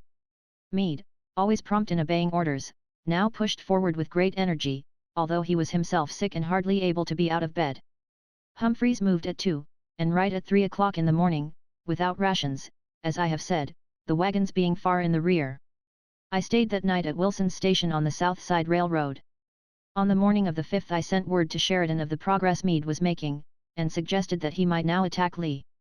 We had now no other objective than the Confederate armies, and I was anxious to close the thing up at once. On the 5th I marched again with Ord's command until within about 10 miles of Booksville, where I stopped to let his army pass. I then received from Sheridan the following dispatch. The whole of Lee's army is at or near Amelia Courthouse, and on this side of it. General Davies, whom I sent out to Painesville on their right flank, has just captured 6 pieces of artillery and some wagons. We can capture the Army of Northern Virginia if force enough can be thrown to this point, and then advance upon it. My cavalry was at Booksville yesterday, and 6 miles beyond, on the Danville Road, last night. General Lee is at Amelia Courthouse in person. They are out of rations, or nearly so. They were advancing up the railroad towards Booksville yesterday, when we intercepted them at this point. It now became a life and death struggle with Lee to get south to his provisions. Sheridan, thinking the enemy might turn off immediately towards Farmville, moved Davies's brigade of cavalry out to watch him. Davies found the movement had already commenced. He attacked and drove away their cavalry which was escorting wagons to the west, capturing and burning 180 wagons. He also captured 5 pieces of artillery. The Confederate infantry then moved against him and probably would have handled him very roughly, but Sheridan had sent 2 more brigades of cavalry to follow Davies, and they came to his relief in time. A sharp engagement took place between these 3 brigades of cavalry and the enemy's infantry, but the latter was repulsed. Meade himself reached Jetersville about 2 o'clock in the afternoon, but in advance of all his troops. The head of Humphreys's corps followed in about an hour afterwards. Sheridan stationed the troops as they came up, at Meade's request, the latter still being very sick. He extended 2 divisions of this corps off to the west of the road to the left of Griffin's corps, and 1 division to the right. The cavalry by this time had also come up, and they were put still farther off to the left, Sheridan feeling certain that there lay the route by which the enemy intended to escape. He wanted to attack, feeling that if time was given, the enemy would get away, but Meade prevented this, preferring to wait till his troops were all up. At this juncture Sheridan sent me a letter which had been handed to him by a colored man, with a note from himself saying that he wished I was there myself. The letter was dated Amelia Courthouse, April 5, and signed by Colonel Taylor. It was to his mother, and showed the demoralization of the Confederate army. Sheridan's note also gave me the information as here related of the movements of that day. I received a second message from Sheridan on the 5th, in which he urged more emphatically the importance of my presence. This was brought to me by a scout in grey uniform. It was written on tissue paper, and wrapped up in tinfoil such as chewing tobacco is folded in. This was a precaution taken so that if the scout should be captured he could take this tinfoil out of his pocket and putting it into his mouth, chew it. It would cause no surprise at all to see a Confederate soldier chewing tobacco. It was nearly night when this letter was received. I gave Ord directions to continue his march to Bixville and there entrench himself for the night, and in the morning to move west to cut off all the roads between there and Farmville. I then started with a few of my staff and a very small escort of cavalry, going directly through the woods, to join Meade's army. The distance was about 16 miles, but the night being dark our progress was slow through the woods in the absence of direct roads. However, we got to the outposts about 10 o'clock in the evening, and after some little parley convinced the sentinels of our identity and were conducted into where Sheridan was bivouacked.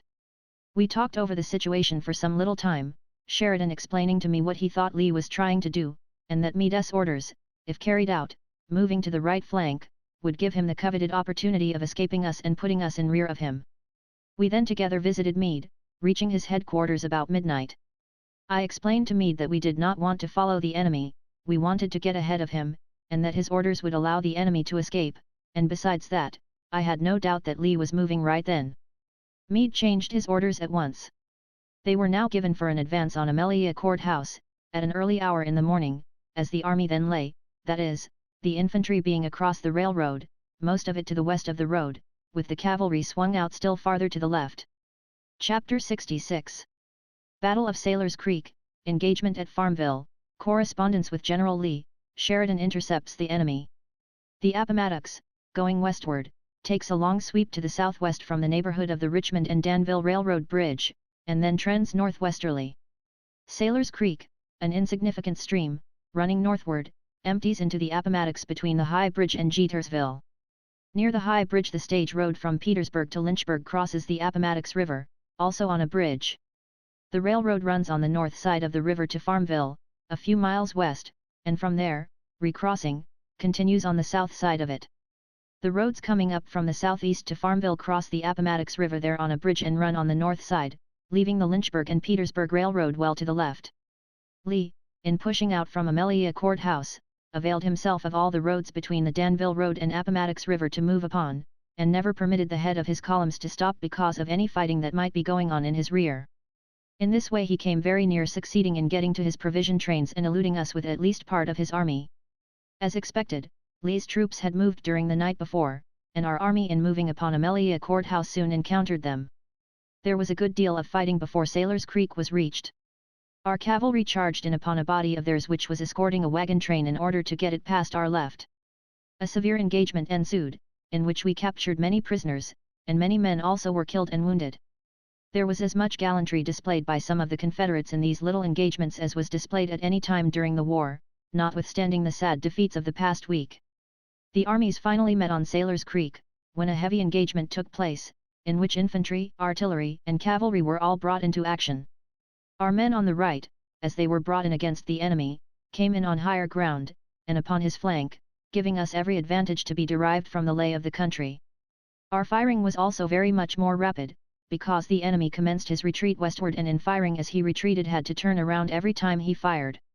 The enemy's loss was very heavy, as well in killed and wounded as in captures. Some 6 general officers fell into our hands in this engagement, and 7,000 men were made prisoners.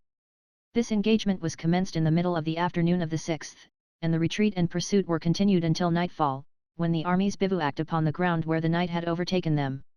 When the move towards Amelia Courthouse had commenced that morning, I ordered Wright's corps, which was on the extreme right, to be moved to the left past the whole army, to take the place of Griffin's, and ordered the latter at the same time to move by and place itself on the right. The object of this movement was to get the 6th Corps, Wright's, next to the cavalry, with which they had formerly served so harmoniously and so efficiently in the Valley of Virginia. The 6th Corps now remained with the cavalry and under Sheridan's direct command until after the surrender. Ord had been directed to take possession of all the roads southward between Booksville and the High Bridge. On the morning of the 6th he sent Colonel Washburn with 2 infantry regiments with instructions to destroy High Bridge and to return rapidly to Booksville Station, and he prepared himself to resist the enemy there. Soon after Washburn had started, Ord became a little alarmed as to his safety and sent Colonel Reed, of his staff, with about 80 cavalrymen, to overtake him and bring him back. Very shortly after this he heard that the head of Lee's column had got up to the road between him and where Washburn now was, and attempted to send reinforcements, but the reinforcements could not get through. Reed, however, had got through ahead of the enemy. He rode on to Farmville and was on his way back again when he found his return cut off, and Washburn confronting apparently the advance of Lee's army. Reed drew his men up into line of battle, his force now consisting of less than 600 men, infantry and cavalry, and rode along their front, making a speech to his men to inspire them with the same enthusiasm that he himself felt. He then gave the order to charge. This little band made several charges, of course unsuccessful ones, but inflicted a loss upon the enemy more than equal to their own entire number. Colonel Reed fell mortally wounded, and then Washburn, and at the close of the conflict nearly every officer of the command and most of the rank and file had been either killed or wounded. The remainder then surrendered. The Confederates took this to be only the advance of a larger column which had headed them off, and so stopped to entrench, so that this gallant band of 600 had checked the progress of a strong detachment of the Confederate army. This stoppage of Lee's column no doubt saved to us the trains following. Lee himself pushed on and crossed the wagon road bridge near the High Bridge, and attempted to destroy it. He did set fire to it, but the flames had made but little headway when Humphreys came up with his corps and drove away the rearguard which had been left to protect it while it was being burned up. Humphreys forced his way across with some loss, and followed Lee to the intersection of the road crossing at Farmville with the one from Petersburg. Here Lee held a position which was very strong, naturally, besides being entrenched. Humphreys was alone, confronting him all through the day, and in a very hazardous position. He put on a bold face, however, and assaulted with some loss, but was not assaulted in return. Our cavalry had gone farther south by the way of Prince Edward's Courthouse, along with the 5th Corps, Griffin's, Ord falling in between Griffin and the Appomattox. Crook's division of cavalry and Wright's corps pushed on west of Farmville. When the cavalry reached Farmville they found that some of the Confederates were in ahead of them, and had already got their trains of provisions back to that point, but our troops were in time to prevent them from securing anything to eat, although they succeeded in again running the trains off, so that we did not get them for some time. These troops retreated to the north side of the Appomattox to join Lee, and succeeded in destroying the bridge after them. Considerable fighting ensued there between Wright's corps and a portion of our cavalry and the Confederates, but finally the cavalry forded the stream and drove them away. Wright built a footbridge for his men to march over on and then marched out to the junction of the roads to relieve Humphreys, arriving there that night. I had stopped the night before at Booksville Junction. Our troops were then pretty much all out of the place, but we had a field hospital there, and Ord's command was extended from that point towards Farmville. Here I met Dr. Smith, a Virginian and an officer of the regular army, who told me that in a conversation with General Ewell, one of the prisoners and a relative of his, Ewell had said that when we had got across the James River he knew their cause was lost, and it was the duty of their authorities to make the best terms they could while they still had a right to claim concessions. The authorities thought differently, however. Now the cause was lost and they had no right to claim anything. He said further, that for every man that was killed after this in the war somebody is responsible, and it would be but very little better than murder.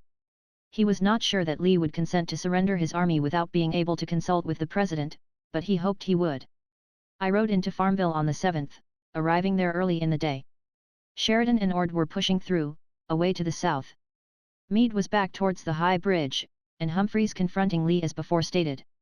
After having gone into bivouac at Prince Edward's Courthouse, Sheridan learned that 7 trains of provisions and forage were at Appomattox, and determined to start at once and capture them, and a forced march was necessary in order to get there before Lee's army could secure them.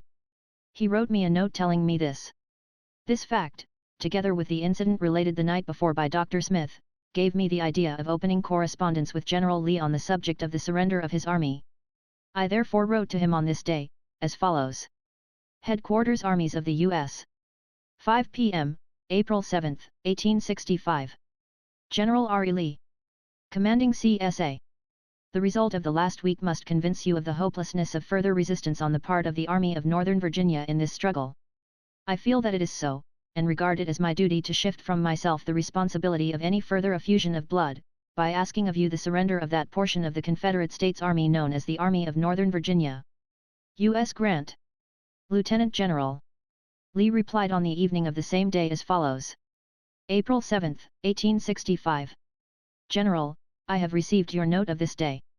Though not entertaining the opinion you express on the hopelessness of further resistance on the part of the Army of Northern Virginia, I reciprocate your desire to avoid useless effusion of blood, and therefore before considering your proposition, ask the terms you will offer on condition of its surrender. R. E. Lee. General. Lieutenant General U.S. Grant. Commanding Armies of the U.S. This was not satisfactory, but I regarded it as deserving another letter and wrote him as follows. April 8, 1865. General R. E. Lee. Commanding CSA. Your note of last evening in reply to mine of same date, asking the condition on which I will accept the surrender of the Army of Northern Virginia is just received. In reply I would say that, peace being my great desire, there is but one condition I would insist upon, namely, that the men and officers surrendered shall be disqualified for taking up arms again against the government of the United States until properly exchanged. I will meet you, or will designate officers to meet any officers you may name for the same purpose, at any point agreeable to you, for the purpose of arranging definitely the terms upon which the surrender of the Army of Northern Virginia will be received. U.S. Grant. Lieutenant General. Lee's army was rapidly crumbling. Many of his soldiers had enlisted from that part of the state where they now were, and were continually dropping out of the ranks and going to their homes. I know that I occupied a hotel almost destitute of furniture at Farmville, which had probably been used as a Confederate hospital. The next morning when I came out I found a Confederate colonel there, who reported to me and said that he was the proprietor of that house, and that he was a colonel of a regiment that had been raised in that neighborhood. He said that when he came along past home, he found that he was the only man of the regiment remaining with Lee's army, so he just dropped out, and now wanted to surrender himself. I told him to stay there and he would not be molested. That was one regiment which had been eliminated from Lee's force by this crumbling process. Although Sheridan had been marching all day, his troops moved with alacrity and without any straggling. They began to see the end of what they had been fighting 4 years for. Nothing seemed to fatigue them. They were ready to move without rations and travel without rest until the end. Straggling had entirely ceased, and every man was now a rival for the front. The infantry marched about as rapidly as the cavalry could. Sheridan sent Custer with his division to move south of Appomattox Station, which is about 5 miles southwest of the courthouse, to get west of the trains and destroy the roads to the rear. They got there the night of the 8th, and succeeded partially, but some of the trainmen had just discovered the movement of our troops and succeeded in running off 3 of the trains. The other 4 were held by Custer. The head of Lee's column came marching up there on the morning of the 9th, not dreaming, I suppose, that there were any Union soldiers near.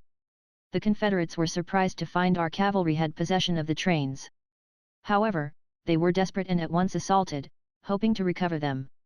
In the melee that ensued they succeeded in burning one of the trains, but not in getting anything from it. Custer then ordered the other trains run back on the road towards Farmville, and the fight continued. So far, only our cavalry and the advance of Lee's army were engaged. Soon, however, Lee's men were brought up from the rear, no doubt expecting they had nothing to meet but our cavalry. But our infantry had pushed forward so rapidly that by the time the enemy got up they found Griffin's corps and the Army of the James confronting them. A sharp engagement ensued, but Lee quickly set up a white flag. Chapter 67. Negotiations at Appomattox, interview with Lee at McLean's house, the terms of surrender, Lee's surrender, interview with Lee after the surrender.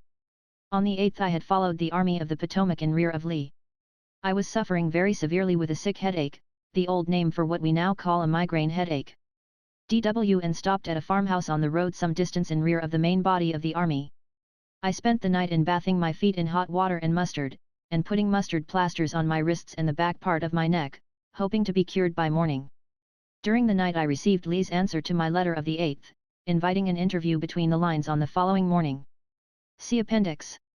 But it was for a different purpose from that of surrendering his army, and I answered him as follows. Headquarters Armies of the U.S.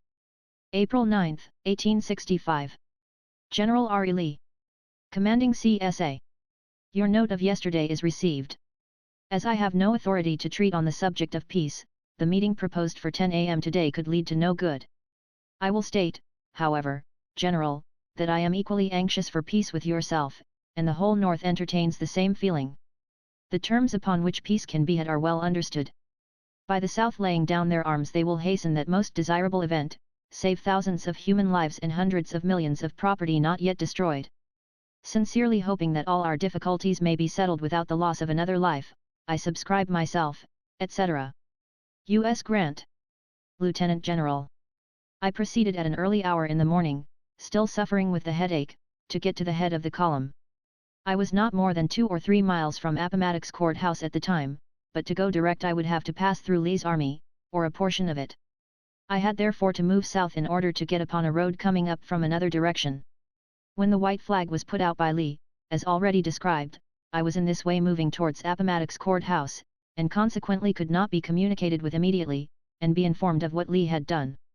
Lee, therefore, sent a flag to the rear to advise Meade and one to the front to Sheridan, saying that he had sent a message to me for the purpose of having a meeting to consult about the surrender of his army, and asked for a suspension of hostilities until I could be communicated with. As they had heard nothing of this until the fighting had got to be severe and all going against Lee, both of these commanders hesitated very considerably about suspending hostilities at all. They were afraid it was not in good faith, and we had the Army of Northern Virginia where it could not escape except by some deception. They, however, finally consented to a suspension of hostilities for 2 hours to give an opportunity of communicating with me in that time, if possible.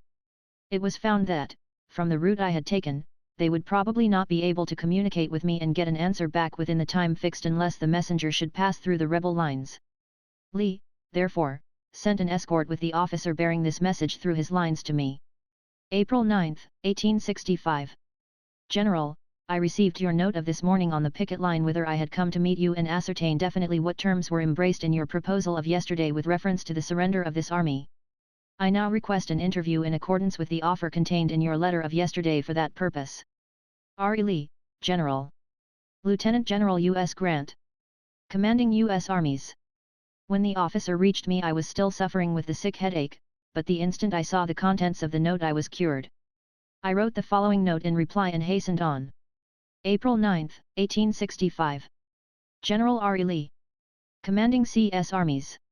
Your note of this date is but this moment, 11:50 a.m., received, in consequence of my having passed from the Richmond and Lynchburg Road to the Farmville and Lynchburg Road.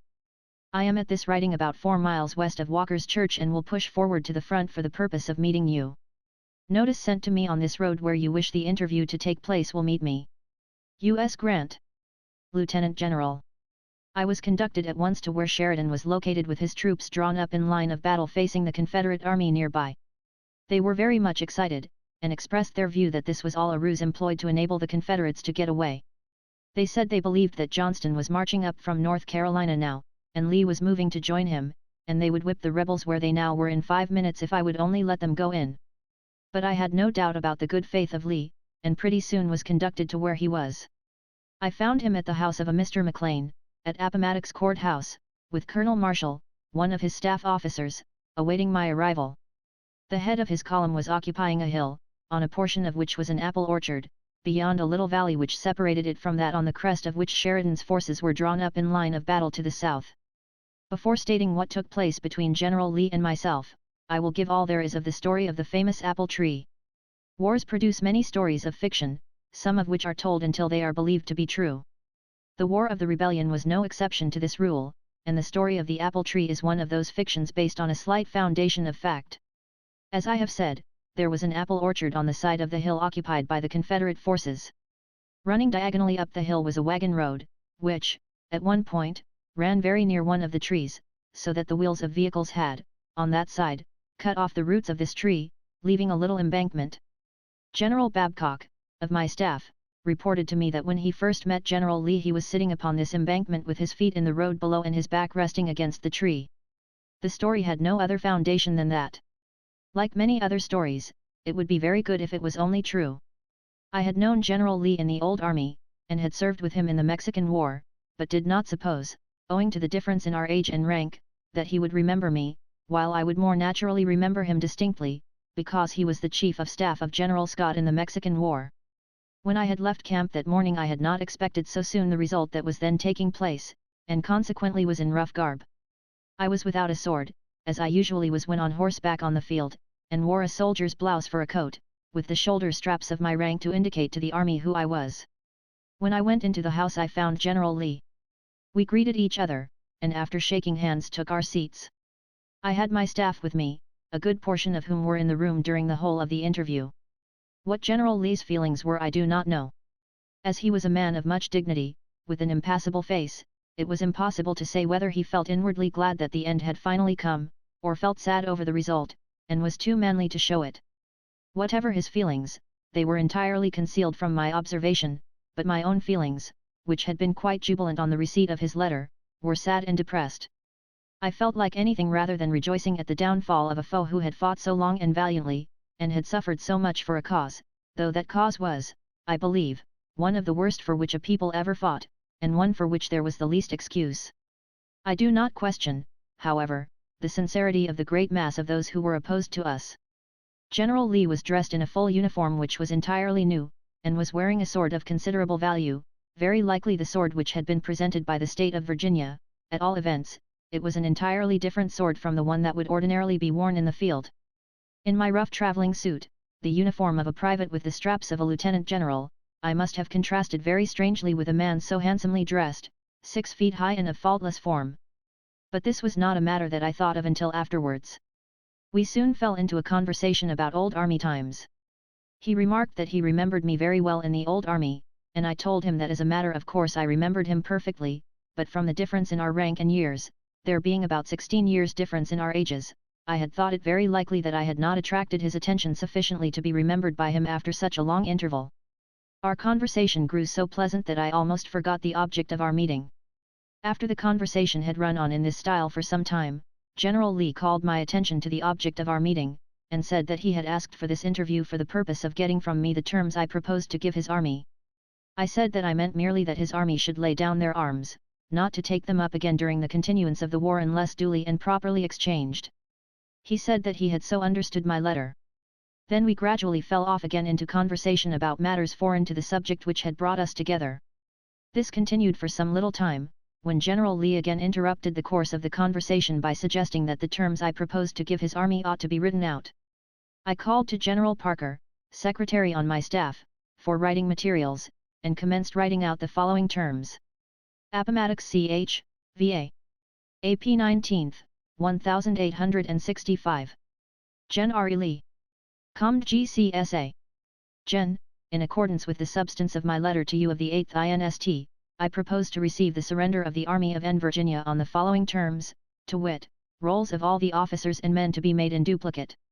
1 copy to be given to an officer designated by me, the other to be retained by such officer or officers as you may designate. The officers to give their individual paroles not to take up arms against the government of the United States until properly exchanged, and each company or regimental commander sign a like parole for the men of their commands. The arms, artillery, and public property to be parked and stacked, and turned over to the officer appointed by me to receive them. This will not embrace the sidearms of the officers, nor their private horses or baggage. This done, each officer and man will be allowed to return to their homes, not to be disturbed by United States authorities so long as they observe their paroles and the laws in force where they may reside. Very respectfully. U.S. Grant. Lt. Gen. When I put my pen to the paper I did not know the first word that I should make use of in writing the terms. I only knew what was in my mind, and I wished to express it clearly, so that there could be no mistaking it. As I wrote on, the thought occurred to me that the officers had their own private horses and effects, which were important to them, but of no value to us, also that it would be an unnecessary humiliation to call upon them to deliver their sidearms. No conversation, not one word, passed between General Lee and myself, either about private property, sidearms, or kindred subjects. He appeared to have no objections to the terms first proposed, or if he had a point to make against them he wished to wait until they were in writing to make it. When he read over that part of the terms about sidearms, horses, and private property of the officers, he remarked, with some feeling, I thought, that this would have a happy effect upon his army. Then, after a little further conversation, General Lee remarked to me again that their army was organized a little differently from the Army of the United States, still maintaining by implication that we were two countries, that in their army the cavalrymen and artillerists owned their own horses, and he asked if he was to understand that the men who so owned their horses were to be permitted to retain them. I told him that as the terms were written they would not, that only the officers were permitted to take their private property. He then, after reading over the terms a second time, remarked that that was clear. I then said to him that I thought this would be about the last battle of the war, I sincerely hoped so, and I said further I took it that most of the men in the ranks were small farmers. The whole country had been so raided by the two armies that it was doubtful whether they would be able to put in a crop to carry themselves and their families through the next winter without the aid of the horses they were then riding. The United States did not want them and I would, therefore, instruct the officers I left behind to receive the paroles of his troops to let every man of the Confederate Army who claimed to own a horse or mule take the animal to his home. Lee remarked again that this would have a happy effect. He then sat down and wrote out the following letter. Headquarters Army of Northern Virginia. April 9, 1865. General, I received your letter of this date containing the terms of the surrender of the Army of Northern Virginia as proposed by you. As they are substantially the same as those expressed in your letter of the 8th inst, they are accepted. I will proceed to designate the proper officers to carry the stipulations into effect.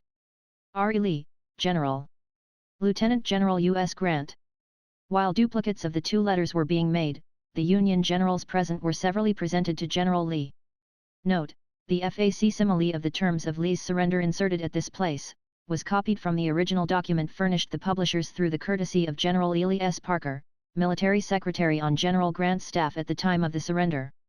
3 pages of paper were prepared in General Grant's manifold order book on which he wrote the terms, and the interlineations and erasures were added by General Parker at the suggestion of General Grant. After such alteration it was handed to General Lee, who put on his glasses, read it, and handed it back to General Grant.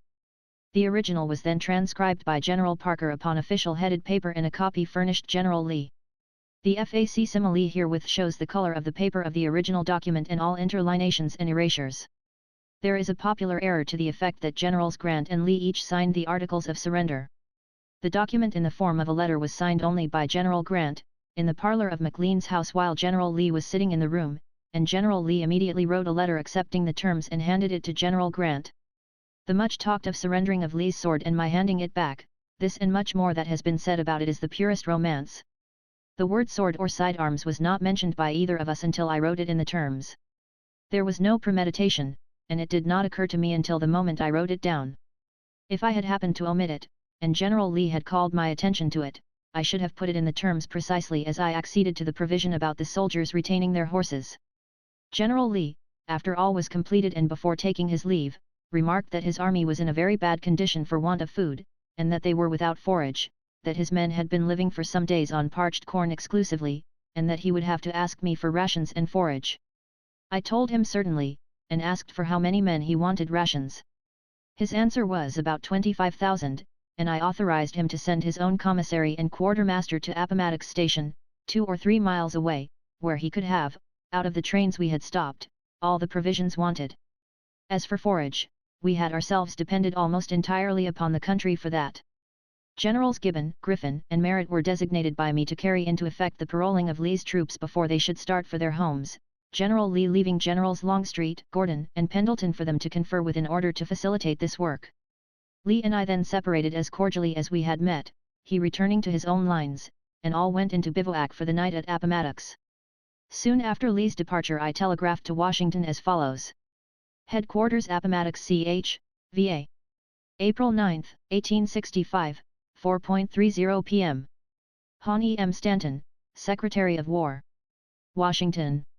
General Lee surrendered the Army of Northern Virginia this afternoon on terms proposed by myself. The accompanying additional correspondence will show the conditions fully. U.S. Grant. Lieutenant General. When news of the surrender first reached our lines, our men commenced firing a salute of 100 guns in honor of the victory. I at once sent word, however, to have it stopped. The Confederates were now our prisoners, and we did not want to exult over their downfall. I determined to return to Washington at once, with a view to putting a stop to the purchase of supplies, and what I now deemed other useless outlay of money. Before leaving, however, I thought I would like to see General Lee again, so next morning I rode out beyond our lines towards his headquarters, preceded by a bugler and a staff officer carrying a white flag. Lee soon mounted his horse, seeing who it was, and met me. We had there between the lines, sitting on horseback, a very pleasant conversation of over half an hour, in the course of which Lee said to me that the South was a big country and that we might have to march over it 3 or 4 times before the war entirely ended, but that we would now be able to do it as they could no longer resist us. He expressed it as his earnest hope, however, that we would not be called upon to cause more loss and sacrifice of life, but he could not foretell the result. I then suggested to General Lee that there was not a man in the Confederacy whose influence with the soldiery and the whole people was as great as his, and that if he would now advise the surrender of all the armies, I had no doubt his advice would be followed with alacrity. But Lee said, that he could not do that without consulting the President first. I knew there was no use to urge him to do anything against his ideas of what was right. I was accompanied by my staff and other officers, some of whom seemed to have a great desire to go inside the Confederate lines. They finally asked permission of Lee to do so for the purpose of seeing some of their old army friends, and the permission was granted. They went over, had a very pleasant time with their old friends, and brought some of them back with them when they returned. When Lee and I separated, he went back to his lines and I returned to the house of Mr. McLean. Here the officers of both armies came in great numbers, and seemed to enjoy the meeting as much as though they had been friends separated for a long time while fighting battles under the same flag. For the time being it looked very much as if all thought of the war had escaped their minds. After an hour pleasantly passed in this way, I set out on horseback, accompanied by my staff and a small escort, for Bixville Junction, up to which point the railroad had by this time been repaired. Chapter 68. Morale of the two armies, relative conditions of the North and South, President Lincoln visits Richmond, arrival at Washington, President Lincoln's assassination, President Johnson's policy. After the fall of Petersburg, and when the armies of the Potomac and the James were in motion to head off Lee's army, the morale of the national troops had greatly improved. There was no more straggling, no more rear guards. The men who in former times had been falling back, were now, as I have already stated, striving to get to the front.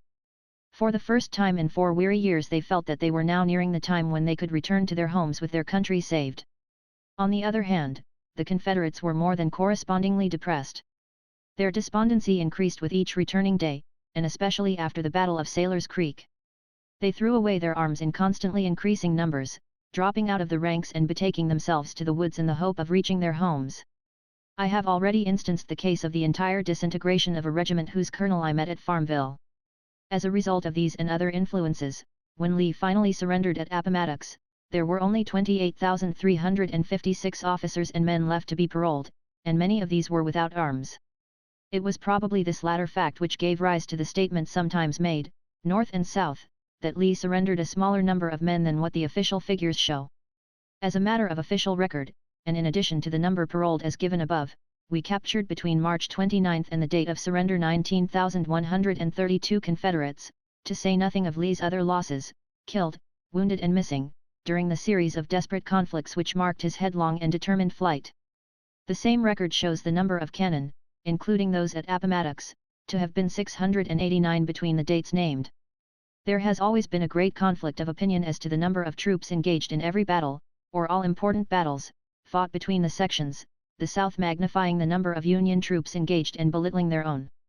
Northern writers have fallen, in many instances, into the same error. I have often heard gentlemen, who were thoroughly loyal to the Union, speak of what a splendid fight the South had made and successfully continued for 4 years before yielding, with their 12 million of people against our 20, and of the 12 4 being colored slaves, non-combatants. I will add to their argument. We had many regiments of brave and loyal men who volunteered under great difficulty from the 12 million belonging to the South. But the South had rebelled against the national government.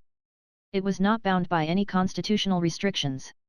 The whole South was a military camp. The occupation of the colored people was to furnish supplies for the army. Conscription was resorted to early, and embraced every male from the age of 18 to 45, excluding only those physically unfit to serve in the field, and the necessary number of civil officers of state and intended national government. The old and physically disabled furnished a good portion of these.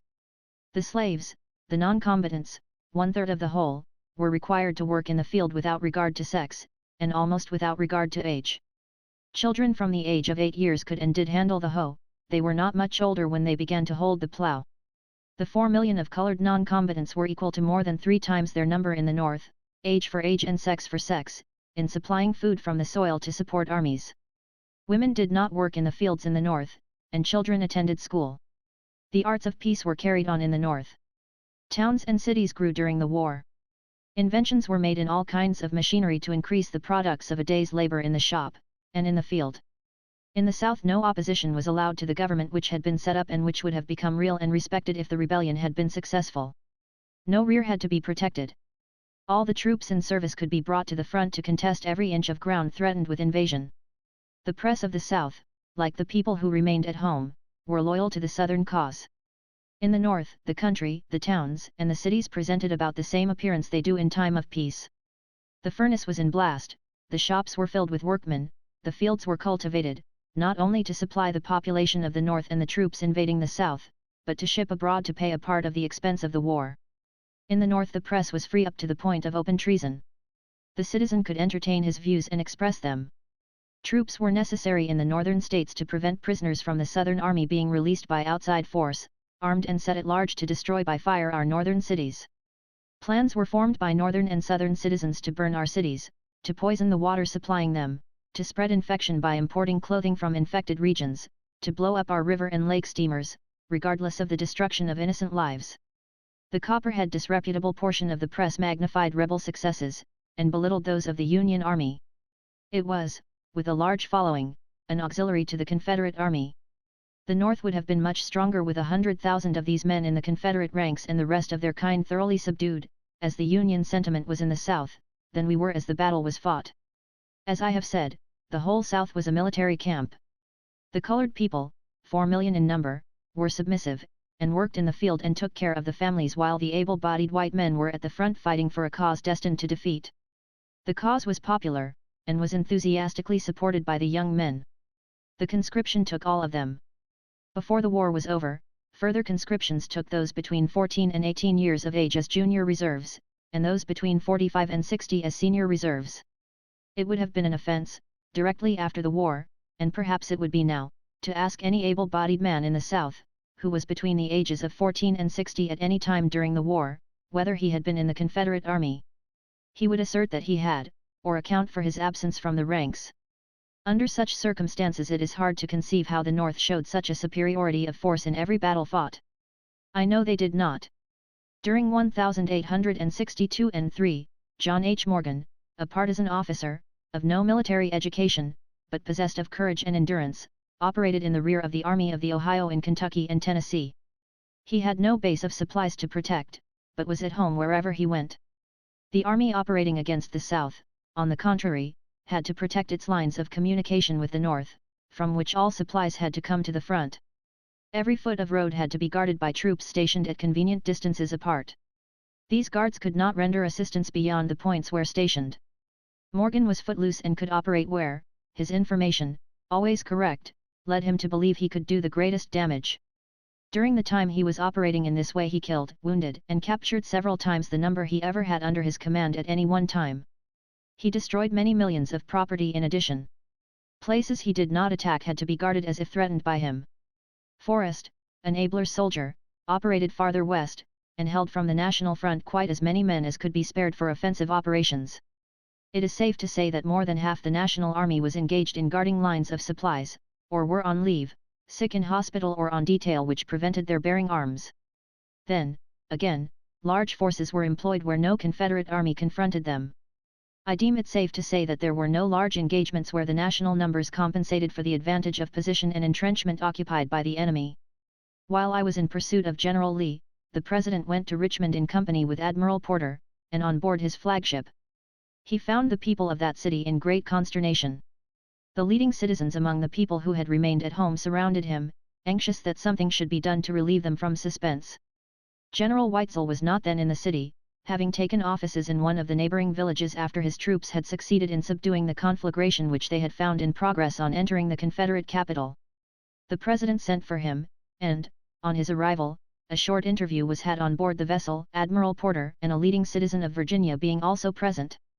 After this interview the President wrote an order in about these words, which I quote from memory: General Weitzel is authorized to permit the body calling itself the Legislature of Virginia to meet for the purpose of recalling the Virginia troops from the Confederate armies. Immediately some of the gentlemen composing that body wrote out a call for a meeting and had it published in their papers.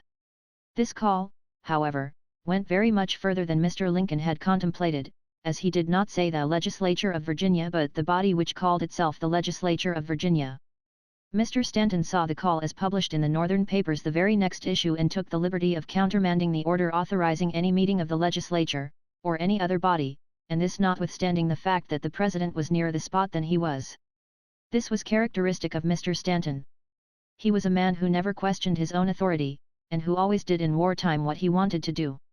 He was an able constitutional lawyer and jurist, but the Constitution was not an impediment to him while the war lasted. In this latter particular I entirely agree with the view he evidently held. The Constitution was not framed with a view to any such rebellion as that of 1861-5. While it did not authorize rebellion it made no provision against it. Yet the right to resist or suppress rebellion is as inherent as the right of self-defense, and as natural as the right of an individual to preserve his life when in jeopardy. The Constitution was therefore in abeyance for the time being, so far as it in any way affected the progress and termination of the war. Those in rebellion against the government of the United States were not restricted by constitutional provisions, or any other, except the acts of their Congress, which was loyal and devoted to the cause for which the South was then fighting. It would be a hard case when one-third of a nation, united in rebellion against the national authority, is entirely untrammeled, that the other two-thirds, in their efforts to maintain the Union intact, should be restrained by a constitution prepared by our ancestors for the express purpose of ensuring the permanency of the Confederation of the States. After I left General Lee at Appomattox Station, I went with my staff and a few others directly to Booksville Station on my way to Washington. The road from Booksville back having been newly repaired and the ground being soft, the train got off the track frequently, and, as a result, it was after midnight of the second day when I reached City Point. As soon as possible I took a dispatch boat thence to Washington City. While in Washington I was very busy for a time in preparing the necessary orders for the new state of affairs, communicating with my different commanders of separate departments, bodies of troops, etc. But by the 14th I was pretty well through with this work, so as to be able to visit my children, who were then in Burlington, New Jersey, attending school. Mrs. Grant was with me in Washington at the time, and we were invited by President and Mrs. Lincoln to accompany them to the theater on the evening of that day. I replied to the President's verbal invitation to the effect, that if we were in the city we would take great pleasure in accompanying them, but that I was very anxious to get away and visit my children, and if I could get through my work during the day I should do so. I did get through and started by the evening train on the 14th, sending Mr. Lincoln word, of course, that I would not be at the theater. At that time the railroad to New York entered Philadelphia on Broad Street, passengers were conveyed in ambulances to the Delaware River, and then ferried to Camden, at which point they took the cars again. When I reached the ferry, on the east side of the city of Philadelphia, I found people awaiting my arrival there, and also dispatches informing me of the assassination of the President and Mr. Seward, and of the probable assassination of the Vice President, Mr. Johnson, and requesting my immediate return. It would be impossible for me to describe the feeling that overcame me at the news of these assassinations, more especially the assassination of the President. I knew his goodness of heart, his generosity, his yielding disposition, his desire to have everybody happy, and above all his desire to see all the people of the United States enter again upon the full privileges of citizenship with equality among all. I knew also the feeling that Mr. Johnson had expressed in speeches and conversation against the Southern people, and I feared that his course towards them would be such as to repel, and make them unwilling citizens, and if they became such they would remain so for a long while. I felt that Reconstruction had been set back, no telling how far. I immediately arranged for getting a train to take me back to Washington City, but Mrs. Grant was with me. It was after midnight and Burlington was but an hour away.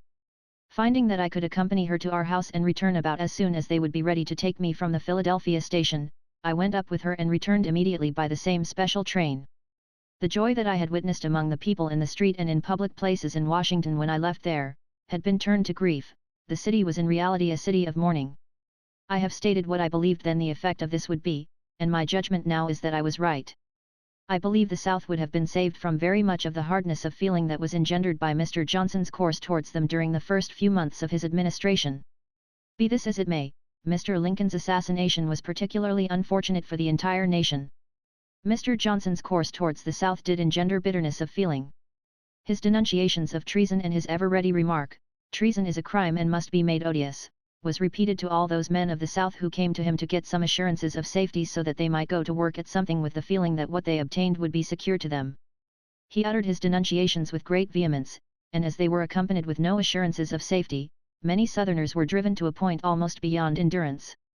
The President of the United States is, in a large degree, or ought to be, a representative of the feeling, wishes, and judgment of those over whom he presides, and the Southerners who read the denunciations of themselves and their people must have come to the conclusion that he uttered the sentiments of the Northern people, whereas, as a matter of fact, but for the assassination of Mr. Lincoln, I believe the great majority of the Northern people, and the soldiers unanimously, would have been in favor of a speedy reconstruction on terms that would be the least humiliating to the people who had rebelled against their government. They believed, I have no doubt, as I did, that besides being the mildest, it was also the wisest policy. The people who had been in rebellion must necessarily come back into the Union, and be incorporated as an integral part of the nation. Naturally, the nearer they were placed to an equality with the people who had not rebelled, the more reconciled they would feel with their old antagonists, and the better citizens they would be from the beginning. They surely would not make good citizens if they felt that they had a yoke around their necks. I do not believe that the majority of the Northern people at that time were in favor of Negro suffrage. They supposed that it would naturally follow the freedom of the Negro, but that there would be a time of probation, in which the ex-slaves could prepare themselves for the privileges of citizenship before the full right would be conferred, but Mr. Johnson, after a complete revolution of sentiment, seemed to regard the South not only as an oppressed people, but as the people best entitled to consideration of any of our citizens. This was more than the people who had secured to us the perpetuation of the Union were prepared for, and they became more radical in their views. The Southerners had the most power in the executive branch, Mr. Johnson having gone to their side, and with a compact South, and such sympathy and support as they could get from the North, they felt that they would be able to control the nation at once, and already many of them acted as if they thought they were entitled to do so. Thus Mr. Johnson, fighting Congress on the one hand, and receiving the support of the South on the other, drove Congress, which was overwhelmingly Republican, to the passing of first one measure and then another to restrict his power. There being a solid South on one side that was in accord with the political party in the North which had sympathized with the rebellion, it finally, in the judgment of Congress and of the majority of the legislatures of the states, became necessary to enfranchise the Negro, in all his ignorance. In this work, I shall not discuss the question of how far the policy of Congress in this particular proved a wise one. It became an absolute necessity, however, because of the foolhardiness of the President and the blindness of the Southern people to their own interest. As to myself, while strongly favoring the course that would be the least humiliating to the people who had been in rebellion, I gradually worked up to the point where, with the majority of the people, I favored immediate enfranchisement. Chapter 69. Sherman and Johnston, Johnston's surrender to Sherman, capture of Mobile, Wilson's expedition, capture of Jefferson Davis, General Thomas's qualities, estimate of General Canby. When I left Appomattox I ordered General Meade to proceed leisurely back to Bixville Station with the Army of the Potomac and the Army of the James, and to go into camp there until further orders from me. General Johnston, as has been stated before, was in North Carolina confronting General Sherman. It could not be known positively, of course, whether Johnston would surrender on the news of Lee's surrender, though I supposed he would, and if he did not, Bixville Station was the natural point from which to move to attack him. The army which I could have sent against him was superior to his, and that with which Sherman confronted him was also superior, and between the two he would necessarily have been crushed, or driven away. With the loss of their capital and the Army of Northern Virginia it was doubtful whether Johnston's men would have the spirit to stand. My belief was that he would make no such attempt, but I adopted this course as a precaution against what might happen, however improbable. Simultaneously with my starting from City Point, I sent a messenger to North Carolina by boat with dispatches to General Sherman, informing him of the surrender of Lee and his army, also of the terms which I had given him, and I authorized Sherman to give the same terms to Johnston if the latter chose to accept them. The country is familiar with the terms that Sherman agreed to conditionally, because they embraced a political question as well as a military one, and he would therefore have to confer with the government before agreeing to them definitely. General Sherman had met Mr. Lincoln at City Point while visiting there to confer with me about our final movement, and knew what Mr. Lincoln had said to the peace commissioners when he met them at Hampton Roads, viz., that before he could enter into negotiations with them they would have to agree to 2 points, one being that the Union should be preserved, and the other that slavery should be abolished, and if they were ready to concede these 2 points he was almost ready to sign his name to a blank piece of paper and permit them to fill out the balance of the terms upon which we would live together. He had also seen notices in the newspapers of Mr. Lincoln's visit to Richmond, and had read in the same papers that while there he had authorized the convening of the legislature of Virginia. Sherman thought, no doubt, in adding to the terms that I had made with General Lee, that he was but carrying out the wishes of the President of the United States. But seeing that he was going beyond his authority, he made it a point that the terms were only conditional. They signed them with this understanding, and agreed to a truce until the terms could be sent to Washington for approval. If approved by the proper authorities there, they would then be final; if not approved, then he would give due notice, before resuming hostilities. As the world knows, Sherman, from being one of the most popular generals of the land, Congress having even gone so far as to propose a bill providing for a second lieutenant general for the purpose of advancing him to that grade, was denounced by the President and Secretary of War in very bitter terms. Some people went so far as to denounce him as a traitor, a most preposterous term to apply to a man who had rendered so much service as he had, even supposing he had made a mistake in granting such terms as he did to Johnston and his army. If Sherman had taken authority to send Johnston with his army home, with their arms to be put in the arsenals of their own states, without submitting the question to the authorities at Washington, the suspicions against him might have some foundation. But the feeling against Sherman died out very rapidly, and it was not many weeks before he was restored to the fullest confidence of the American people. When, some days after my return to Washington, President Johnson and the Secretary of War received the terms which General Sherman had forwarded for approval, a cabinet meeting was immediately called and I was sent for. There seemed to be the greatest consternation, lest Sherman would commit the government to terms which they were not willing to accede to and which he had no right to grant. A message went out directing the troops in the South not to obey General Sherman. I was ordered to proceed at once to North Carolina and take charge of matter there myself. Of course I started without delay, and reached there as soon as possible. I repaired to Raleigh, where Sherman was, as quietly as possible, hoping to see him without even his army learning of my presence. When I arrived I went to Sherman's headquarters, and we were at once closeted together. I showed him the instruction and orders under which I visited him. I told him that I wanted him to notify General Johnston that the terms which they had conditionally agreed upon had not been approved in Washington, and that he was authorized to offer the same terms I had given General Lee. I sent Sherman to do this himself. I did not wish the knowledge of my presence to be known to the army generally, so I left it to Sherman to negotiate the terms of the surrender solely by himself, and without the enemy knowing that I was anywhere near the field. As soon as possible I started to get away, to leave Sherman quite free and untrammeled. At Goldsboro, on my way back, I met a mail, containing the last newspapers, and I found in them indications of great excitement in the North over the terms Sherman had given Johnston, and harsh orders that had been promulgated by the President and Secretary of War.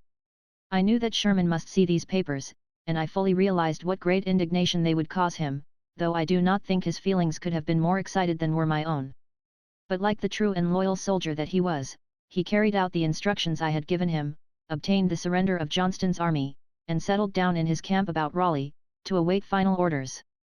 There were still a few expeditions out in the South that could not be communicated with, and had to be left to act according to the judgment of their respective commanders.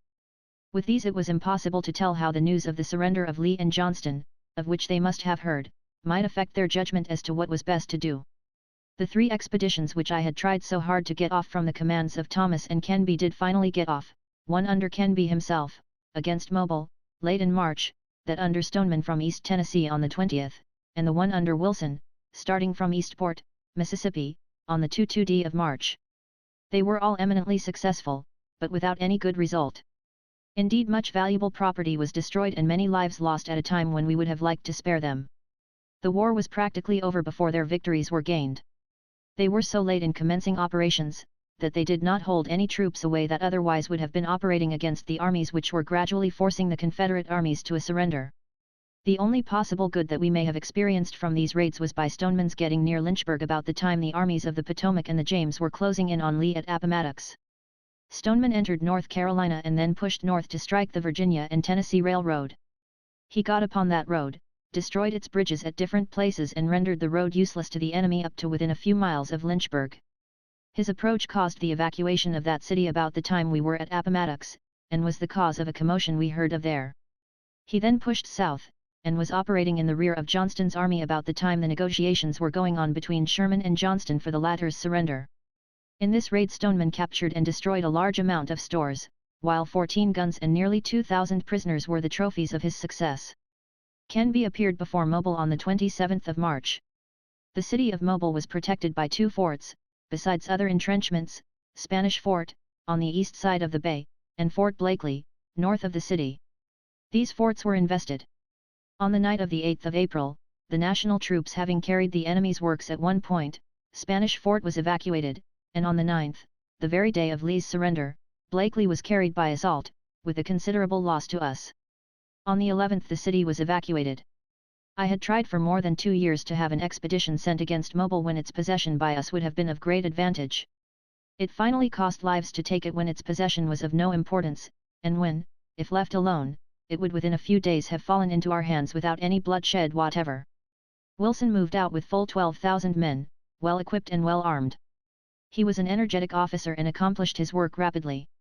Forrest was in his front, but with neither his old-time army nor his old-time prestige. He now had principally conscripts. His conscripts were generally old men and boys. He had a few thousand regular cavalry left, but not enough to even retard materially the progress of Wilson's cavalry. Selma fell on the 2d of April, with a large number of prisoners and a large quantity of war material, machine shops, etc., to be disposed of by the victors. Tuscaloosa, Montgomery, and West Point fell in quick succession. These were all important points to the enemy by reason of their railroad connections, as depots of supplies, and because of their manufactories of war material. They were fortified or entrenched, and there was considerable fighting before they were captured. Macon surrendered on the 21st of April. Here news was received of the negotiations for the surrender of Johnston's army. Wilson belonged to the military division commanded by Sherman, and of course was bound by his terms. This stopped all fighting. General Richard Taylor had now become the senior Confederate officer still at liberty east of the Mississippi River, and on the 4th of May he surrendered everything within the limits of this extensive command. General E. Kirby Smith surrendered the Trans-Mississippi Department on the 26th of May, leaving no other Confederate army at liberty to continue the war. Wilson's raid resulted in the capture of the fugitive president of the defunct Confederacy before he got out of the country. This occurred at Irwinsville, Georgia, on the 11th of May. For myself, and I believe Mr. Lincoln shared the feeling, I would have been very glad to have seen Mr. Davis succeed in escaping, but for one reason, I feared that if not captured, he might get into the Trans-Mississippi region and there set up a more contracted Confederacy. The young men now out of homes and out of employment might have rallied under his standard and protracted the war yet another year. The Northern people were tired of the war, they were tired of piling up a debt which would be a further mortgage upon their homes. Mr. Lincoln, I believe, wanted Mr. Davis to escape, because he did not wish to deal with the matter of his punishment. He knew there would be people clamoring for the punishment of the ex-Confederate president, for high treason. He thought blood enough had already been spilled to atone for our wickedness as a nation. At all events he did not wish to be the judge to decide whether more should be shed or not. But his own life was sacrificed at the hands of an assassin before the ex-president of the Confederacy was a prisoner in the hands of the government which he had lent all his talent and all his energies to destroy. All things are said to be wisely directed, and for the best interest of all concerned. This reflection does not, however, abate in the slightest our sense of bereavement in the untimely loss of so good and great a man as Abraham Lincoln. He would have proven the best friend the South could have had, and saved much of the wrangling and bitterness of feeling brought out by Reconstruction under a president who at first wished to revenge himself upon Southern men of better social standing than himself, but who still sought their recognition, and in a short time conceived the idea and advanced the proposition to become their Moses to lead them triumphantly out of all their difficulties. The story of the legislation enacted during the Reconstruction period to stay the hands of the President is too fresh in the minds of the people to be told now. Much of it, no doubt, was unconstitutional, but it was hoped that the laws enacted would serve their purpose before the question of constitutionality could be submitted to the judiciary and a decision obtained. These laws did serve their purpose, and now remain a dead letter upon the statute books of the United States, no one taking interest enough in them to give them a passing thought. Much was said at the time about the garb Mr. Davis was wearing when he was captured. I cannot settle this question from personal knowledge of the facts, but I have been under the belief, from information given to me by General Wilson shortly after the event, that when Mr. Davis learned that he was surrounded by our cavalry he was in his tent dressed in a gentleman's dressing gown. Naturally enough, Mr. Davis wanted to escape, and would not reflect much how this should be accomplished provided it might be done successfully. If captured, he would be no ordinary prisoner. He represented all there was of that hostility to the government which had caused 4 years of the bloodiest war, and the most costly in other respects of which history makes any record. Every one supposed he would be tried for treason if captured, and that he would be executed. Had he succeeded in making his escape in any disguise it would have been adjudged a good thing afterwards by his admirers. As my official letters on file in the War Department, as well as my remarks in this book, reflect upon General Thomas by dwelling somewhat upon his tardiness, it is due to myself, as well as to him, that I give my estimate of him as a soldier. The same remark will apply also in the case of General Canby. I had been at West Point with Thomas 1 year, and had known him later in the old army. He was a man of commanding appearance, slow and deliberate in speech and action, sensible, honest, and brave. He possessed valuable soldierly qualities in an eminent degree. He gained the confidence of all who served under him, and almost their love. This implies a very valuable quality. It is a quality which calls out the most efficient services of the troops serving under the commander possessing it. Thomas's dispositions were deliberately made, and always good. He could not be driven from a point he was given to hold. He was not as good, however, in pursuit as he was in action. I do not believe that he could ever have conducted Sherman's army from Chattanooga to Atlanta against the defenses and the commander guarding that line in 1864. On the other hand, if it had been given him to hold the line which Johnston tried to hold, neither that general nor Sherman, nor any other officer could have done it better. Thomas was a valuable officer, who richly deserved, as he has received, the plaudits of his countrymen for the part he played in the great tragedy of 1861-5. General Canby was an officer of great merit. He was naturally studious, and inclined to the law. There have been in the army but very few, if any, officers who took as much interest in reading and digesting every act of Congress and every regulation for the government of the army as he. His knowledge gained in this way made him a most valuable staff officer, a capacity in which almost all his army services were rendered up to the time of his being assigned to the military division of the Gulf. He was an exceedingly modest officer, though of great talent and learning. I presume his feelings when first called upon to command a large army against a fortified city, were somewhat like my own when marching a regiment against General Thomas Harris in Missouri in 1861. Neither of us would have felt the slightest trepidation in going into battle with someone else commanding. Had Canby been in other engagements afterwards, he would, I have no doubt, have advanced without any fear arising from a sense of the responsibility. He was afterwards killed in the lava beds of southern Oregon, while in pursuit of the hostile Modoc Indians. His character was as pure as his talent and learning were great. His services were valuable during the war, but principally as a bureau officer. I have no idea that it was from choice that his services were rendered in an office, but because of his superior efficiency there. Chapter 70. The End of the War, the March to Washington, one of Lincoln's anecdotes, Grand Review at Washington, characteristics of Lincoln and Stanton, estimate of the different corps commanders. Things began to quiet down, and as the certainty that there would be no more armed resistance became clearer, the troops in North Carolina and Virginia were ordered to march immediately to the capital, and go into camp there until mustered out. Suitable garrisons were left at the prominent places throughout the South to ensure obedience to the laws that might be enacted for the government of the several states, and to ensure security to the lives and property of all classes. I do not know how far this was necessary, but I deemed it necessary, at that time, that such a course should be pursued.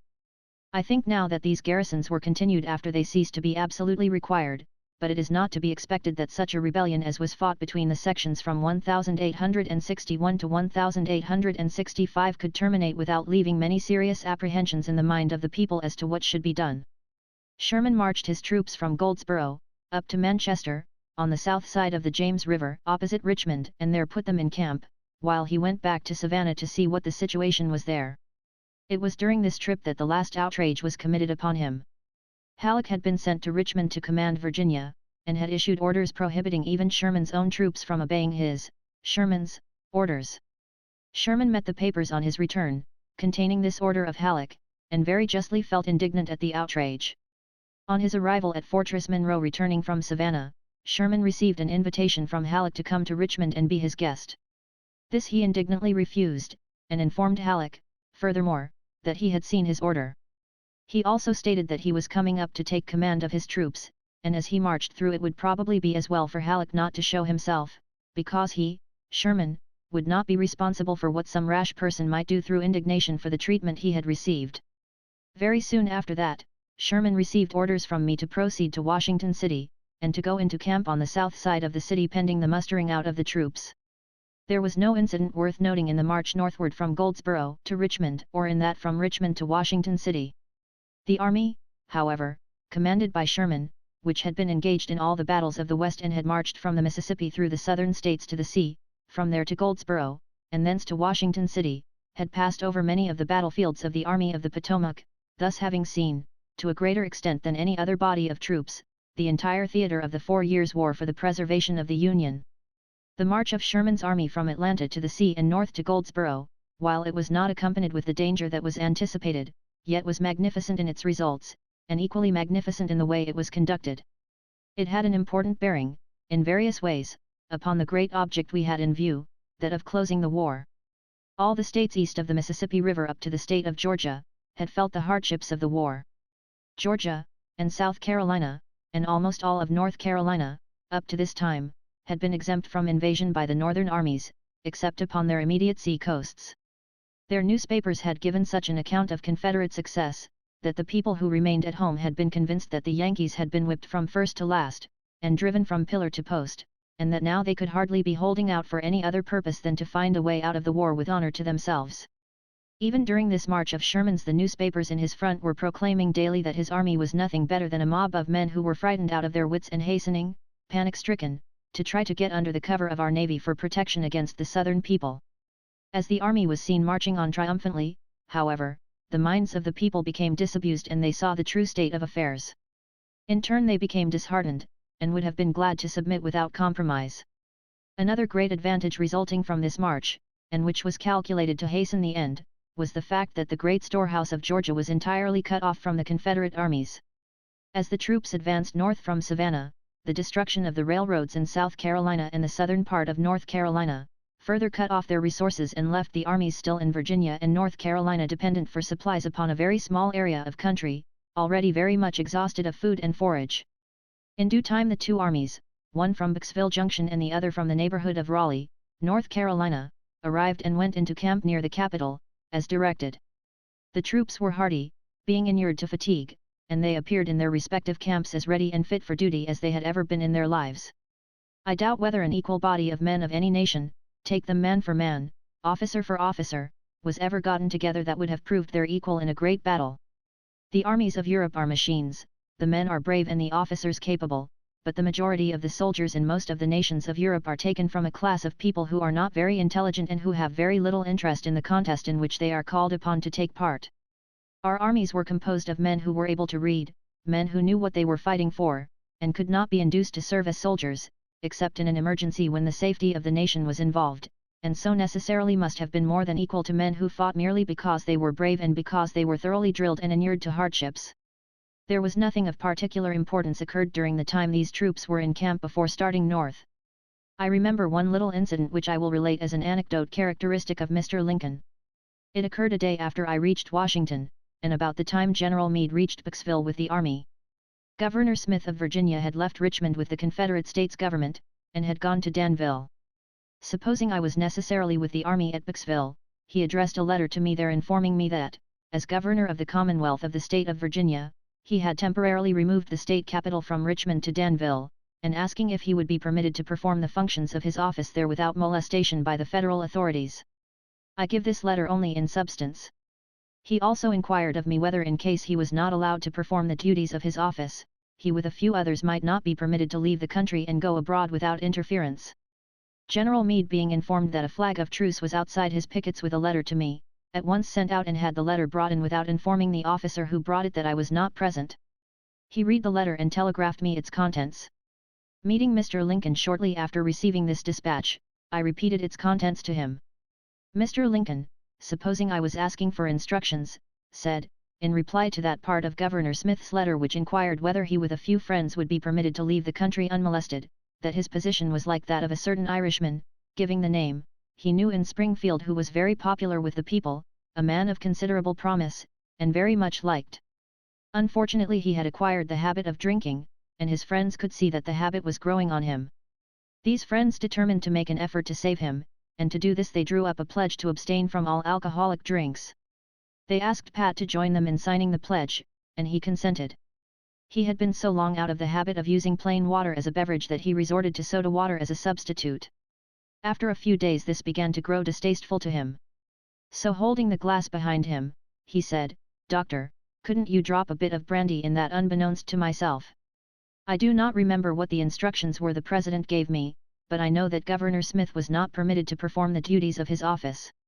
I also know that if Mr. Lincoln had been spared, there would have been no efforts made to prevent anyone from leaving the country who desired to do so. He would have been equally willing to permit the return of the same expatriated citizens after they had time to repent of their choice." On the 18th of May orders were issued by the Adjutant General for a grand review by the President and his cabinet of Sherman's and Meade's armies. The review commenced on the 2-3d and lasted 2 days. Meade's army occupied over 6 hours of the first day in passing the grand stand which had been erected in front of the President's house. Sherman witnessed this review from the grand stand which was occupied by the President and his cabinet.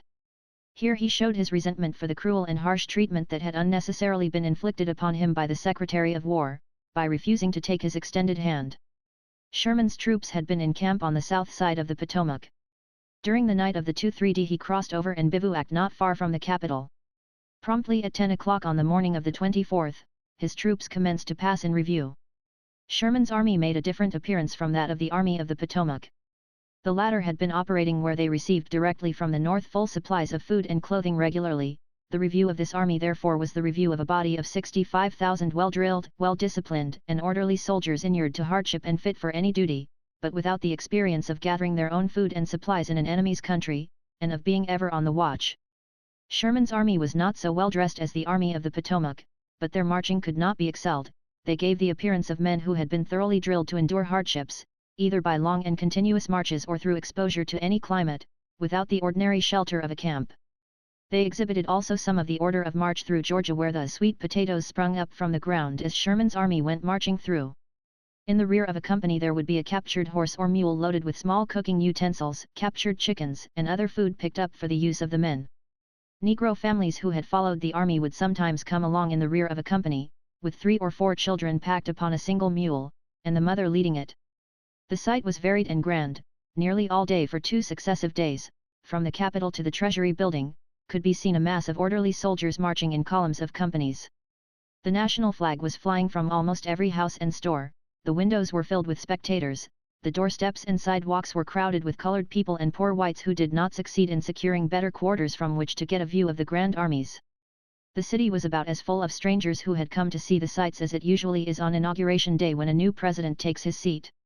It may not be out of place to again allude to President Lincoln and the Secretary of War, Mr. Stanton, who were the great conspicuous figures in the executive branch of the government. There is no great difference of opinion now, in the public mind, as to the characteristics of the President. With Mr. Stanton the case is different. They were the very opposite of each other in almost every particular, except that each possessed great ability. Mr. Lincoln gained influence over men by making them feel that it was a pleasure to serve him. He preferred yielding his own wish to gratify others, rather than to insist upon having his own way. It distressed him to disappoint others. In matters of public duty, however, he had what he wished, but in the least offensive way. Mr. Stanton never questioned his own authority to command, unless resisted. He cared nothing for the feeling of others. In fact, it seemed to be pleasanter to him to disappoint than to gratify. He felt no hesitation in assuming the functions of the executive, or in acting without advising with him. If his act was not sustained, he would change it, if he saw the matter would be followed up until he did so. It was generally supposed that these two officials formed the complement of each other. The secretary was required to prevent the president's being imposed upon. The president was required in the more responsible place of seeing that injustice was not done to others. I do not know that this view of these two men is still entertained by the majority of the people. It is not a correct view, however, in my estimation. Mr. Lincoln did not require a guardian to aid him in the fulfillment of a public trust. Mr. Lincoln was not timid, and he was willing to trust his generals in making and executing their plans. The secretary was very timid, and it was impossible for him to avoid interfering with the armies covering the capital when it was sought to defend it by an offensive movement against the army guarding the Confederate capital. He could see our weakness, but he could not see that the enemy was in danger. The enemy would not have been in danger if Mr. Stanton had been in the field. These characteristics of the two officials were clearly shown shortly after Early came so near getting into the capital. Among the Army and Corps commanders who served with me during the war between the states, and who attracted much public attention, but of whose ability as soldiers I have not yet given any estimate, are Meade, Hancock, Sedgwick, Burnside, Terry, and Hooker. There were others of great merit, such as Griffin, Humphreys, Wright, and Mackenzie. Of those first named, Burnside at one time had command of the Army of the Potomac, and later of the Army of the Ohio. Hooker also commanded the Army of the Potomac for a short time. General Meade was an officer of great merit, with drawbacks to his usefulness that were beyond his control. He had been an officer of the Engineer Corps before the war, and consequently had never served with troops until he was over 46 years of age. He never had, I believe, a command of less than a brigade. He saw clearly and distinctly the position of the enemy, and the topography of the country in front of his own position. His first idea was to take advantage of the lay of the ground, sometimes without reference to the direction we wanted to move afterwards. He was subordinate to his superiors in rank to the extent that he could execute an order which changed his own plans with the same zeal he would have displayed if the plan had been his own. He was brave and conscientious, and commanded the respect of all who knew him. He was unfortunately of a temper that would get beyond his control, at times, and make him speak to officers of high rank in the most offensive manner. No one saw this fault more plainly than he himself, and no one regretted it more. This made it unpleasant at times, even in battle, for those around him to approach him even with information. In spite of this defect he was a most valuable officer and deserves a high place in the annals of his country. General Burnside was an officer who was generally liked and respected. He was not, however, fitted to command an army. No one knew this better than himself. He always admitted his blunders, and extenuated those of officers under him beyond what they were entitled to. It was hardly his fault that he was ever assigned to a separate command. Of Hooker I saw but little during the war. I had known him very well before, however. Where I did see him, at Chattanooga, his achievement in bringing his command around the point of Lookout Mountain and into Chattanooga Valley was brilliant. I nevertheless regarded him as a dangerous man. He was not subordinate to his superiors. He was ambitious to the extent of caring nothing for the rights of others. His disposition was, when engaged in battle, to get detached from the main body of the army and exercise a separate command, gathering to his standard all he could of his juniors. Hancock stands the most conspicuous figure of all the general officers who did not exercise a separate command. He commanded a corps longer than any other one, and his name was never mentioned as having committed in battle a blunder for which he was responsible. He was a man of very conspicuous personal appearance. Tall, well-formed and, at the time of which I now write, young and fresh-looking, he presented an appearance that would attract the attention of an army as he passed. His genial disposition made him friends, and his personal courage and his presence with his command in the thickest of the fight won for him the confidence of troops serving under him. No matter how hard the fight, the 2D Corps always felt that their commander was looking after them.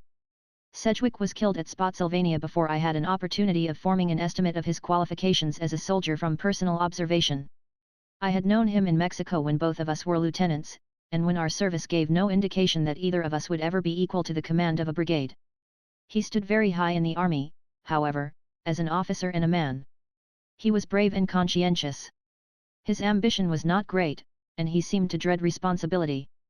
He was willing to do any amount of battling, but always wanted someone else to direct.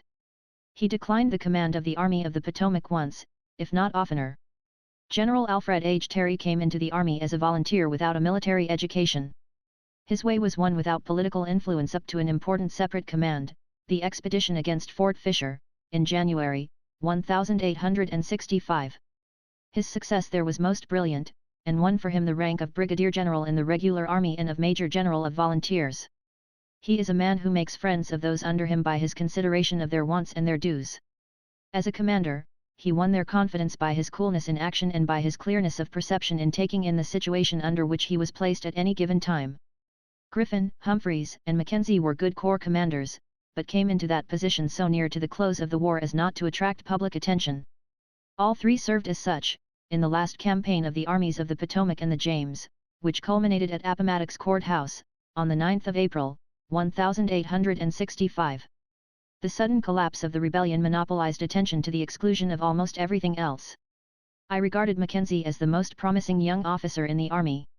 Graduating at West Point, as he did, during the second year of the war, he had won his way up to the command of a corps before its close. This he did upon his own merit and without influence. Conclusion. The cause of the Great War of the Rebellion against the United States will have to be attributed to slavery. For some years before the war began it was a trite saying among some politicians that a state half slave and half free cannot exist. All must become slave or all free, or the state will go down. I took no part myself in any such view of the case at the time, but since the war is over, reviewing the whole question, I have come to the conclusion that the saying is quite true.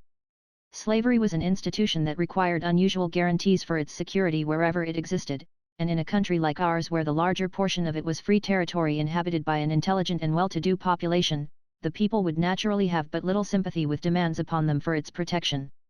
Hence the people of the South were dependent upon keeping control of the general government to secure the perpetuation of their favorite institution. They were enabled to maintain this control long after the states where slavery existed had ceased to have the controlling power, through the assistance they received from odd men here and there throughout the northern states. They saw their power waning, and this led them to encroach upon the prerogatives and independence of the northern states by enacting such laws as the Fugitive Slave Law. By this law every northern man was obliged, when properly summoned, to turn out and help apprehend the runaway slave of a southern man. Northern marshals became slave catchers, and northern courts had to contribute to the support and protection of the institution. This was a degradation which the North would not permit any longer than until they could get the power to expunge such laws from the statute books. Prior to the time of these encroachments the great majority of the people of the North had no particular quarrel with slavery, so long as they were not forced to have it themselves. But they were not willing to play the role of police for the South in the protection of this particular institution. In the early days of the country, before we had railroads, telegraphs and steamboats, in a word, rapid transit of any sort, the states were each almost a separate nationality. At that time the subject of slavery caused but little or no disturbance to the public mind. But the country grew, rapid transit was established, and trade and commerce between the states got to be so much greater than before, that the power of the national government became more felt and recognized and, therefore, had to be enlisted in the cause of this institution. It is probably well that we had the war when we did. We are better off now than we would have been without it, and have made more rapid progress than we otherwise should have made. The civilized nations of Europe have been stimulated into unusual activity, so that commerce, trade, travel, and thorough acquaintance among people of different nationalities, has become common, whereas, before, it was but the few who had ever had the privilege of going beyond the limits of their own country or who knew anything about other people. Then, too, our republican institutions were regarded as experiments up to the breaking out of the rebellion, and monarchical Europe generally believed that our republic was a rope of sand that would part the moment the slightest strain was brought upon it. Now it has shown itself capable of dealing with one of the greatest wars that was ever made, and our people have proven themselves to be the most formidable in war of any nationality. But this war was a fearful lesson, and should teach us the necessity of avoiding wars in the future. The conduct of some of the European states during our troubles shows the lack of conscience of communities where the responsibility does not come upon a single individual. Seeing a nation that extended from ocean to ocean, embracing the better part of a continent, growing as we were growing in population, wealth, and intelligence, the European nations thought it would be well to give us a check. We might, possibly, after a while threaten their peace, or, at least, the perpetuity of their institutions. Hence, England was constantly finding fault with the administration at Washington because we were not able to keep up an effective blockade. She also joined, at first, with France and Spain in setting up an Austrian prince upon the throne in Mexico, totally disregarding any rights or claims that Mexico had of being treated as an independent power. It is true they trumped up grievances as a pretext, but they were only pretexts which can always be found when wanted. Mexico, in her various revolutions, had been unable to give that protection to the subjects of foreign nations which she would have liked to give, and some of her revolutionary leaders had forced loans from them. Under pretense of protecting their citizens, these nations seized upon Mexico as a foothold for establishing a European monarchy upon our continent, thus threatening our peace at home. I, myself, regarded this as a direct act of war against the United States by the powers engaged, and supposed as a matter of course that the United States would treat it as such when their hands were free to strike. I often spoke of the matter to Mr. Lincoln and the Secretary of War, but never heard any special views from them to enable me to judge what they thought or felt about it. I inferred that they felt a good deal as I did, but were unwilling to commit themselves while we had our own troubles upon our hands. All of the powers except France very soon withdrew from the armed intervention for the establishment of an Austrian prince upon the throne of Mexico, but the governing people of these countries continued to the close of the war to throw obstacles in our way. After the surrender of Lee, therefore, entertaining the opinion here expressed, I sent Sheridan with a corps to the Rio Grande to have him where he might aid Juarez in expelling the French from Mexico. These troops got off before they could be stopped, and went to the Rio Grande, where Sheridan distributed them up and down the river, much to the consternation of the troops in the quarter of Mexico bordering on that stream. This soon led to a request from France that we should withdraw our troops from the Rio Grande and to negotiations for the withdrawal of theirs. Finally Bazaine was withdrawn from Mexico by order of the French government. From that day the empire began to totter. Mexico was then able to maintain her independence without aid from us. France is the traditional ally and friend of the United States. I did not blame France for her part in the scheme to erect a monarchy upon the ruins of the Mexican Republic. That was the scheme of one man, an imitator without genius or merit. He had succeeded in stealing the government of his country, and made a change in its form against the wishes and instincts of his people. He tried to play the part of the first Napoleon, without the ability to sustain that role. He sought by new conquests to add to his empire and his glory, but the signal failure of his scheme of conquest was the precursor of his own overthrow.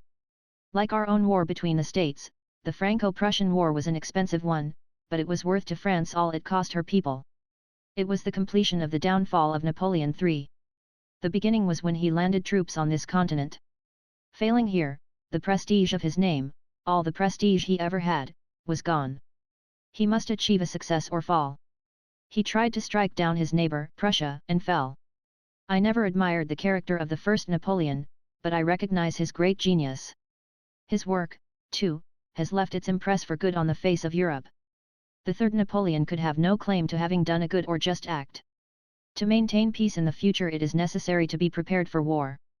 There can scarcely be a possible chance of a conflict, such as the last one, occurring among our own people again, but, growing as we are, in population, wealth and military power, we may become the envy of nations which led us in all these particulars only a few years ago, and unless we are prepared for it we may be in danger of a combined movement being some day made to crush us out.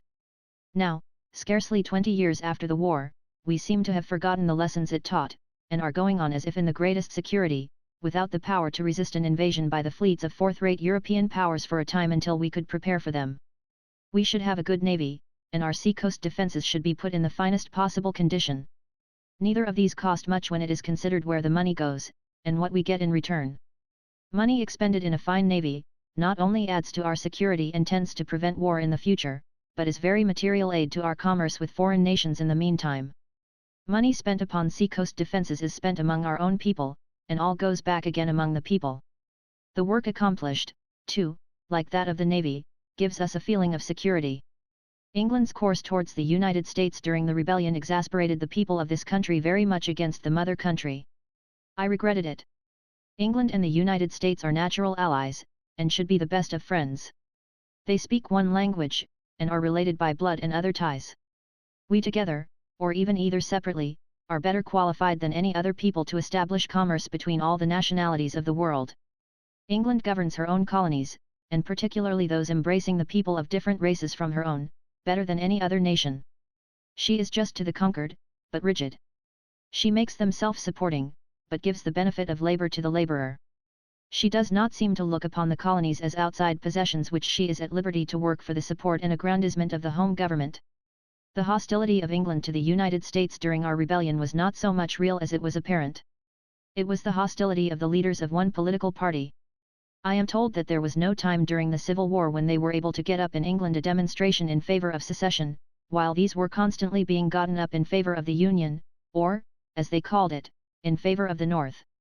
Even in Manchester, which suffered so fearfully by having the cotton cut off from her mills, they had a monster demonstration in favor of the North at the very time when their workmen were almost famishing. It is possible that the question of a conflict between races may come up in the future, as did that between freedom and slavery before.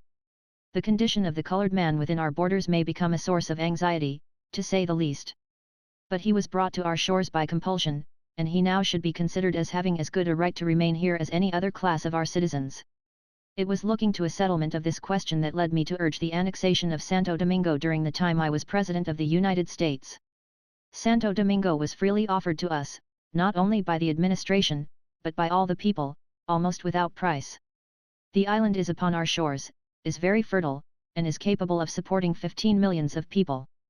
The products of the soil are so valuable that labor in her fields would be so compensated as to enable those who wish to go there to quickly repay the cost of their passage. I took it that the colored people would go there in great numbers, so as to have independent states governed by their own race. They would still be states of the Union, and under the protection of the general government, but the citizens would be almost wholly colored. By the war with Mexico, we had acquired, as we have seen, territory almost equal in extent to that we already possessed. It was seen that the volunteers of the Mexican War largely composed the pioneers to settle up the Pacific Coast country. Their numbers, however, were scarcely sufficient to be a nucleus for the population of the important points of the territory acquired by that war.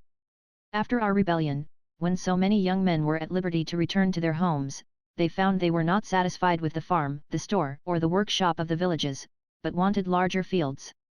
The mines of the mountains first attracted them, but afterwards they found that rich valleys and productive grazing and farming lands were there. This territory, the geography of which was not known to us at the close of the rebellion, is now as well mapped as any portion of our country. Railroads traverse it in every direction, north, south, east, and west. The mines are worked. The highlands are used for grazing purposes, and rich agricultural lands are found in many of the valleys. This is the work of the volunteer. It is probable that the Indians would have had control of these lands for a century yet but for the war. We must conclude, therefore, that wars are not always evils unmixed with some good. Prior to the rebellion the great mass of the people were satisfied to remain near the scenes of their birth. In fact, an immense majority of the whole people did not feel secure against coming to want should they move among entire strangers. So much was the country divided into small communities that localized idioms had grown up, so that you could almost tell what section a person was from by hearing him speak. Before, new territories were settled by a class, people who shunned contact with others, people who, when the country began to settle up around them, would push out farther from civilization. Their guns furnished meat, and the cultivation of a very limited amount of the soil, their bread and vegetables. All the streams abounded with fish. Trapping would furnish pelts to be brought into the states once a year, to pay for necessary articles which they could not raise, powder, lead, whiskey, tobacco and some store goods. Occasionally some little articles of luxury would enter into these purchases, a quarter of a pound of tea, 2 or 3 pounds of coffee, more of sugar, some playing cards, and if anything was left over of the proceeds of the sale, more whiskey. Little was known of the topography of the country beyond the settlements of these frontiersmen. This is all changed now. The war begot a spirit of independence and enterprise. The feeling now is, that a youth must cut loose from his old surroundings to enable him to get up in the world. There is now such a commingling of the people that particular idioms and pronunciation are no longer localized to any great extent. The country has filled up from the center all around to the sea, railroads connect the 2 oceans and all parts of the interior, maps, nearly perfect, of every part of the country are now furnished the student of geography. The war has made us a nation of great power and intelligence. We have but little to do to preserve peace, happiness, and prosperity at home, and the respect of other nations. Our experience ought to teach us the necessity of the first, our power secures the latter. I feel that we are on the eve of a new era, when there is to be great harmony between the federal and confederate. I cannot stay to be a living witness to the correctness of this prophecy, but I feel it within me that it is to be so. The universally kind feeling expressed for me at a time when it was supposed that each day would prove my last, seemed to me the beginning of the answer to "Let us have peace." The expression of these kindly feelings were not restricted to a section of the country, nor to a division of the people. They came from individual citizens of all nationalities, from all denominations, the Protestant, the Catholic, and the Jew, and from the various societies of the land, scientific, educational, religious or otherwise. Politics did not enter into the matter at all.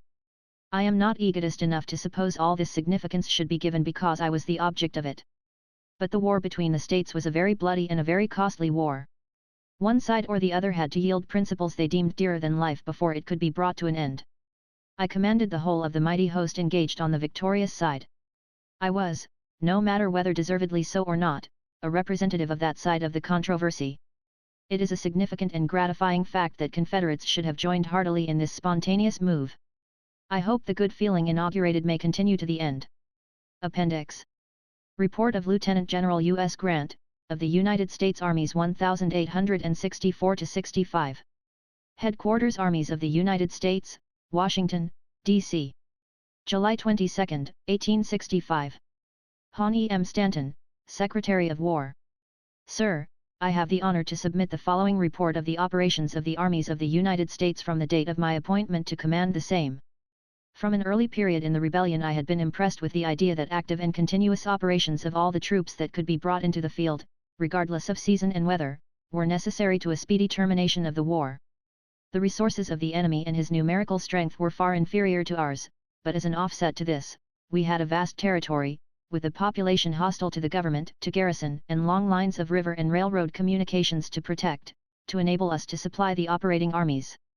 The armies in the east and west acted independently and without concert, like a bulky team, no two ever pulling together, enabling the enemy to use to great advantage his interior lines of communication for transporting troops from east to west, reinforcing the army most vigorously pressed, and to furlough large numbers, during seasons of inactivity on our part, to go to their homes and do the work of producing, for the support of their armies. It was a question whether our numerical strength and resources were not more than balanced by these disadvantages and the enemy's superior position. From the first, I was firm in the conviction that no peace could be had that would be stable and conducive to the happiness of the people, both North and South, until the military power of the rebellion was entirely broken. I therefore determined, first, to use the greatest number of troops practicable against the armed force of the enemy, preventing him from using the same force at different seasons against first one and then another of our armies, and the possibility of repose for refitting and producing necessary supplies for carrying on resistance. Second, to hammer continuously against the armed force of the enemy and his resources, until by mere attrition, if in no other way, there should be nothing left to him but an equal submission with the loyal section of our common country to the Constitution and laws of the land. These views have been kept constantly in mind, and orders given and campaigns made to carry them out. Whether they might have been better in conception and execution is for the people, who mourn the loss of friends fallen, and who have to pay the pecuniary cost, to say. All I can say is, that what I have done has been done conscientiously, to the best of my ability, and in what I conceive to be for the best interests of the whole country. At the date when this report begins, the situation of the contending forces was about as follows. The Mississippi River was strongly garrisoned by federal troops, from St. Louis, Missouri, to its mouth. The line of the Arkansas was also held, thus giving us armed possession of all west of the Mississippi, north of that stream. A few points in southern Louisiana, not remote from the river, were held by us, together with a small garrison at and near the mouth of the Rio Grande. All the balance of the vast territory of Arkansas, Louisiana, and Texas was in the almost undisputed possession of the enemy, with an army of probably not less than 80,000 effective men, that could have been brought into the field had there been sufficient opposition to have brought them out. The let-alone policy had demoralized this force so that probably but little more than one half of it was ever present in garrison at any one time. But the one half, or 40,000 men, with the bands of guerrillas scattered through Missouri, Arkansas, and along the Mississippi River, and the disloyal character of much of the population, compelled the use of a large number of troops to keep navigation open on the river, and to protect the loyal people to the west of it. To the east of the Mississippi we held substantially with the line of the Tennessee and Halston rivers, running eastward to include nearly all of the state of Tennessee. South of Chattanooga, a small foothold had been obtained in Georgia, sufficient to protect East Tennessee from incursions from the enemy's force at Dalton, Georgia. West Virginia was substantially within our lines. Virginia, with the exception of the northern border, the Potomac River, a small area about the mouth of James River, covered by the troops at Norfolk and Fort Monroe, and the territory covered by the Army of the Potomac lying along the Rapidan, was in the possession of the enemy. Along the seacoast footholds had been obtained at Plymouth, Washington, and New Bern, in North Carolina, Beaufort, Folly, and Morris Islands, Hilton Head, Fort Pulaski, and Port Royal, in South Carolina, Fernandina and St. Augustine, in Florida. Key West and Pensacola were also in our possession, while all the important ports were blockaded by the Navy. The accompanying map, a copy of which was sent to General Sherman and other commanders in March, 1864, shows by red lines the territory occupied by us at the beginning of the rebellion, and at the opening of the campaign of 1864, while those in blue are the lines which it was proposed to occupy. Behind the Union lines there were many bands of guerrillas and a large population disloyal to the government, making it necessary to guard every foot of road or river used in supplying our armies. In the south, a reign of military despotism prevailed, which made every man and boy capable of bearing arms a soldier, and those who could not bear arms in the field acted as provosts for collecting deserters and returning them. This enabled the enemy to bring almost his entire strength into the field. The enemy had concentrated the bulk of his forces east of the Mississippi into two armies, commanded by Generals R. E. Lee and J. E. Johnston, his ablest and best generals. The army commanded by Lee occupied the south bank of the Rapidan, extending from Mine Run westward, strongly entrenched, covering and defending Richmond, the rebel capital, against the Army of the Potomac. The army under Johnston occupied a strongly entrenched position at Dalton, Georgia, covering and defending Atlanta, Georgia, a place of great importance as a railroad center, against the armies under Major General W. T. Sherman. In addition to these armies he had a large cavalry force under Forrest, in northeast Mississippi, a considerable force, of all arms, in the Shenandoah Valley, and in the western part of Virginia and extreme eastern part of Tennessee, and also confronting our sea-coast garrisons, and holding blockaded ports where we had no foothold upon land. These two armies, and the cities covered and defended by them, were the main objective points of the campaign. Major General W. T. Sherman, who was appointed to the command of the Military Division of the Mississippi, embracing all the armies and territory east of the Mississippi River to the Alleghenies and the Department of Arkansas, west of the Mississippi, had the immediate command of the armies operating against Johnston. Major General George G. Meade had the immediate command of the Army of the Potomac, from where I exercised general supervision of the movements of all our armies.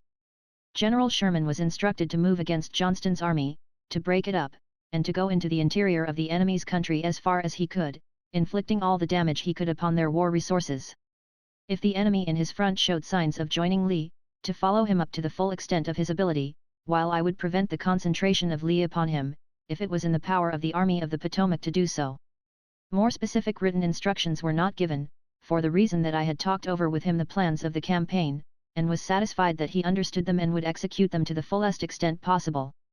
Major General N. P. Banks, then on an expedition up Red River against Shreveport, Louisiana, which had been organized previous to my appointment to command, was notified by me on the 15th of March, of the importance it was that Shreveport should be taken at the earliest possible day, and that if he found that the taking of it would occupy from 10 to 15 days more time than General Sherman had given his troops to be absent from their command, he would send them back at the time specified by General Sherman, even if it led to the abandonment of the main object of the Red River expedition, for this force was necessary to movements east of the Mississippi, that should his expedition prove successful, he would hold Shreveport and the Red River with such force as he might deem necessary, and return the balance of his troops to the neighborhood of New Orleans, commencing no move for the further acquisition of territory, unless it was to make that then held by him more easily held.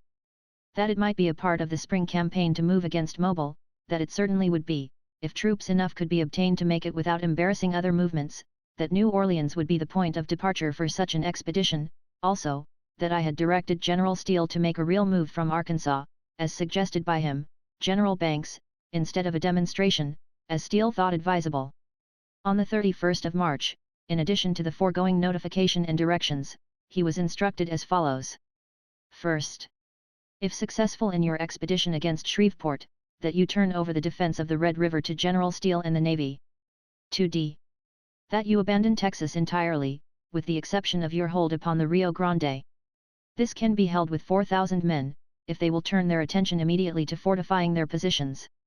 At least one half of the force required for this service might be taken from the colored troops. 3d. By properly fortifying on the Mississippi River, the force to guard it from Port Hudson to New Orleans can be reduced to 10,000 men, if not to a less number. 6,000 more would then hold all the rest of the territory necessary to hold until active operations can again be resumed west of the river. According to your last return, this would give you a force of over 30,000 effective men with which to move against Mobile. To this I expect to add 5,000 men from Missouri. If however, you think the force here stated too small to hold the territory regarded as necessary to hold possession of, I would say concentrate at least 25,000 men of your present command for operations against Mobile. With these and such additions as I can give you from elsewhere, lose no time in making a demonstration, to be followed by an attack upon Mobile. 2 or more ironclads will be ordered to report to Admiral Farragut. This gives him a strong naval fleet with which to cooperate. You can make your own arrangements with the Admiral for his cooperation, and select your own line of approach. My own idea of the matter is that Pascagoula should be your base, but, from your long service in the Gulf Department, you will know best about the matter. It is intended that your movements shall be cooperative with movements elsewhere, and you cannot now start too soon. All I would now add is, that you commence the concentration of your forces at once. Preserve a profound secrecy of what you intend doing, and start at the earliest possible moment. U.S. Grant, Lieutenant General. Major General N.P. Banks. Major General Meade was instructed that Lee's army would be his objective point, that wherever Lee went he would go also. For his movement 2 plans presented themselves, one to cross the Rapidan below Lee, moving by his right flank, the other above, moving by his left. Each presented advantages over the other, with corresponding objections.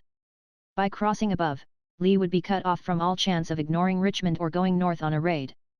But if we took this route, all we did would have to be done whilst the rations we started with held out. Besides, it separated us from Butler, so that he could not be directed how to cooperate. If we took the other route, Brandy Station could be used as a base of supplies until another was secured on the York or James rivers. Of these, however, it was decided to take the lower route. The following letter of instruction was addressed to Major General B. F. Butler. Fort Monroe, Virginia, April 2, 1864. General, in the spring campaign, which it is desirable shall commence at as early a day as practicable, it is proposed to have cooperative action of all the armies in the field, as far as this object can be accomplished. It will not be possible to unite our armies into 2 or 3 large ones to act as so many units, owing to the absolute necessity of holding on to the territory already taken from the enemy. But, generally speaking, concentration can be practically effected by armies moving to the interior of the enemy's country from the territory they have to guard. By such movement, they interpose themselves between the enemy and the country to be guarded, thereby reducing the number necessary to guard important points, or at least occupy the attention of a part of the enemy's force, if no greater object is gained. Lee's army and Richmond being the greater objects towards which our attention must be directed in the next campaign, it is desirable to unite all the force we can against them. The necessity of covering Washington with the Army of the Potomac, and of covering your department with your army, makes it impossible to unite these forces at the beginning of any move. I propose, therefore, what comes nearest this of anything that seems practicable. The Army of the Potomac will act from its present base, Lee's army being the objective point. You will collect all the forces from your command that can be spared from garrison duty, I should say not less than 20,000 effective men, to operate on the south side of James River, Richmond being your objective point. To the force you already have will be added about 10,000 men from South Carolina, under Major General Gilmore, who will command them in person. Major General W. F. Smith is ordered to report to you, to command the troops sent into the field from your own department. General Gilmore will be ordered to report to you at Fortress Monroe, with all the troops on transports, by the 18th instant, or as soon thereafter as practicable. Should you not receive notice by that time to move, you will make such disposition of them and your other forces as you may deem best calculated to deceive the enemy as to the real move to be made. When you are notified to move, take City Point with as much force as possible. Fortify, or rather entrench, at once, and concentrate all your troops for the field there as rapidly as you can. From City Point directions cannot be given at this time for your further movements. The fact that has already been stated, that is, that Richmond is to be your objective point, and that there is to be cooperation between your force and the Army of the Potomac, must be your guide. This indicates the necessity of your holding close to the south bank of the James River as you advance. Then, should the enemy be forced into his entrenchments in Richmond, the Army of the Potomac would follow, and by means of transports the 2 armies would become a unit. All the minor details of your advance are left entirely to your direction. If, however, you think it practicable to use your cavalry south of you, so as to cut the railroad about Hicksford, about the time of the general advance, it would be of immense advantage. You will please forward for my information, at the earliest practicable day, all orders, details, and instructions you may give for the execution of this order. U.S. Grant, Lieutenant General. Major General B. F. Butler. On the 16th these instructions were substantially reiterated. On the 19th, in order to secure full cooperation between his army and that of General Meade, he was informed that I expected him to move from Fort Monroe the same day that General Meade moved from Culpeper. The exact time I was to telegraph him as soon as it was fixed, and that it would not be earlier than the 27th of April, that it was my intention to fight Lee between Culpeper and Richmond, if he would stand. Should he, however, fall back into Richmond, I would follow up and make a junction with his, General Butler's, army on the James River, that, could I be certain he would be able to invest Richmond on the south side, so as to have his left resting on the James, above the city, I would form the junction there, that circumstances might make this course advisable anyhow, that he should use every exertion to secure footing as far up the south side of the river as he could, and as soon as possible. After the receipt of orders to move, that if he could not carry the city, he should at least detain as large a force there as possible. In cooperation with the main movements against Lee and Johnston, I was desirous of using all other troops necessarily kept in departments remote from the fields of immediate operations, and also those kept in the background for the protection of our extended lines between the loyal states and the armies operating against them. A very considerable force, under command of Major General Sigel, was so held for the protection of West Virginia, and the frontiers of Maryland and Pennsylvania. Whilst these troops could not be withdrawn to distant fields without exposing the North to invasion by comparatively small bodies of the enemy, they could act directly to their front, and give better protection than if lying idle in garrison. By such a movement they would either compel the enemy to detach largely for the protection of his supplies and lines of communication, or he would lose them. General Sigel was therefore directed to organize all his available force into 2 expeditions, to move from Beverly and Charleston, under command of Generals Ord and Crook, against the East Tennessee and Virginia Railroad. Subsequently, General Ord having been relieved at his own request, General Sigel was instructed at his own suggestion, to give up the expedition by Beverly, and to form 2 columns, one under General Crook, on the Kanawha, numbering about 10,000 men, and one on the Shenandoah, numbering about 7,000 men. The one on the Shenandoah to assemble between Cumberland and the Shenandoah, and the infantry and artillery advanced to Cedar Creek with such cavalry as could be made available at the moment, to threaten the enemy in the Shenandoah Valley, and advance as far as possible, while General Crook would take possession of Louisburg with part of his force and move down the Tennessee Railroad, doing as much damage as he could, destroying the New River Bridge and the salt works, at Saltville, VA. Owing to the weather and bad condition of the roads, operations were delayed until the 1st of May, when, everything being in readiness and the roads favorable, orders were given for a general movement of all the armies not later than the 4th of May. My first object being to break the military power of the rebellion, and capture the enemy's important strongholds, made me desirous that General Butler should succeed in his movement against Richmond, as that would tend more than anything else, unless it were the capture of Lee's army, to accomplish this desired result in the East. If he failed, it was my determination, by hard fighting, either to compel Lee to retreat, or to so cripple him that he could not detach a large force to go north, and still retain enough for the defense of Richmond. It was well understood, by both Generals Butler and Meade, before starting on the campaign, that it was my intention to put both their armies south of the James River, in case of failure to destroy Lee without it. Before giving General Butler his instructions, I visited him at Fort Monroe, and in conversation pointed out the apparent importance of getting possession of Petersburg, and destroying railroad communication as far south as possible. Believing, however, in the practicability of capturing Richmond unless it was reinforced, I made that the objective point of his operations. As the Army of the Potomac was to move simultaneously with him, Lee could not detach from his army with safety, and the enemy did not have troops elsewhere to bring to the defense of the city in time to meet a rapid movement from the north of James River. I may here state that, commanding all the armies as I did, I tried, as far as possible, to leave General Meade in independent command of the Army of the Potomac. My instructions for that army were all through him, and were general in their nature, leaving all the details and the execution to him. The campaigns that followed proved him to be the right man in the right place. His commanding always in the presence of an officer superior to him in rank, has drawn from him much of that public attention that his zeal and ability entitle him to, and which he would otherwise have received. The movement of the Army of the Potomac commenced early on the morning of the 4th of May, under the immediate direction and orders of Major General Meade, pursuant to instructions. Before night, the whole army was across the Rapidan, the 5th and 6th Corps crossing at Germania Ford, and the 2nd Corps at Ely's Ford, the cavalry, under Major General Sheridan, moving in advance, with the greater part of its trains, numbering about 4,000 wagons, meeting with but slight opposition. The average distance traveled by the troops that day was about 12 miles. This I regarded as a great success, and it removed from my mind the most serious apprehensions I had entertained, that of crossing the river in the face of an active, large, well-appointed and ably commanded army, and how so large a train was to be carried through a hostile country, and protected. Early on the 5th, the advance corps, the 5th, Major General G. K. Warren commanding, met and engaged the enemy outside his entrenchments near Mine Run. The battle raged furiously all day, the whole army being brought into the fight as fast as the corps could be got upon the field, which, considering the density of the forest and narrowness of the roads, was done with commendable promptness.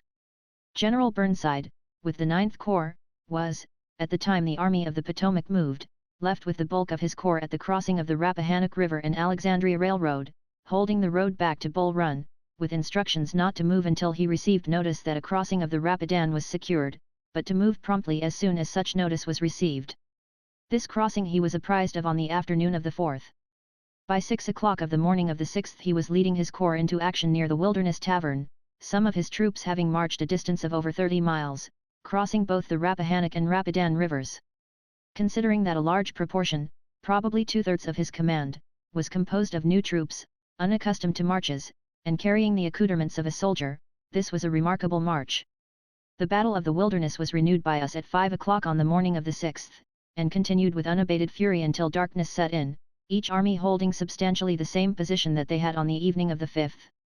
After dark, the enemy made a feeble attempt to turn our right flank, capturing several hundred prisoners and creating considerable confusion. But the promptness of General Sedgwick, who was personally present and commanded that part of our line, soon reformed it and restored order. On the morning of the 7th, reconnaissances showed that the enemy had fallen behind his entrenched lines, with pickets to the front, covering a part of the battlefield. From this it was evident to my mind that the 2 days' fighting had satisfied him of his inability to further maintain the contest in the open field, notwithstanding his advantage of position, and that he would wait an attack behind his works. I therefore determined to push on and put my whole force between him and Richmond, and orders were at once issued for a movement by his right flank. On the night of the 7th, the march was commenced towards Spotsylvania Court House, the 5th Corps moving on the most direct road. But the enemy having become apprised of our movement, and having the shorter line, was enabled to reach there first. On the 8th, General Warren met a force of the enemy, which had been sent out to oppose and delay his advance, to gain time to fortify the line taken up at Spotsylvania. This force was steadily driven back on the main force, within the recently constructed works, after considerable fighting, resulting in severe loss to both sides. On the morning of the 9th, General Sheridan started on a raid against the enemy's lines of communication with Richmond. The 9th, 10th, and 11th were spent in maneuvering and fighting, without decisive results. Among the killed on the 9th was that able and distinguished soldier Major General John Sedgwick, commanding the 6th Army Corps. Major General H. G. Wright succeeded him in command. Early on the morning of the 12th the general attack was made on the enemy in position. The 2nd Corps, Major General Hancock commanding, carried a salient of his line, capturing most of Johnson's division of Ewell's corps and 20 pieces of artillery. But the resistance was so obstinate that the advantage gained did not prove decisive. The 13th, 14th, 15th, 16th, 17th, and 18th, were consumed in maneuvering and awaiting the arrival of reinforcements from Washington. Deeming it impracticable to make any further attack upon the enemy at Spotsylvania Court House, orders were issued on the 15th with a view to a movement to the North Anna, to commence at 12 o'clock on the night of the 19th. Late in the afternoon of the 19th, Ewell's corps came out of its works on our extreme right flank, but the attack was promptly repulsed, with heavy loss. This delayed the movement to the North Anna until the night of the 21st, when it was commenced. But the enemy again, having the shorter line, and being in possession of the main roads, was enabled to reach the North Anna in advance of us, and took position behind it. The 5th Corps reached the North Anna on the afternoon of the 2-3d, closely followed by the 6th Corps. The 2nd and 9th Corps got up about the same time, the 2nd holding the railroad bridge, and the 9th lying between that and Jericho Ford. General Warren effected a crossing the same afternoon, and got a position without much opposition. Soon after getting into position he was violently attacked, but repulsed the enemy with great slaughter. On the 25th, General Sheridan rejoined the Army of the Potomac from the raid on which he started from Spotsylvania, having destroyed the depots at Beaver Dam and Ashland stations, 4 trains of cars, large supplies of rations, and many miles of railroad track, recaptured about 400 of our men on their way to Richmond as prisoners of war, met and defeated the enemy's cavalry at Yellow Tavern, carried the first line of works around Richmond, but finding the second line too strong to be carried by assault, recrossed to the north bank of the Chickahominy at Meadow Bridge under heavy fire, and moved by a detour to Haxall's Landing, on the James River, where he communicated with General Butler. This raid had the effect of drawing off the whole of the enemy's cavalry force, making it comparatively easy to guard our trains. General Butler moved his main force up the James River, in pursuance of instructions, on the 4th of May, General Gilmore having joined him with the 10th Corps. At the same time he sent a force of 1,800 cavalry, by way of West Point, to form a junction with him wherever he might get a foothold, and a force of 3,000 cavalry, under General Kautz, from Suffolk, to operate against the road south of Petersburg and Richmond.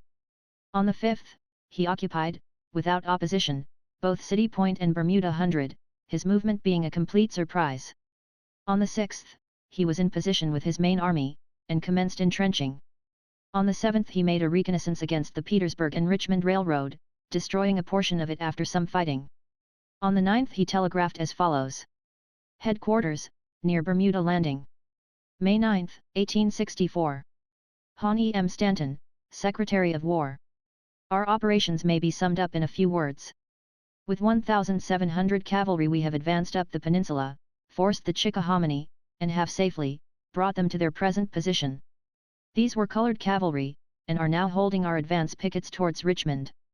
General Kautz, with 3,000 cavalry from Suffolk, on the same day with our movement up James River, forced the Blackwater, burned the railroad bridge at Stony Creek, below Petersburg, cutting into Beauregard's force at that point. We have landed here, entrenched ourselves, destroyed many miles of railroad, and got a position which, with proper supplies, we can hold out against the whole of Lee's army. I have ordered up the supplies. Beauregard, with a large portion of his force, was left south by the cutting of the railroads by Kautz. That portion which reached Petersburg Underhill I have whipped today, killing and wounding many, and taking many prisoners, after a severe and well-contested fight. General Grant will not be troubled with any further reinforcements to Lee from Beauregard's force. Benj. F. Butler, Major General. On the evening of the 13th and morning of the 14th he carried a portion of the enemy's first line of defences at Drury's Bluff, or Fort Darling, with small loss. The time thus consumed from the 6th lost to us the benefit of the surprise and capture of Richmond and Petersburg, enabling, as it did, Beauregard to collect his loose forces in North and South Carolina, and bring them to the defense of those places. On the 16th, the enemy attacked General Butler in his position in front of Drury's Bluff. He was forced back, or drew back, into his entrenchments between the forks of the James and Appomattox rivers, the enemy entrenching strongly in his front, thus covering his railroads, the city, and all that was valuable to him. His army, therefore, though in a position of great security, was as completely shut off from further operations directly against Richmond as if it had been in a bottle strongly corked. It required but a comparatively small force of the enemy to hold it there. On the 12th, General Kautz, with his cavalry, was started on a raid against the Danville Railroad, which he struck at Coalfield, Powhatan, and Chula stations, destroying them, the railroad track, 2 freight trains, and 1 locomotive, together with large quantities of commissary and other stores. Thence, crossing to the South Side Road, struck it at Wilson's, Wellsville, and Black's and White's stations, destroying the road and station houses. Thence he proceeded to City Point, which he reached on the 18th. On the 19th of April, and prior to the movement of General Butler, the enemy, with a land force under General Hoke and an ironclad ram, attacked Plymouth, N.C., commanded by General H. W. Wessels, and our gunboats there, and, after severe fighting, the place was carried by assault, and the entire garrison and armament captured. The gunboat Smithfield was sunk, and the Miami disabled. The army sent to operate against Richmond having hermetically sealed itself up at Bermuda Hundred, the enemy was enabled to bring the most, if not all, the reinforcements brought from the south by Beauregard against the Army of the Potomac. In addition to this reinforcement, a very considerable one, probably not less than 15,000 men, was obtained by calling in the scattered troops under Breckinridge from the western part of Virginia. The position of Bermuda Hundred was as easy to defend as it was difficult to operate from against the enemy. I determined, therefore, to bring from it all available forces, leaving enough only to secure what had been gained, and accordingly, on the 2-2d, I directed that they be sent forward, under command of Major General W. F. Smith, to join the Army of the Potomac. On the 24th of May, the 9th Army Corps, commanded by Major General A. E. Burnside, was assigned to the Army of the Potomac, and from this time forward constituted a portion of Major General Meade's command. Finding the enemy's position on the North Anna stronger than either of his previous ones, I withdrew on the night of the 26th to the north bank of the North Anna, and moved via Hanover Town to turn the enemy's position by his right. Generals Torbert's and Merritt's divisions of cavalry under Sheridan and the 6th Corps, led the advance, crossed the Pamunkey River at Hanover Town, after considerable fighting, and on the 28th the two divisions of cavalry had a severe, but successful engagement with the enemy at Hawes's Shop. On the 29th and 30th we advanced, with heavy skirmishing, to the Hanover Courthouse and Cold Harbor Road, and developed the enemy's position north of the Chickahominy. Late on the evening of the last day the enemy came out and attacked our left, but was repulsed with very considerable loss. An attack was immediately ordered by General Meade, along his whole line, which resulted in driving the enemy from a part of his entrenched skirmish line. On the 31st, General Wilson's division of cavalry destroyed the railroad bridges over the South Anna River, after defeating the enemy's cavalry. General Sheridan, on the same day, reached Cold Harbor, and held it until relieved by the 6th Corps and General Smith's command, which had just arrived, via White House, from General Butler's army.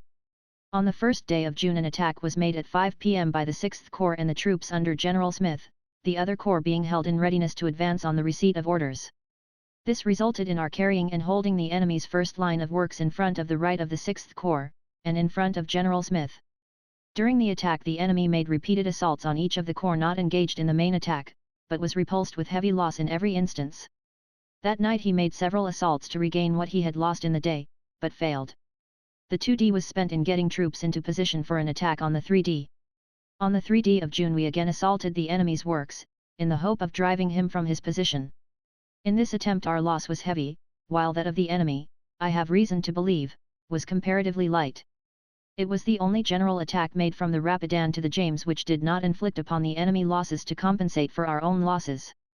I would not be understood as saying that all previous attacks resulted in victories to our arms, or accomplished as much as I had hoped from them, but they inflicted upon the enemy severe losses, which tended, in the end, to the complete overthrow of the rebellion.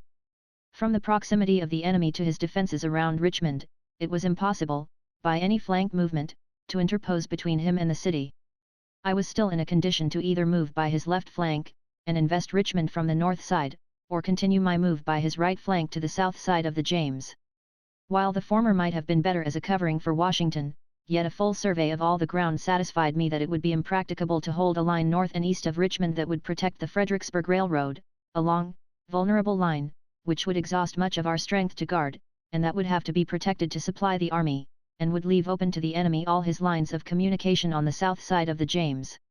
My idea, from the start, had been to beat Lee's army north of Richmond, if possible. Then, after destroying his lines of communication north of the James River, to transfer the army to the south side, and besiege Lee in Richmond, or follow him south if he should retreat. After the Battle of the Wilderness, it was evident that the enemy deemed it of the first importance to run no risks with the army he then had. He acted purely on the defensive, behind breastworks, or feebly on the offensive immediately in front of them, and where, in case of repulse, he could easily retire behind them. Without a greater sacrifice of life than I was willing to make, all could not be accomplished that I had designed north of Richmond. I therefore determined to continue to hold substantially the ground we then occupied, taking advantage of any favorable circumstances that might present themselves, until the cavalry could be sent to Charlottesville and Gordonsville to effectually break up the railroad connection between Richmond and the Shenandoah Valley and Lynchburg, and when the cavalry got well off, to move the army to the south side of the James River, by the enemy's right flank, where I felt I could cut off all his sources of supply, except by the canal. On the 7th, 2 divisions of cavalry, under General Sheridan, got off on the expedition against the Virginia Central Railroad, with instructions to Hunter, whom I hoped he would meet near Charlottesville, to join his forces to Sheridan's, and after the work laid out for them was thoroughly done, to join the Army of the Potomac by the route laid down in Sheridan's instructions. On the 10th of June, General Butler sent a force of infantry, under General Gilmore, and of cavalry under General Kautz, to capture Petersburg, if possible, and destroy the railroad and common bridges across the Appomattox. The cavalry carried the works on the south side, and penetrated well in towards the town, but were forced to retire. General Gilmore, finding the works which he approached very strong, and deeming an assault impracticable, returned to Bermuda Hundred without attempting one. Attaching great importance to the possession of Petersburg, I sent back to Bermuda Hundred and City Point, General Smith's command by water, via the White House, to reach there in advance of the Army of the Potomac. This was for the express purpose of securing Petersburg before the enemy, becoming aware of our intention, could reinforce the place. The movement from Cold Harbor commenced after dark on the evening of the 12th. One division of cavalry, under General Wilson, and the 5th Corps, crossed the Chickahominy at Long Bridge, and moved out to White Oak Swamp, to cover the crossings of the other corps. The advance corps reached James River, at Wilcox's Landing and Charles City Courthouse, on the night of the 13th. During 3 long years the armies of the Potomac and Northern Virginia had been confronting each other. In that time they had fought more desperate battles than it probably ever before fell to the lot of 2 armies to fight, without materially changing the vantage ground of either. The Southern press and people, with more shrewdness than was displayed in the North, finding that they had failed to capture Washington and march on to New York, as they had boasted they would do, assumed that they only defended their capital and Southern territory. Hence, Antietam, Gettysburg, and all the other battles that had been fought, were by them set down as failures on our part, and victories for them. Their army believed this. It produced a morale which could only be overcome by desperate and continuous hard fighting. The battles of the Wilderness, Spotsylvania, North Anna, and Cold Harbor, bloody and terrible as they were on our side, were even more damaging to the enemy, and so crippled him as to make him wary ever after of taking the offensive. His losses in men were probably not so great, owing to the fact that we were, save in the Wilderness, almost invariably the attacking party, and when he did attack, it was in the open field. The details of these battles, which for endurance and bravery on the part of the soldiery, have rarely been surpassed, are given in the report of Major General Meade, and the subordinate reports accompanying it. During the campaign of 43 days, from the Rapidan to the James River, the army had to be supplied from an ever-shifting base, by wagons, over narrow roads, through a densely wooded country, with a lack of wharves at each new base from which to conveniently discharge vessels. Too much credit cannot, therefore, be awarded to the quartermaster and commissary departments for the zeal and efficiency displayed by them. Under the general supervision of the chief quartermaster, Brigadier General R. Ingalls, the trains were made to occupy all the available roads between the army and our water base, and but little difficulty was experienced in protecting them.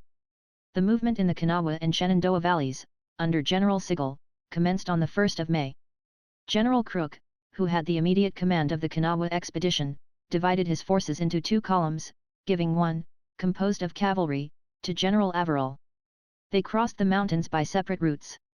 Averill struck the Tennessee and Virginia Railroad, near Wytheville, on the 10th, and proceeding to New River and Christiansburg, destroyed the road, several important bridges and depots, including New River Bridge, forming a junction with Crook at Union on the 15th. General Sigel moved up the Shenandoah Valley, met the enemy at New Market on the 15th, and, after a severe engagement, was defeated with heavy loss, and retired behind Cedar Creek. Not regarding the operations of General Sigel as satisfactory, I asked his removal from command, and Major General Hunter appointed to supersede him.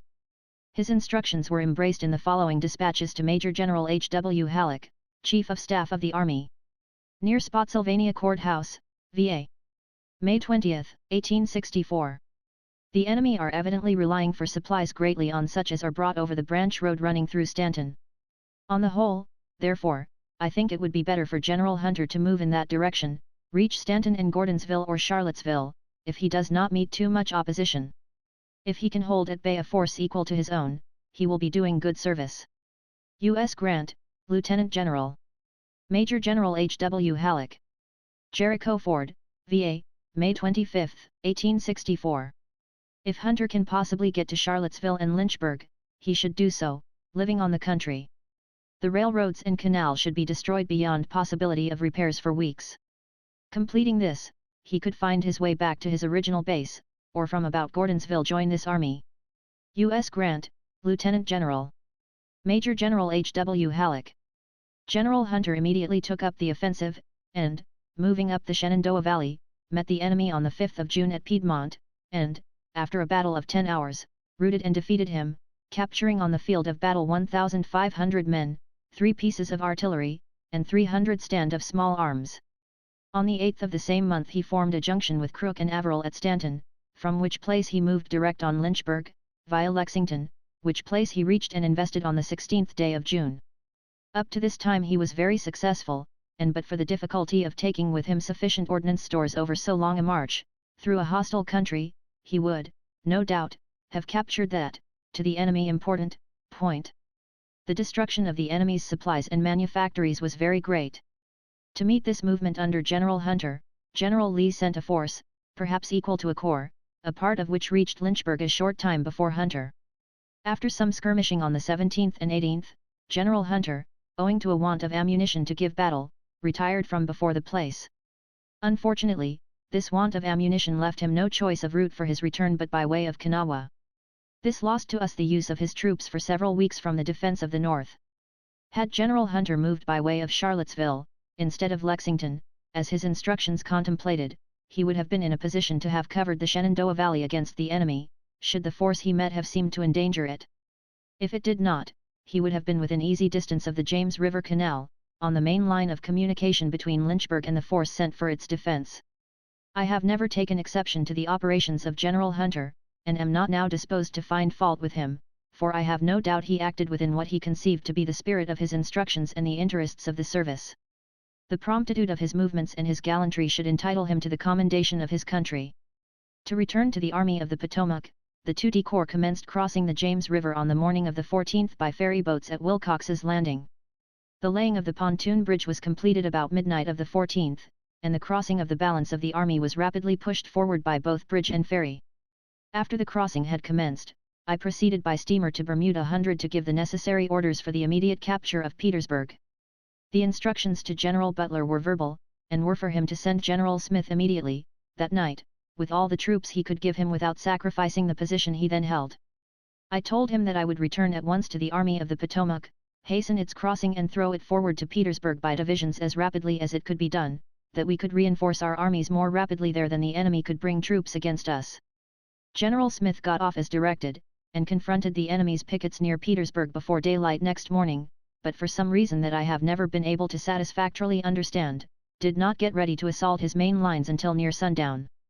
Then, with a part of his command only, he made the assault, and carried the lines northeast of Petersburg from the Appomattox River, for a distance of over 2.5 miles, capturing 15 pieces of artillery and 300 prisoners. This was about 7 p.m. Between the line thus captured and Petersburg there were no other works, and there was no evidence that the enemy had reinforced Petersburg with a single brigade from any source. The night was clear, the moon shining brightly and favorable to further operations. General Hancock, with 2 divisions of the 2D Corps, reached General Smith just after dark, and offered the service of these troops as he, Smith, might wish, waiving rank to the named commander, who he naturally supposed knew best the position of affairs, and what to do with the troops. But instead of taking these troops and pushing at once into Petersburg, he requested General Hancock to relieve a part of his line in the captured works, which was done before midnight. By the time I arrived the next morning the enemy was in force.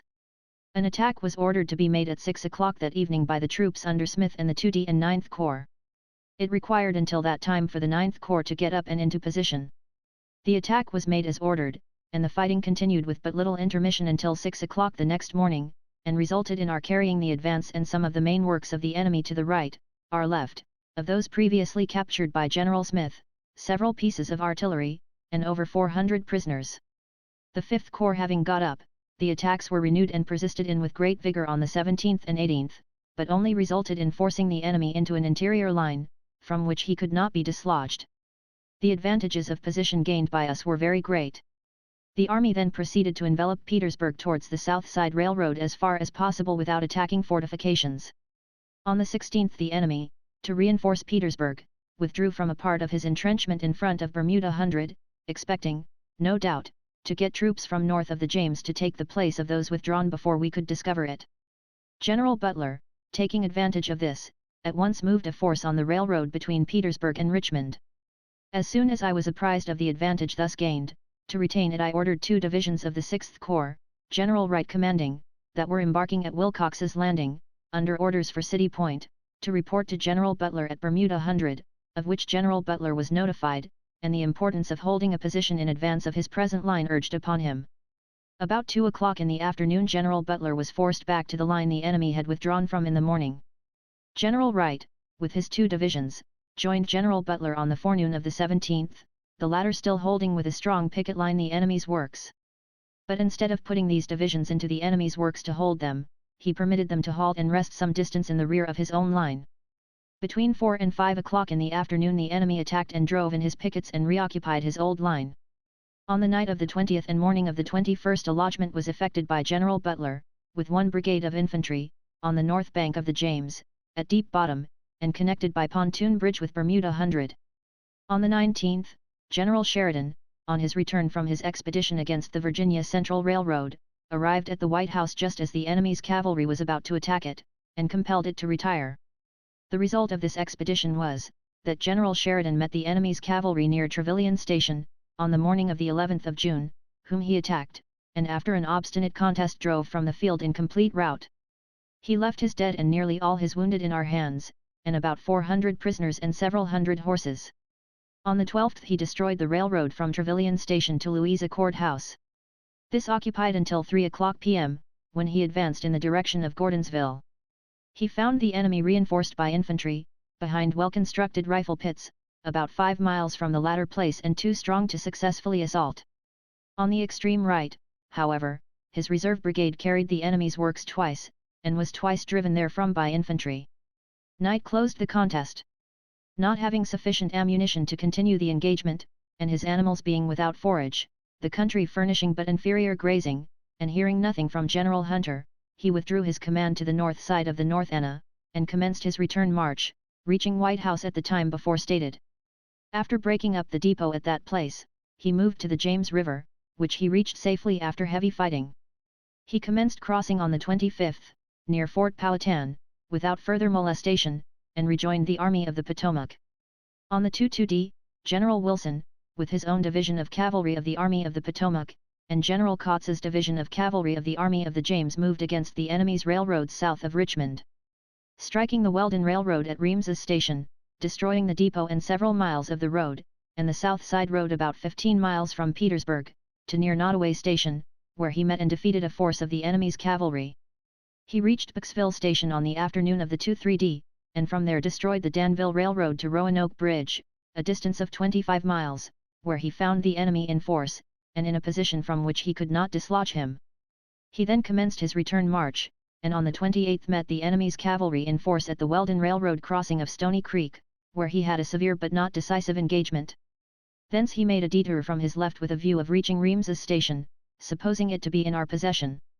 At this place he was met by the enemy's cavalry, supported by infantry, and forced to retire, with the loss of his artillery and trains.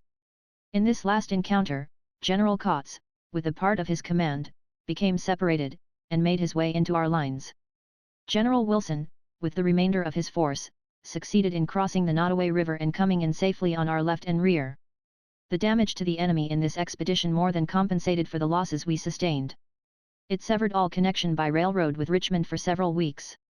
With a view of cutting the enemy's railroad from near Richmond to the Anna Rivers, and making him wary of the situation of his army in the Shenandoah, and, in the event of failure in this, to take advantage of his necessary withdrawal of troops from Petersburg, to explode a mine that had been prepared in front of the 9th Corps and assault the enemy's lines at that place. On the night of the 26th of July the 2D Corps and 2 divisions of the Cavalry Corps and Kautz's cavalry were crossed to the north bank of the James River and joined the force General Butler had there. On the 27th the enemy was driven from his entrenched position, with the loss of 4 pieces of artillery. On the 28th our lines were extended from Deep Bottom to New Market Road, but in getting this position were attacked by the enemy in heavy force. The fighting lasted for several hours, resulting in considerable loss to both sides. The first object of this move having failed, by reason of the very large force thrown there by the enemy, I determined to take advantage of the diversion made, by assaulting Petersburg before he could get his force back there. One division of the 2D Corps was withdrawn on the night of the 28th, and moved during the night to the rear of the 18th Corps, to relieve that corps in the line, that it might be footloose in the assault to be made. The other 2 divisions of the 2D Corps and Sheridan's cavalry were crossed over on the night of the 29th and moved in front of Petersburg.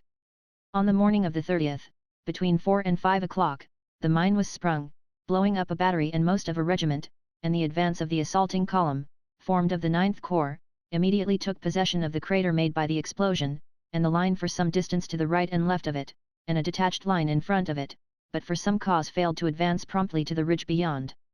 Had they done this, I have every reason to believe that Petersburg would have fallen. Other troops were immediately pushed forward, but the time consumed in getting them up enabled the enemy to rally from his surprise, which had been complete, and get forces to this point for its defense. The captured line thus held being untenable, and of no advantage to us, the troops were withdrawn, but not without heavy loss. Thus terminated in disaster what promised to be the most successful assault of the campaign. Immediately upon the enemy's ascertaining that General Hunter was retreating from Lynchburg by way of the Kanawha River, thus laying the Shenandoah Valley open for raid into Maryland and Pennsylvania, he returned northward and moved down that valley. As soon as this movement of the enemy was ascertained, General Hunter, who had reached the Kanawha River, was directed to move his troops without delay by river and railroad to Harper's Ferry, but owing to the difficulty of navigation by reason of low water and breaks in the railroad, great delay was experienced in getting there. It became necessary, therefore, to find other troops to check this movement of the enemy. For this purpose the 6th Corps was taken from the armies operating against Richmond, to which was added the 19th Corps, then fortunately beginning to arrive in Hampton Roads from the Gulf Department, under orders issued immediately after the ascertainment of the result of the Red River expedition. The garrisons of Baltimore and Washington were at this time made up of heavy artillery regiments, 100 days men, and detachments from the Invalid Corps. One division under command of General Ricketts, of the 6th Corps, was sent to Baltimore, and the remaining 2 divisions of the 6th Corps, under General Wright, were subsequently sent to Washington. On the 3d of July the enemy approached Martinsburg. General Sigel, who was in command of our forces there, retreated across the Potomac at Shepherdtown, and General Weber, commanding at Harper's Ferry, crossed the occupied Hagerstown, moving a strong column towards Frederick City. General Wallace, with Ricketts' division in his own command, the latter mostly new and undisciplined troops, pushed out from Baltimore with great promptness, and met the enemy in force on the Monocacy, near the crossing of the railroad bridge. His force was not sufficient to ensure success, but he fought the enemy nevertheless, and although it resulted in a defeat to our arms, yet it detained the enemy, and thereby served to enable General Wright to reach Washington with 2 divisions of the 6th Corps, and the advance of the 19th Corps, before him.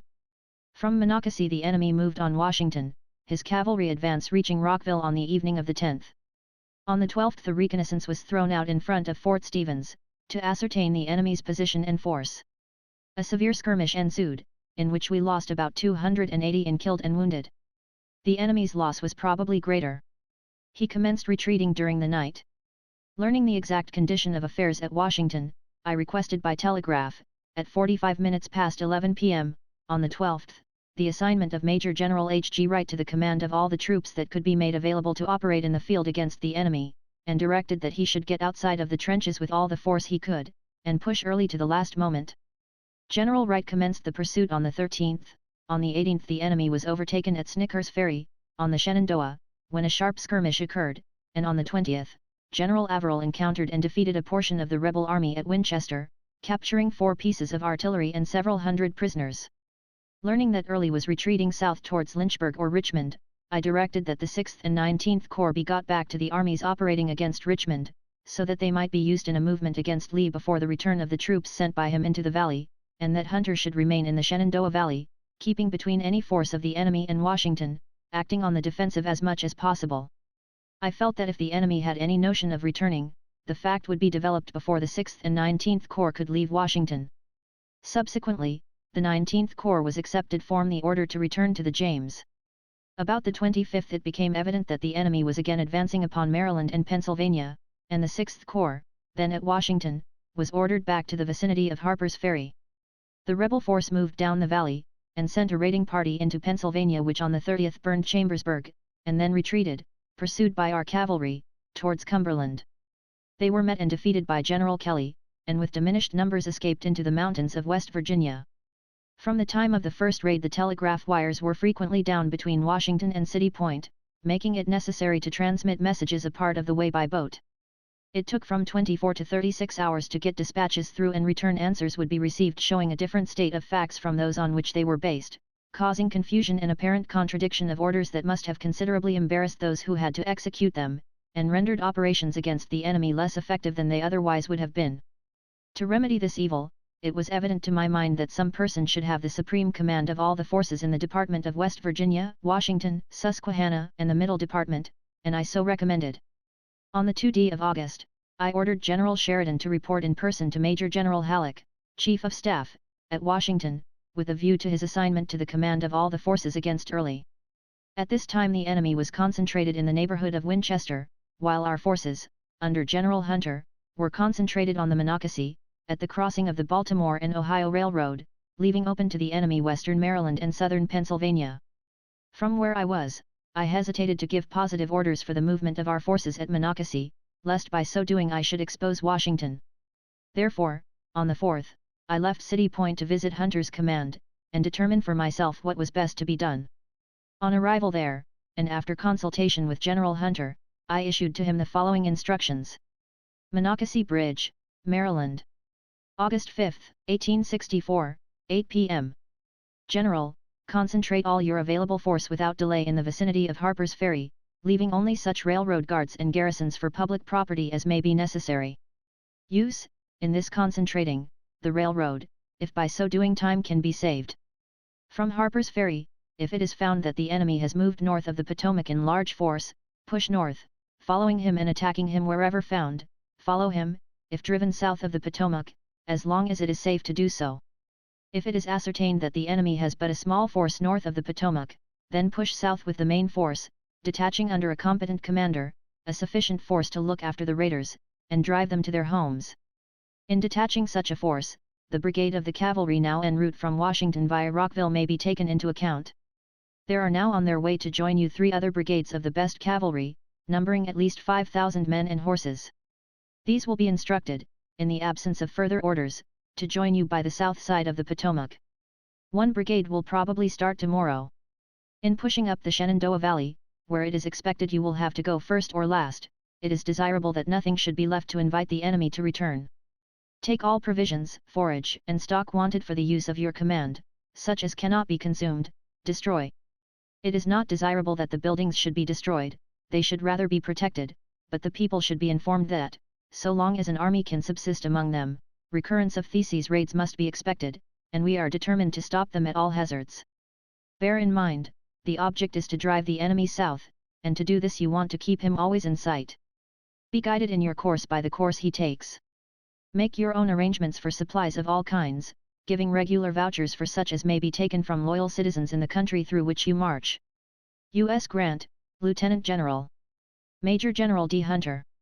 The troops were immediately put in motion, and the advance reached Halltown that night. General Hunter having, in our conversation, expressed a willingness to be relieved from command, I telegraphed to have General Sheridan, then at Washington, sent to Harper's Ferry by the morning train, with orders to take general command of all the troops in the field, and to call on General Hunter at Monocacy, who would turn over to him my letter of instructions. I remained at Monocacy until General Sheridan arrived, on the morning of the 6th, and, after a conference with him in relation to military affairs in that vicinity, I returned to City Point by way of Washington. On the 7th of August, the Middle Department, and the departments of West Virginia, Washington, and Susquehanna, were constituted into the Middle Military Division, and Major General Sheridan was assigned to temporary command of the same. 2 divisions of cavalry, commanded by Generals Torbert and Wilson, were sent to Sheridan from the Army of the Potomac. The first reached him at Harper's Ferry about the 11th of August. His operations during the month of August and the forepart of September were both of an offensive and defensive character, resulting in many severe skirmishes, principally by the cavalry, in which we were generally successful, but no general engagement took place. The 2 armies lay in such a position, the enemy on the west bank of the Opequon Creek covering Winchester, and our forces in front of Berryville, that either could bring on a battle at any time. Defeat to us would lay open to the enemy the states of Maryland and Pennsylvania for long distances before another army could be interposed to check him. Under these circumstances I hesitated about allowing the initiative to be taken. Finally, the use of the Baltimore and Ohio Railroad, and the Chesapeake and Ohio Canal, which were both obstructed by the enemy, became so indispensably necessary to us, and the importance of relieving Pennsylvania and Maryland from continuously threatened invasion so great, that I determined the risk should be taken. But fearing to telegraph the order for an attack without knowing more than I did of General Sheridan's feelings as to what would be the probable result, I left City Point on the 15th of September to visit him at his headquarters, to decide, after conference with him, what should be done. I met him at Charlestown, and he pointed out so distinctly how each army lay, what he could do the moment he was authorized, and expressed such confidence of success, that I saw there were but 2 words of instructions necessary: go in. For the conveniences of forage, the teams for supplying the army were kept at Harper's Ferry. I asked him if he could get out his teams and supplies in time to make an attack on the ensuing Tuesday morning.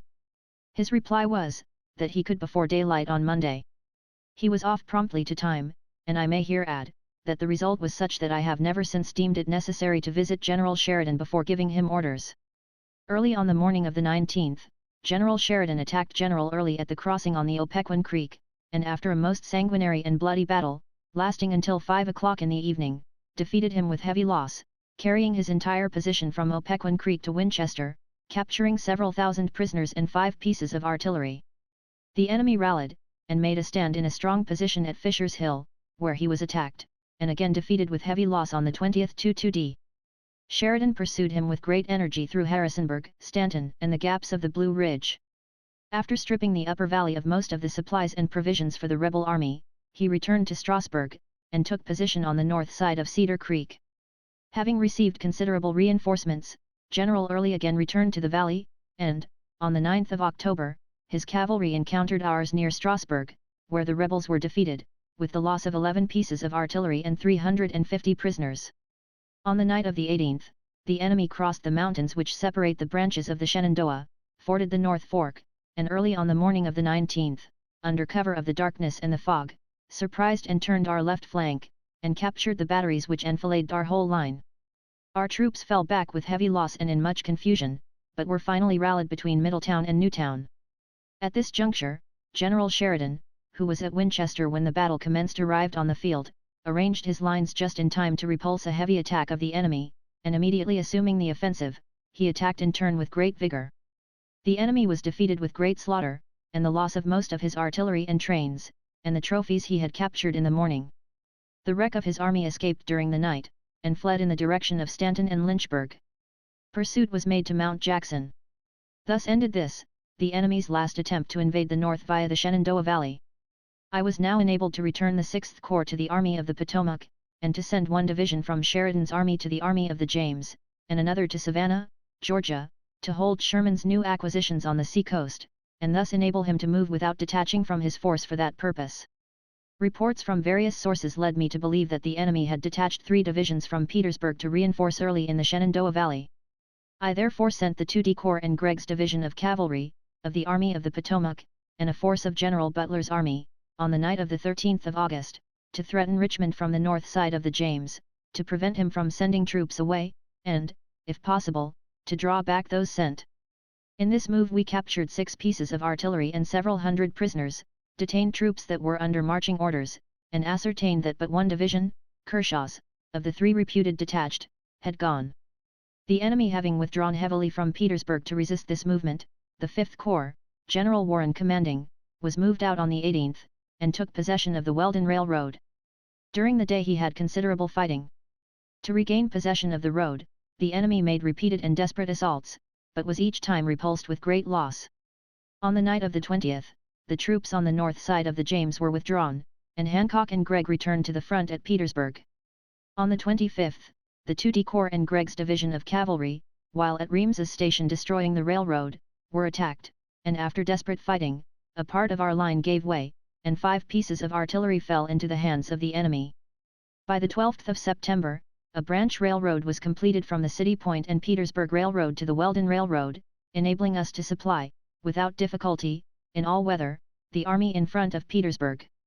The extension of our lines across the Weldon Railroad compelled the enemy to so extend his, that it seemed he could have but few troops north of the James for the defense of Richmond. On the night of the 28th, the 10th Corps, Major General Birney, and the 18th Corps, Major General Ord commanding, of General Butler's army, were crossed to the north side of the James, and advanced on the morning of the 29th, carrying the very strong fortifications and entrenchments below Chaffin's Farm, known as Fort Harrison, capturing 15 pieces of artillery, and the New Market Road and entrenchments. This success was followed up by a gallant assault upon Fort Gilmer, immediately in front of the Chaffin Farm fortifications, in which we were repulsed with heavy loss. Kautz's cavalry was pushed forward on the road to the right of this, supported by infantry, and reached the enemy's inner line, but was unable to get further. The position captured from the enemy was so threatening to Richmond, that I determined to hold it. The enemy made several desperate attempts to dislodge us, all of which were unsuccessful, and for which he paid dearly. On the morning of the 30th, General Meade sent out a reconnaissance with a view to attacking the enemy's line, if it was found sufficiently weakened by withdrawal of troops to the north side.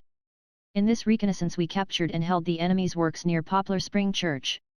In the afternoon, troops moving to get to the left of the point gained were attacked by the enemy in heavy force, and compelled to fall back until supported by the forces holding the captured works. Our cavalry under Gregg was also attacked, but repulsed the enemy with great loss. On the 7th of October, the enemy attacked Cottes's cavalry north of the James, and drove it back with heavy loss in killed, wounded, and prisoners, and the loss of all the artillery 8 or 9 pieces. This he followed up by an attack on our entrenched infantry line, but was repulsed with severe slaughter. On the 13th, a reconnaissance was sent out by General Butler, with a view to drive the enemy from some new works he was constructing, which resulted in very heavy loss to us. On the 27th, the Army of the Potomac, leaving only sufficient men to hold its fortified line, moved by the enemy's right flank. The 2D Corps, followed by 2 divisions of the 5th Corps, with the cavalry in advance and covering our left flank, forced a passage of Hatcher's Run, and moved up the south side of it towards the South Side Railroad, until the 2D Corps and part of the cavalry reached the Boydton Plank Road where it crosses Hatcher's Run.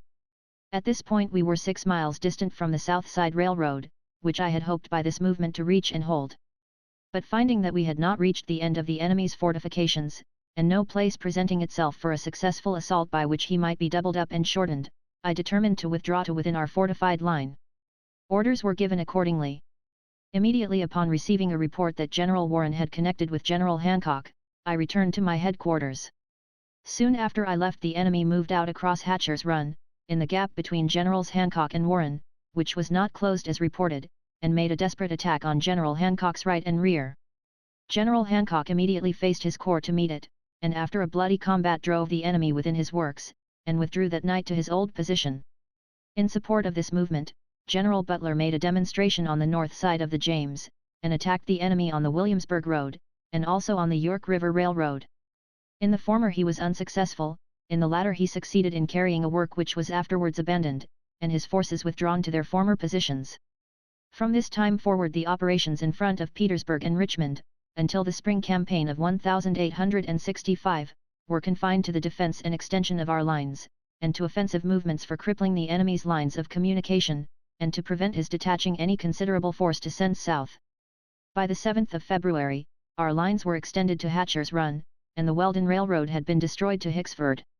General Sherman moved from Chattanooga on the 6th of May, with the armies of the Cumberland, Tennessee, and Ohio, commanded, respectively, by Generals Thomas McPherson and Schofield, upon Johnston's army at Dalton, but finding the enemy's position at Buzzard's Roost, covering Dalton, too strong to be assaulted, General McPherson was sent through Snake Gap to turn it, while Generals Thomas and Schofield threatened it in front and on the north. This movement was successful. Johnston, finding his retreat likely to be cut off, fell back to his fortified position at Resaca, where he was attacked on the afternoon of May 15. A heavy battle ensued. During the night the enemy retreated south. Late on the 17th, his rearguard was overtaken near Adairsville, and heavy skirmishing followed. The next morning, however, he had again disappeared. He was vigorously pursued, and was overtaken at Cassville on the 19th, but during the ensuing night retreated across the Etowah. While these operations were going on, General Jefferson C. Davis's division of Thomas's army was sent to Rome, capturing it with its forts and artillery, and its valuable mills and foundries. General Sherman, having give his army a few days' rest at this point, again put it in motion on the 2-3D, for Dallas, with a view of turning the difficult pass at Allatoona. On the afternoon of the 25th, the advance, under General Hooker, had a severe battle with the enemy, driving him back to New Hope Church, near Dallas. Several sharp encounters occurred at this point. The most important was on the 28th, when the enemy assaulted General McPherson at Dallas, but received a terrible and bloody repulse. On the 4th of June, Johnston abandoned his entrenched position at New Hope Church, and retreated to the strong positions of Kennesaw, Pine, and Lost Mountains. He was forced to yield the 2 last named places, and concentrate his army on Kennesaw, where, on the 27th, Generals Thomas and McPherson made a determined but unsuccessful assault. On the night of the 2d of July, Sherman commenced moving his army by the right flank, and on the morning of the 3d, found that the enemy, in consequence of this movement, had abandoned Kennesaw and retreated across the Chattahoochee. General Sherman remained on the Chattahoochee to give his men rest and get up stores until the 17th of July, when he resumed his operations, crossed the Chattahoochee, destroyed a large portion of the railroad to Augusta, and drove the enemy back to Atlanta. At this place General Hood succeeded General Johnston in command of the rebel army, and assuming the offensive-defensive policy, made several severe attacks upon Sherman in the vicinity of Atlanta, the most desperate and determined of which was on the 2 of July. About 1 p.m. of this day the brave, accomplished, and noble-hearted McPherson was killed. General Logan succeeded him, and commanded the Army of the Tennessee through this desperate battle, and until he was superseded by Major General Howard, on the 26th, with the same success and ability that had characterized him in the command of a corps or division. In all these attacks the enemy was repulsed with great loss. Finding it impossible to entirely invest the place, General Sherman, after securing his line of communications across the Chattahoochee, moved his main force round by the enemy's left flank upon the Montgomery and Macon roads, to draw the enemy from his fortifications. In this he succeeded, and after defeating the enemy near Rough and Ready, Jonesboro, and Lovejoy's, forcing him to retreat to the south, on the 2 of September occupied Atlanta, the objective point of his campaign. About the time of this move, the rebel cavalry, under Wheeler, attempted to cut his communications in the rear, but was repulsed at Dalton, and driven into East Tennessee, whence it proceeded west to McMinnville, Murfreesboro, and Franklin, and was finally driven south of the Tennessee. The damage done by this raid was repaired in a few days. During the partial investment of Atlanta, General Rousseau joined General Sherman with a force of cavalry from Decatur, having made a successful raid upon the Atlanta and Montgomery Railroad, and its branches near Opelika. Cavalry raids were also made by Generals McCook, Garrard, and Stoneman, to cut the remaining railroad communication with Atlanta. The first two were successful, the latter, disastrous. General Sherman's movement from Chattanooga to Atlanta was prompt, skillful, and brilliant. The history of his flank movements and battles during that memorable campaign will ever be read with an interest unsurpassed by anything in history. His own report, and those of his subordinate commanders, accompanying it, give the details of that most successful campaign. He was dependent for the supply of his armies upon a single-track railroad from Nashville to the point where he was operating. This passed the entire distance through a hostile country, and every foot of it had to be protected by troops. The cavalry force of the enemy under Forrest, in northern Mississippi, was evidently waiting for Sherman to advance far enough into the mountains of Georgia, to make a retreat disastrous, to get upon this line and destroy it beyond the possibility of further use. To guard against this danger, Sherman left what he supposed to be a sufficient force to operate against Forrest in West Tennessee. He directed General Washburn, who commanded there, to send Brigadier General S.D. Sturgis in command of this force to attack him.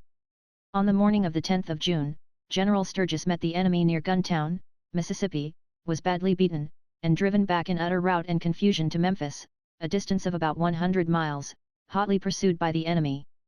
By this, however, the enemy was defeated in his designs upon Sherman's line of communications. The persistency with which he followed up this success exhausted him, and made a season for rest and repairs necessary. In the meantime, Major General A.J. Smith, with the troops of the Army of the Tennessee that had been sent by General Sherman to General Banks, arrived at Memphis on their return from Red River, where they had done most excellent service. He was directed by General Sherman to immediately take the offensive against Forrest. This he did with the promptness and effect which has characterized his whole military career. On the 14th of July, he met the enemy at Tupelo, Mississippi, and whipped him badly. The fighting continued through 3 days.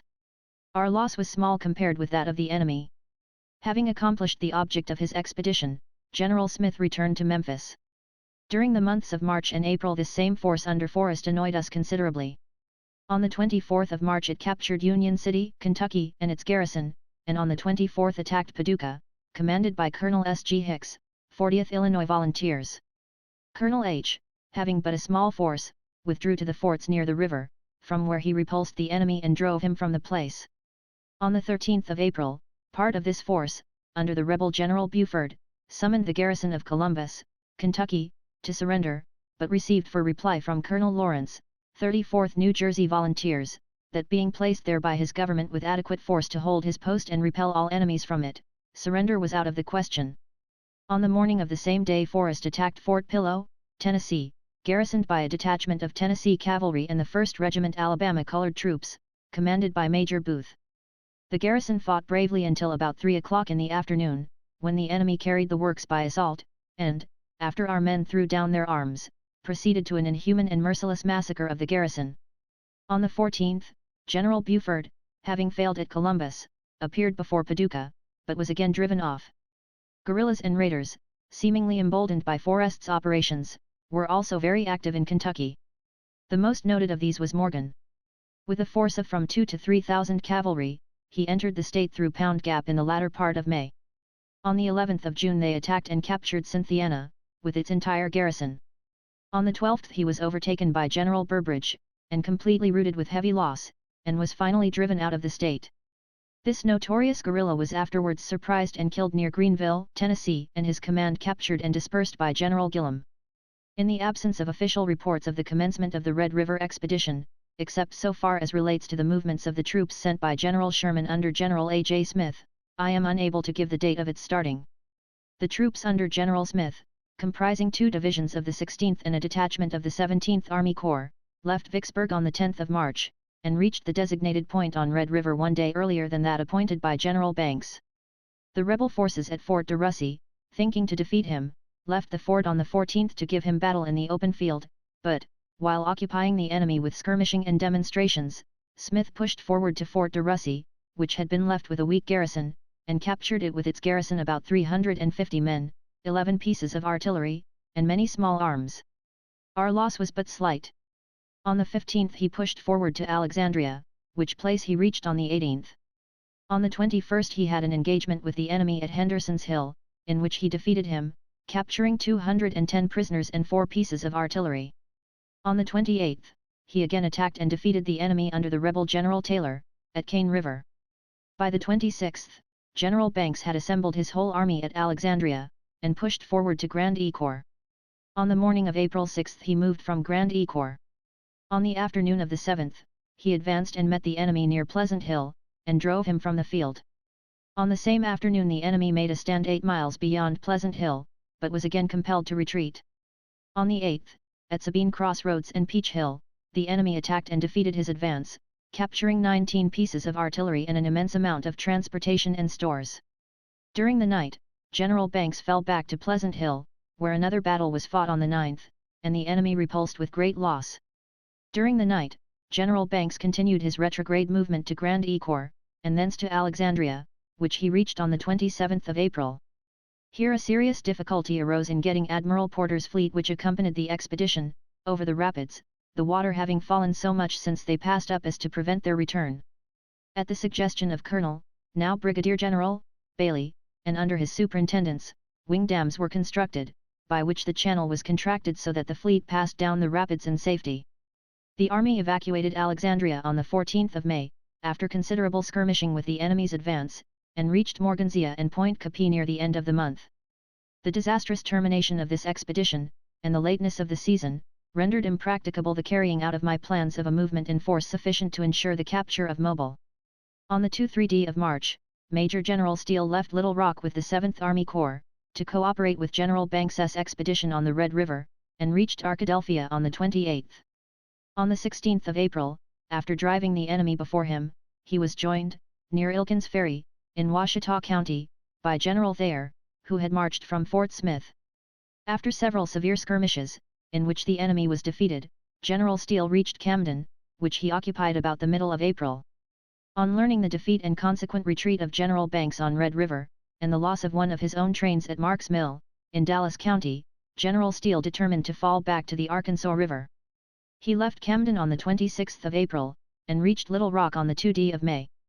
On the 30th of April, the enemy attacked him while crossing Saline River at Jenkins's Ferry, but was repulsed with considerable loss.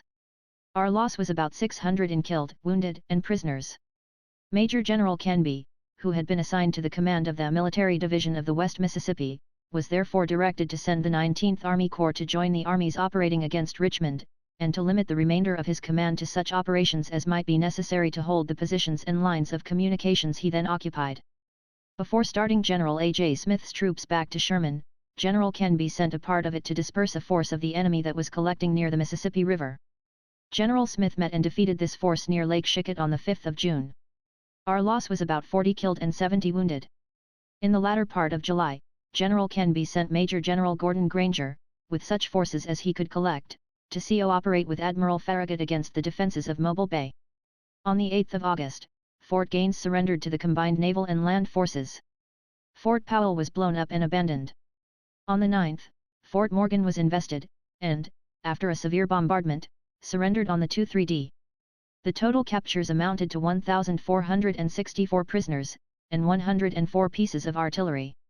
About the last of August, it being reported that the rebel General Price, with a force of about 10,000 men, had reached Jacksonport, on his way to invade Missouri, General A. J. Smith's command, then en route from Memphis to join Sherman, was ordered to Missouri. A cavalry force was also, at the same time, sent from Memphis, under command of Colonel Winslow. This made General Rosecrans's forces superior to those of Price, and no doubt was entertained he would be able to check Price and drive him back, while the forces under General Steele, in Arkansas, would cut off his retreat.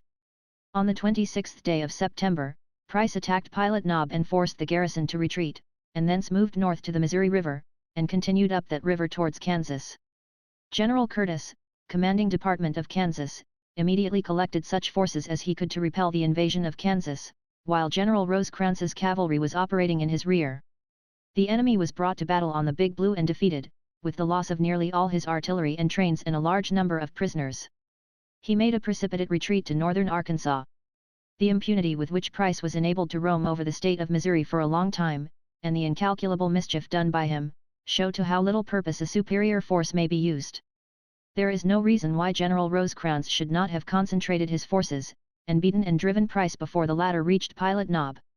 September 20, the enemy's cavalry, under Forrest, crossed the Tennessee near Waterloo, Alabama, and on the 2-3d attacked the garrison at Athens, consisting of 600 men, which capitulated on the 24th. Soon after the surrender 2 regiments of reinforcements arrived, and after a severe fight were compelled to surrender. Forrest destroyed the railroad westward, captured the garrison at Sulphur Branch Trestle, skirmished with the garrison at Pulaski on the 27th, and on the same day cut the Nashville and Chattanooga Railroad near Tullahoma and Detchid. On the morning of the 30th, one column of Forrest's command, under Buford, appeared before Huntsville, and summoned the surrender of the garrison. Receiving an answer in the negative, he remained in the vicinity of the place until next morning, when he again summoned its surrender, and received the same reply as on the night before.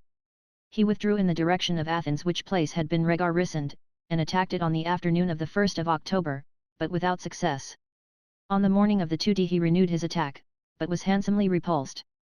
Another column under Forrest appeared before Columbia on the morning of the 1st, but did not make an attack. On the morning of the 3d he moved towards Mount Pleasant. While these operations were going on, every exertion was made by General Thomas to destroy the forces under Forrest before he could recross the Tennessee, but was unable to prevent his escape to Corinth, Mississippi.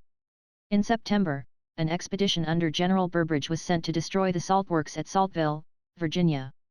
He met the enemy on the 2d of October, about 3.5 miles from Saltville, and drove him into his strongly entrenched position around the salt works, from which he was unable to dislodge him. During the night he withdrew his command and returned to Kentucky. General Sherman, immediately after the fall of Atlanta, put his armies in camp in and about the place, and made all preparations for refitting and supplying them for future service. The great length of road from Atlanta to the Cumberland River, however, which had to be guarded, allowed the troops but little rest.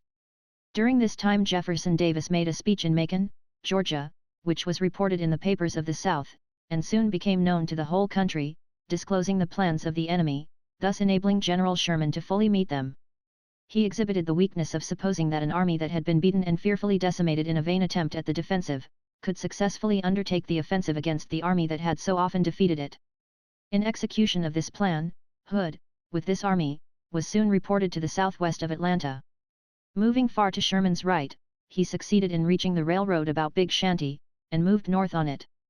General Sherman, leaving a force to hold Atlanta, with the remainder of his army fell upon him and drove him to Gadsden, Alabama. Seeing the constant annoyance he would have with the roads to his rear if he attempted to hold Atlanta, General Sherman proposed the abandonment and destruction of that place, with all the railroads leading to it, and telegraphed me as follows. Centerville, Georgia. October 10, noon. Dispatch about Wilson just received. Hood is now crossing Coosa River, 12 miles below Rome, bound west. If he passes over the Mobile and Ohio Road, had I not better execute the plan of my letter sent by Colonel Porter, and leave General Thomas with the troops now in Tennessee to defend the state? He will have an ample force when the reinforcements ordered reach Nashville.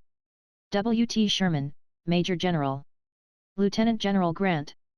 For a full understanding of the plan referred to in this dispatch, I quote from the letter sent by Colonel Porter. I will therefore give my opinion, that your army and Canby's should be reinforced to the maximum, that after you get Wilmington, you strike for Savannah and the river, that Canby be instructed to hold the Mississippi River, and send a force to get Columbus, Georgia, either by the way of the Alabama or the Apalachicola, and that I keep Hood employed and put my army in final order for a march on Augusta, Columbia, and Charleston, to be ready as soon as Wilmington is sealed as to commerce and the city of Savannah is in our possession. This was in reply to a letter of mine of date September 12, in answer to a dispatch of his containing substantially the same proposition, and in which I informed him of a proposed movement against Wilmington, and of the situation in Virginia, etc. City Point, Virginia. October 11, 1864, 11 a.m. Your dispatch of October 10 received. Does it not look as if Hood was going to attempt the invasion of Middle Tennessee, using the Mobile and Ohio and Memphis and Charleston roads to supply his base on the Tennessee River about Florence or Decatur? If he does this, he ought to be met and prevented from getting north of the Tennessee River. If you were to cut loose, I do not believe you would meet Hood's army, but would be bushwhacked by all the old men and little boys, and such railroad guards as are still left at home. Hood would probably strike for Nashville, thinking that by going north he could inflict greater damage upon us than we could upon the rebels by going south. If there is any way of getting at Hood's army, I would prefer that, but I must trust to your own judgment. I find I shall not be able to send a force from here to act with you on Savannah. Your movements, therefore, will be independent of mine, at least until the fall of Richmond takes place. I am afraid Thomas, with such lines of road as he has to protect, could not prevent Hood from going north. With Wilson turned loose, with all your cavalry, you will find the rebels put much more on the defensive than heretofore. U.S. Grant, Lieutenant General. Major General W. T. Sherman. Kingston, Georgia. October 11, 11 a.m. Hood moved his army from Palmetto Station across by Dallas and Cedartown, and is now on the Coosa River, south of Rome. He threw one corps on my road at Ackworth, and I was forced to follow. I hold Atlanta with the 20th Corps, and have strong detachments along my line. This reduces my active force to a comparatively small army. We cannot remain here on the defensive. With the 25,000 men, and the bold cavalry he has, he can constantly break my roads. I would infinitely prefer to make a wreck of the road, and of the country from Chattanooga to Atlanta, including the latter city, send back all my wounded and worthless, and with my effective army, move through Georgia, smashing things, to the sea. Hood may turn into Tennessee and Kentucky, but I believe he will be forced to follow me. Instead of my being on the defensive, I would be on the offensive. Instead of guessing at what he means to do, he would have to guess at my plans. The difference in war is full 25%. I can make Savannah, Charleston, or the mouth of the Chattahoochee. Answer quick, as I know we will not have the telegraph long. W. T. Sherman, Major General. Lieutenant General Grant. City Point, Virginia.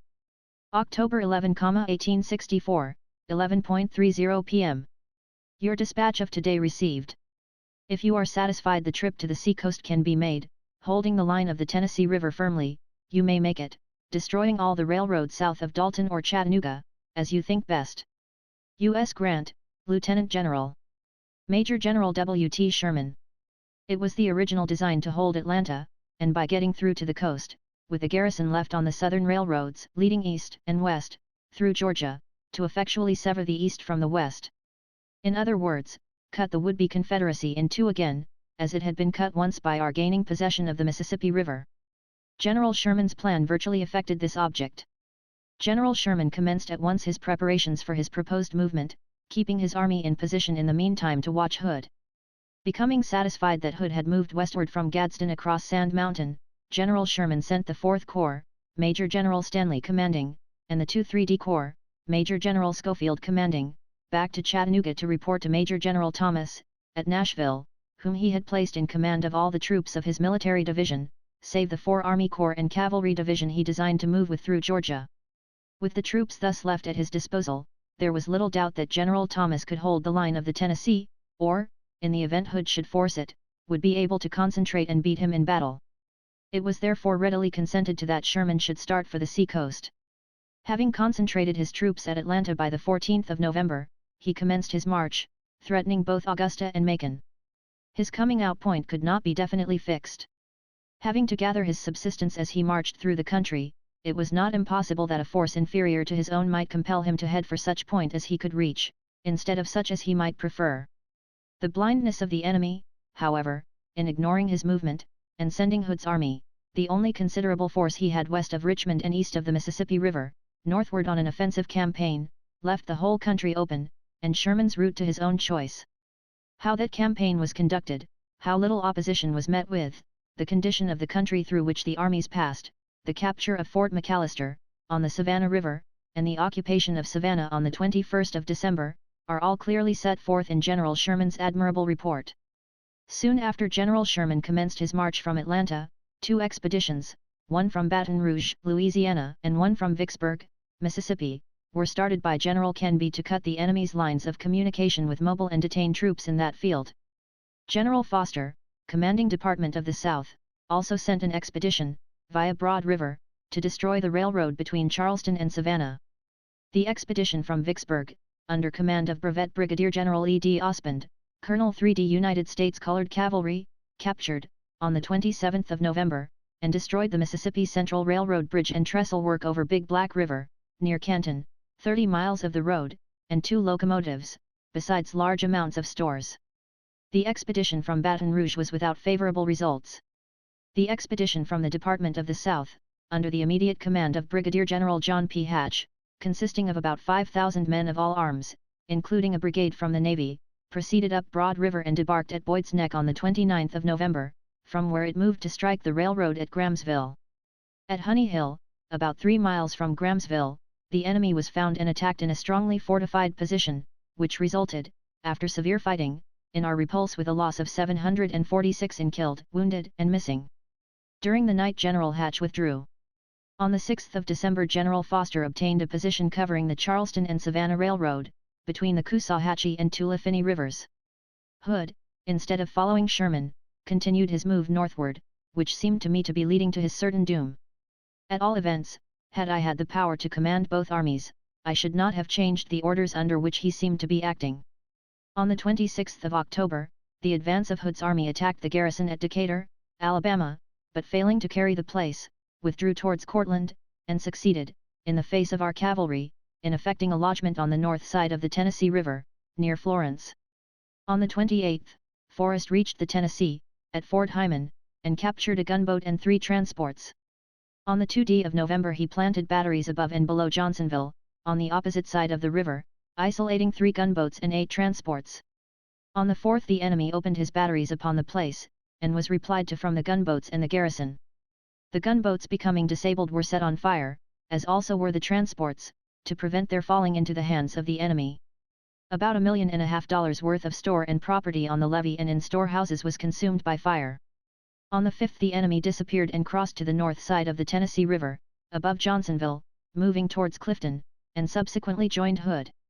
On the night of the 5th, General Schofield, with the advance of the 2-3D Corps, reached Johnsonville, but finding the enemy gone, was ordered to Pulaski, and was put in command of all the troopers there, with instruction to watch the movements of Hood and retard his advance, but not to risk a general engagement until the arrival of General A.J. Smith's command from Missouri, and until General Wilson could get his cavalry remounted. On the 19th, General Hood continued his advance. General Thomas, retarding him as much as possible, fell back towards Nashville for the purpose of concentrating his command and gaining time for the arrival of reinforcements. The enemy coming up with our main force, commanded by General Schofield, at Franklin, on the 30th, assaulted our works repeatedly during the afternoon until late at night, but were in every instance repulsed. His loss in this battle was 1,750 killed, 702 prisoners, and 3,800 wounded. Among his losses were 6 general officers killed, 6 wounded, and 1 captured. Our entire loss was 2,300. This was the first serious opposition the enemy met with, and I am satisfied was the fatal blow to all his expectations. During the night, General Schofield fell back towards Nashville. This left the field to the enemy, not lost by battle, but voluntarily abandoned, so that General Thomas's whole force might be brought together. The enemy followed up and commenced the establishment of his line in front of Nashville on the 2d of December. As soon as it was ascertained that Hood was crossing the Tennessee River, and that Price was going out of Missouri, General Rosecrans was ordered to send to General Thomas the troops of General A.J. Smith's command, and such other troops as he could spare. The advance of this reinforcement reached Nashville on the 30th of November. On the morning of the December 15th, General Thomas attacked Hood in position, and, in a battle lasting 2 days, defeated and drove him from the field in the utmost confusion, leaving in our hand most of his artillery and many thousand prisoners, including 4 general officers. Before the Battle of Nashville I grew very impatient over, as it appeared to me, the unnecessary delay. This impatience was increased upon learning that the enemy had sent a force of cavalry across the Cumberland into Kentucky. I feared Hood would cross his whole army and give us great trouble there. After urging upon General Thomas the necessity of immediately assuming the offensive, I started west to superintend matters there in person. Reaching Washington City, I received General Thomas's dispatch announcing his attack upon the enemy, and the result as far as the battle had progressed. I was delighted.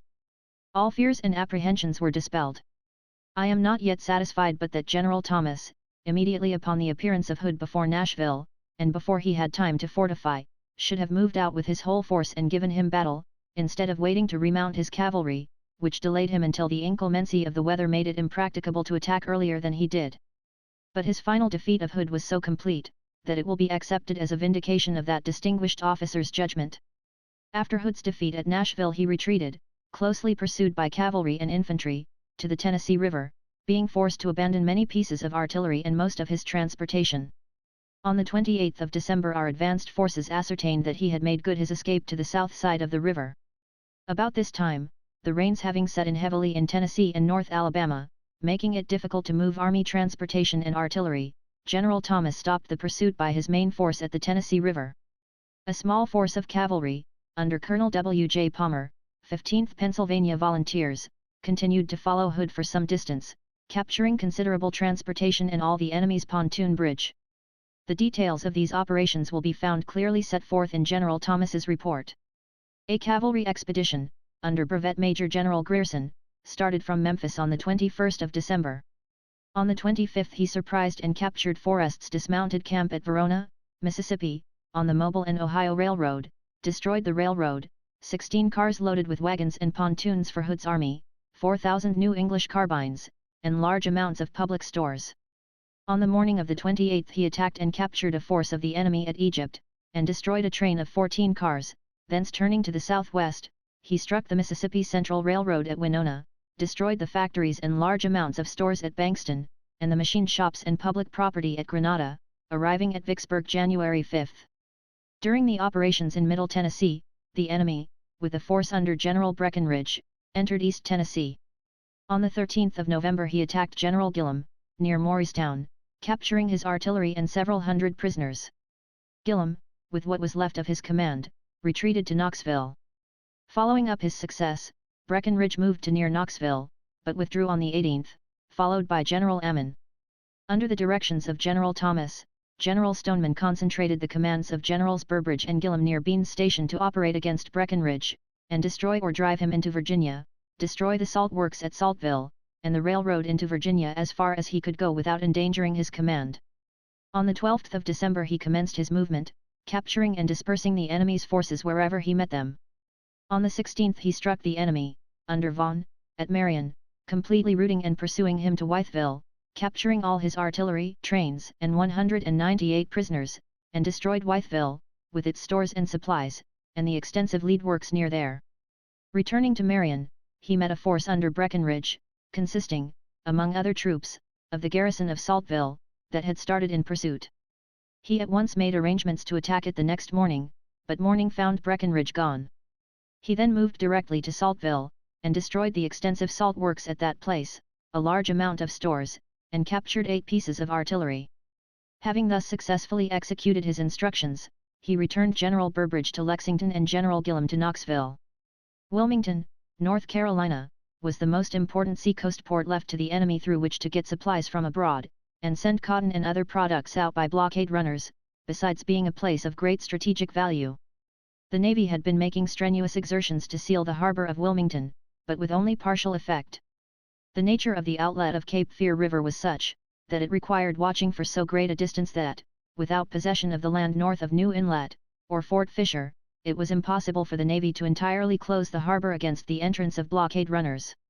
To secure the possession of this land required the cooperation of a land force, which I agreed to furnish.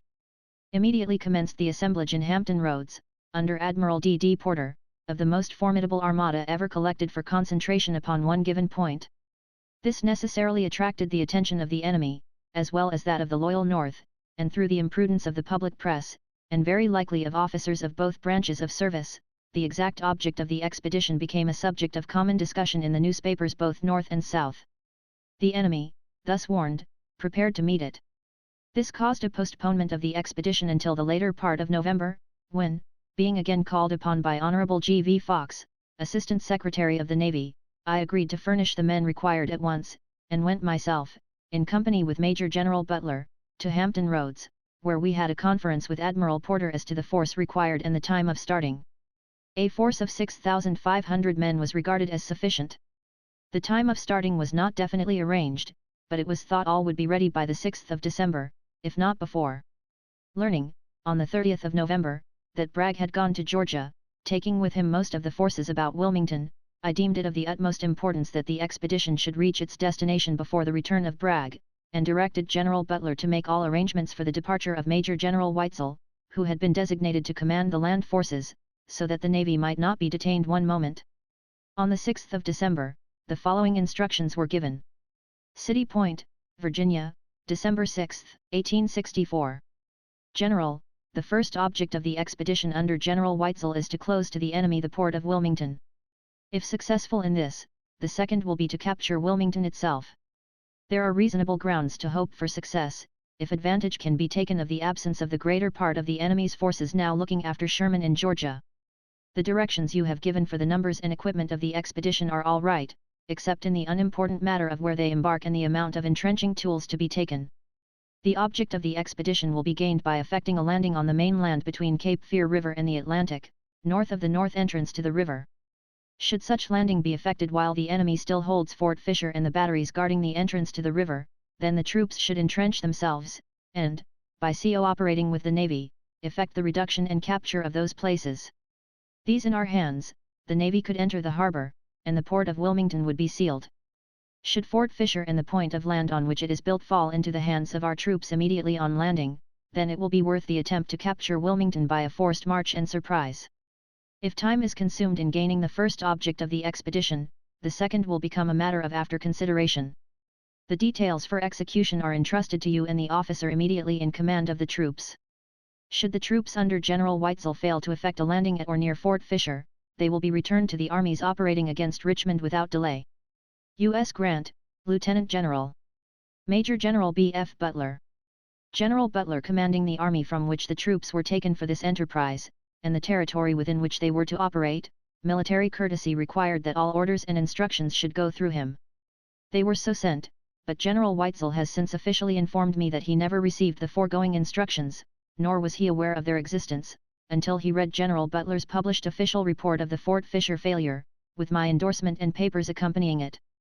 I had no idea of General Butler's accompanying the expedition until the evening before it got off from Bermuda Hundred, and then did not dream but that General Weitzel had received all the instructions, and would be in command.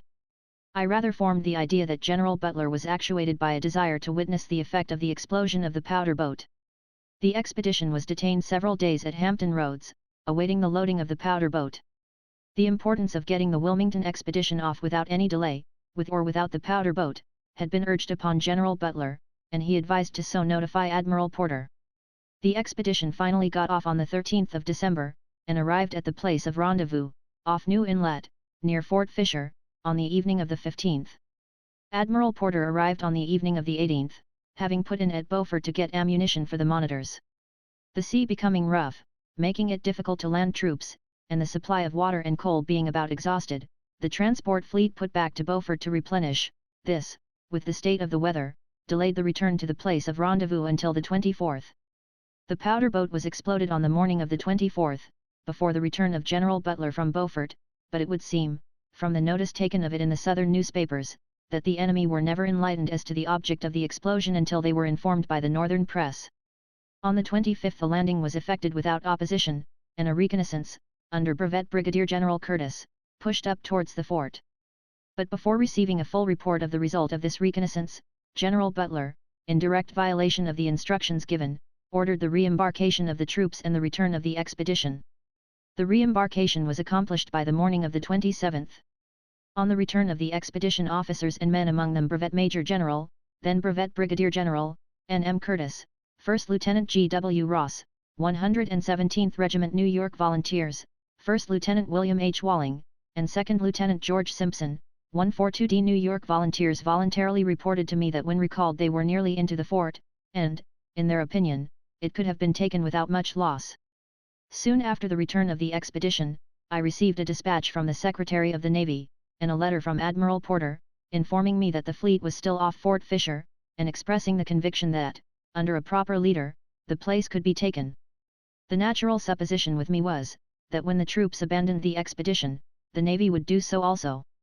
Finding it had not, however, I answered on the 30th of December, advising Admiral Porter to hold on, and that I would send a force and make another attempt to take the place. This time I selected Brevet Major General, now Major General, A.H. Terry, to command the expedition. The troops composing it consisted of the same that composed the former, with the addition of a small brigade, numbering about 1,500, and a small siege train. The latter it was never found necessary to land. I communicated direct to the commander of the expedition the following instructions. City Point, Virginia, January 3, 1865. General, the expedition entrusted to your command has been fitted out to renew the attempt to capture Fort Fisher, N.C., and Wilmington ultimately, if the fort falls. You will then proceed with as little delay as possible to the naval fleet lying off Cape Fear River, and report the arrival of yourself and command to Admiral D.D. Porter, commanding North Atlantic Blockading Squadron. It is exceedingly desirable that the most complete understanding should exist between yourself and the naval commander. I suggest, therefore, that you consult with Admiral Porter freely, and get from him the part to be performed by each branch of the public service, so that there may be unity of action. It would be well to have the whole program laid down in writing. I have served with Admiral Porter, and know that you can rely on his judgment and his nerve to undertake what he proposes. I would, therefore, defer to him as much as is consistent with your own responsibilities. The first object to be attained is to get a firm position on the spit of land on which Fort Fisher is built, from which you can operate against that fort. You want to look to the practicability of receiving your supplies, and to defending yourself against superior forces sent against you by any of the avenues left open to the enemy. If such a position can be obtained, the siege of Fort Fisher will not be abandoned until its reduction is accomplished, or another plan of campaign is ordered from these headquarters. My own views are, that if you effect a landing, the Navy ought to run a portion of their fleet into Cape Fear River, while the balance of it operates on the outside. Land forces cannot invest Fort Fisher, or cut it off from supplies or reinforcements, while the river is in possession of the enemy. A siege train will be loaded on vessels and sent to Fort Monroe, in readiness to be sent to you if required. All other supplies can be drawn from Beaufort as you need them. Keep the fleet of vessels with you until your position is assured. When you find they can be spared, order them back, or such of them as you can spare, to Fort Monroe, to report for orders. In case of failure to effect a landing, bring your command back to Beaufort, and report to these headquarters for further instructions. You will not debark at Beaufort until so directed. General Sheridan has been ordered to send a division of troops to Baltimore and place them on seagoing vessels. These troops will be brought to Fort Monroe and kept there on the vessels until you are heard from. Should you require them, they will be sent to you. U.S. Grant, Lieutenant General. Brevet Major General A.H. Terry. Lieutenant Colonel C.B. Comstock, aide-de-camp, now Brevet Brigadier General, who accompanied the former expedition, was assigned, in orders, as chief engineer to this. It will be seen that these instructions did not differ materially from those given for the first expedition, and that in neither instance was there an order to assault Fort Fisher. This was a matter left entirely to the discretion of the commanding officer. The expedition sailed from Fort Monroe on the morning of the 6th, arriving at the rendezvous, off Beaufort, on the 8th, where, owing to the difficulties of the weather, it lay until the morning of the 12th, when it got under way and reached its destination that evening. Under cover of the fleet, the disembarkation of the troops commenced on the morning of the 13th, and by 3:00 p.m. was completed without loss. On the 14th the reconnaissance was pushed to within 500 yards of Fort Fisher, and a small advance work taken possession of and turned into a defensive line against any attempt that might be made from the fort. This reconnaissance disclosed the fact that the front of the work had been seriously injured by the Navy fire. In the afternoon of the 15th the fort was assaulted, and after most desperate fighting was captured, with its entire garrison and armament. Thus was secured, by the combined efforts of the Navy and Army, one of the most important successes of the war. Our loss was, killed, 110, wounded, 536. On the 16th and the 17th the enemy abandoned and blew up Fort Caswell and the works on Smith's Island, which were immediately occupied by us. This gave us entire control of the mouth of the Cape Fear River. At my request, Major General B. F. Butler was relieved, and Major General E.O.C. Ord assigned to the Department of Virginia and North Carolina. The defense of the line of the Tennessee no longer requiring the force which had beaten and nearly destroyed the only army now threatening it, I determined to find other fields of operation for General Thomas's surplus troops, fields from which they would co-operate with other movements. General Thomas was therefore directed to collect all troops, not essential to hold his communications at Eastport, in readiness for orders. On the 7th of January, General Thomas was directed, if he was assured of the departure of Hood south from Corinth, to send General Schofield with his corps east with as little delay as possible. This direction was promptly complied with, and the advance of the corps reached Washington on the 2-3d of the same month, whence it was sent to Fort Fisher and New Bern. On the 26th he was directed to send General A. J. Smith's command and a division of cavalry to report to General Canby. By the 7th of February the whole force was en route for its destination. The state of North Carolina was constituted into a military department, and General Schofield assigned to command, and placed under the orders of Major General Sherman. The following instructions were given him. City Point, VA, January 31, 1865. General, your movements are intended as cooperative with Sherman's through the states of South and North Carolina. The first point to be attained is to secure Wilmington. Goldsboro will then be your objective point, moving either from Wilmington or New Bern, or both, as you deem best. Should you not be able to reach Goldsboro, you will advance on the line or lines of railway connecting that place with the sea-coast, as near to it as you can, building the road behind you. The enterprise under you has two objects. The first is to give General Sherman material aid, if needed, in his march north, the second, to open a base of supplies for him on his line of march. As soon, therefore, as you can determine which of the 2 points, Wilmington or New Bern, you can best use for throwing supplies from, to the interior, you will commence the accumulation of 20 days' rations and forage for 60,000 men and 20,000 animals. You will get of these as many as you can house and protect to such point in the interior as you may be able to occupy. I believe General Palmer has received some instructions direct from General Sherman on the subject of securing supplies for his army. You will learn what steps he has taken, and be governed in your requisitions accordingly. A supply of ordnance stores will also be necessary. Make all requisitions upon the chiefs of their respective departments in the field with me at City Point. Communicate with me by every opportunity, and should you deem it necessary at any time, send a special boat to Fortress Monroe, from which point you can communicate by telegraph. The supplies referred to in these instructions are exclusive of those required for your own command. The movements of the enemy may justify, or even make it your imperative duty, to cut loose from your base, and strike for the interior to aid Sherman. In such case you will act on your own judgment without waiting for instructions. You will report, however, what you purpose doing. The details for carrying out these instructions are necessarily left to you. I would urge, however, if I did not know that you are already fully alive to the importance of it, prompt action. Sherman may be looked for in the neighborhood of Goldsboro any time from the 2-2d to the 28th of February, this limits your time very materially. If rolling stock is not secured in the capture of Wilmington, it can be supplied from Washington. A large force of railroad men have already been sent to Beaufort, and other mechanics will go to Fort Fisher in a day or two. On this point I have informed you by telegraph. U.S. Grant, Lieutenant General. Major General J. M. Schofield.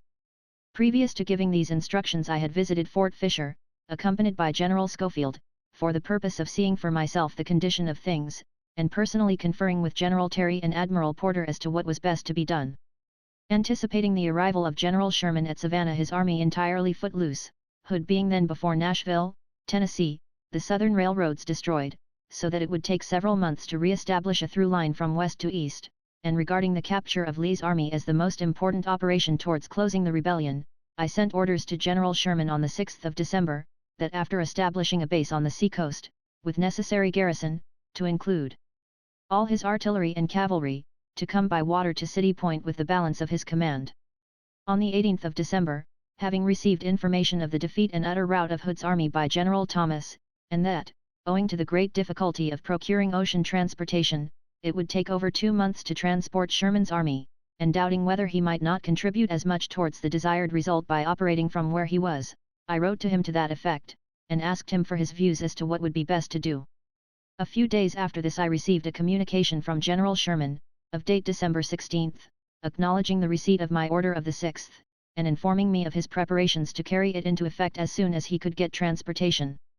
Also that he had expected, upon reducing Savannah, instantly to march to Columbia, South Carolina, thence to Raleigh, and thence to report to me, but that this would consume about 6 weeks' time after the fall of Savannah, whereas by sea he could probably reach me by the middle of January.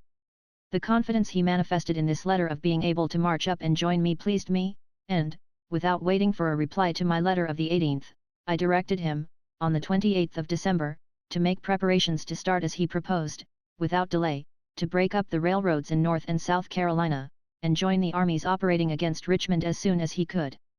On the 21st of January I informed General Sherman that I had ordered the 2-3D Corps, Major General Schofield commanding, east, that it numbered about 21,000 men, that we had at Fort Fisher, about 8,000 men, at New Bern, about 4,000, that if Wilmington was captured, General Schofield would go there, if not, he would be sent to New Bern, that, in either event, all the surplus force at both points would move to the interior towards Goldsboro, in cooperation with his movement, that from either point railroad communication could be run out, and that all these troops would be subject to his orders as he came into communication with them.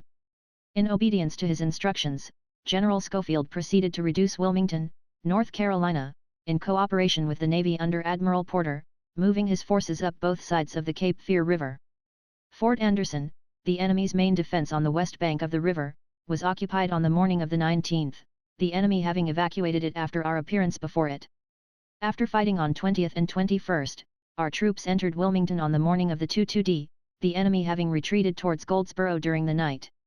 Preparations were at once made for a movement on Goldsboro in 2 columns, one from Wilmington, and the other from New Bern, and to repair the railroad leading there from each place, as well as to supply General Sherman by Cape Fear River, towards Fayetteville, if it became necessary.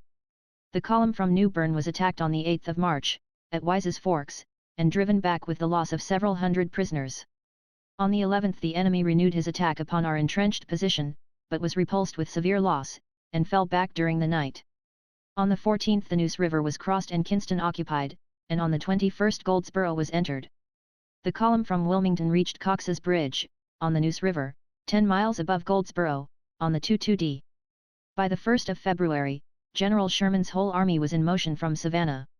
He captured Columbia, South Carolina, on the 17th, thence moved on Goldsboro, North Carolina, via Fayetteville, reaching the latter place on the 12th of March, opening up communication with General Schofield by way of Cape Fear River. On the 15th he resumed his march on Goldsboro. He met a force of the enemy at Avery Saboro, and after a severe fight defeated and compelled it to retreat. Our loss in this engagement was about 600. The enemy's loss was much greater. On the 18th the combined forces of the enemy, under Joe Johnston, attacked his advance at Bentonville, capturing 3 guns and driving it back upon the main body. General Slocum, who was in the advance ascertaining that the whole of Johnston's army was in the front, arranged his troops on the defensive, entrenched himself and awaited reinforcements, which were pushed forward. On the night of the 21st the enemy retreated to Smithfield, leaving his dead and wounded in our hands. From there Sherman continued to Goldsboro, which place had been occupied by General Schofield on the 21st, crossing the Neuse River 10 miles above there, at Cox's Bridge, where General Terry had got possession and thrown a pontoon bridge on the 2-2d, thus forming a junction with the columns from New Bern and Wilmington. Among the important fruits of this campaign was the fall of Charleston, South Carolina. It was evacuated by the enemy on the night of the 17th of February, and occupied by our forces on the 18th. On the morning of the 31st of January, General Thomas was directed to send a cavalry expedition, under General Stoneman, from East Tennessee, to penetrate South Carolina well down towards Columbia, to destroy the railroads and military resources of the country, and return, if he was able, to East Tennessee by way of Salisbury, North Carolina, releasing our prisoners there, if possible. Of the feasibility of this latter, however, General Stoneman was to judge. Sherman's movements, I had no doubt, would attract the attention of all the force the enemy could collect, and facilitate the execution of this. General Stoneman was so late in making his start on this expedition, and Sherman having passed out of the state of South Carolina, on the 27th of February I directed General Thomas to change his course, and order him to repeat his raid of last fall, destroying the railroad towards Lynchburg as far as he could. This would keep him between our garrisons in East Tennessee and the enemy. I regarded it not impossible that in the event of the enemy being driven from Richmond, he might fall back to Lynchburg and attempt to raid north through East Tennessee. On the 14th of February the following communication was sent to General Thomas. City Point, VA, February 14, 1865. General Kenby is preparing a movement from Mobile Bay against Mobile and the interior of Alabama. His force will consist of about 20,000 men, besides A.J. Smith's command. The cavalry you have sent to Kenby will be debarked at Vicksburg. It, with the available cavalry already in that section, will move from there eastward, in cooperation. Hood's army has been terribly reduced by the severe punishment you gave it in Tennessee, by desertion consequent upon their defeat, and now by the withdrawal of many of them to oppose Sherman. I take it a large portion of the infantry has been so withdrawn. It is so asserted in the Richmond papers, and a member of the rebel Congress said a few days since in a speech, that one half of it had been brought to South Carolina to oppose Sherman. This being true, or even if it is not true, Kenby's movement will attract all the attention of the enemy, and leave the advance from your standpoint easy. I think it advisable, therefore, that you prepare as much of a cavalry force as you can spare, and hold it in readiness to go south. The object would be threefold: first, to attract as much of the enemy's force as possible, to ensure success to Kenby; second, to destroy the enemy's line of communications and military resources; third, to destroy or capture their forces brought into the field. Tuscaloosa and Selma would probably be the points to direct the expedition against. This, however, would not be so important as the mere fact of penetrating deep into Alabama.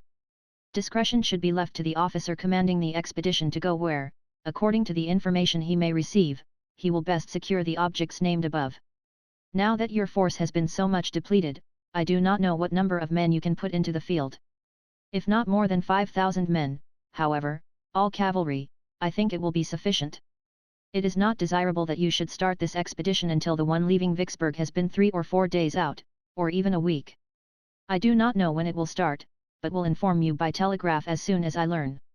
If you should hear through other sources before hearing from me, you can act on the information received. To ensure success, your cavalry should go with as little wagon train as possible, relying upon the country for supplies. I would also reduce the number of guns to a battery, or the number of batteries, and put the extra teams to the guns taken. No guns or caissons should be taken with less than 8 horses.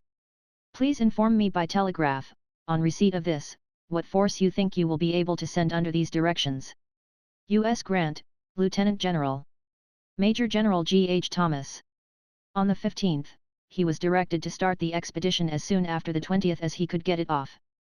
I deemed it of the utmost importance, before a general movement of the armies operating against Richmond, that all communications with the city, north of James River, should be cut off. The enemy having withdrawn the bulk of his force from the Shenandoah Valley and sent it south, or replaced troops sent from Richmond, and desiring to reinforce Sherman, if practicable, whose cavalry was greatly inferior in numbers to that of the enemy, I determined to make a move from the Shenandoah, which, if successful, would accomplish the first at least, and possibly the latter of the objects. I therefore telegraphed General Sheridan as follows. City Point, VA, February 20, 1865, 1 p.m. General, as soon as it is possible to travel, I think you will have no difficulty about reaching Lickburg with a cavalry force alone. From there you could destroy the railroad and canal in every direction, so as to be of no further use to the rebellion. Sufficient cavalry should be left behind to look after Mosby's gang. From Lynchburg, if information you might get there would justify it, you will strike south, heading the streams in Virginia to the westward of Danville, and push on and join General Sherman. This additional raid, with one now about starting from East Tennessee under Stoneman, numbering 4 or 5,000 cavalry, one from Vicksburg, numbering 7 or 8,000 cavalry, one from Eastport, Mississippi, then 1,000 cavalry, Kenby from Mobile Bay, with about 38,000 mixed troops, these 3 latter pushing for Tuscaloosa, Selma, and Montgomery, and Sherman with a large army eating out the vitals of South Carolina, is all that will be wanted to leave Mothing for the rebellion to stand upon. I would advise you to overcome great obstacles to accomplish this. Charleston was evacuated on Tuesday 1st. U.S. Grant, Lieutenant General. Major General P.H. Sheridan. On the 25th I received a dispatch from General Sheridan, inquiring where Sherman was aiming for, and if I could give him definite information as to the points he might be expected to move on, this side of Charlotte, North Carolina. In answer, the following telegram was sent him. City Point, VA, February 25, 1865. General, Sherman's movements will depend on the amount of opposition he meets with from the enemy. If strongly opposed, he may possibly have to fall back to Georgetown, SC, and fit out for a new start. I think, however, all danger for the necessity of going to that point has passed. I believe he has passed Charlotte. He may take Fayetteville on his way to Goldsboro. If you reach Lynchburg, you will have to be guided in your after movements by the information you obtain.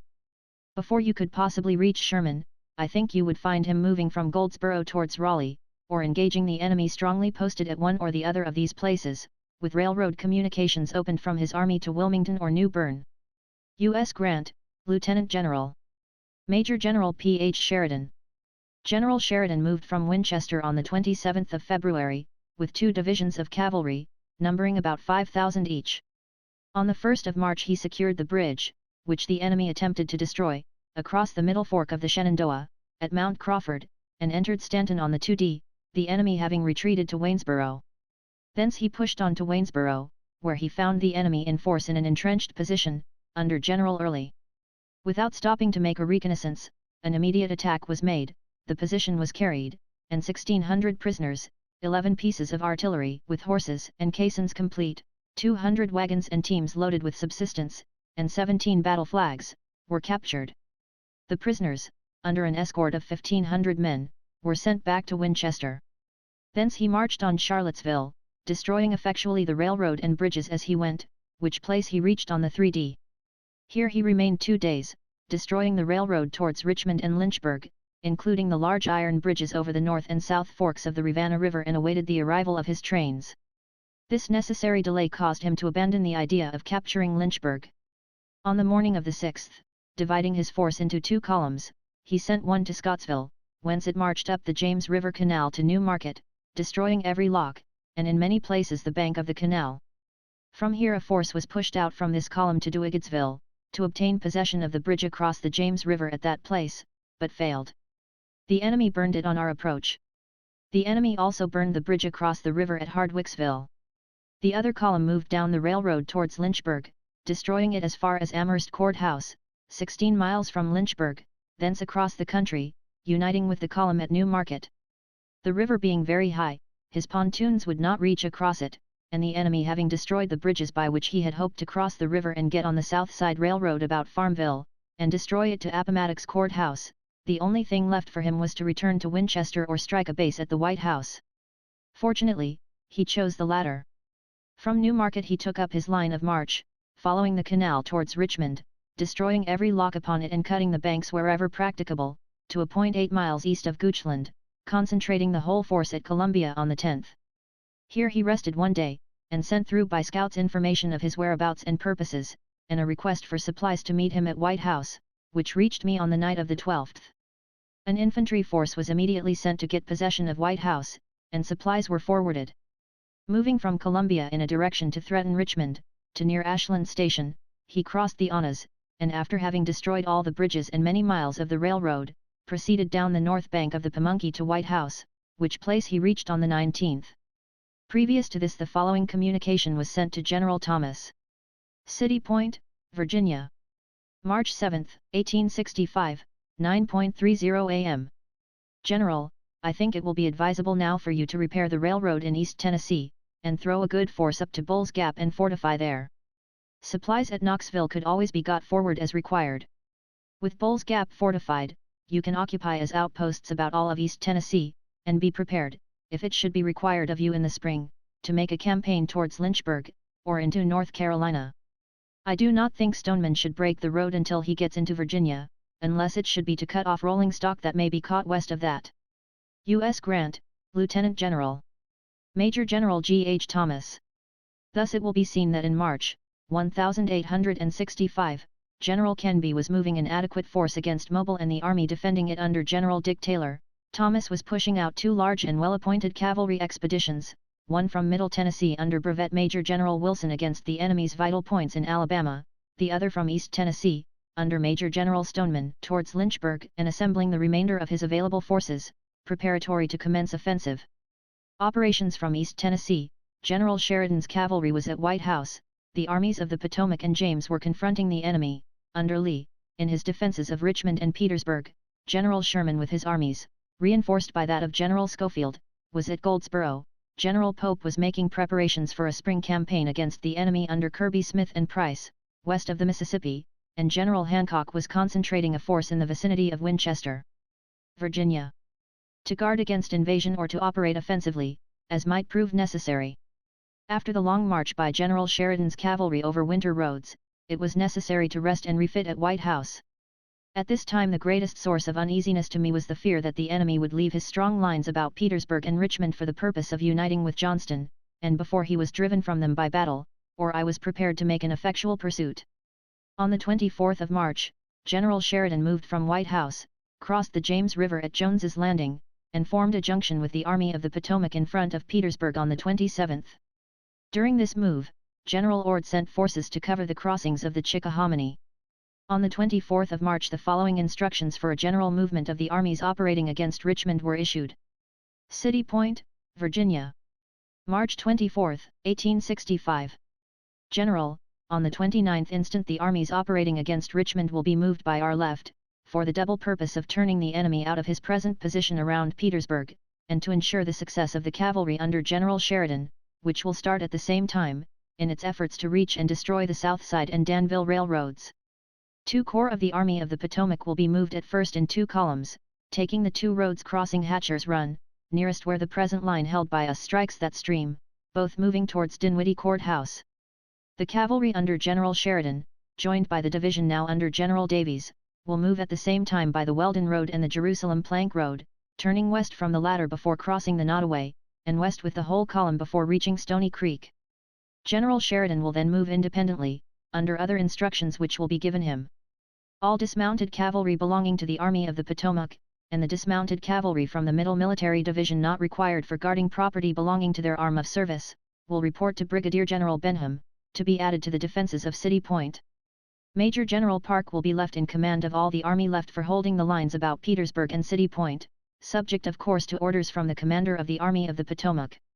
The 9th Army Corps will be left intact, to hold the present line of works so long as the whole line now occupied by us is held.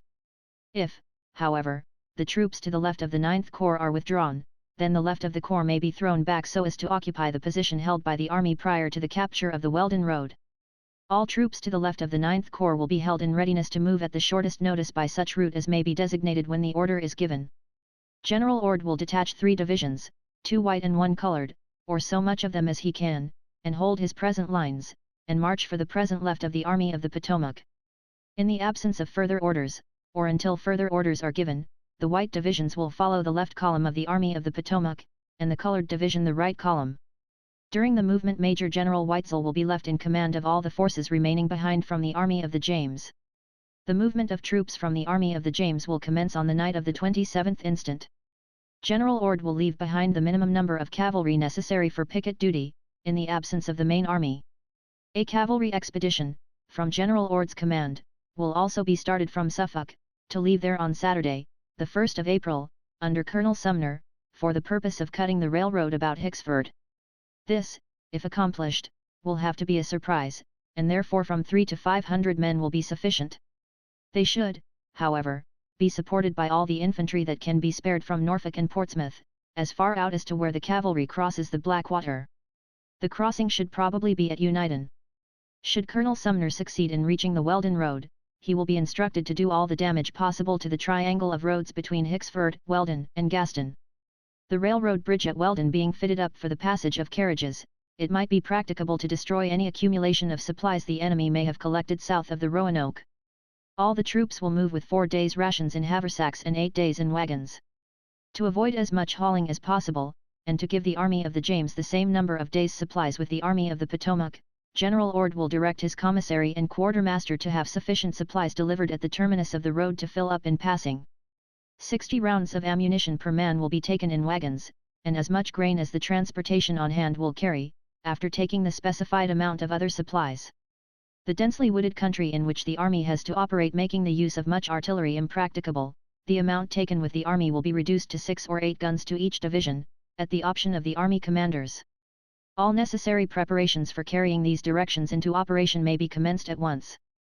The reserves of the 9th Corps should be massed as much as possible. While I would not now order an unconditional attack on the enemy's line by them, they should be ready and should make the attack if the enemy weakens his line in their front, without waiting for orders. In case they carry the line, then the whole of the 9th Corps could follow up so as to join or cooperate with the balance of the army. To prepare for this, the 9th Corps will have rations issued to them, same as the balance of the army. General Weitzel will keep vigilant watch upon his front, and if found at all practicable to break through at any point, he will do so. A success north of the James should be followed up with great promptness. An attack will not be feasible unless it is found that the enemy has detached largely. In that case it may be regarded as evident that the enemy are relying upon their local reserves principally for the defense of Richmond. Preparations may be made for abandoning all the line north of the James, except enclosed works only to be abandoned, however, after a break is made in the lines of the enemy. By these instructions a large part of the armies operating against Richmond is left behind. The enemy, knowing this, may, as an only chance, strip their lines to the merest skeleton, in the hope of advantage not being taken of it, while they hurl everything against the moving column, and return. It cannot be impressed too strongly upon commanders of troops left in the trenches not to allow this to occur without taking advantage of it. The very fact of the enemy coming out to attack, if he does so, might be regarded as almost conclusive evidence of such a weakening of his lines. I would have it particularly enjoined upon corps commanders that, in case of an attack from the enemy, those not attacked are not to wait for orders from the commanding officer of the army to which they belong, but that they will move promptly, and notify the commander of their action. I would also enjoin the same action on the part of division commanders when other parts of their corps are engaged. In like manner, I would urge the importance of following up a repulse of the enemy. U.S. Grant, Lieutenant General. Major Generals Meade, Ord, and Sheridan. Early on the morning of the 25th the enemy assaulted our lines in front of the 9th Corps, which held from the Appomattox River towards our left, and carried Fort Stedman, and a part of the line to the right and left of it, established themselves and turned the guns of the fort against us, but our troops on either flank held their ground until the reserves were brought up, when the enemy was driven back with a heavy loss in killed and wounded, and 1,900 prisoners. Our loss was 68 killed, 337 wounded, and 506 missing. General Meade at once ordered the other corps to advance and feel the enemy in their respective fronts. Pushing forward, they captured and held the enemy's strongly entrenched picket line in front of the 2D and 6th Corps, and 834 prisoners. The enemy made desperate attempts to retake this line, but without success. Our loss in front of these was 52 killed, 864 wounded, and 207 missing. The enemy's loss in killed and wounded was far greater. General Sherman, having got his troops all quietly in camp about Goldsboro, and his preparations for furnishing supplies to them perfected, visited me at City Point on the 27th of March, and stated that he would be ready to move, as he had previously written me, by the 10th of April, fully equipped and rationed for 20 days, if it should become necessary to bring his command to bear against Lee's army, in cooperation with our forces in front of Richmond and Petersburg. General Sherman proposed in this movement to threaten Raleigh, and then, by turning suddenly to the right, reach the Roanoke at Gaston or thereabouts, whence he could move on to the Richmond and Danville Railroad, striking it in the vicinity of Booksville, or join the armies operating against Richmond, as might be deemed best. This plan he was directed to carry into execution, if he received no further directions in the meantime. I explained to him the movement I had ordered to commence on the 29th of March. That if it should not prove as entirely successful as I hoped, I would cut the cavalry loose to destroy the Danville and South Side railroads, and thus deprive the enemy of further supplies, and also to prevent the rapid concentration of Lee's and Johnston's armies. I had spent days of anxiety lest each morning should bring the report that the enemy had retreated the night before. I was firmly convinced that Sherman's crossing the Roanoke would be the signal for Lee to leave. With Johnston and him combined, a long, tedious, and expensive campaign, consuming most of the summer, might become necessary. By moving out I would put the army in better condition for pursuit, and would at least, by the destruction of the Danville road, retard the concentration of the two armies of Lee and Johnston, and cause the enemy to abandon much material that he might otherwise save. I therefore determined not to delay the movement ordered. On the night of the 27th, Major General Ord, with 2 divisions of the 24th Corps, Major General Gibbon commanding, and 1 division of the 25th Corps, Brigadier General Birney commanding, and Mackenzie's cavalry, took up his line of march in pursuance of the foregoing instructions, and reached the position assigned him near Hatcher's Run on the morning of the 29th. On the 28th the following instructions were given to General Sheridan. City Point, VA, March 28, 1865. General, the 5th Army Corps will move by the Vaughan Road at 3 a.m. tomorrow morning. The 2D moves at about 9 a.m., having but about 3 miles to march to reach the point designated for it to take on the right of the 5th Corps, after the latter reaching Dinwiddie Courthouse. Move your cavalry at as early an hour as you can, and without being confined to any particular road or roads. You may go out by the nearest roads in rear of the 5th Corps, pass by its left, and passing near to or through Dinwiddie, reach the right and rear of the enemy as soon as you can. It is not the intention to attack the enemy in his entrenched position, but to force him out, if possible. Should he come out and attack us, or get himself where he can be attacked, move in with your entire force in your own way, and with the full reliance that the army will engage or follow, as circumstances will dictate. I shall be on the field, and will probably be able to communicate with you. Should I not do so, and you find that the enemy keeps within his main entrenched line, you may cut loose and push for the Danville Road.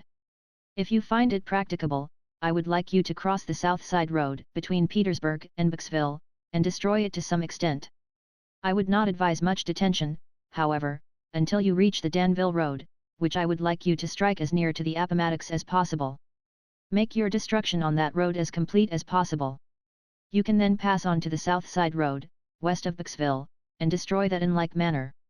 After having accomplished the destruction of the 2 railroads, which are now the only avenues of supply to Lee's army, you may return to this army, selecting your road further south, or you may go on into North Carolina and join General Sherman. Should you select the latter course, get the information to me as early as possible, so that I may send orders to meet you at Goldsboro. U.S. Grant, Lieutenant General. Major General P.H. Sheridan. On the morning of the 29th the movement commenced. At night the cavalry was at Dinwiddie Courthouse, and the left of our infantry line extended to the Quaker Road, near its intersection with the Boydton Plank Road. The position of the troops from left to right was as follows: Sheridan, Warren, Humphreys, Ord, Wright, Park.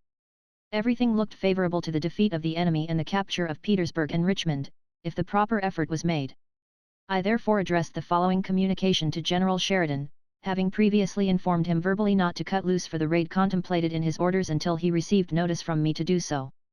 Gravelly Creek, March 29, 1865. General, our line is now unbroken from the Appomattox to Dinwiddie. We are all ready, however, to give up all, from the Jerusalem Plank Road to Hatcher's Run, whenever the forces can be used advantageously.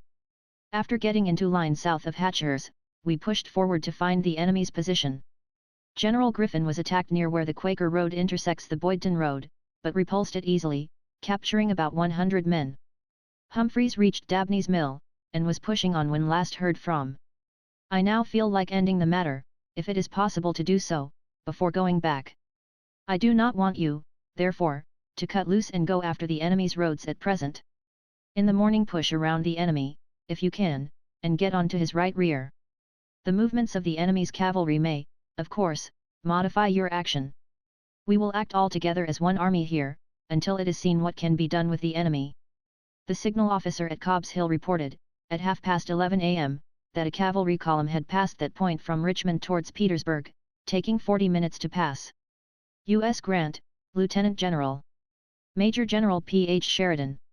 From the night of the 29th to the morning of the 31st the rain fell in such torrents as to make it impossible to move a wheeled vehicle, except as corduroy roads were laid in front of them. During the 30th, Sheridan advanced from Dinwiddie Courthouse towards Five Forks, where he found the enemy in full force. General Warren advanced and extended his line across the Boydton Plank Road to near the White Oak Road, with the view of getting across the latter, but, finding the enemy strong in his front and extending beyond his left, was directed to hold on where he was, and fortify. General Humphreys drove the enemy from his front into his main line on the Hatcher, near Burgess's Mills. Generals Ord, Wright, and Park made examinations in their fronts to determine the feasibility of an assault on the enemy's lines. The two latter reported favorably. The enemy confronting us as he did, at every point from Richmond to our extreme left, I conceived his lines must be weakly held, and could be penetrated if my estimate of his forces was correct. I determined, therefore, to extend our line no farther, but to reinforce General Sheridan with a corps of infantry, and thus enable him to cut loose and turn the enemy's right flank, and with the other corps assault the enemy's lines. The result of the offensive effort of the enemy the week before, when he assaulted Fort Stedman, particularly favored this. The enemy's entrenched picket line captured by us at that time threw the lines occupied by the belligerents so close together at some points that it was but a moment's run from one to the other.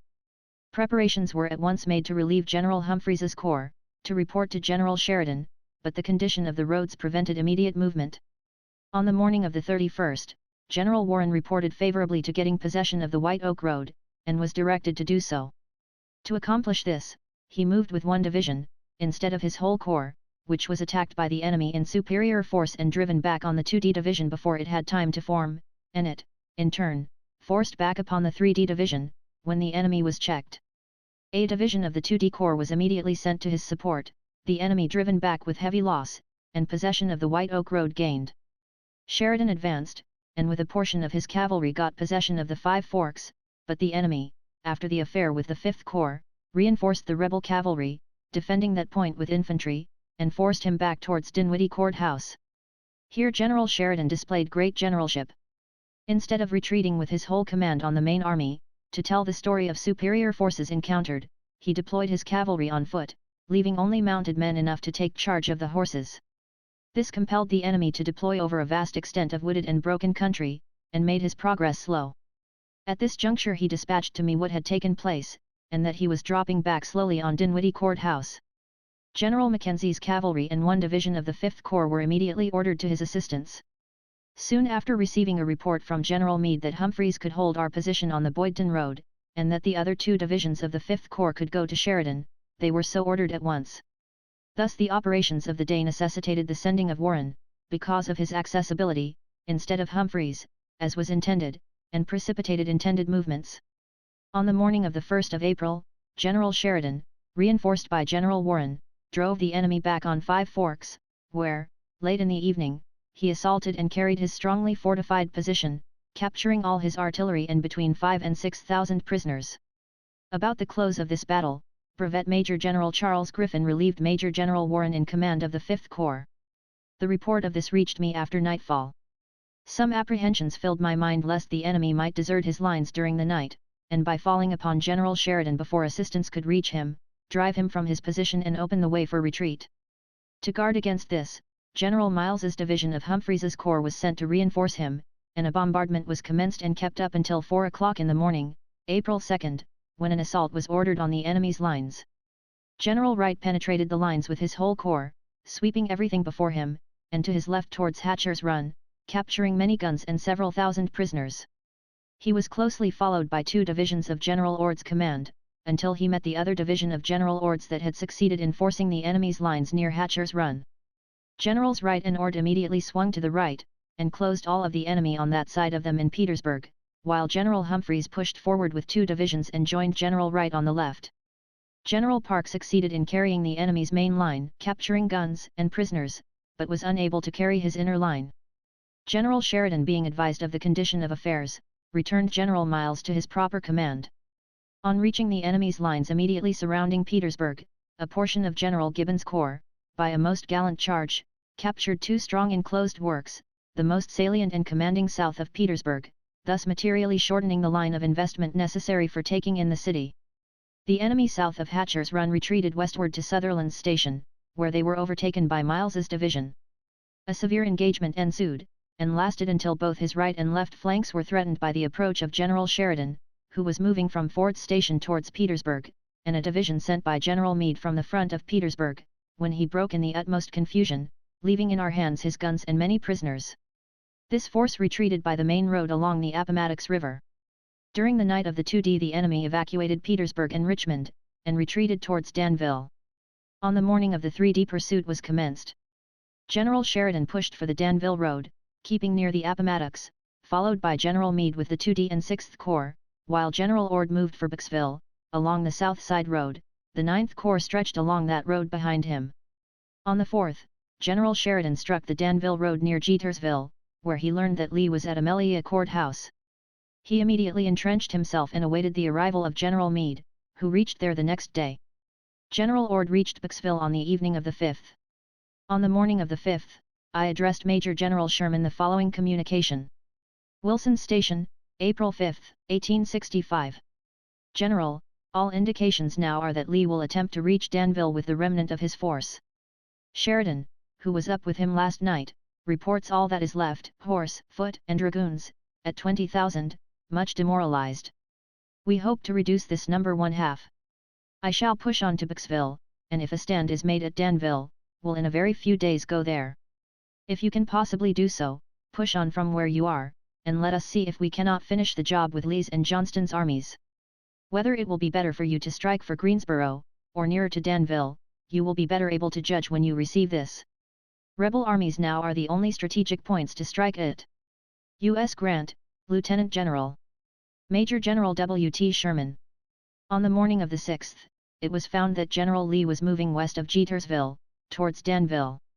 General Sheridan moved with his cavalry, the 5th Corps having been returned to General Meade on his reaching Jetersville, to strike his flank, followed by the 6th Corps, while the 2D and 5th Corps pressed hard after, forcing him to abandon several hundred wagons and several pieces of artillery. General Ord advanced from Booksville towards Farmville, sending 2 regiments of infantry and a squadron of cavalry, under Brevet Brigadier General Theodore Reed, to reach and destroy the bridges. This advance met the head of Lee's column near Farmville, which it heroically attacked and detained until General Reed was killed and his small force overpowered.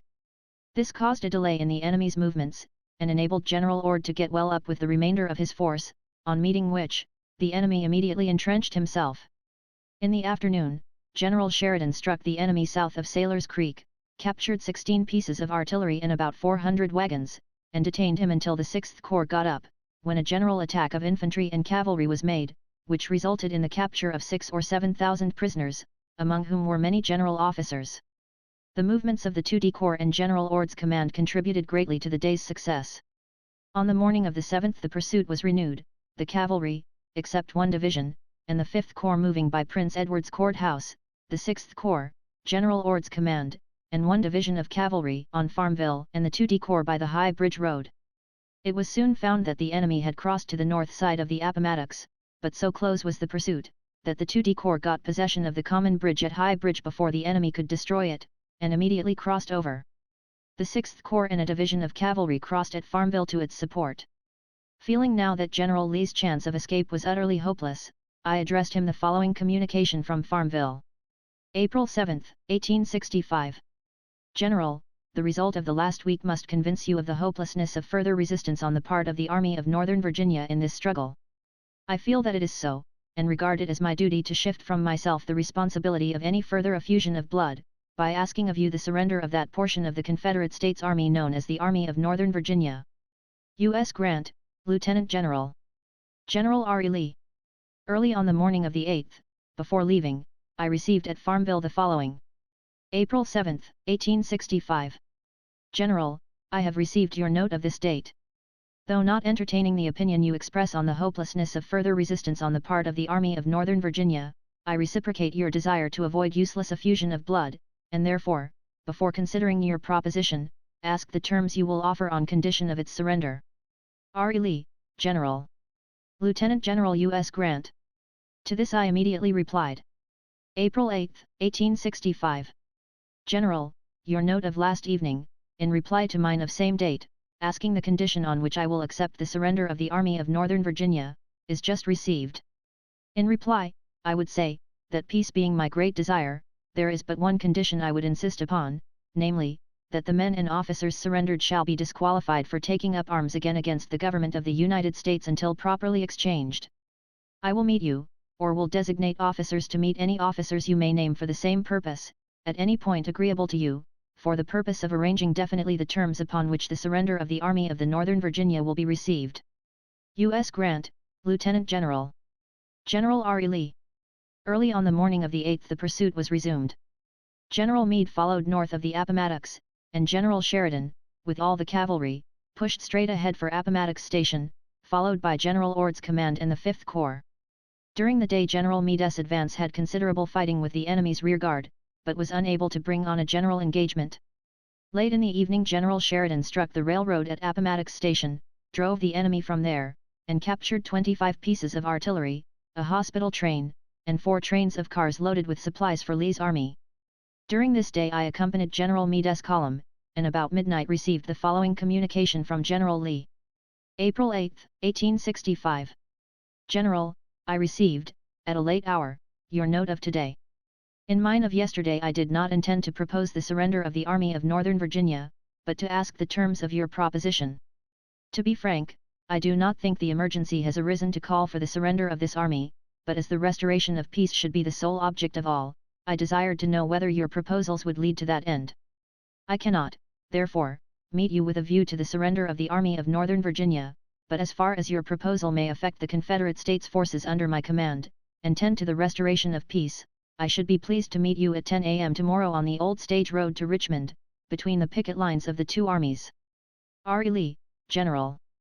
Lieutenant General U.S. Grant. Early on the morning of the 9th I returned him an answer as follows, and immediately started to join the column south of the Appomattox. April 9, 1865. General, your note of yesterday is received. I have no authority to treat on the subject of peace.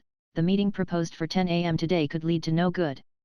I will state, however, General, that I am equally anxious for peace with yourself, and the whole North entertains the same feeling. The terms upon which peace can be had are well understood.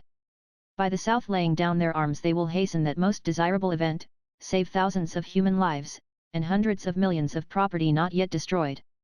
Seriously hoping that all our difficulties may be settled without the loss of another life, I subscribe myself, etc. U.S. Grant, Lieutenant General. General R. E. Lee. On this morning of the 9th, General Ord's command and the 5th Corps reached Appomattox Station just as the enemy was making a desperate effort to break through our cavalry. The infantry was at once thrown in.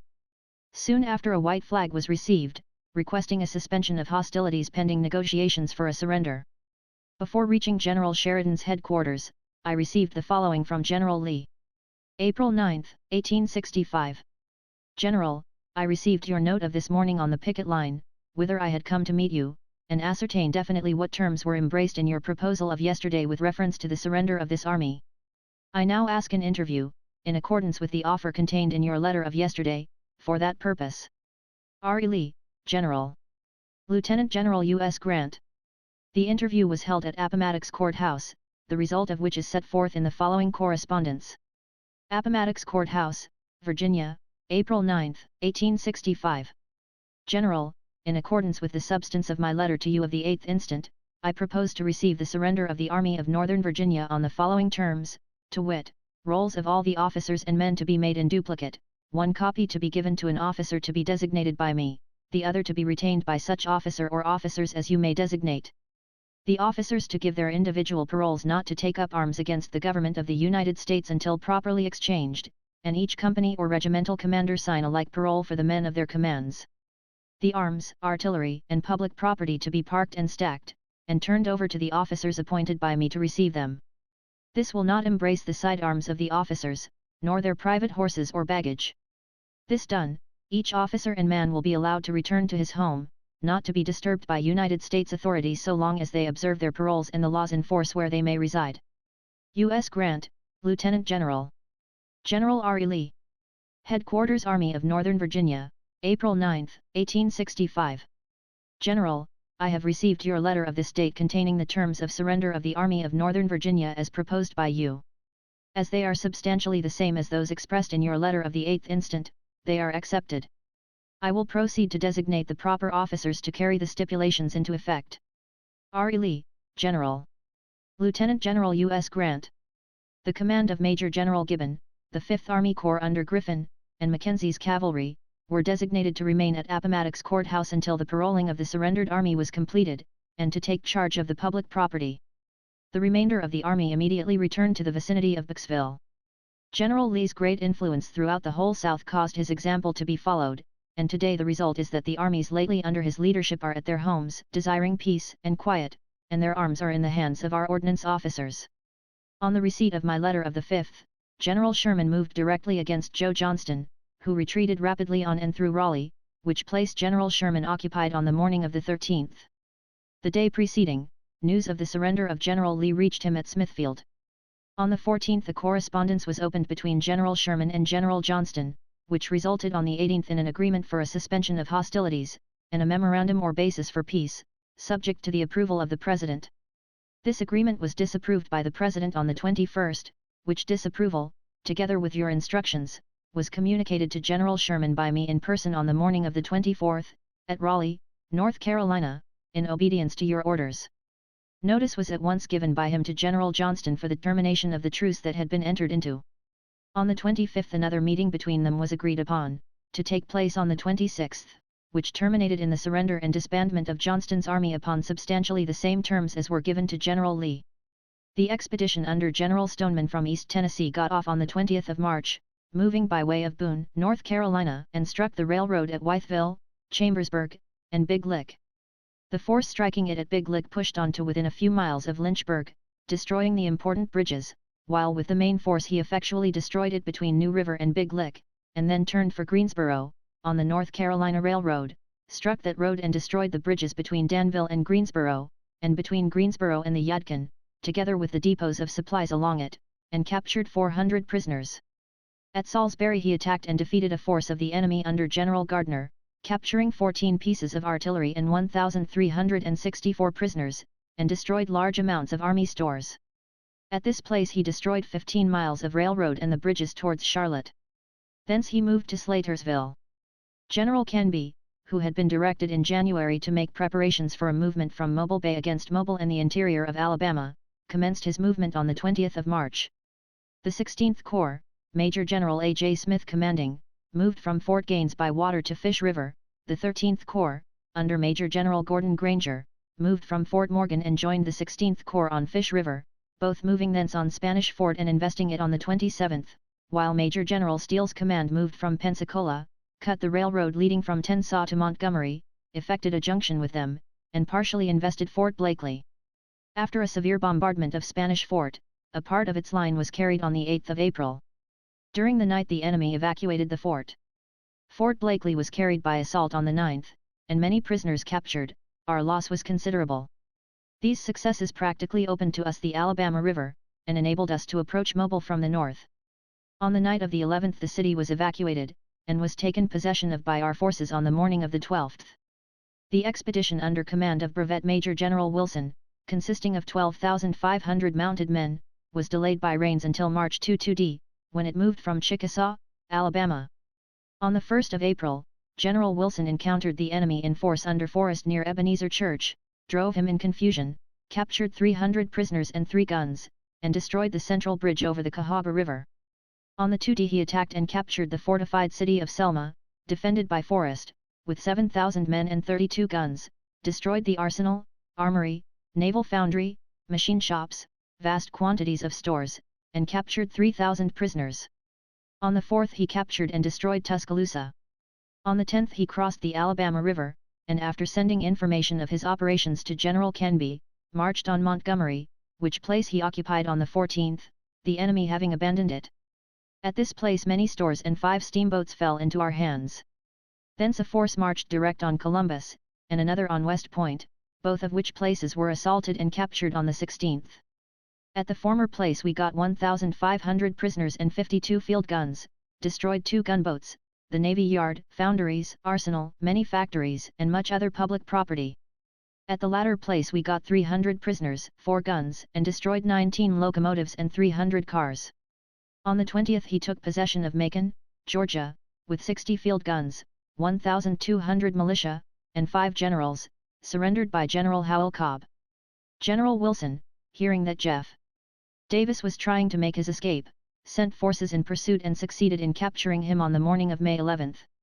On the 4th day of May, General Dick Taylor surrendered to General Canby all the remaining rebel forces east of the Mississippi. A force sufficient to ensure an easy triumph over the enemy under Kirby Smith, west of the Mississippi, was immediately put in motion for Texas, and Major General Sheridan designated for its immediate command, but on the 26th day of May, and before they reached their destination, General Kirby Smith surrendered his entire command to Major General Canby. This surrender did not take place, however, until after the capture of the rebel president and vice president, and the bad faith was exhibited of first disbanding most of his army and permitting an indiscriminate plunder of public property. Owing to the report that many of those lately in arms against the government had taken refuge upon the soil of Mexico, carrying with them arms rightfully belonging to the United States, which had been surrendered to us by agreement, among them some of the leaders who had surrendered in person, and the disturbed condition of affairs on the Rio Grande, the orders for troops to proceed to Texas were not changed. There have been severe combats, raids, expeditions, and movements to defeat the designs and purposes of the enemy, most of them reflecting great credit on our arms, and which contributed greatly to our final triumph, that I have not mentioned. Many of these will be found clearly set forth in the reports herewith submitted, some in the telegrams and brief dispatches announcing them, and others, I regret to say, have not as yet been officially reported. For information touching our Indian difficulties, I would respectfully refer to the reports of the commanders of departments in which they have occurred. It has been my fortune to see the armies of both the West and the East fight battles, and from what I have seen I know there is no difference in their fighting qualities. All that it was possible for men to do in battle they have done. The Western armies commenced their battles in the Mississippi Valley, and received the final surrender of the remnant of the principal army opposed to them in North Carolina. The armies of the East commenced their battles on the river from which the Army of the Potomac derived its name, and received the final surrender of their old antagonists at Appomattox Courthouse, Virginia. The splendid achievements of each have nationalized our victories, removed all sectional jealousies, of which we have unfortunately experienced too much, and the cause of crimination and recrimination that might have followed had either section failed in its duty. All have a proud record, and all sections can well congratulate themselves and each other for having done their full share in restoring the supremacy of law over every foot of territory belonging to the United States. Let them hope for perpetual peace and harmony with that enemy, whose manhood, however mistaken the cause, drew forth such Herculean deeds of valor. I have the honor to be, very respectfully, your obedient servant, U.S. Grant, Lieutenant General. The End.